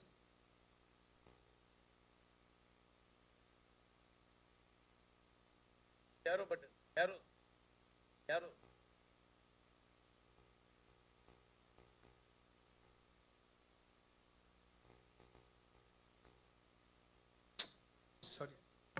Okay. Bacterial blight of rice is a major problem in monsoon season, primarily in irrigated and rainfed lowland ecosystem, the yield loss can be 50% or more. The problem has become more serious because we do not have any effective chemical to manage this disease in the standing crop. And another problem is the complex nature of the pathogen population structure. This is the general distribution of the disease in India. It is a major production constant in northwestern India, though the disease intensity has drastically come down in Punjab and Haryana. I will come to that later. It is a major production constraint in eastern India and some parts of northeastern India, especially the state of Assam and Tripura, entire eastern coast, Palakkad region of Kerala, Konkan region of Maharashtra, and some pockets in Gujarat and Karnataka. Globally, it is a major production constraint in most of East and Southeast Asian countries, and some countries in Western Africa and Eastern Africa, and it has been reported from some countries in Central and Latin America. We conduct one survey called production-oriented survey, and the major component of one of the major component of the survey is survey of biotic stresses. So what we did, we retrieved the data of BB disease incidents starting from 1981, and we averaged the disease incidence data decade-wise, and prepared a disease BB distribution map, decadal BB distribution map. And this map was generated to show how the disease has changed over the time. And we can see the disease has drastically changed in different rice-growing areas of our country. Surprisingly, the disease has drastically come down in northwestern states of Punjab and Haryana. And one major reason for this is the government of Punjab has taken a decision that any variety which is being released for cultivation should have a basic level of resistance to bacterial blight. This slide shows how the disease has become a major problem in southern India. In fact, 15 years back, it was not a major production constraint. But in the recent years, it has become a major production constraint, and the disease has appeared repeatedly in epidemic form in different parts of South Indian states. This is the disease appeared in epidemic form in 2014 in coastal Andhra Pradesh. The disease appeared in epidemic form in Khammam and other adjoining districts of Telangana repeatedly in 2017, 18, and 21. This slide was taken in 2021, and this is not one field. It is fields after fields. It is like this. And we contacted some of the farmers, and they told the yield was reduced from 5 tons to 2 tons per hectare. Coming to the second part of my presentation, it is a pathogen diversity. Different workers have analyzed the XO population from different parts of India. We also analyzed the XO population collected from different rice-growing states of India. In our institute, we made isolation from different rice-growing regions of India. Presently, we have around 1,000 XO cultures, and we are maintaining those cultures in -80 at 15% glycerol. We could pathotype till now around 524. It is a very laborious process. These are the differentials which we are using. All these differential seeds will be put in one tray, and once they are around 40 to 45 days old, a single tray will be inoculated with a single isolate. In one study, we have analyzed around 400 isolates of XO collected from different rice-growing regions of India and categorized them into 22 pathotypes or races. And we can see the distribution of those races, and this slide shows how complex is the pathogen. In one rice-growing state of India, you can see presence of multiple pathotypes. In another study, we specifically analyzed the XO population from East and West Godavari because these are all hotspots for bacterial blight. We made dense collections, and based on their reaction on IRBB lines, we could group into 10 pathotypes. We did some molecular analysis, but we did not get a very strong correlation between pathotypes and genotypes. Then coming to the most important part of my presentation is the management of the bacterial disease. A large number of chemicals, antibiotics, mineral oils, antagonists, everything which has been tested very thoroughly, and many of them, they have shown very strong inhibitory effect under in vitro condition, but when we apply them in the field, nothing works. And if we can reduce the application of nitrogen fertilizer and apply them in more number of spreads, the disease can be checked, but it is very difficult to convince the farmers.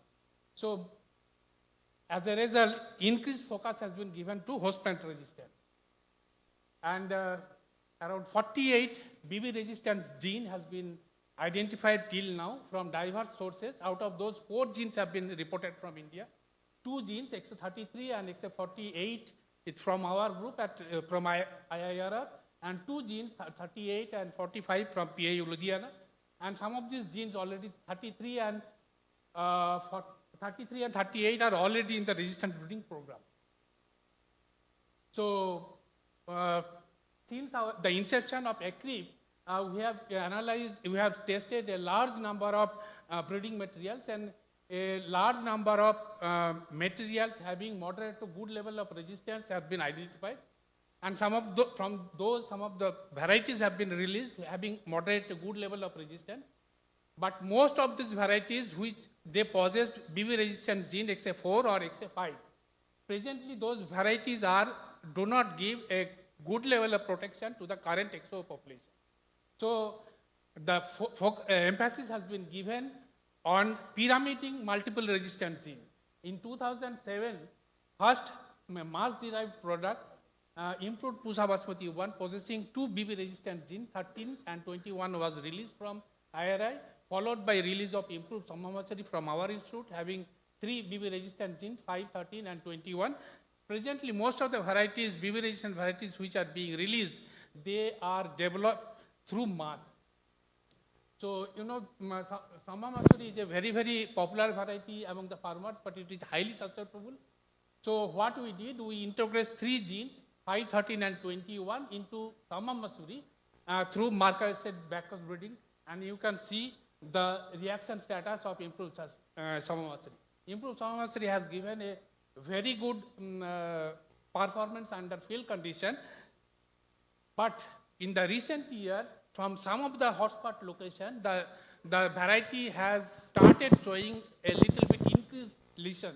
So we decided to add one more gene called XA38 in that variety. XA38 gives broad spectrum resistance to most of the XO isolates.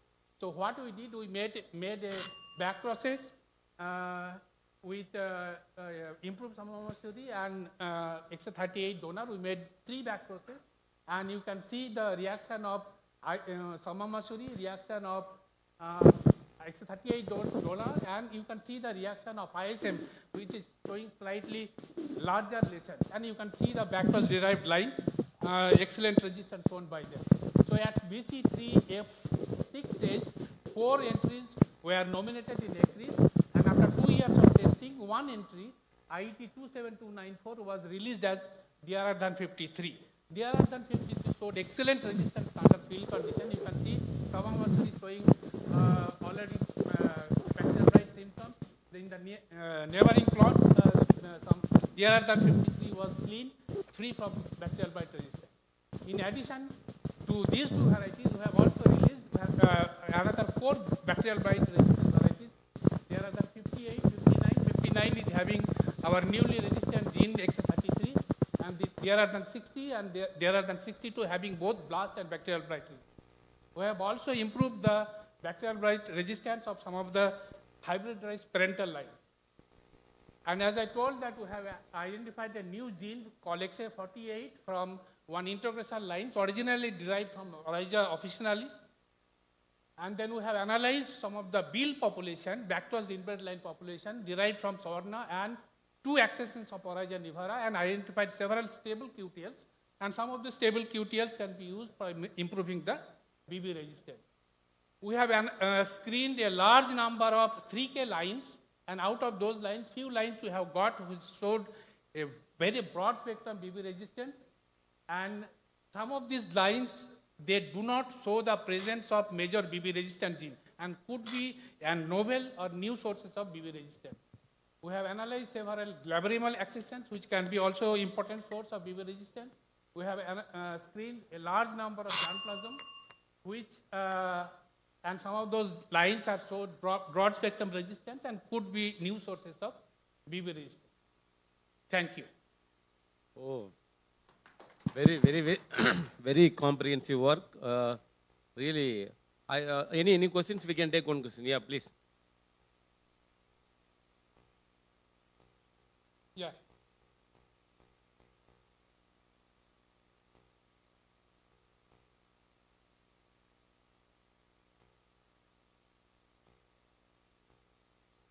Yeah. Actually, you know better, it is a new effectors.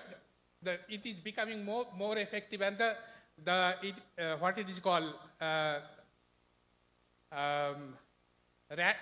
what is that called? That zigzag, no pathogen. Once you put a resistant gene, the pathogen mutates and overcomes the resistance offered by the genes. So it is a new effector. Pathogen develops new effector. So it's evolving, you mean? Evolving. Okay. The pathogen also evolves. Lakha, I got one question. See, in your collections of 520 something, all these pathogens, yeah, isolates, and you collected more in Telangana and Andhra Pradesh, around very good number. Yeah. Is it because of more pathotypes exist there? Not necessarily, because you are first located thing, there. it is our nearby we stay, so repeatedly we visit those areas. Okay. So that is one reason. And in Telangana BLB was not a problem. Blast was a problem. Okay. But in recent years, in many districts, it has started to appear, and in epidemic form. So we visit those areas for survey, and then we collect, and automatically number of isolates become little more from those areas. Okay, thank you, Lakha, for a wonderful talk. And let us go for next. That is Dr. Sarov Jagirdar. Is here? Dr. Jagirdar? I saw him. He's not there. No? Okay, if Dr. Jagirdar is not there, next Dr. Krishna Kumar. Krishna Kumar is here, yeah. So we saved 10 minutes.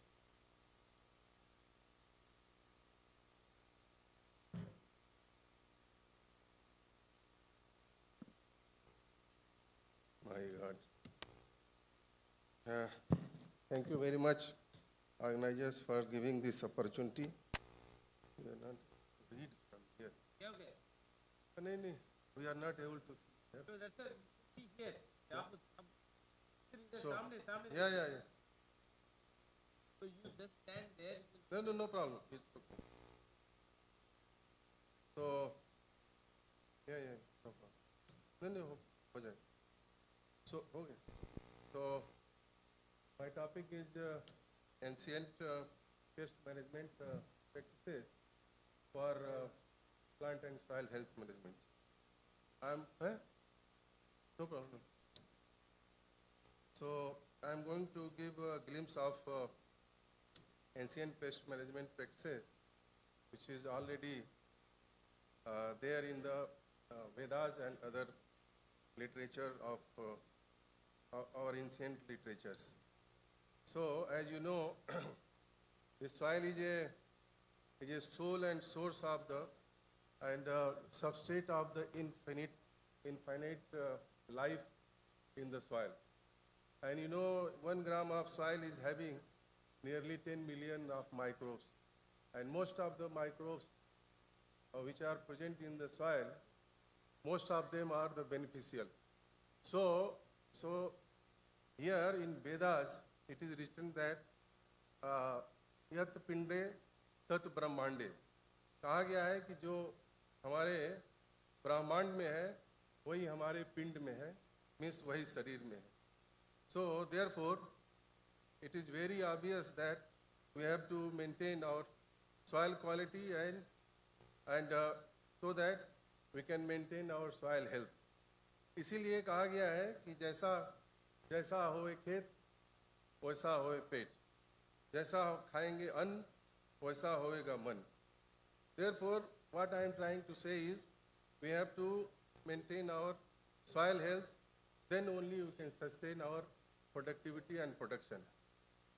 As we know that this soil and human gut contains approximately same number of active microbes, while human gut microbiome diversity is only 10% that of soil biodiversity.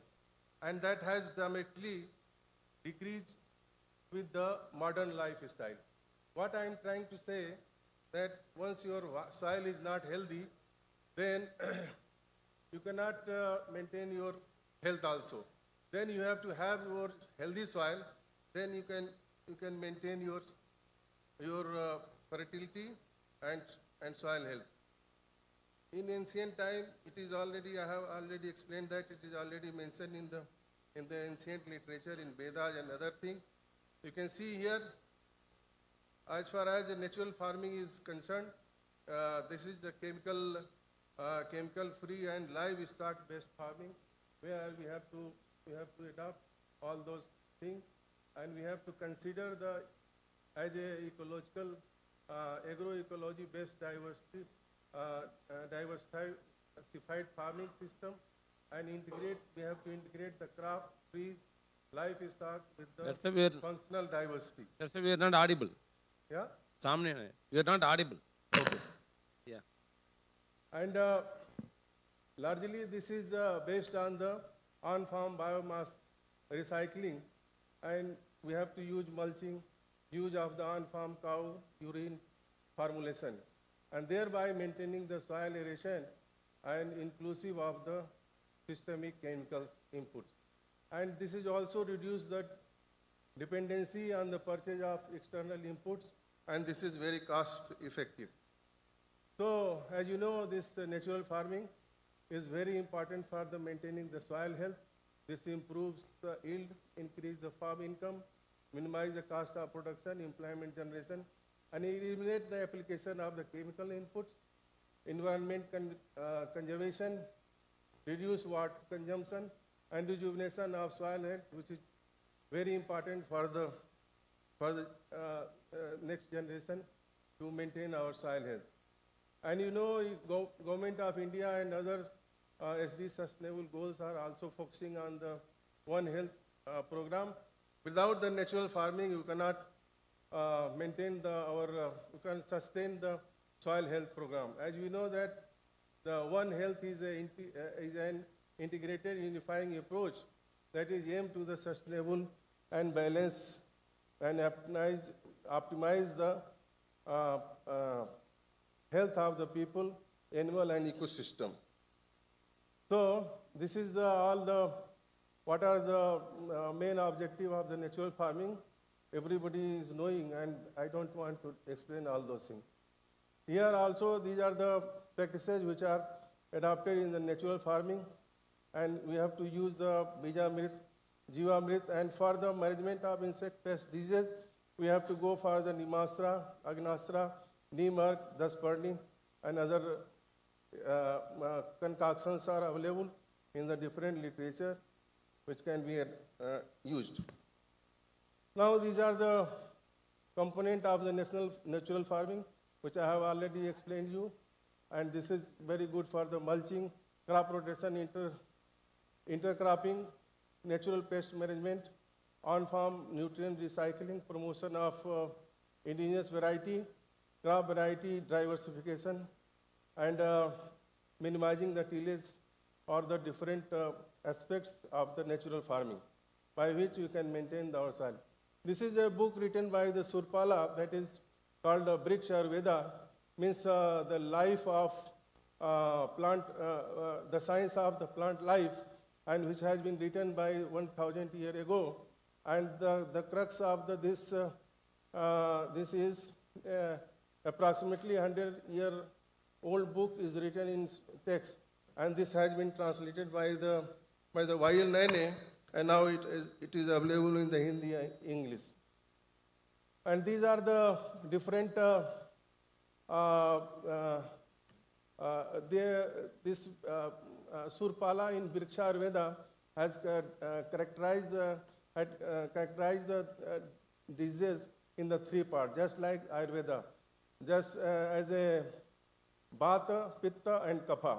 And now we can see here that if you take the example of Kapha, suppose in plant we are having the gamosis, then we can recognize that this is a Kapha.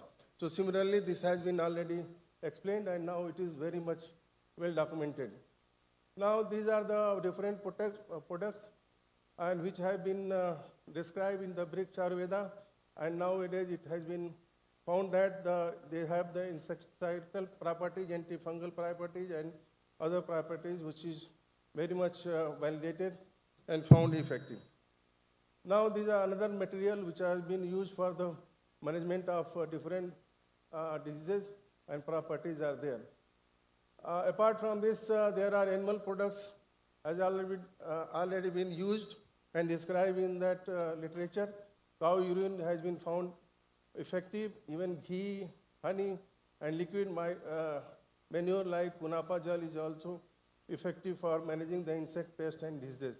Kunapa gel, this is lot of literature are available.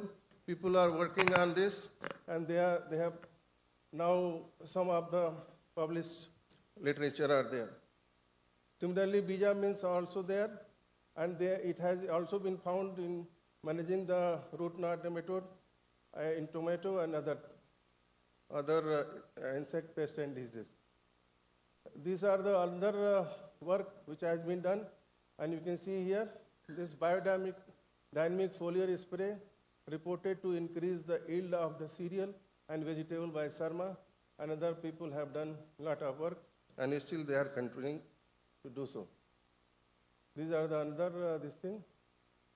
And now there are different states where now this natural farming area of natural farming is going day by day. Now there is a university in Gujarat, and they have now a lot of schools have been opened in the different universities, agriculture universities, and the government is putting a lot of pressure to go for the natural farming. Here, I want to make this very clear that if you want to really make your soil healthy, then you have to go for the, adopt the black box approach. Black box approach is nothing, simply management of resident population of microorganisms in the soil. If you want to make your soil healthy, otherwise you have to go for the, if you are having the sick soil, then you have to go for the silver bullet approach. And silver bullet approach, we have to apply the PGPRs, biocontrol agent, and other things. So as a pathologist, we have to make our soil suppressive. As you know that the soil in which the disease development suppressed, even though the pathogen is introduced in the presence of the susceptible host. So as a pathologist, that is our main goal, to make our soil suppressive so that there will be no disease. And these are the microbial diversity. You can see here that this is black box approach is not a very rocket science. This is very simple technique, crop rotation, cover crop, green manure, other thing. Once we are adapting, then we can make, and you can see here, very good example.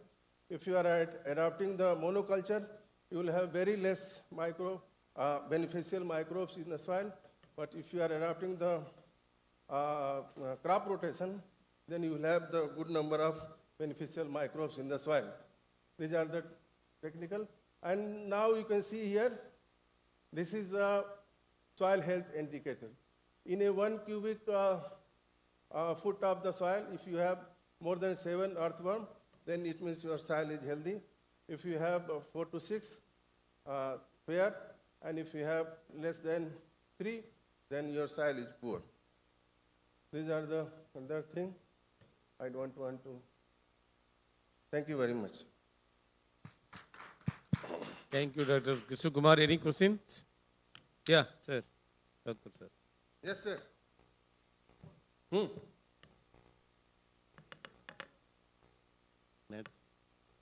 Natural farming. Natural. Jivamrit, Ghanamrit, and Saptparvi and Agnas, Brahmas. These are the main ingredient of. Yeah, this is Jivamrit and all, it's a natural farming only they recommend, yeah.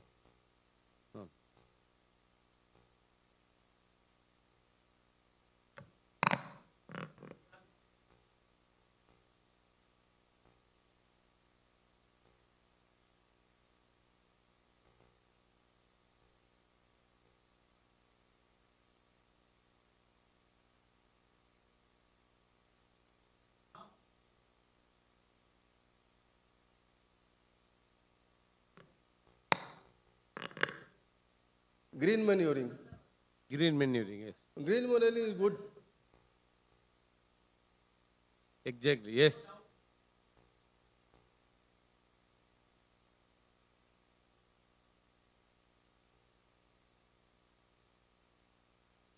Yeah.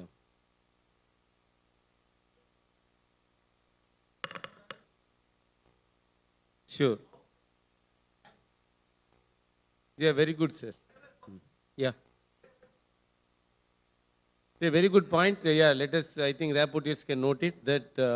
You want an answer from me? No, the answer आपने दे दिया ना. Okay. Sir has given the answer also. Thank you very much. Thank you very much. And because this is a thing, which we talk about. And yes, Dr. Thakur Sahab said, organic carbon content, unless it is high, you cannot keep very good microbiome. That's very important. So, primarily one has to work for increasing the organic carbon content for going for a natural farming. There's no doubt for in this direction, as you said, that means you have to grow a lot of crops, as he said. That definitely will take this as a recommendation. The last lead lecture is by Dr. M.S. Yadav. Yeah, Dr. Yadav, yeah, please. He's going to talk about bio-intensive integrated disease and pest management in Indian mustard.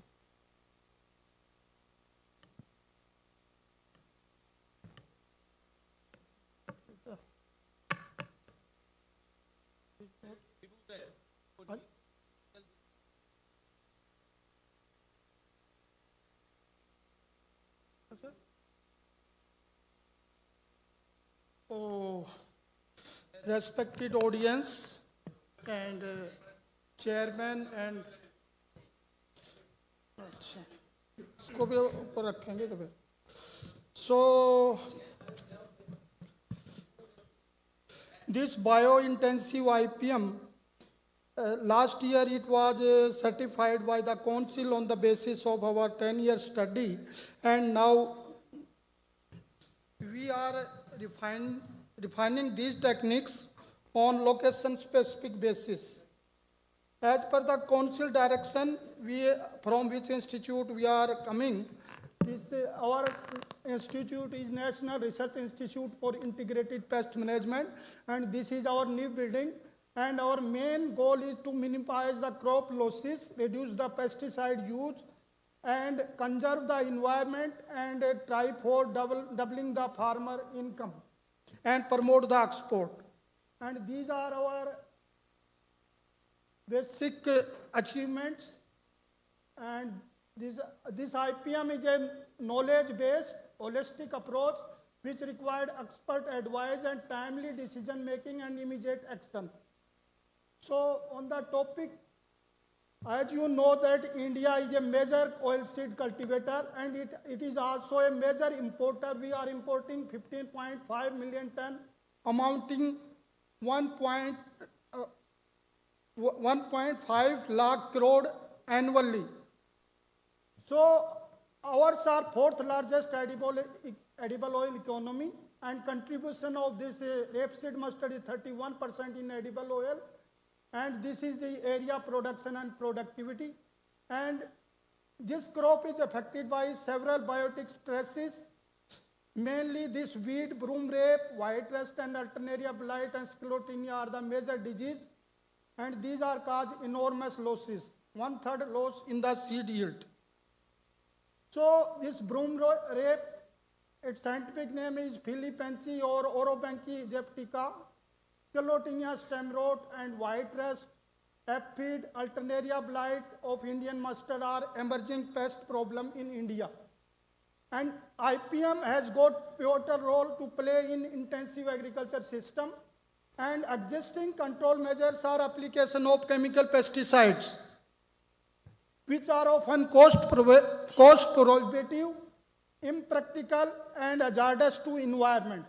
So these bio-intensive strategy or module could reduce the extensive use of hazardous chemical. So keeping this in mind, these studies were started. So about this key pest, this broom rape is a number one pest. It is a parasite. It is a holoparasitic weed, and it caused enormous loss in Haryana, Punjab, Madhya Pradesh. And this Sclerotinia rot is a major one problem in case of disease, and these are the symptoms of this disease. Then followed by white rust. It causes more loss on leaf and in staggered stage. Then this alternaria is a worldwide problem. And this mustard aphid, it causes disease either in 2 years or 3 years. It is not occurring every year. Then these were our modules.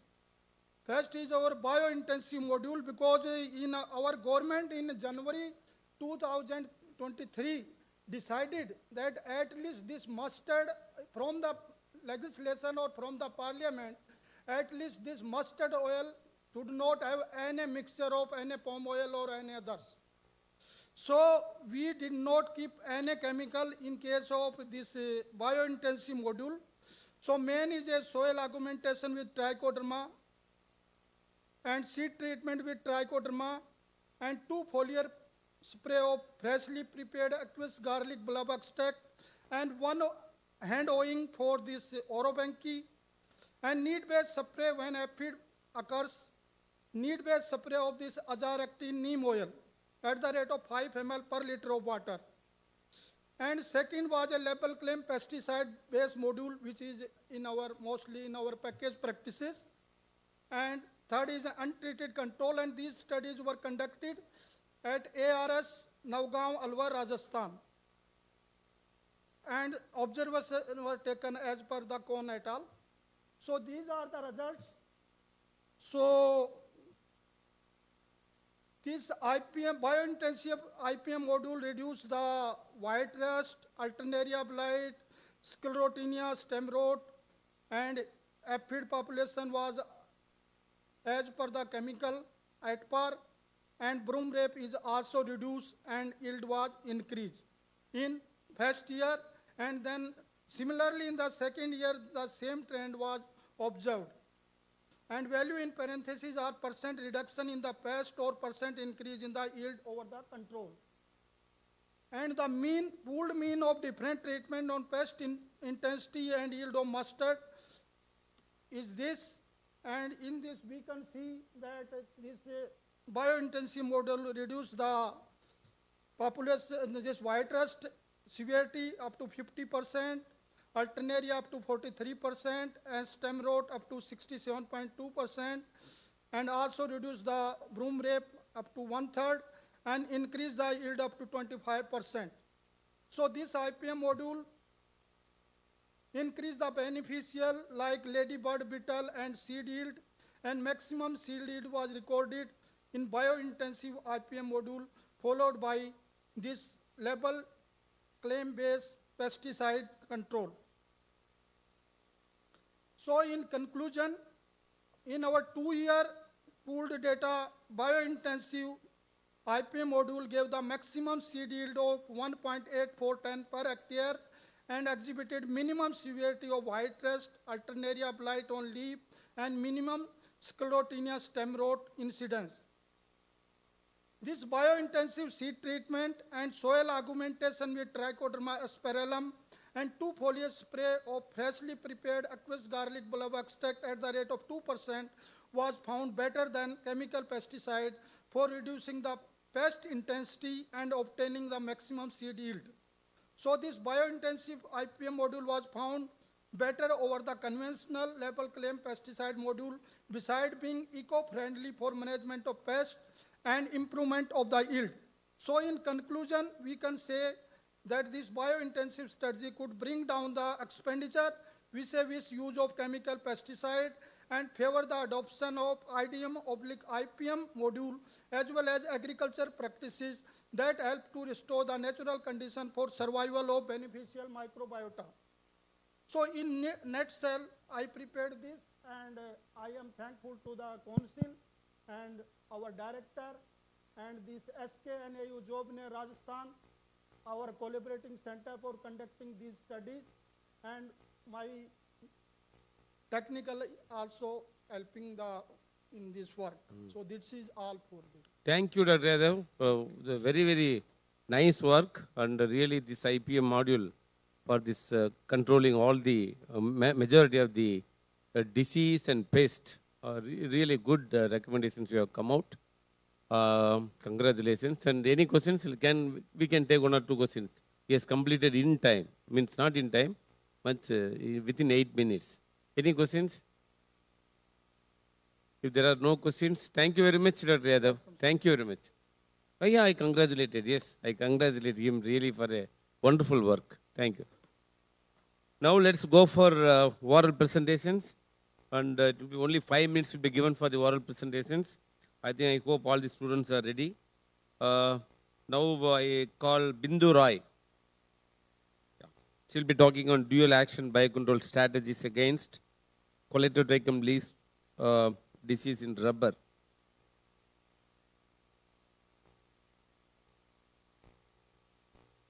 Yeah, she is not a student, she is a scientist. Dr. Bindu Roy is well-known rubber plant pathologist. Yeah, please. Yeah, you can. Oh, yeah, someone help. Yeah.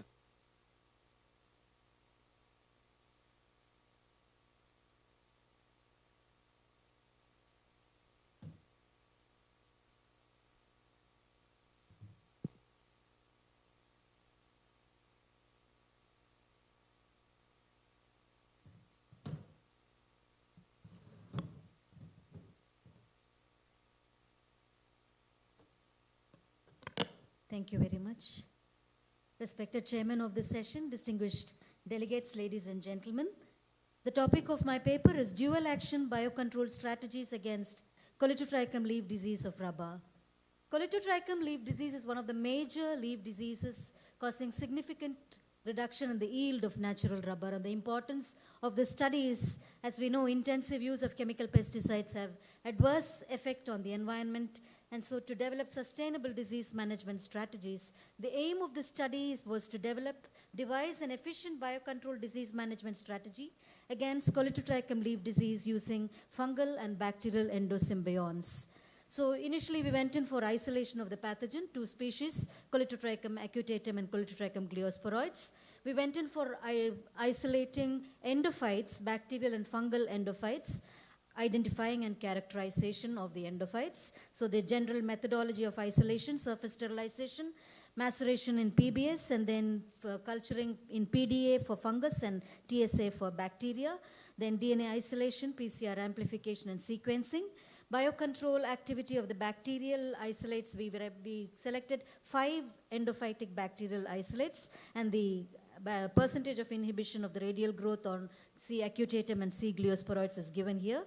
We went in for the dual culture test. This shows on Coleotrichum gliosporoides and Coleotrichum acutatum, all the 5 endophytic bacterial isolates. Volatile metabolite production by all these 5 isolates. Significant volatile production was noticed, and the culture filtrate test also showed how efficient these 5 potential bacterial endophytes were.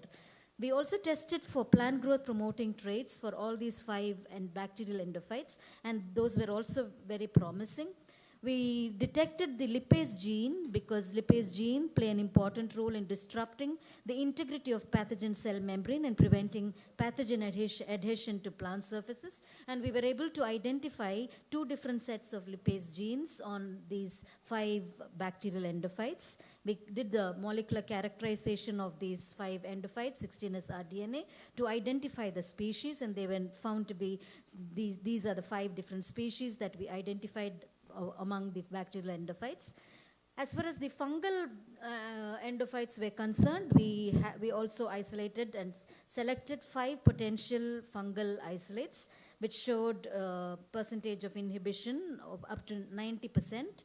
Same, we did the dual culture test with gliosporoids and acutatum with all these 5 fungal isolates. Volatile metabolite production was also tested, and plant growth promoting traits also were tested, and many of these fungal isolates possessed these plant growth promoting traits.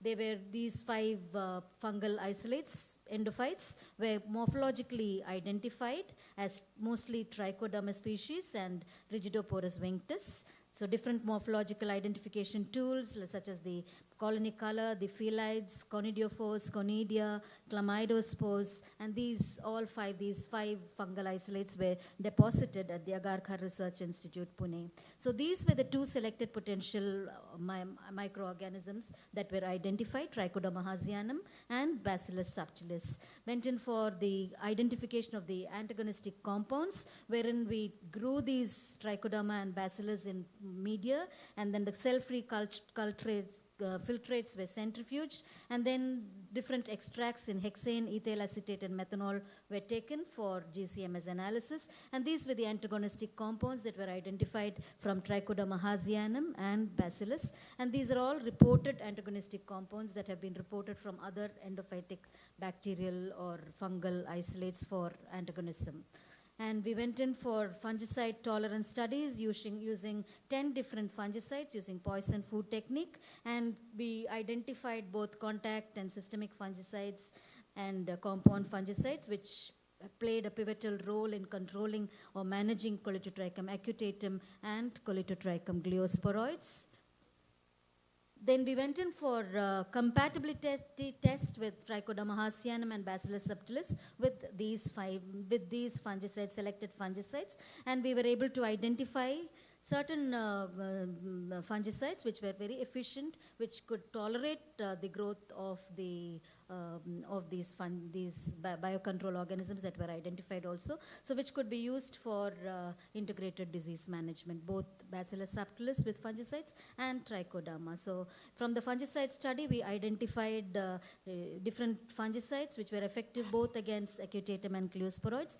Next, we went in for nanoparticle synthesis and characterization. We had both silver and copper nanoparticles, characterized them, and then tested them on acutatum and gliosporoids, and that those were also both silver and copper nanoparticles were efficient, and at a very low concentration, both copper and silver nanoparticles were efficient.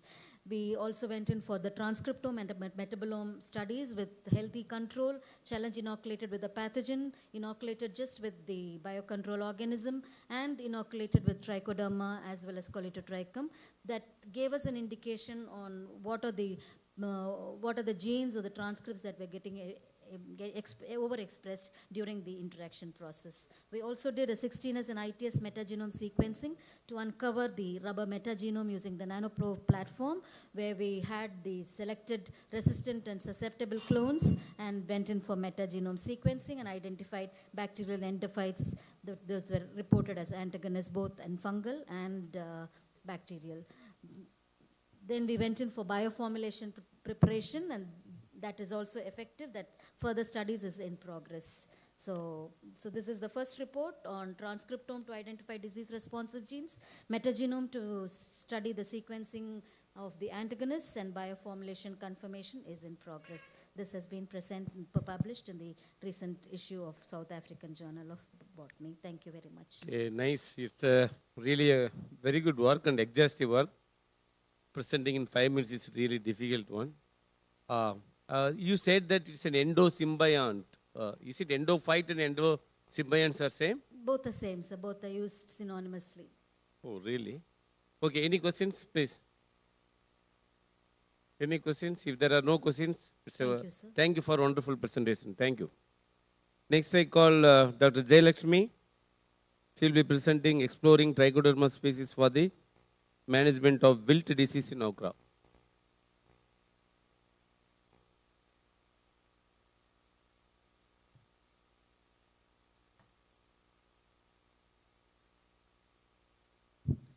Respected Chairman, Co-Chairman, rapporteurs, and my dear delegates, good evening to one and all. So I'm going to present my paper on exploring trichoderma species for the management of wilt disease in okra.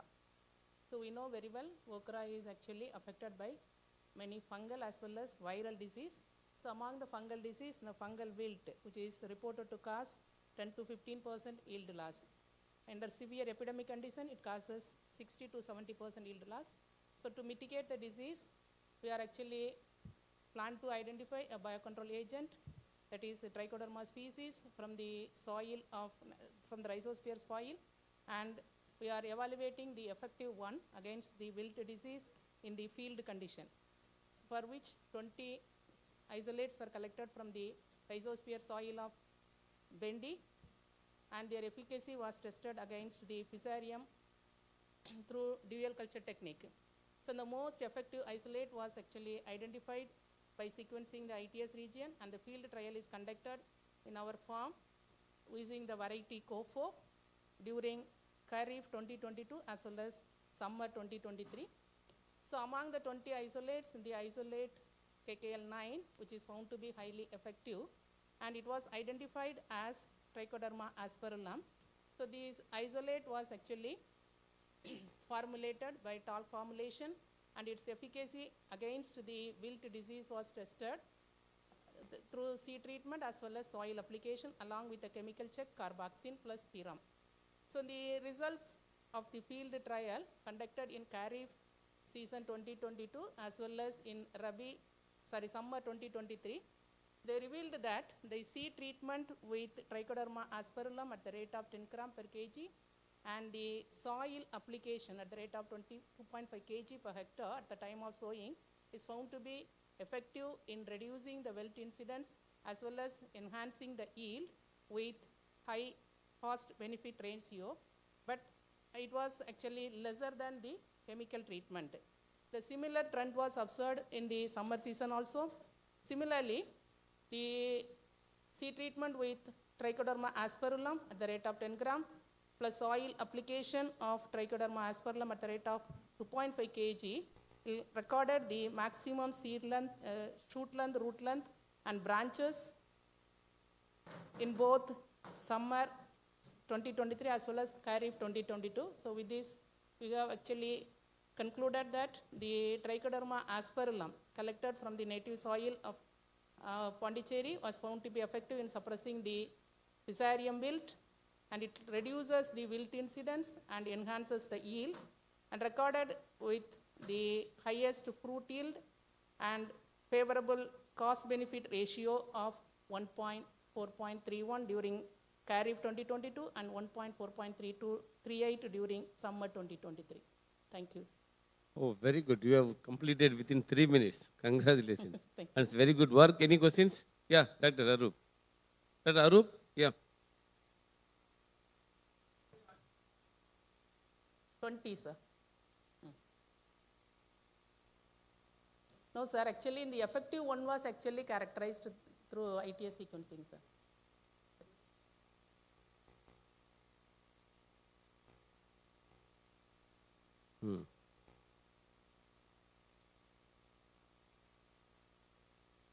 Okay. I couldn't able to. Okay, so you could not, I think you can, both of you can talk later. I have got one question. Did you study this rhizosphere competence of this strain? Because you apply only once at the time of seed treatment or soil application at the time of planting. And further, you are not applying later. So unless the strain has got good competence, rhizosphere competence, that it can survive and again multiply more in that rhizosphere, you have to apply again. If it is keeping that population in a same concentration for a long time, then you need not apply. That's what I asked. Okay. Let's go for next presentation. Ingle, yeah, our rapporteur.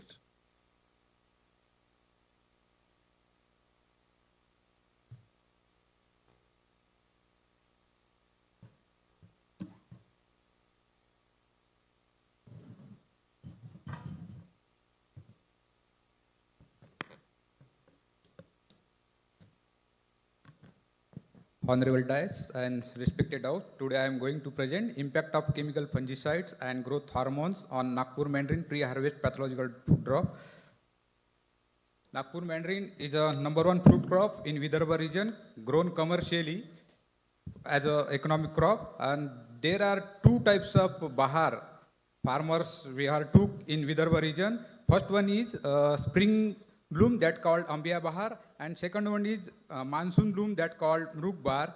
60% of the farmers in Vidarbha region took Ambia Bahar as it is flowering observed in January and February, and these are the natural Bahar. These four easy to take their advantage or higher yield. That's why in Vidarbha region, Ambia Bahar most prefer for their cultivation of Nagpur mandarin. These are the food crop reasons. That one's physiologically 70% and entomological 10 to 20% and pathological 8 to 10%. But in situation favorable for pathogen, it goes to 40 to 60%. These are the three stages of fruit drop in Nagpur mandarin. First one is after flowering, means after fruit setting 1 to 2 weeks later, fruit drop observed with pedicel. Then at then premature fruit drop is also observed, but that too fruit drop, that is after flowering and premature fruit drop, is not economical. That's we ought not consider for this study. Our main object is for pre-harvest fruit drop, that is economical for farmers' point of view.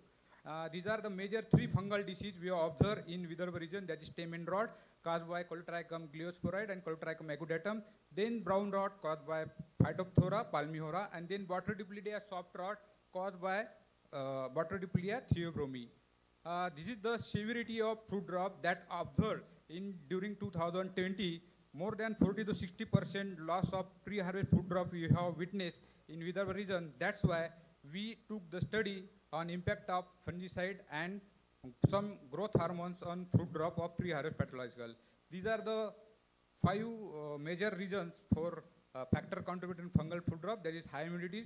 High humidity always favor their spore germination.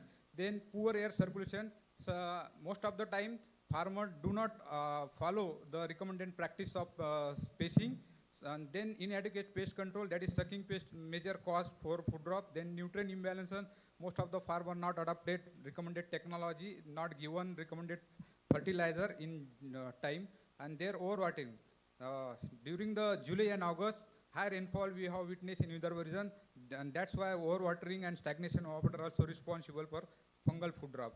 These are the action of fungus on fruit. First is a cell wall degrading enzyme, and sometimes oxidative stress we have witnessed, and then hormone increase and mycotoxins. These are the stem and rot characteristic symptoms observed in pre-harvest pathological food drop in field. This is the Botrytis soft rot, and these are the recommended some cultural practices we have recommended for farmers for considering their severity. With the objective of to identify the effective treatment for physiological and pathological food drop management, we have undertaken this trial with tail treatment with 3 replication, and we recommended 3 spray mid-April, August and September. 11 different fungicide with different group of fungicide we have took with combination of 2 growth regulator, that is gibberellic acid and 2,4-D. These are the experiment view. Conducted this trial at AICRP and fruit, Dr. Pidiki Akola. This is the result. In concern to number of fruit harvested per plant, highest fruit numbers we have harvested in the chemical spray of azostrobin plus difenoconazole in combination of GA3 at the rate 10 ppm. And total fruit dropping in number we have recorded 99.56, that is minimum in treatment T2. This is the control treatment, first picture, and then treatment T2 and T6 clearly show that less fruit drop observed. This is the experimental view of fruit retention, how the combination of fungicide and growth regulator impacted less fruit drop. This is the pathological fruit drop. Minimum fruit drop we have recorded again in treatment 2-2, where the combination of azotrobin plus difenoconazole plus GA3 we have applied. That is 162.27% fruit drop control we have witnessed in treatment T2. In consideration to physiological fruit drop, again we have minimum fruit drop reported in treatment T2. This is the at last we have recorded 53.81% food drop control in treatment T2, and this treatment at par also treatment T5. This is the highest yield also recorded in treatment T2 with highest increase in yield in 30.65% in treatment T2. This is the residue status. Whatever the best treatment combination we have observed, these are subjected for residue analysis, and in comparison to MRL level of US and European Union, we recorded minimum MRL level in respect to concentration of fungicide. This is the impact of our finding is the spray of application of fungicide beginning from the rainy season reduce the inoculum load in the field and help reduce the pre-harvest fruit drop, and our beneficiary are citrus grower and cooperative sector. And this technology we have also circulated through our advisory printed folder and newspaper, and also tested at 3 farmers at different locations, and this farmer also reported 70%, 65 and 60% fruit drop control at respective place. Thank you, sir. Thank you, Dr. Ingley. Any questions? And you know that in Vidarbha region, this is, I think, last 2 years, 3 years, this fruit drop is a very big problem. And in fact, I think it was raised question in the parliament also. Yes. And it's really a big problem. And you say pathological is only 10 to 20% you were telling, and physiological is 70% responsible. Means during sir July August. Means no. What is the measure which you have taken for physiological purpose? Because this fungicides will not help. No, for physiological. During sir July August, high rainfall we have observed in our location, and under that stress condition, this particular growth regulator works because fungicide has applied. They reduce the inoculum load. But whatever the stress, like abscisic acid layer, layer is produced by stress condition. That's so growth regulator you add it. Help to minimize the stress levels. So growth regulator you add to avoid this physiological problem. Yes. And you said that there should not be water logging, and drip irrigation should be followed. And we have come out with an integrated solution. Okay, thank you very much. Yes, sir. Let's go for next. Yeah, thank you. The next is Dr. Santosh Patpade.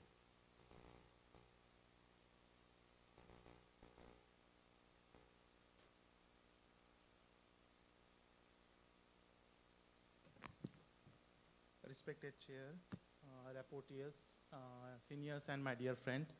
So let's discuss something about apple. Let's go to Himalayan region. So I'm Santosh Patpade, working at ICR, IRI Regional Station, Shimla, and I will be discussing about important post-harvest disease, that is blue mold in apple. So apple, it's very important crop, fruit crop, and apple a day keeps doctor away. So it's packed with several nutrients, vitamins, and it has several health benefits. And it's not only beneficial for human health, it's beneficial for economy also. It generates lots of employment, it helps in export, and it's profitable also. So China is largest producer. It produces almost half of the world apple. So in this slide, I want to draw attention towards the productivity parameter. And India has very less productivity as compared to world and other countries' productivity. And within India also, there is a huge variation.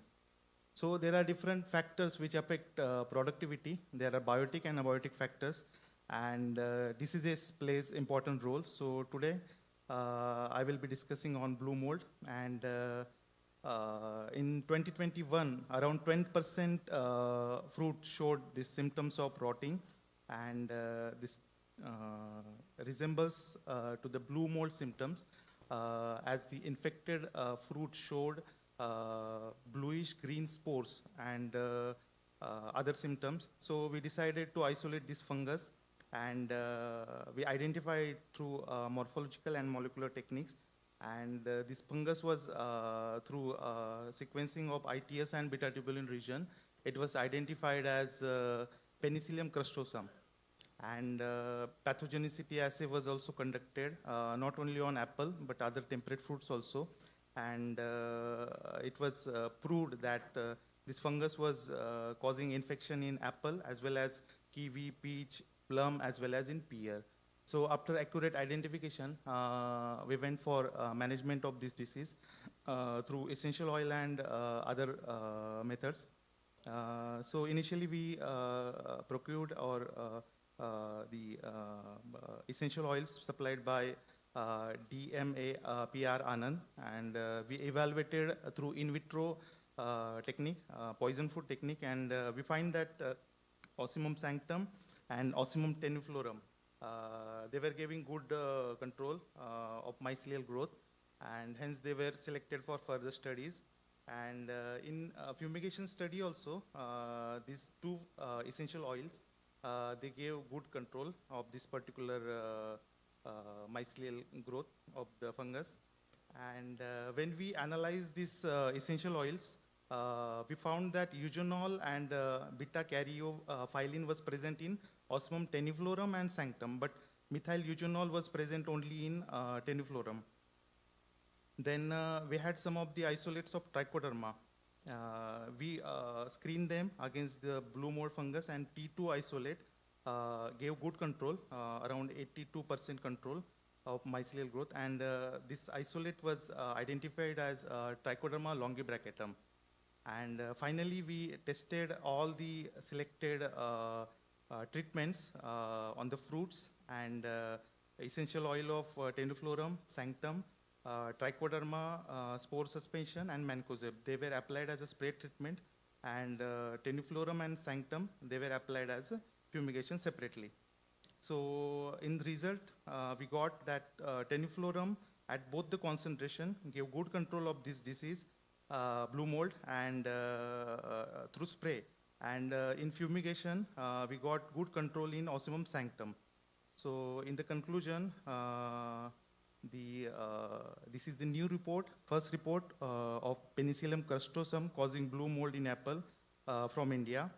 And for cleaner and more sustainable apple storage, these essential oils can be used, and future research can be focused on application of these essential oils in commercial settings.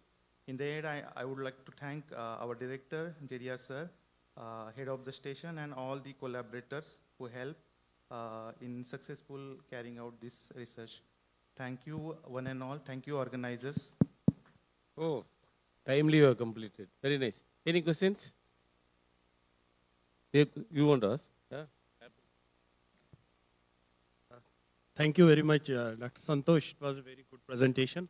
My concern is when these apples were taken, because we have a very good spray schedule. Yeah. So at what time the spray was last done, and then these apples were harvested, and then there was a penicillium rot. Was there earlier sprays, means 1 month before, 2 months before, pre-harvest? Yeah. Pre-harvest in Himachal Pradesh, farmers, they are applying number of sprays, pre-harvest sprays also, because Marsonina coronaria is a major problem there. So there are pre-harvest fungicidal sprays, but this disease actually it is occur in fruits which got bruises, post-harvest injuries, and in storage or in warehouses, this inoculum is there, penicillium inoculum. So there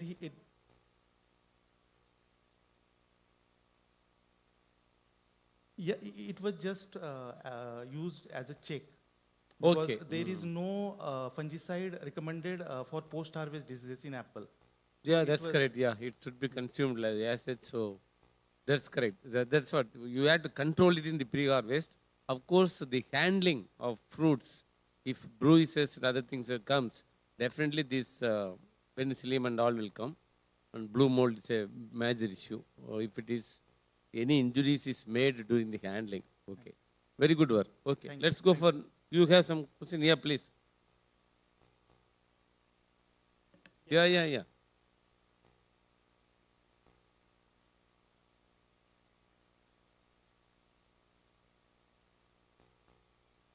You use mic.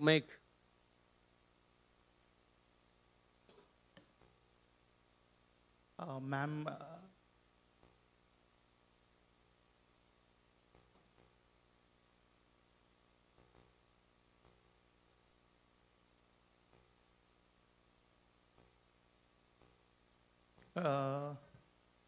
yeah, there were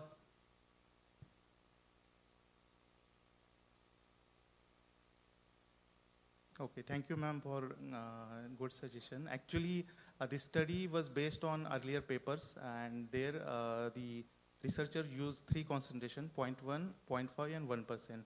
And based on that study, we devised this experiment. There was no any phytotoxicity symptom after application of essential oils. Okay. But in future, we will definitely calculate the MIC. Okay, thank you. Okay, so let's go for next presentation, Dr. Kulandai Velu. Bacterial-based synthetic volatiles as novel control strategy for sucking pest in cotton and their potential in plant disease management. So both for pest and disease. Yeah, Kulandai Velu, yes. Respected Chairman, Co-Chairman and delegates, today I am going to present about the utility of bacterial-based volatiles for sucking pest management in cotton and also its prospects for disease management in cotton. So if you come to the thing, India has the highest acreage of cotton, but the lowest in cotton productivity. Though there are many factors, sucking pests are found to be the biotic factor which affect cotton productivity, and also they act as a vector for many diseases. And further is this Bt toxin which contain cotton which contain crytoxins, they were not immune to sucking pest. So sucking pest cannot be controlled that much. Farmers largely depend on conventional insecticides, which upon continuous use and indiscriminate use has created pest resistance in cotton, and also it has reduced natural enemies, predator and parasitoids, apart from excess cost of production and environmental pollution. So farmers are looking for an alternative, sustainable and cost-effective technology for sucking pest management. Though sticky traps are available as mechanical device for control of sucking pest, further enhancement of the sucking pest to the sticky traps will be useful for the farmers. These volatile organic compounds, they are low molecular compounds, act as a long distance messengers, and they have been considered as semiochemicals by chemical ecologists, which can repel as well as attract pests. Okay? Then, though there are a lot of literatures on plant-based volatiles, their field efficacy is low. So the acceptance is low. And recently, this microbial-based volatiles has been proven as an important component of integrated pest management, though large-scale data is not available till date. So our CICR has developed bacterial-based synthetic attractant formulation for management of sucking pests, particularly whiteflies, jassids, aphids, and thrips, apart from attraction of beneficial insects. So we have developed this formulation using bacterial-based volatiles, but we have used synthetic analogs of that. So this has been from 250 permutation and combinations, we have identified 5 different volatile combinations for attraction of whitefly, jassids, aphid, thrips, and also beneficial insect attraction. And this is a field installation of our microbial-based volatiles along with the yellow sticky traps. So you can, from the graphs you can see here, I have presented here whitefly, jassid, and aphids and thrips, and also beneficial insects, parasitoid and predators. The red curve is actually only yellow sticky trap with the solvent used for the formulation preparation. There is a huge attraction of this sucking pest to the yellow sticky trap when we integrate our solvent with the sticky traps. From this one you can see we could achieve 168% in whitefly attraction compared to the control. In case of jassid, 97%. In aphid it was only 89%. and thrips it was 175%. This much attraction has been increased when we integrate our formulation with the existing yellow sticky trap. And also we tested, is there any harmful effect of this volatile integration to the cotton plants? You can see here, by integration, this attractant formulation show phytostimulatory, biostimulatory effect on cotton growth as well as natural plant defense enzyme system. It has enhanced the growth as well as defense enzyme system. And also we have tested it on soil nutrient and also soil biological property. There is no ill effects of these attractants on the soil health as well as plant health. And we also tested different colored traps. Normal yellow sticky trap, blue as well as white, and we found that yellow sticky traps to be most effective in attracting the sucking pest. And this technology has been evaluated for 5 years, 2 years in CICR and 2 years in multi-locational evaluation under 17 ASCRP centers. In all centers, we got excellent results on attraction efficiency. And also, it has increased the cotton yield. There is no effect of these attractants on ill effects of yield, but it has increased the cotton yield. And also, we have done transcriptome analysis. There is a differential gene expression. This one result we have got last week only. We have to analyze.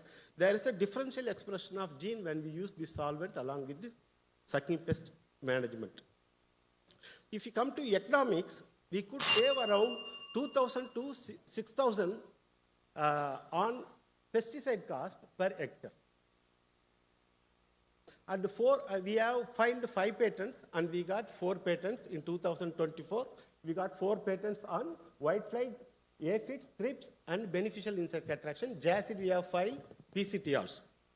So based on the success of these volatiles on sucking pest management, we have tested some of important root and foliar pathogens on cotton using different volatiles. This is the first year only. We could be able to achieve very good result in the first year itself, but field application we have to test. This is a matrix of volatiles we have mentioned here. You can see here, it could be able to control some of the volatile combination. It could be able to control sclerotium, macrophamina, cornospora, and rhizoctonia, which are important pest diseases of cotton. This has to be tested under field condition. Thank you. Okay, thank you, Dr. Kulandevel. Very good piece of work, and this same work for 4 patents granted, the same 4 work. patent granted. So really, congratulations. So any questions? Okay, if there are no questions, we'll go to next. Sumant Kumar. Sumant Kumar is there? Okay, if he is not there, next Sanjeev Kumar. Yeah, Sanjeev.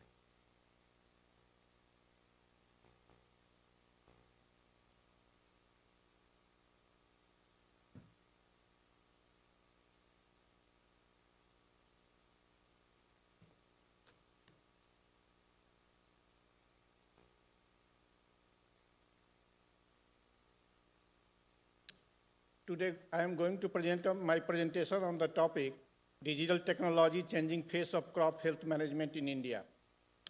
Digital tools are one of the most innovative crop health management tools in modern agriculture. Because farmers' average age are getting higher, and it is getting harder to find workers in agriculture or plant protection sector. We have around 14 crores of farmers in more than 6 lakh villages of India. Reaching out to them is next to impossible. So in this way, digitalization can help farmers to a large extent to getting technology to their doorstep. There are no singular approach to the crop health management. Farmers today have a diverse toolbox like chemical, biological, advanced data analytics, and precision technology. Individually, these technology are helpful, but when we combine in the integrated form, it enhances its effectiveness. With internet and mobile penetration at the level of 50% and 79%, respectively, providing digital-enabled one-stop solution to the farmers is the need of the hour. A smartphone, remote sensing, satellite, drones, and artificial intelligence tools can monitor the plant health by 24/7 in the present scenario. Nowadays, many farmers scout disease using next generation of precise digital tools, advanced analytics, power imaging device, which can help them to take most informed decision possible.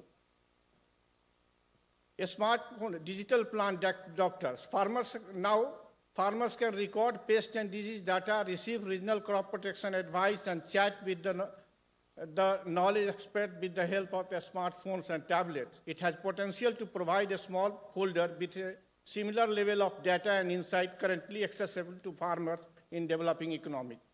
Internet of Things. These are the connection between all these technology. Thanks to this system, farmers can monitor their crop on their farms and take a strategic decision remotely. Artificial intelligence. They are being employed across different aspects of agriculture and plant health management. It mimics the logic and problem-solving proficiency of human experts.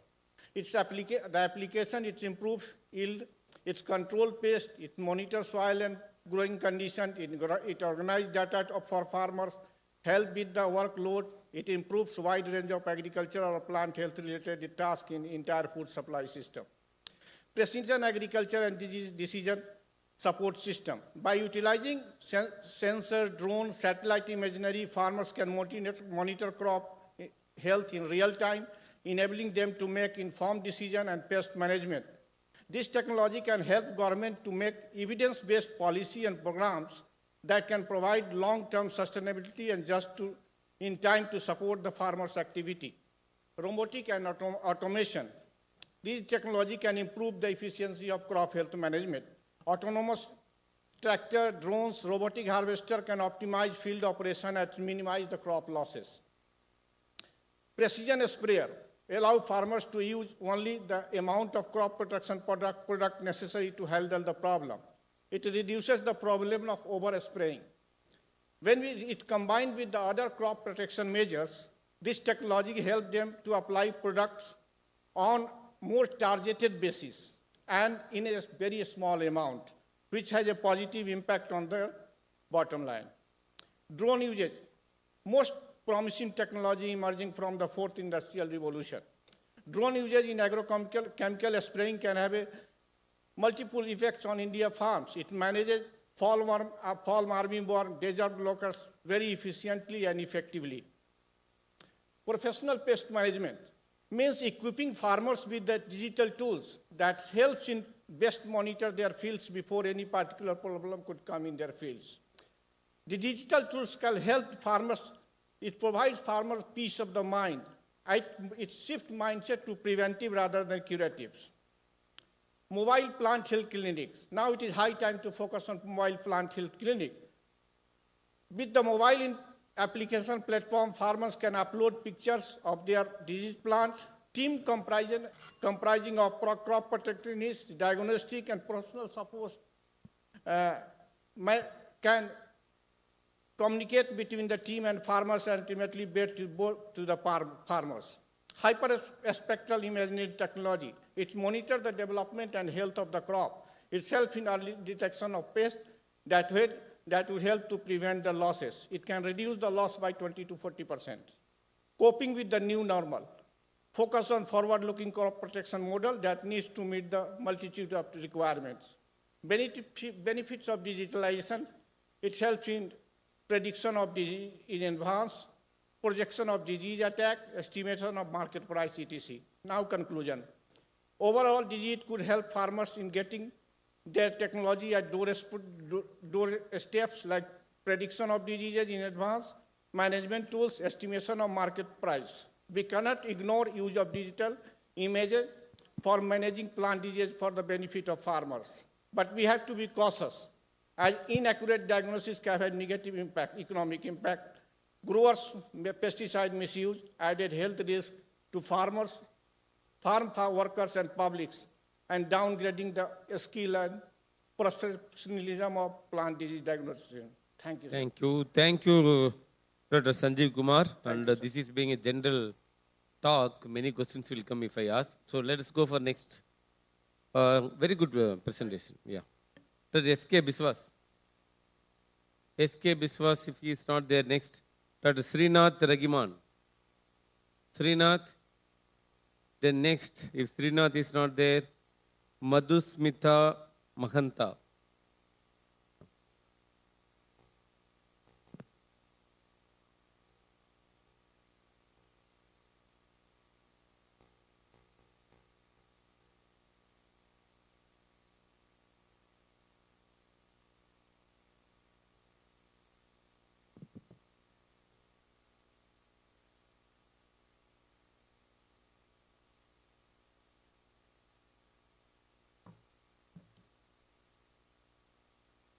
A very good evening to respected chair, co-chair, and all the delegates present here. My name is Manusmita Mohanta, and today I am going to present a part of my ongoing PhD research entitled Endophytic Trichoderma rhizae and its secondary metabolites can effectively manage the major fungal diseases of tea in the organic ecosystem of Meghalaya. So, tea being a perennial crop harbors different pests and pathogens which cause significant yield loss. And with the growing concern in organic cultivation, the gardeners have started using biological formulation which is often subjected to environmental stress. So in this case, use of secondary metabolite may be a better alternative. So with this background, two objectives was formulated. First, isolation and characterization of fungal endophytes of tea plants and in vitro evaluation of major pathogens of tea ecosystem, followed by isolation and characterization of secondary metabolites from the potential fungal endophytes, studied the bioefficacy against major pathogens of tea ecosystem. So coming to the methodology, total three northeastern states were surveyed, and samples were collected for fungal isolation of fungal endophytes and targeted pathogens, and then the endophytic fungal species were evaluated in vitro against major pathogens of tea, and the best endophytic isolate was identified using molecular approaches. Further, the best potential fungal endophyte was tested for its antimicrobial and PGP traits as well as its tolerance to abiotic stress. Moreover, the secondary metabolites of the potential fungal endophyte was extracted and was characterized using UPLC ESI, and then the secondary metabolite was evaluated both in vitro and in vivo against the targeted pathogens. So for the in vivo evaluation, 4 treatments were considered, and the parameters recorded were PDI, PGP, yield, and cost-benefit ratio.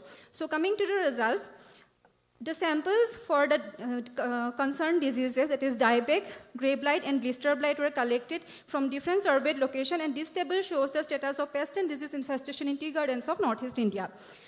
So, total 31 number of endophytic fungal isolates were isolated from different surveyed locations of Northeast India. These are the pure culture of the endophytic isolates. So, different isolates of the pathogens causing grey blight, blister blight, and dieback of tea were also isolated using standard isolation protocol. And then the endophytic fungal species isolated from the tea plants were evaluated in vitro against the major pathogens of tea. And for the state Assam, the endophytic isolate 8 was found best in inhibiting the percent mycelial growth of the targeted pathogens. For the state Arunachal Pradesh, the isolate 2 was found best, and for Meghalaya, the isolate 5 was found best. So out of all these 3 best performing isolate, the best isolate was from Assam, that is isolate 8, which was isolated from the root of the tea plant. Further study on mode of action of the endophyte against pathogen revealed that revealed the events of mycoparasitism and antibiosis. Further, the endophyte isolate 8 was characterized using molecular approaches and was identified as Trichoderma rhizae, and accession number has been submitted to GenBank.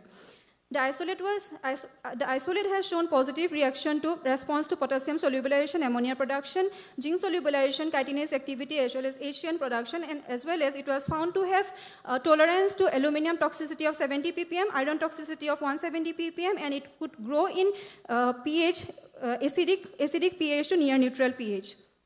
So for the extracted metabolite was characterized using UPLC, and it was found that total 15 significant constituent compounds were found, which were reported to have different antifungal and plant growth promoting activities. In vitro study on efficacy of secondary metabolite revealed that it could significantly reduce the percent mycelial growth of the pathogen in vitro assay, and for in vivo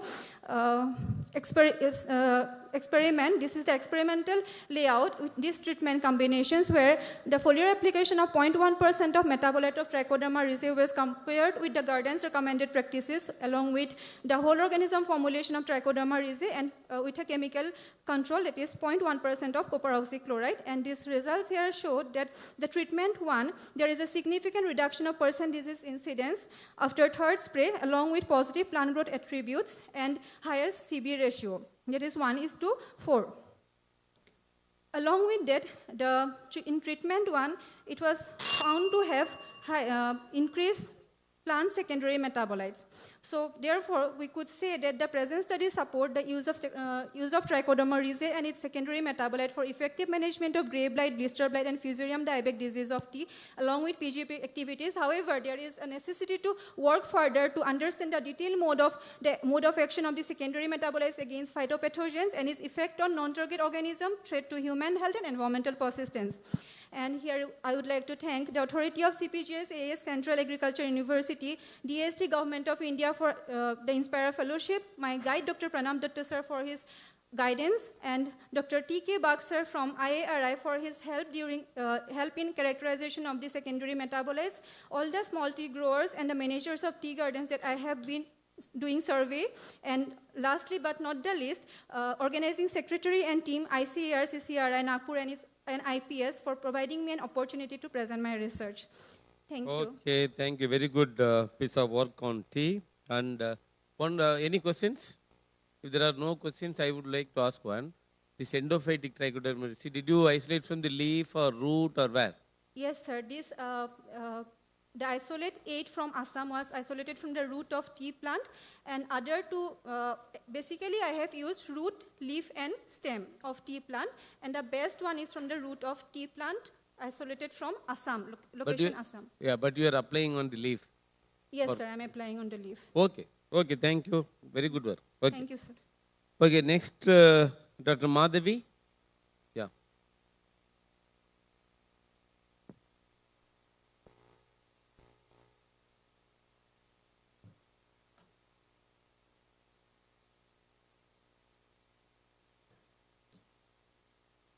Respected Chair, Chair of the session, rapporteurs, distinguished delegates, I am Dr. Madhavi, working as scientist at Seed Research and Technology Center, VJTIU. I am going to present the results of my concluding experiments, that is on evaluation of novel seed dressing fungicides on seed quality and seed health against Macrophylla fragilistica in mung bean as well as oat bean. This is my presentation goes on. So compared to the cereals, pulses they play a vital role in global agriculture, nutrition and environmental sustainability. In recent past, cultivation of pulses has become challenging because of many biotic and abiotic stresses, and among the biotic stresses, it is stem and root rot of mung bean, which is caused by Macrophylla fragilistica, which are leading to both quantitative as well as qualitative losses. And here the fungus, it infects almost all plant parts, and in severely infected plant, you could see the seed prevents the germination of the seedlings, right, and causes the premature death of the plants. So here the disease incidence will be is extensive during the under high soil temperature and low moisture stress conditions. And because pathogen survives in the form of a microsclerotia under high, for about more than 10 years, it complicates its management. And in addition to this, during 2020, Government of India has announced a list of ban certain pesticides. And among these fungicide group, most of them are of seed dressing fungicides. And because we work in a seed area, so we are just initiated in evaluation of a set of novel molecules altogether which are not there in a ban list. So as such, all the around 12 novel molecules have been selected for to test their efficacy against this Macrophylla fragilistica. Initially, they have been tested in vitro conditions using a paper towel method, followed by which are found effective. Those were taken to the field emergence studies that were studied both pot as well as the field conditions. And here the chemicals were studied at X and 2X dosages to work out for the economics and all. And in all the cases, for replication, nearly 400 seeds were evaluated, right?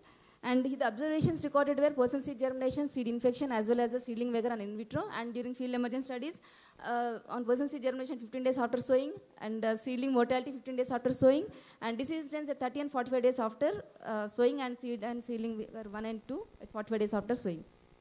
So in case of mung bean, the variety chosen was the popular variety, the farmers practice, that is WGG42, and in case of urdu bean, it is LBG752. So in case of mung bean, in vitro studies, among the 12 fungicides, along with the control, it was penflufen plus trifloxystrobin, which is referred to as Evergold Extend, it's a Bayer product. It has recorded highest % seed germination with nil seed infections and with highest seedling vigor, and which was followed by the pyraclostrobin plus metronam, which is Cabirotop. It is available in the market, and it has recorded highest % seed germination with nil seed infections and highest seedling vigor.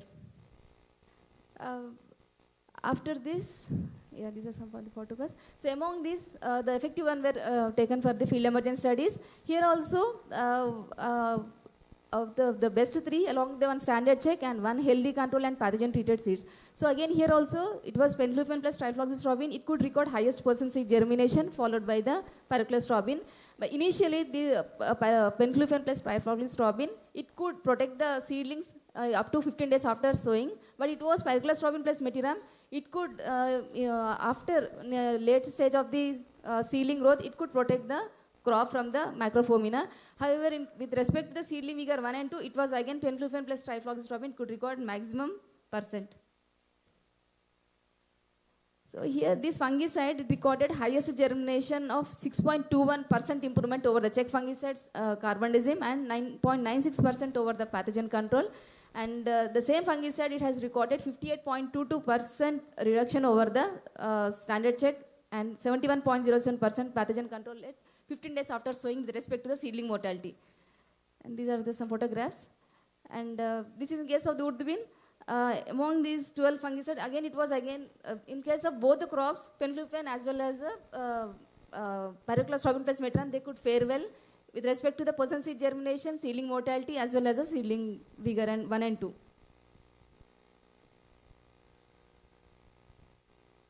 So in conclusion, as a part of integrated disease management, these chemical treatment with respect to the novel fungicide molecules can become part of it for the control of this particular soil-borne pathogen, because penflufen being a systemic carboxamide group, it has, if you see the mode of action of this one as well as the trifloxystrobin, it comes under this strobilurium group. So both have a mode of action of mitochondrial inhibition of mitochondrial respiration. So in that way, it could combat the pathogen and it could help in sustainment of the seedling emergence.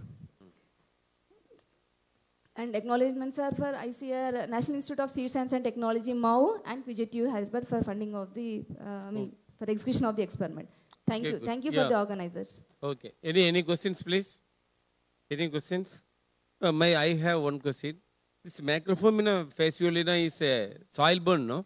Sir, seed as well as a soil, sir. Soil burn, yeah, okay. Because in case of severe infected plant, we could see the infection up to the seed also. Okay. Yeah, another thing is the control itself was showing 97% germination. Sir. 95%. True, sir. Yeah, so is it cost-benefit ratio of this treatment, is it okay? That's what. Actually, sir, green gram okay, but between green gram and black gram is much sensitive to the soil as well as the seed-borne pathogens. Okay. So green gram anyhow, if you not also treat also, it could record IMS-CS of more than 80%, Indian minimum seed certification standards, germination %. But with respect to the black gram, it is very sensitive for such soil-borne pathogens. It is also seed-borne because in case of under severely infected plant, when plant is completely infected, if you collect the seed from that pod, if you sow or if at all place on a paper towel also, we could see the % recovery of the macrofauna from the... Okay, okay, Madhavi, thank you. Sir, thank you, sir. Yeah. So next, Dr. Gaurav. Dr. Gaurav, yeah, please.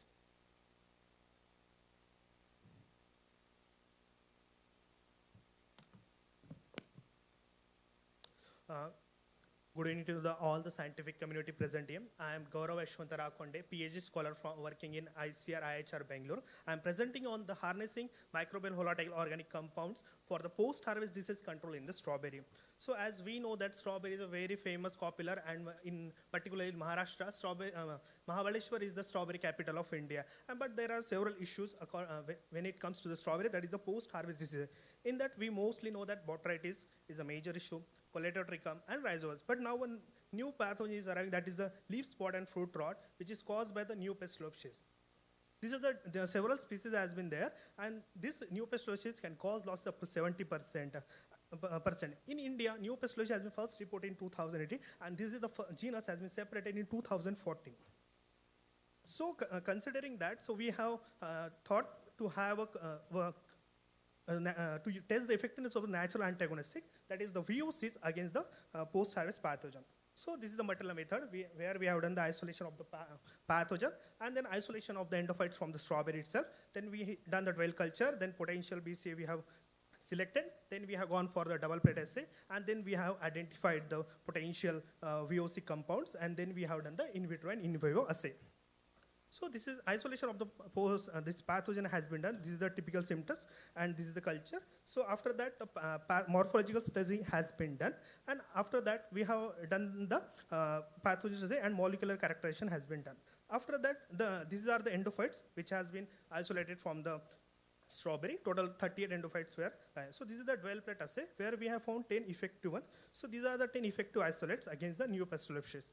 After that, this is the morphology of the isolates. After that, their characterization has been done, and most of them found to be bacillus. Even we have yeast also. So after that, double plate assay has been done. So in this, we can found that. So at third day also, there is a 10% inhibition, and the major inhibition of that NSLM. So this is the activity of VOC against the new Pestaloepsis. So after that, we can see we have done the GCMS analysis. In that, we have found these are the 9 compounds which are having the antimicrobial activity with the reference. So we have done that. Tested against the different concentration, that is 1%, 2%, 5%, 10, and the sole pure compound. So in that, we have found that glycol and N-butyric acid, isovaleric acid are the good, show the good inhibition. So here you can see that glycol, isovaleric acid, and N-butyric acid are the potential, where others are also effective, but not that much. So here also, N-butyric acid, isovaleric acid, and acetic acid are water soluble, and others are ethanol. So to nullify the effect of solvent, so we have tested the ethanol at the concentration, and here we saw ethanol is not having any impact. After that, we have standardized exposure time, where we have found that 24 hours is also effective exposure for the controlling the new Pestaloepsis. After that, we have done the in-house exposure, and we have saw that. So we have done the exposure for 48 hours, and N-butyric acid, glycol, and isovaleric acid were potential in controlling the pathogen. So after that, we have done the disease incidence and severity also. Here we have found that isovaleric acid good one, after and N-butyric acid and glycol. After that, observations were also taken, and the quality parameters we have tested. Here we have fluid firmness, TSS, acid and vitamin as compared to the control. It is having the good quality. So in conclusion, I want to say that N-butyric acid, isovaleric acid, and glycol are the promising VOCs in controlling the new Pestaloepsis. And in that, N-butyric acid and isovaleric acid are fatty acid compounds, and glycol is a phenolic compound which are having different mode of action. And this is an indirect exposure which will reduce the dependency on fungicide. I will acknowledge all the ICR, IHR, USGKVK, and ICR SRF for this. Thank you so much. Very good. Timely you have completed. 1 minute you have saved. Any questions? We can take any questions. Are there any questions? Oh, this, you said that this is new Pestaloepsis. Yes, so yes. There are many other pathogens also. Yes, did you test this volatile VOCs against sir, other? We have tested on Coletrotrichum, we have tested on Rhizopus. But now you have presented only on... Sir, this is the emergent pathogen. There is not a lot of work. So no, the same, this works on other pathogen also. Oh, yes, sir. This same work we are doing in our lab also. Same. You have not presented, but you have done it. Yes, sir? You have not presented, but you have done already. Yeah, that work also has been done, sir. Okay, very good work. Thank you, okay, sir. Thank you. If there are no questions, we'll go for next. Next is Dr. Puspavati. Puspavati? Yeah.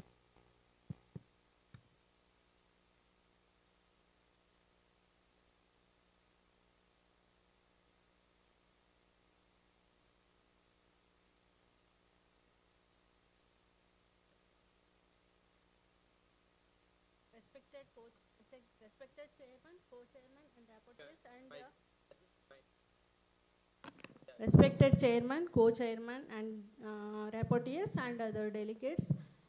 Here I am going to present my research work, harnessing seed health. This was experiment continuation of in addition to other crops. Two newer molecules, as the older molecules such as tetrabenazole, all these molecules were banned by CIBRC.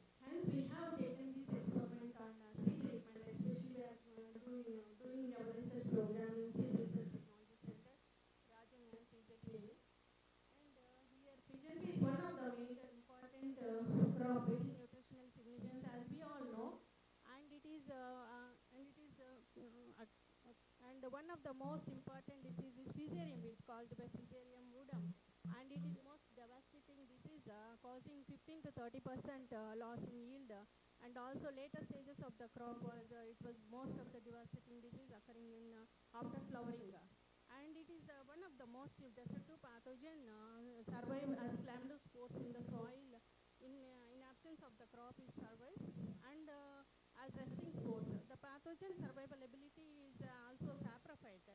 It is a soil inhabitant, continual present in presence of monocropping system. And due to this, we have taken up this acid treatment fungicides to protect the seed quality and seed health, to endure the seedling emergence as well as during crop growth period, the healthy cropness of these. And dosages of these fungicides, so many fungicides were taken up, 10 fungicides were tested as under in vitro conditions in combinations of the molecules azoxystrobin plus trifloxystrobin and thiophanate methyl, like that combination of molecules were taken up. And in spite of this, carbanism check fungicide was also used, and minimum dosage and maximum dosage were taken up in 2 dosages, and seed treatment were done using paper towel method and also in vitro studies under poison food technique. Based on these studies, 4 applications were done, and observations on seedling emergence and person seed rot seed infections were observed at 15 days and 30 days after sowing. And out of these 10 fungicides, 5 fungicides were in combination were taken up to further studies based on the previous studies on paper in vitro conditions. These 4 fungicides, these are the fungicides penflufen plus trifloxystrobin and thiophanate methyl plus trifloxystrobin were found, pyroclistrobin were found to be effective among the 10 fungicides, and these were taken under field emergence studies.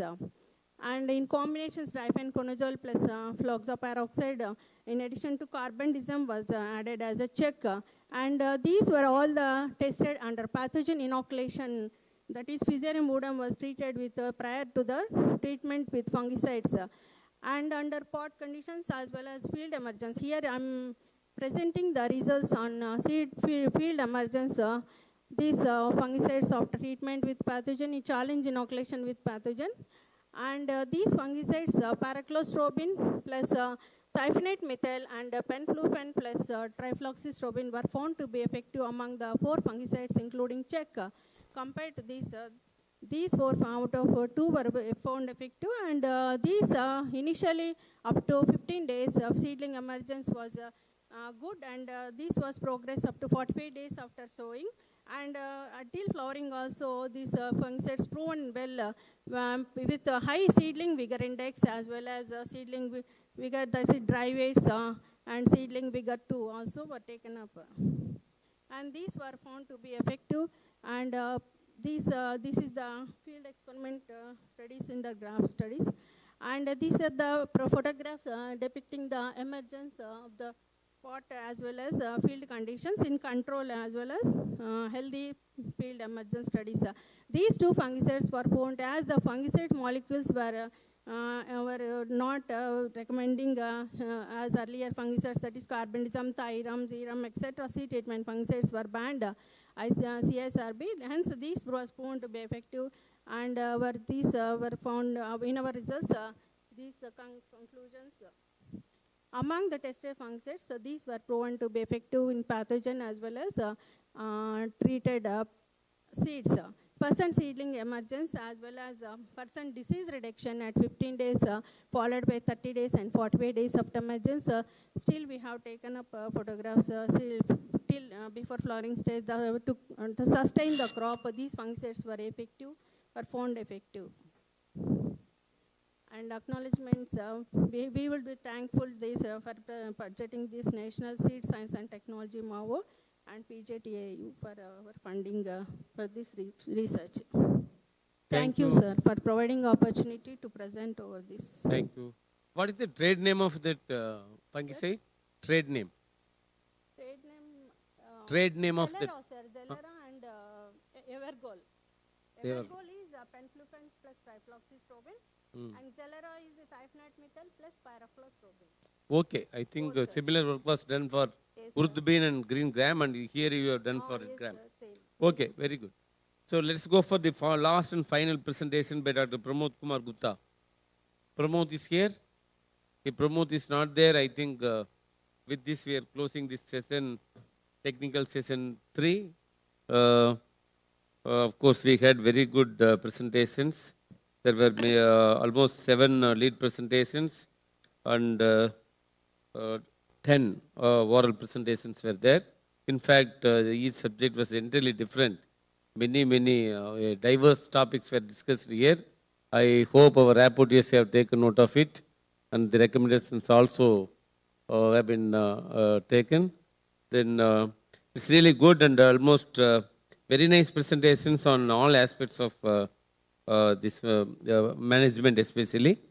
And thank you very much for, I'm very happy to see at least around 100 people are here, at least 50 people are here to listen to the talk. Thank you. Yeah, over to the organizers. Thank you very much. Now we have come to the end of this technical session. Before concluding this session, first of all, I would like to thank the chairman, co-chairman, and the rapporteurs for effectively conducting this technical session.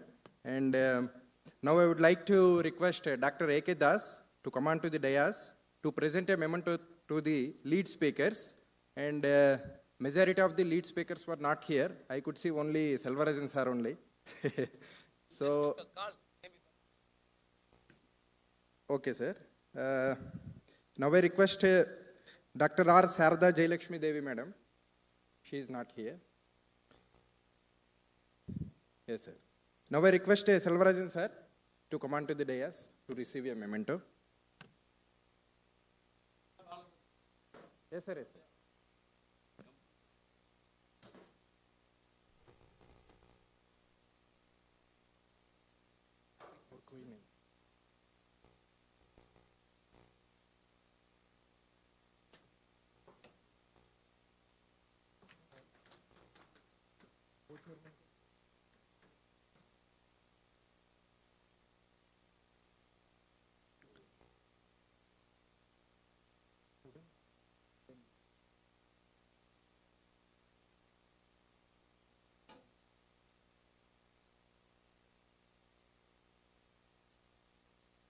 Sujay Rakshit sir, he is not there, I think.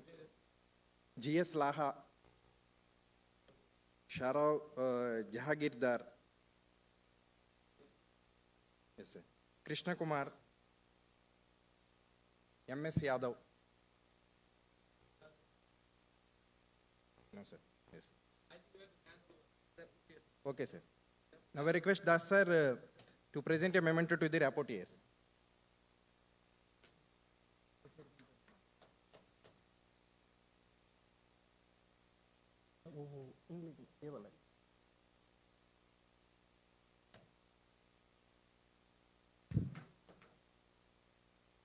Selvarajan sir, you will get one more memento for acting as a co-chairman. Yes sir, same only. Yes sir.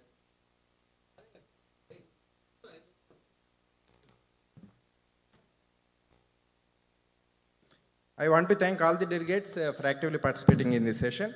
Now we will conclude this session. Thank you all.